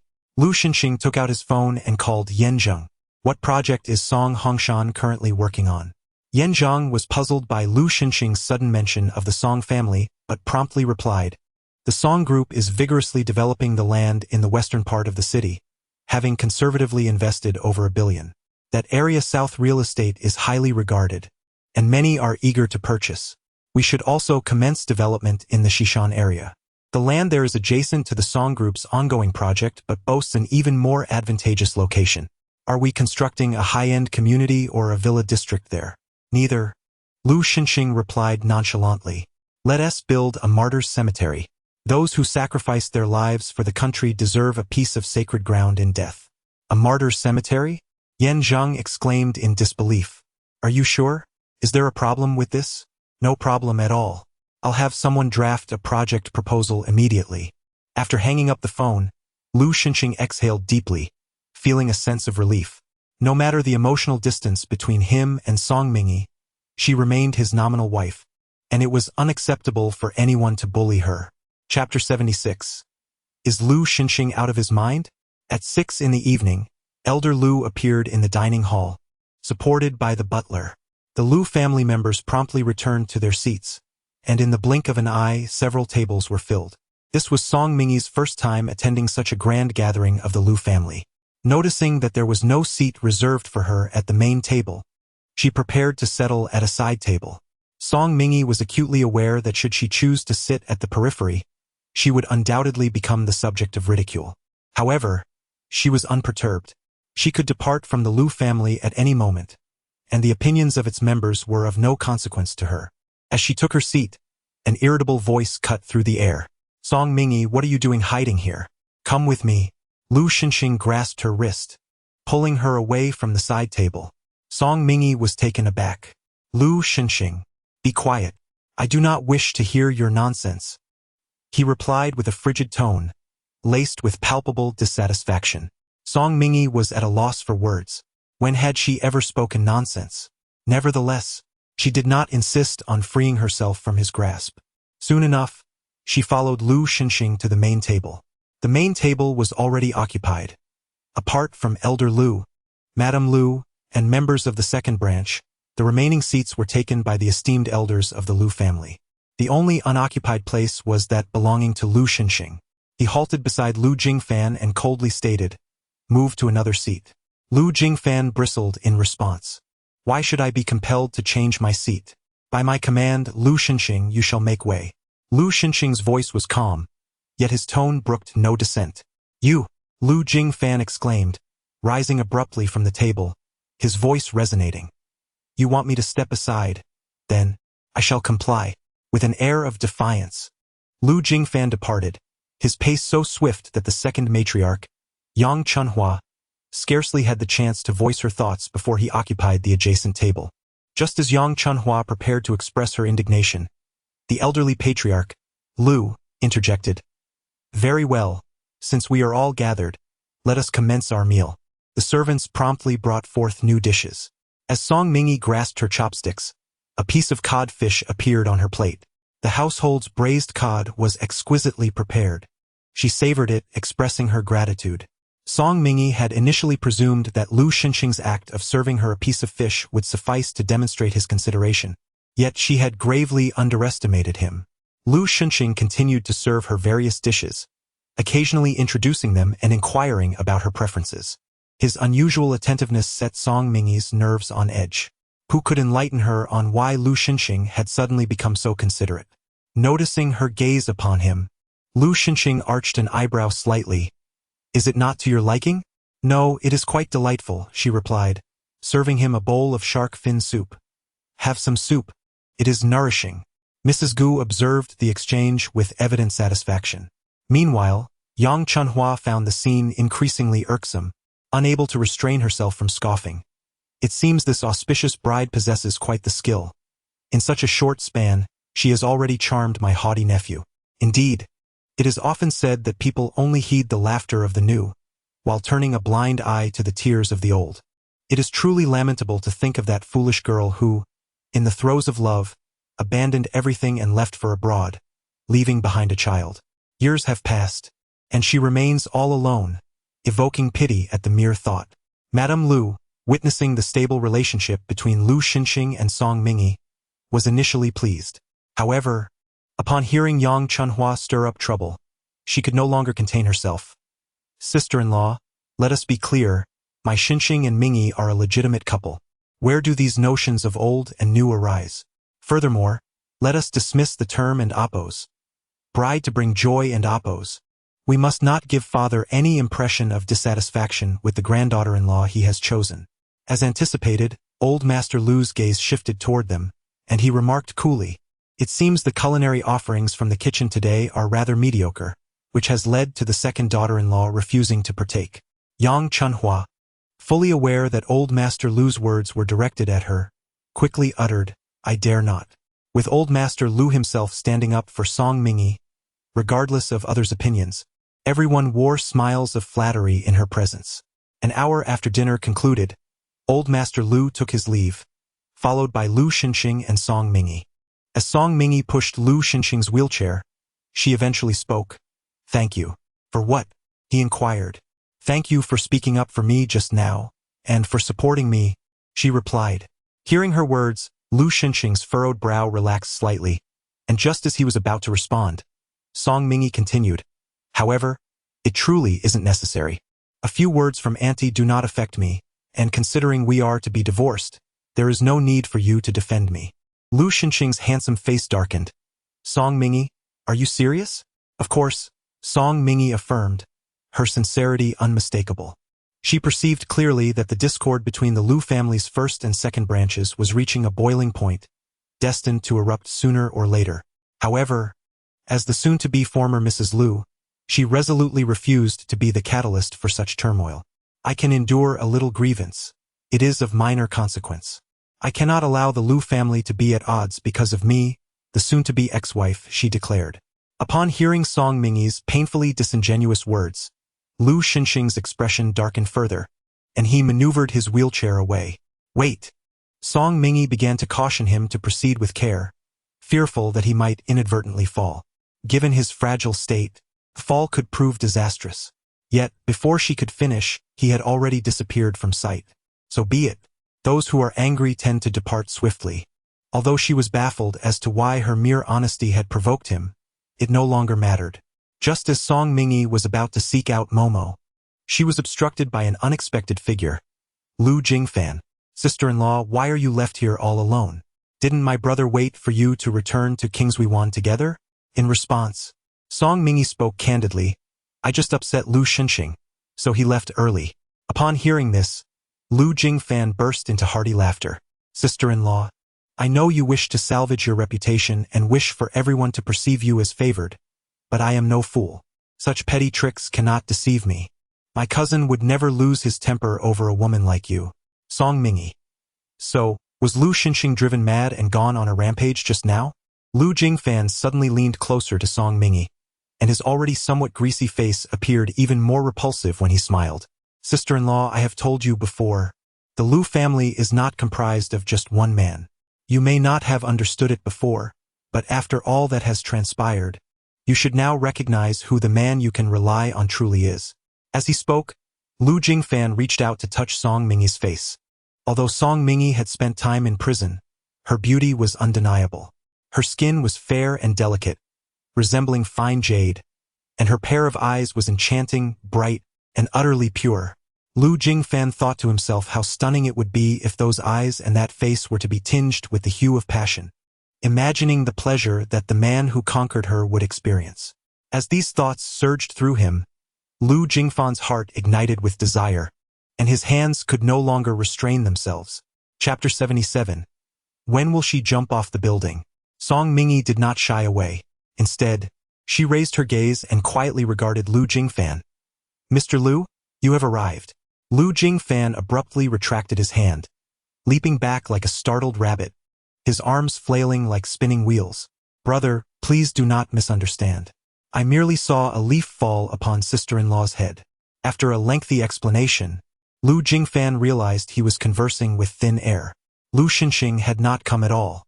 Grinding his teeth, Lu Jingfan exclaimed, Song Mingi, you are mocking me. Do you truly believe that merely uttering Lu Xinxing's name will instill fear in me? I shall tell you I desire you, and even if Lu Xinxing were standing right before me, I would dare to express it. Is that so? Lu Xinxing's cold, eerie voice resonated, as if imbued with frost. Shall I require you to repeat that? Lu Xinxing. Lu Jingfan was taken aback by Lu Xinxing and Appo's unexpected return. He stared at Lu Xinxing, who sat immobile in his wheelchair, as if witnessing a ghost. Ultimately, the pressure within him became unbearable, and he collapsed to his knees with a thud. Brother, I simply indulged a bit too much this evening and have been foolishly intoxicated. Please, just dismiss me as though I were nothing. Song Mingi could not help but click her tongue in disbelief. She reasonably suspected that for all these years, Lu Xinxing had been tolerating the foolishness of the second branch. Perhaps because Lu Jingfan knelt so quickly. Seeing Song Mingi standing beside him as though unperturbed, Lu Jingfan instantly sprang to his feet, pointing an accusatory finger at her, and loudly declared, Brother, this woman is the one who seduced me. She seeks to disrupt the bond we share as brothers. Song Mingi. When it comes to indecision, no one surpasses Lu Jingfan. Lu Xinxing cast a fleeting glance. Have I instructed you to rise? Lu Jingfan promptly knelt again, his knees together, hands neatly placed upon them, exhibiting a compliance even more endearing than that of a little rabbit. Lu Xinxing turned to Song Mingi. Let us depart. Lu Jingfan. Brother, what about me? Am I not permitted to leave as well? I have spoken thus, haven't I? Lu Xinxing, with an air of impatience. Remain kneeling until dawn breaks. Lu Jingfan. Oh, come on, brother, it is hardly worthwhile over a woman.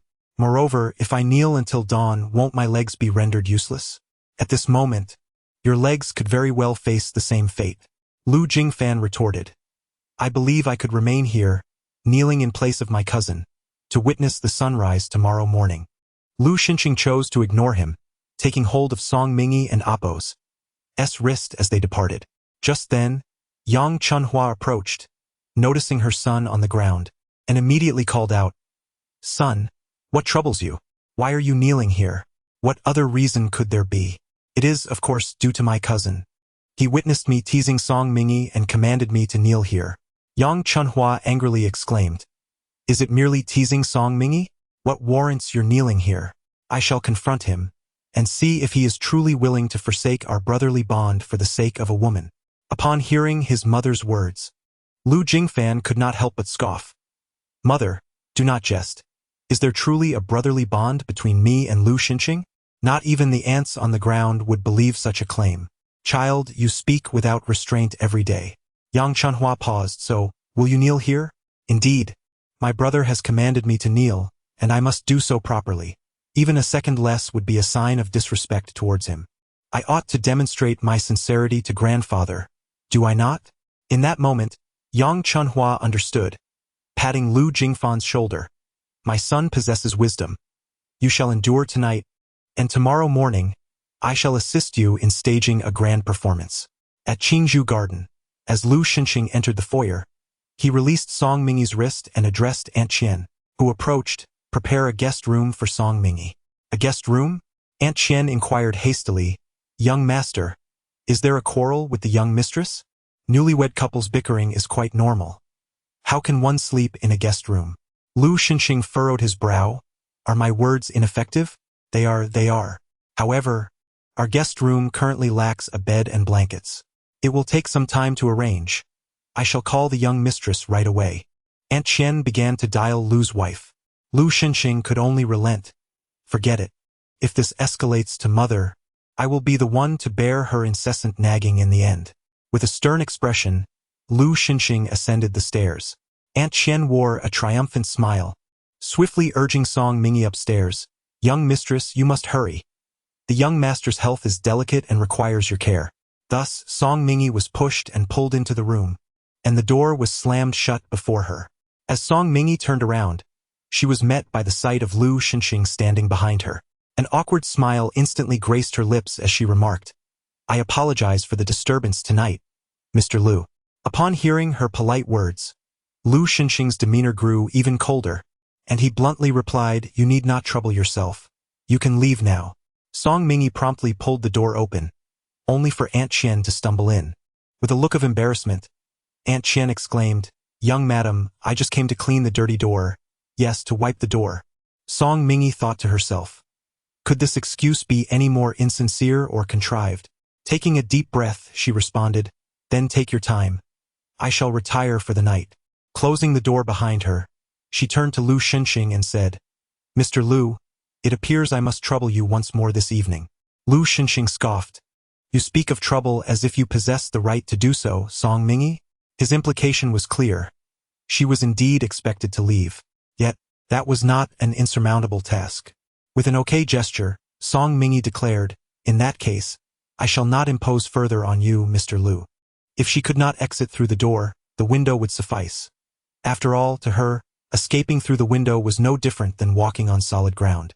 With a light-hearted step, Song Mingy approached the balcony and pushed open the glass window. Lu Xinxing had initially hoped that Song Mingy would soften her stance. He acknowledged that her mention of divorce and moving out of the Lu household had unsettled him. He desired her to plead, yet instead of hearing any soft words, he found her moving toward the balcony, as if preparing to leap. Before Lu Xinxing's mind could fully comprehend the situation, he had already propelled his wheelchair forward with fervor, even rising from it in an attempt to grasp Song Mingy. Yet, this moment of urgency lasted merely a few fleeting seconds. In that brief interval, he yanked Song Mingy down from the window, only to find himself collapsing to the ground due to his weakened legs. The impact was excruciating, particularly for his back. The scab burst open, crimson blood seeping forth, accompanied by a sharp, piercing pain. However, Lu Xinxing paid no heed to his own suffering. With fury etched across his face, he glared down at the pinned Song Mingy and bellowed, "Song Mingy, what on earth are you doing? Did I not merely scold you a little? Was it necessary to contemplate jumping off the building?" Song Mingy blinked, her eyes filled with confusion. No, that's not how it is. When had she ever considered such a drastic action? Chapter 78. Only Song Mingy alone. Lu Xinxing reflected on Song Mingy's life experiences, and his intense anger subsided somewhat. Realizing that he may have been too harsh earlier, causing her to feel frightened, his tone softened slightly. "You should stay here tonight." Song Mingy was reluctant to remain, so she tactfully replied, "I don't want to impose on you." "It's not an imposition," Lu Xinxing said, leaning on his arm and reclining to the side. Seizing the opportunity, Song Mingy rose to her feet instinctively, but as she took a couple of steps, she suddenly remembered that Lu Xinxing was still on the ground.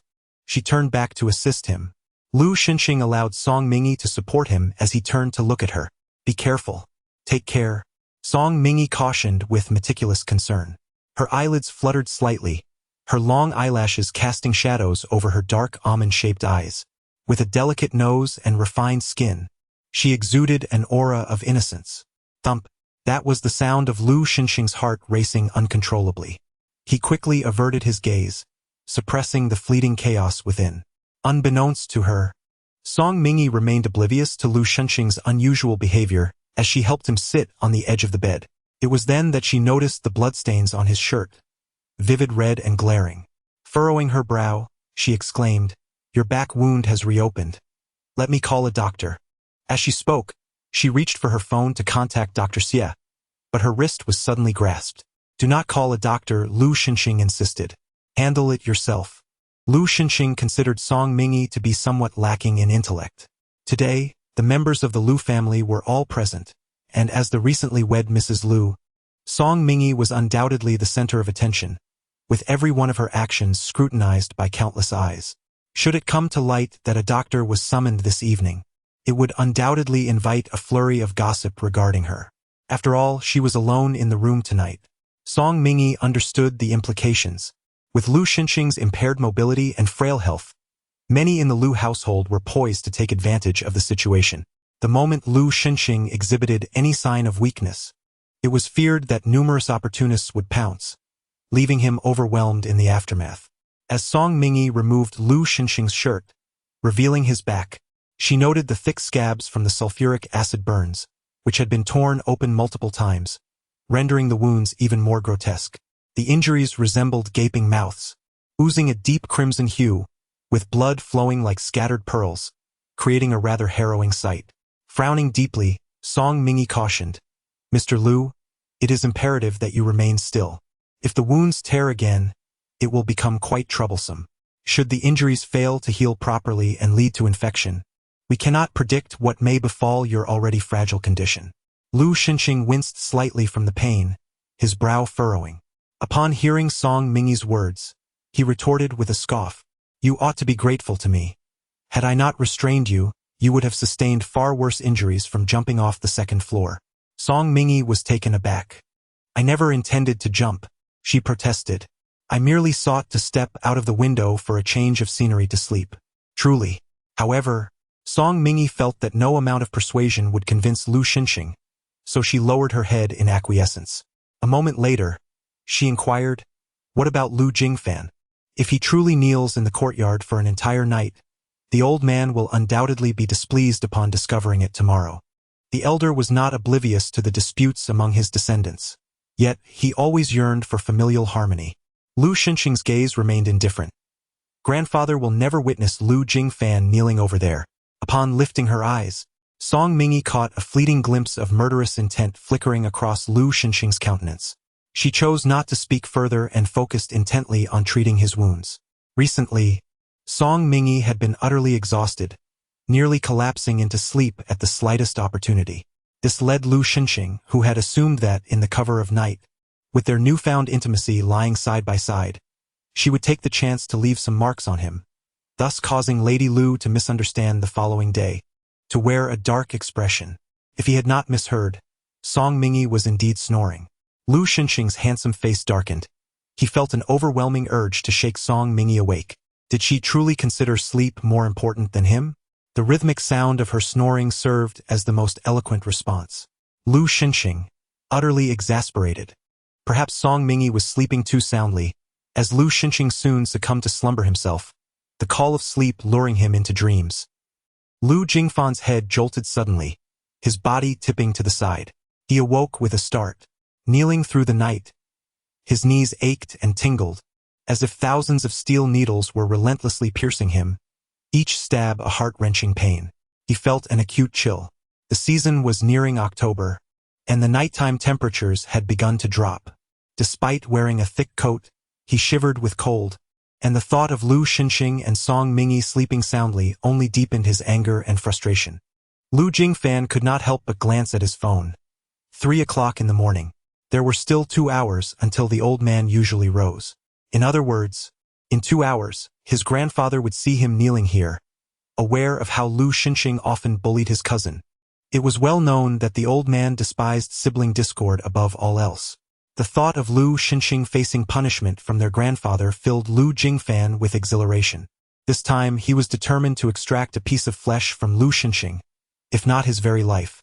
The final 2 hours passed for Lu Jingfan as he counted down, almost obsessively. At last, the main gate swung open, and a servant assigned to attend to the house emerged, beginning to tidy up. Lu Jingfan's spirits surged. He paused to slap himself twice across the face. His strikes were unyielding, leaving his lips bruised and bloodied. The fiery sting on his cheek and the sweet metallic taste in his mouth only heightened his excitement. He knew he needed to appear sufficiently disheveled to provoke his grandfather's wrath even further. Gathering his emotions, he prepared to present himself in a woeful state. Everything was in place. All that remained was the arrival of the old man. However, Lu Jingfan waited and waited, enduring the passage of time until the servants had finished their cleaning, yet old Master Lu had still not made an appearance. Unable to contain himself any longer, Lu Jingfan summoned a servant. "Where is grandfather? Why has he not come out yet?" The servant, Taken aback, replied, "Second young master, are you not aware? The old master spent the night at the Yushi Manor after the family banquet yesterday. Grandfather has gone to Yushi Manor for a brief stay?" Lu Jingfan pondered. Then who was I kneeling here for all night? At that moment, a sound echoed through the room. The unmistakable noise of a wheelchair gliding across the floor. Lu Xinxing spoke. "I trust that after kneeling for an entire night, you have come to realize your mistakes. Help him up and let him return to rest." As Lu Jingfan turned around, he was met with the sight of Lu Xinxing in his wheelchair. With reddened eyes, he glared furiously at Lu Xinxing. "You know everything, don't you? This was all intentional, wasn't it?" Chapter 79. Lu Xinxing spat blood. Lu Xinxing's thin lips curled slightly, his tone unusually gentle. "Jingfan, you are overthinking. How could I possibly intend for you to kneel here? I merely found your foolishness irksome and decided to impart a small lesson." Lu Jingfan could no longer contain himself, his eyes blazing crimson. "I will fight you." However, having knelt for so long, his legs had lost all feeling, and with a thud he collapsed, prostrating himself upon the ground. Lu Xinxing remarked, "Jingfan has indeed made progress. Since you acknowledge your mistake, rise. There is no need for such excessive formality between brothers." "Lu Xinxing, you mock me. I shall kill you." Lu Jingfan's eyes were filled with a blood-red fury, hatred radiating from his every feature.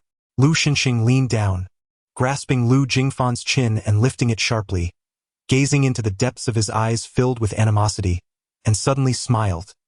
"You wish to kill me? Excellent. Remember to maintain that resolve."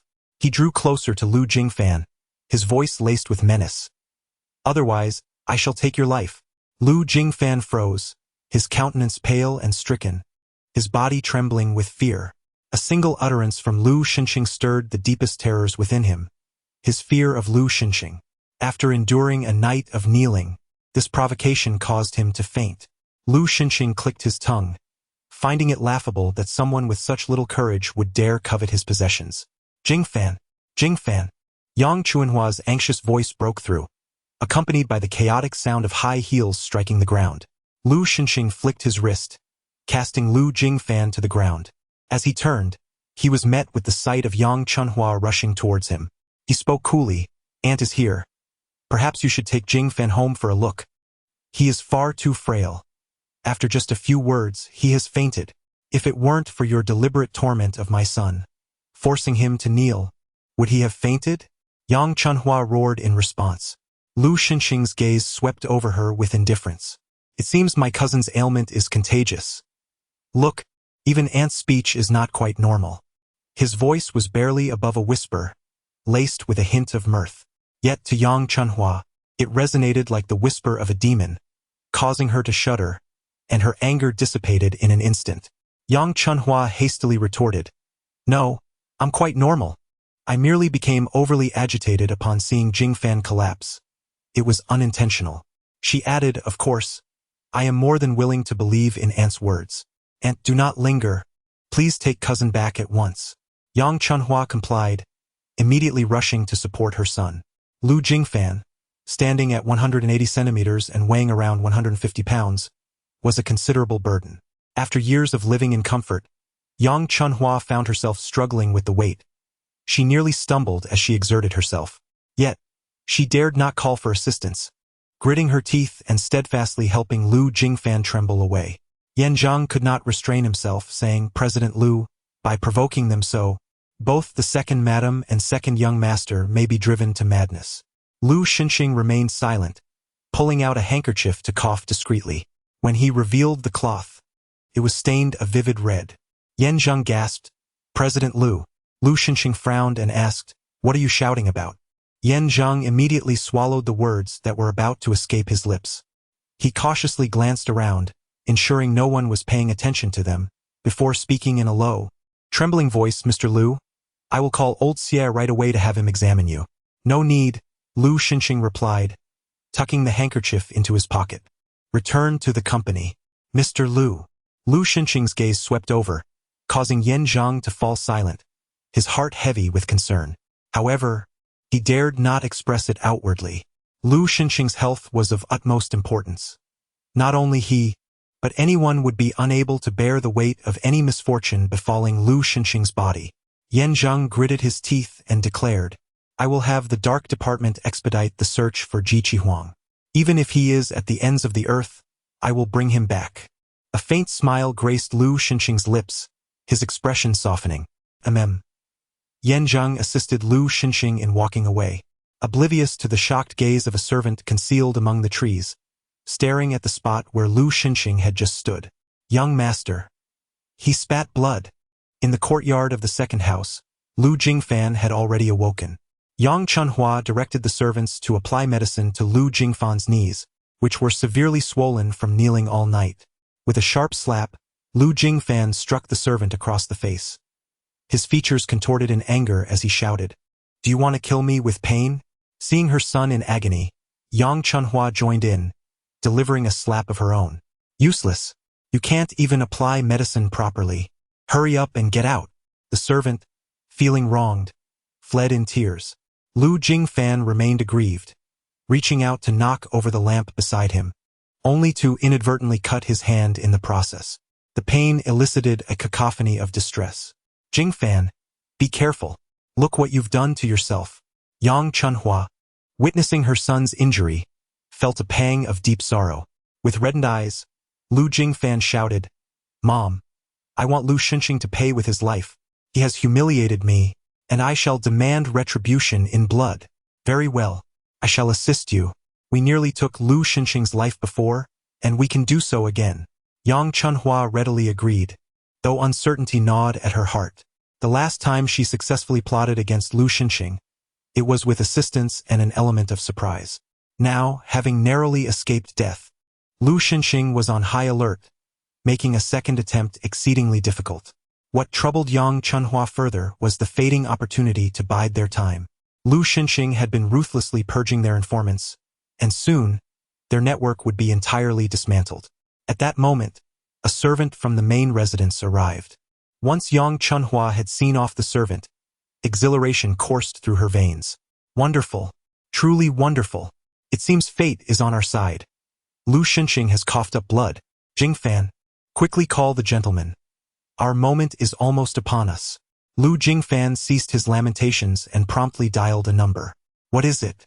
Upon hearing the voice on the other end, Lu Jingfan instinctively adopted a tone of respect and flattery. Sir, I bear good news. Lu Xinxing has coughed up blood again. It appears that his time may be running out. Indeed, it is splendid news. Allow me to extend my early congratulations to you, second young master. Lu Jingfan, with a hint of confusion, inquired, what am I being congratulated for? Naturally, it is to celebrate your impending ascension to the helm of the Lu Group and the Lu family. Meanwhile, Song Mingyi received a call from Ren Suhai. Insi, are you attending the winter product launch this evening? Song Mingyi replied, No, I believe such trivial matters are best left to you. Ren Suhai sighed deeply. I knew it. To you, C holds little significance. Before we know it, we might find ourselves forsaken. Song Mingyi, unsettled by his melancholic tone, retorted, Fine. I shall go, if that is what you wish. Chapter 80. Congratulations. You are going to be a mother. Ren Suhai's voice suddenly transformed into one of exuberant delight. If he were to possess a tail, it would undoubtedly be wagging like a whirlwind. Shall I arrange for a car to pick you up? No need. I shall drive over myself. Just as Ren Suhai's call ended, Mu Xiaowan's call came through. As soon as the line connected, her enthusiastic shriek resonated in my ear. Song Xiaoyi, you will never guess whose invitation I have received. Song Mingyi replied with an impassive expression. The invitation to the Sidong season clothing launch. You are remarkable, absolutely remarkable, Mu Xiaowan exclaimed with fervor. Not only have I secured the invitation, but General Manager Ren has also gifted me the latest gown from Sidong's collection. Those envious onlookers will be beside themselves with jealousy, and who knows, the competition may even attempt to belittle me, accusing me of relying on my benefactor to rise to prominence. It is worth mentioning that Mu Xiaowan is entrenched in the entertainment industry. However, her obscurity often leaves her devoid of engagements for 2 to 3 months, to the point where she herself nearly forgets her identity as an entertainer. Song Mingyi inquired, So you rejected the gown Ren Suhai offered you? How could I possibly do that? Even if they shower me with disdain, I would never refuse it. Who knows, once I achieve fame, Sidong might recognize my loyalty to the brand and appoint me as a brand ambassador or a brand friend. Song Mingi chuckled softly. Is being a brand ambassador all you aspire to? Of course not. My ultimate goal is to become Sidong and Appo's global spokesperson. Song Mingi replied, very well. I hereby declare you the global spokesperson, and the only one at that. Mu Xiaowan couldn't stop laughing. Truly, my sister has unwavering confidence in me. All right, sister, hurry out. My car is parked at the entrance of the Liu family. An hour and a half later, Mu Xiaowan's Ferrari came to a halt in front of the gymnasium. Song Mingi pushed open the car door and walked arm in arm with Mu Xiaowan towards the venue. Wow, is that not Liu Tianho? And there's Chun Tianwang, that top celebrity Xiao, and the esteemed Wang family heiress, the mayor's daughter. My goodness, so many prominent figures. I suddenly feel like an ugly duckling amidst a flock of swans. At that moment, a voice filled with sarcasm echoed from behind. You have a keen self-awareness. Indeed, you are merely an ugly duckling among swans. But you are not alone. For Song Mingi shares your fate. Turning to look, Song Mingi saw Song Yuyao approaching, linking arms with Su Shirxiu. Today, Song Yuyao's makeup was strikingly bold, radiating an almost blinding allure. However, when compared to Song Mingi, it appeared somewhat gaudy, and her beautiful features seemed to lose their luster. There was a hint of irritation in Song Yuyao's eyes, yet her smile remained intact. Sister, I merely spoke a truth. You aren't upset, are you? Surely not. As an older sister, one cannot be so petty. Song Yuyao's snide remarks provoked an immediate reaction from Mu Xiaowan. She rolled up her sleeves. Ah, my temper cannot tolerate such a despicable person. Song Mingi pulled Mu Xiaowan back. In contrast to Mu Xiaowan's irritation, Song Mingi maintained a cheerful smile on her face. Song Mingi remarked, how could that be? Even if you were to speak 10 or 8 truths, I wouldn't be offended. Song Yuyao responded, you truly are magnanimous, sister. Song Mingi replied, it's not so much magnanimity as it is a desire for you to relax today. In a few months, once you become a mother, opportunities for leisure will be scarce. Song Yuyao's charming face twisted in anger, and she couldn't help but raise her hand to strike Song Mingi. However, Song Mingi swiftly caught her wrist, saying, why resort to violence? Do you not wish to embrace Su Shirxiu's child? If that is the case, that poor child may never return home. Su Shirxiu frowned. Mingi, such incitement is rather tiresome. Cannot sow discord between Yuyao and me. That is for the best, Song Mingi said, flicking her wrist to release Song Yuyao, sending her into Su Shirxiu's embrace. You two enjoy your shopping, we shall head inside. Mu Xiaowan inquired of Song Mingi. What did your earlier words imply? Is Song Yuyao pregnant? Not at all. If she were, could she possibly wear such towering heels? The one who is expecting is Su Shirxiu, with a woman he keeps outside. Mu Xiaowan's jaw nearly dropped in astonishment. What? Su Shirxiu has a mistress? He seems like such a gentleman. I would never have imagined him capable of such behavior. Song Mingi's smile turned sardonic as she replied, if one could discern between the virtuous and the wicked at a glance, this world would be devoid of so many heartbroken souls. You are indeed correct. I suddenly feel an immense sense of relief for you. Your engagement with Su Shirxiu has been annulled. Otherwise, enduring a life with such a wretched individual would certainly be distressing. Truly, you are just like my sister, thinking in the same vein. As Song Mingi spoke, her phone suddenly rang. She glanced at her device and saw that it was a call from Lu Xinxing. Instinctively, she silenced the phone upon seeing the number flashing on the screen. Mu Xiaowan happened to notice the name on Song Mingi and Appo's screen and was somewhat taken aback. A call from the King of Hell? Why aren't you answering? With your sisters by your side, why bother with a man's call? Mu Xiaowan gave Song Mingi a thumbs up. A warrior indeed. You are the first to dare treat Lu Xinxing this way. Song Mingi lifted her chin slightly. Well, it's all right. Yet, she couldn't shake off an inexplicable sense of guilt. Su Shirxiu, look at your sister. She despises me so much that she doesn't hesitate to poke at my wounds. Although Song Mingi's words were harsh, they held a grain of truth. Yueying, you must also be mentally prepared. The child in Ningxuang's womb is the eldest grandson of the Su family. Neither my parents nor I will relinquish our claim. However, if you are unwilling, we shall not force you. I am willing. I truly am, Song Yueying immediately declared, her eyes reddening as she continued, Su Shirshio, my willingness is, in fact, a lie. It is not that I lack the capacity to accept. Rather, no woman can easily come to terms with her beloved having a child with another woman. Yet, I love you. I wish to be with you, and I want to marry you. Regardless of the pain and distress I endure, I shall accept it. I beseech you, love me as you once did.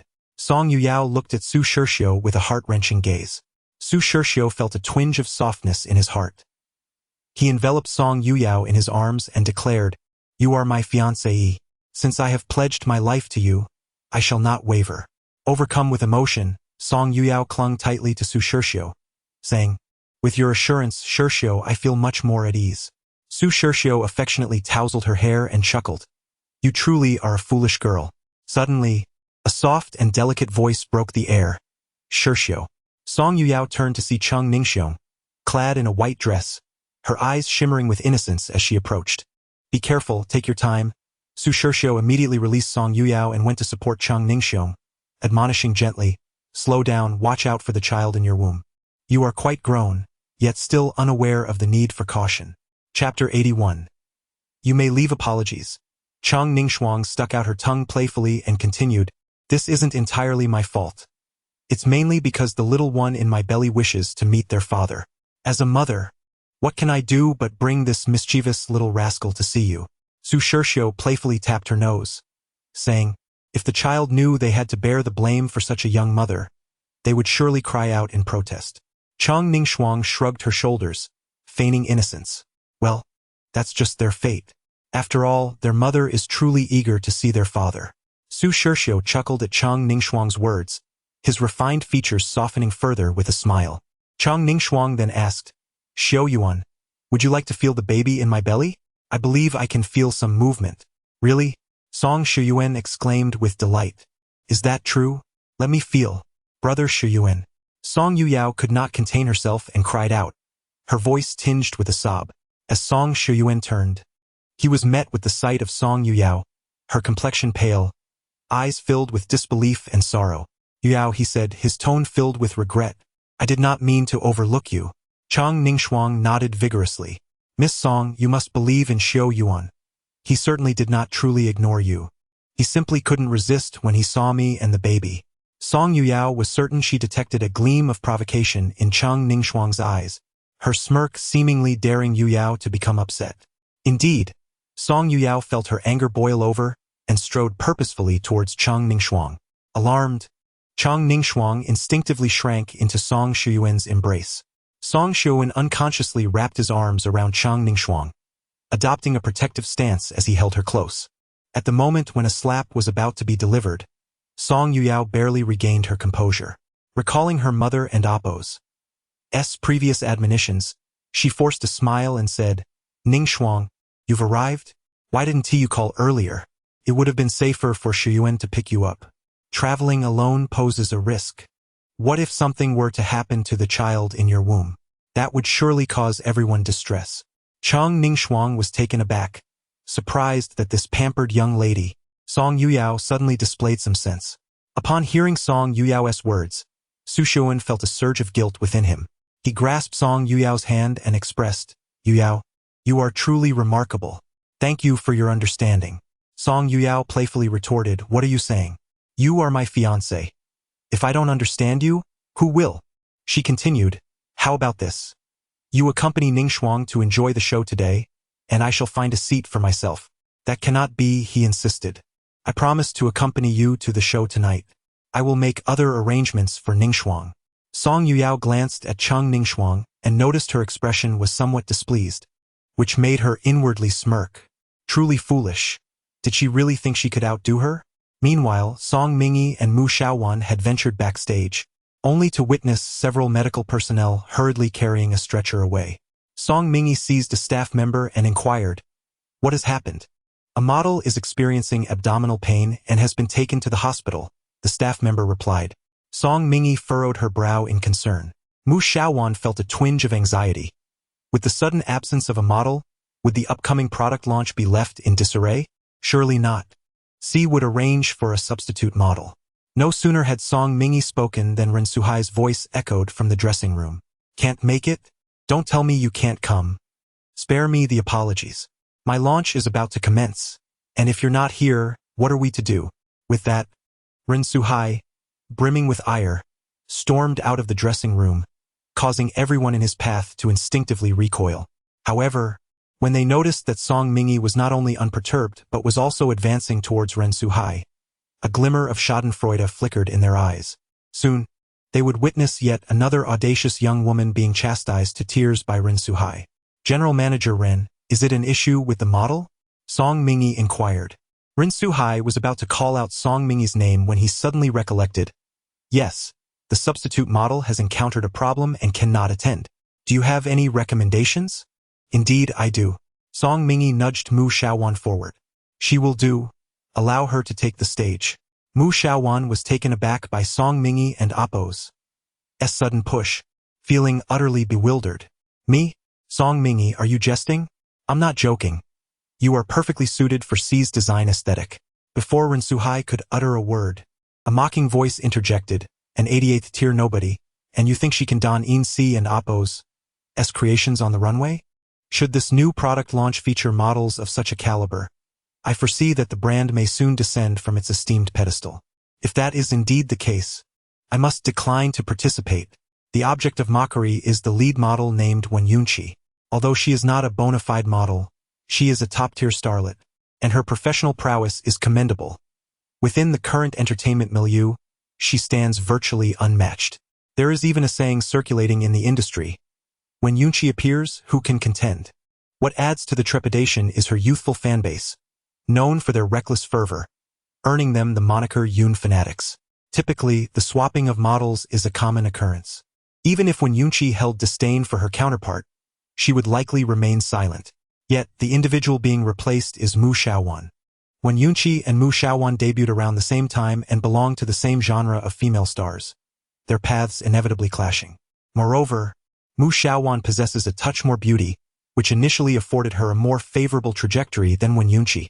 However, 3 years ago, they found themselves in the same production. Mu Xiaowan was cast as the lead, while Wen Yunqi was relegated to a nameless supporting role. Nevertheless, Mu Xiaowan, in her lofty ideals, refused to engage in drinking or succumb to unspoken rules, thereby incurring the ire of the producer and ultimately being expelled from the project. Conversely, Wen Yunqi, willing to take risks, seized the opportunity to claim the lead role, catapulting her to remarkable success thereafter. Even though Wen Yunqi has now reached heights she once deemed unattainable, she cannot help but feel a sense of discontent when she sees Mu Xiaowan. Her mind incessantly drifts back to the moment Mu Xiaowan turned and left the producer, her spine erect, a posture Wen Yunqi believes she will never possess. Thus, each encounter with Mu Xiaowan serves only to deepen her discontent. If she feels this way, then she must ensure that Mu Xiaowan is firmly kept in her place. Only by keeping her submerged in the mire can Wen Yunqi validate her own choices. General Manager Ren, the time has come for you to make a choice, she asserts, though deep down, she does not truly believe that Ren Suhai will opt for Mu Xiaowan. Naturally, Mu Xiaowan harbors the same doubt. General Manager Ren, my friend was merely jesting. I choose Miss Mu Xiaowan. You choose Mu Xiaowan? Are you certain, General Manager Ren? I'll reiterate, if you select her, I shall not be leaving this press conference. Understood, Ren Suhai replied, raising his hand and stating, Miss Yun, you may take your leave. Chapter 82. Her ancestral grave is aflame. What? You actually want me to leave? Wen Yunqi exclaimed in disbelief. You must be mistaken. I cannot have heard correctly. Ren Suhai replied, you are not mistaken, nor have I misspoken. I am indeed telling you to depart. Then I shall go. Wen Yunqi's expression darkened as she prepared to exit. Wait a moment, Song Mingi interjected. Wen Yunqi crossed her arms defiantly, her demeanor haughty. Are you now seeking mercy? Very well, have Mu Xiaowan kneel and apologize to me. Of course, you must also kneel. Mu Xiaowan, filled with concern, grasped Song Mingi's hand, her expression fuming. Wen Yunqi, if you have grievances, direct them at me. Do not take your anger out on my friend. Wen Yunqi scoffed, you have already declared her your friend. Therefore, she must kneel. Ren Suhai shook his head, regarding Wen Yunqi as one would a trivial jester. Noticing Ren Suhai's gaze, Wen Yunqi felt a surge of irritation. General Manager Ren, should you wish for me to remain, an apology is in order. Otherwise, I may acquiesce, but I assure you, my millions of fans will not. Ren Suhai was left utterly speechless, incredulous that she would attempt to leverage her fanbase against him. Song Mingi smiled and remarked, Miss Wen, my point is that you are still adorned in the latest collection from C. If you are resigning, you must at least remove the garments you currently wear. Wen Yunqi's smile faltered instantly. After 3 years of fame and adoration from countless fans, she had grown excessively arrogant. Now, confronted by someone she deemed insignificant, her patience wore thin. She stormed off to the changing room, changed her clothes, and hurled them at Song Mingi. Wait for me, I shall not let this matter rest. With her subordinates in tow, the furious Wen Yunqi stormed away, prompting the other models to disperse hastily. Ren Suhai remarked, this time we are down 2 models, Miss Song. Song Mingi replied, it matters not if we are short 2 models. Let Mu Xiaowan don 2 outfits, one for the opening and another for the finale. There is ample time for a change of looks. Song Xiaoyi and Mu Xiaowan exchanged a knowing glance with Song Mingi, and with a hint of contrition, Mu Xiaowan addressed Ren Suhai. I sincerely apologize, General Manager Ren. Song Xiaoyi is unfamiliar with the protocols. Please do not take her words to heart. Mu Xiaowan was anxious that Ren Suhai might take offense. It is well known that such premier international brands carry an air of superiority. Even a single model walking the runway is expected to be among the elite, at least on par with someone like Wen Yunqi, who is a top-tier figure in the industry. The fact that she could ascend the stage in a substitute capacity was already a stroke of fortune. No, a miracle. However, her sister's suggestion for her to open and close the show could lead Ren Suhai to perceive this as a sign of disrespect towards their brand, resulting in various restrictions on Song Mingi. Just look at Song Yuyao. She offended C and is still uncertain if she can enter the venue. This is despite Song Yuyao having the dual support of the Song and Su families. Song Mingi, on the other hand, though the wife of the esteemed Lu, is acutely aware of the challenges faced by Song Mingi as a bride meant to bring good fortune. Ren Suhai chuckled, Miss Mu, do not be anxious. I believe Miss Song possesses remarkable foresight. The suggestions she has put forth are excellent and invaluable. For this new product launch, you shall take the stage both at the beginning and at the finale. Mu Xiaowan? She suspected she was experiencing auditory hallucinations. How could she possibly hear such fantastical words? Just then, Ren Suhai's assistant approached. Miss Mu, please come with me. We must hasten to prepare for your makeup. Mu Xiaowan glanced at Ren Suhai and waved goodbye before following the assistant. It wasn't until she sat before the makeup mirror, listening to the stylist's flattery, that she gradually came to the realization. Fortune had smiled upon her. No, it was as if golden nuggets had fallen from the sky. She was indeed the one struck by such luck. Suddenly, her phone rang, and in a daze, she answered it. The roar of her manager came through. Mu Xiaowan, what on earth are you doing? Even if you seek self-destruction, there is no need to provoke Wen Yunqi, regardless of what you are engaged in at this moment. Come here immediately and apologize to Teacher 1. Mu Xiaowan replied, I am currently getting my makeup done. I don't care what you are doing. The manager barked. Can you not comprehend my words? I need you to model for C's new collection and participate in this fashion show. Mu Xiaowan, are you deaf? What did you just say? You are attending C's launch event? Upon hearing Mu Xiaowan's affirmative response, the manager's excitement surged. Great, just wait. I will be there shortly. As Mu Xiaowan listened to the jubilant voice of her agent on the phone, she finally felt a sense of authenticity. The opportunity she had long awaited had finally arrived. Ren Suhai observed Song Mingi, who was incessantly sighing. The sound of her sighs was grating on Song Mingi's nerves. If you have something to say, just say it plainly instead of sighing incessantly. Ren Suhai replied, I do have something to convey, but I worry whether my words will have any effect. I fear that after expending so much effort, it will all be in vain. Even a fool could comprehend the gravity of his words, and she resignedly said, All right, just speak your mind. I promise I will agree. Fine? Then I shall be forthright, Ren Suhai said with a smile. You should resign from the design department of the Lu Corporation. Si has been absent for too long. It's time for you to return and lead the charge. Song Mingi interjected, that's simply unfeasible. Suggest something else. Ren Suhai sighed deeply. I knew it. To you, everything regarding C, including myself, is inconsequential. You truly have no regard for us. It is pitiful that we consider you our faith, our support. The more Song Mingi listened, the more discomfort she felt, akin to a heartless scoundrel. Returning to her position was out of the question, but she could promise 3 blueprints over the next month. Sighing, she thought it best to inform her old colleagues soon, preparing them for the possibility of sudden abandonment. Poor old friends. They were unaware of the impending unemployment and whether they could endure it. Song Mingi mused to herself. If memory serves me right, C is thriving. Why does it sound as though the end is nigh? However, witnessing Ren Suhai's woeful tears, I could only relent. For tickets. Alas, my passionate fervor seems destined to wither. 8 tickets, 8 tickets. Surely this will suffice. Additionally, 2 high-end tickets. Very well, I shall acquiesce to your request. I knew that following you would lead to promising prospects. Once this new product launch concludes, I shall inform my old comrades to persevere, for brighter days lie ahead. Song Mingi chuckled softly. Men. At the venue, Song Yuyao entwined her arm with Su Shirxiu's as they entered the inner hall.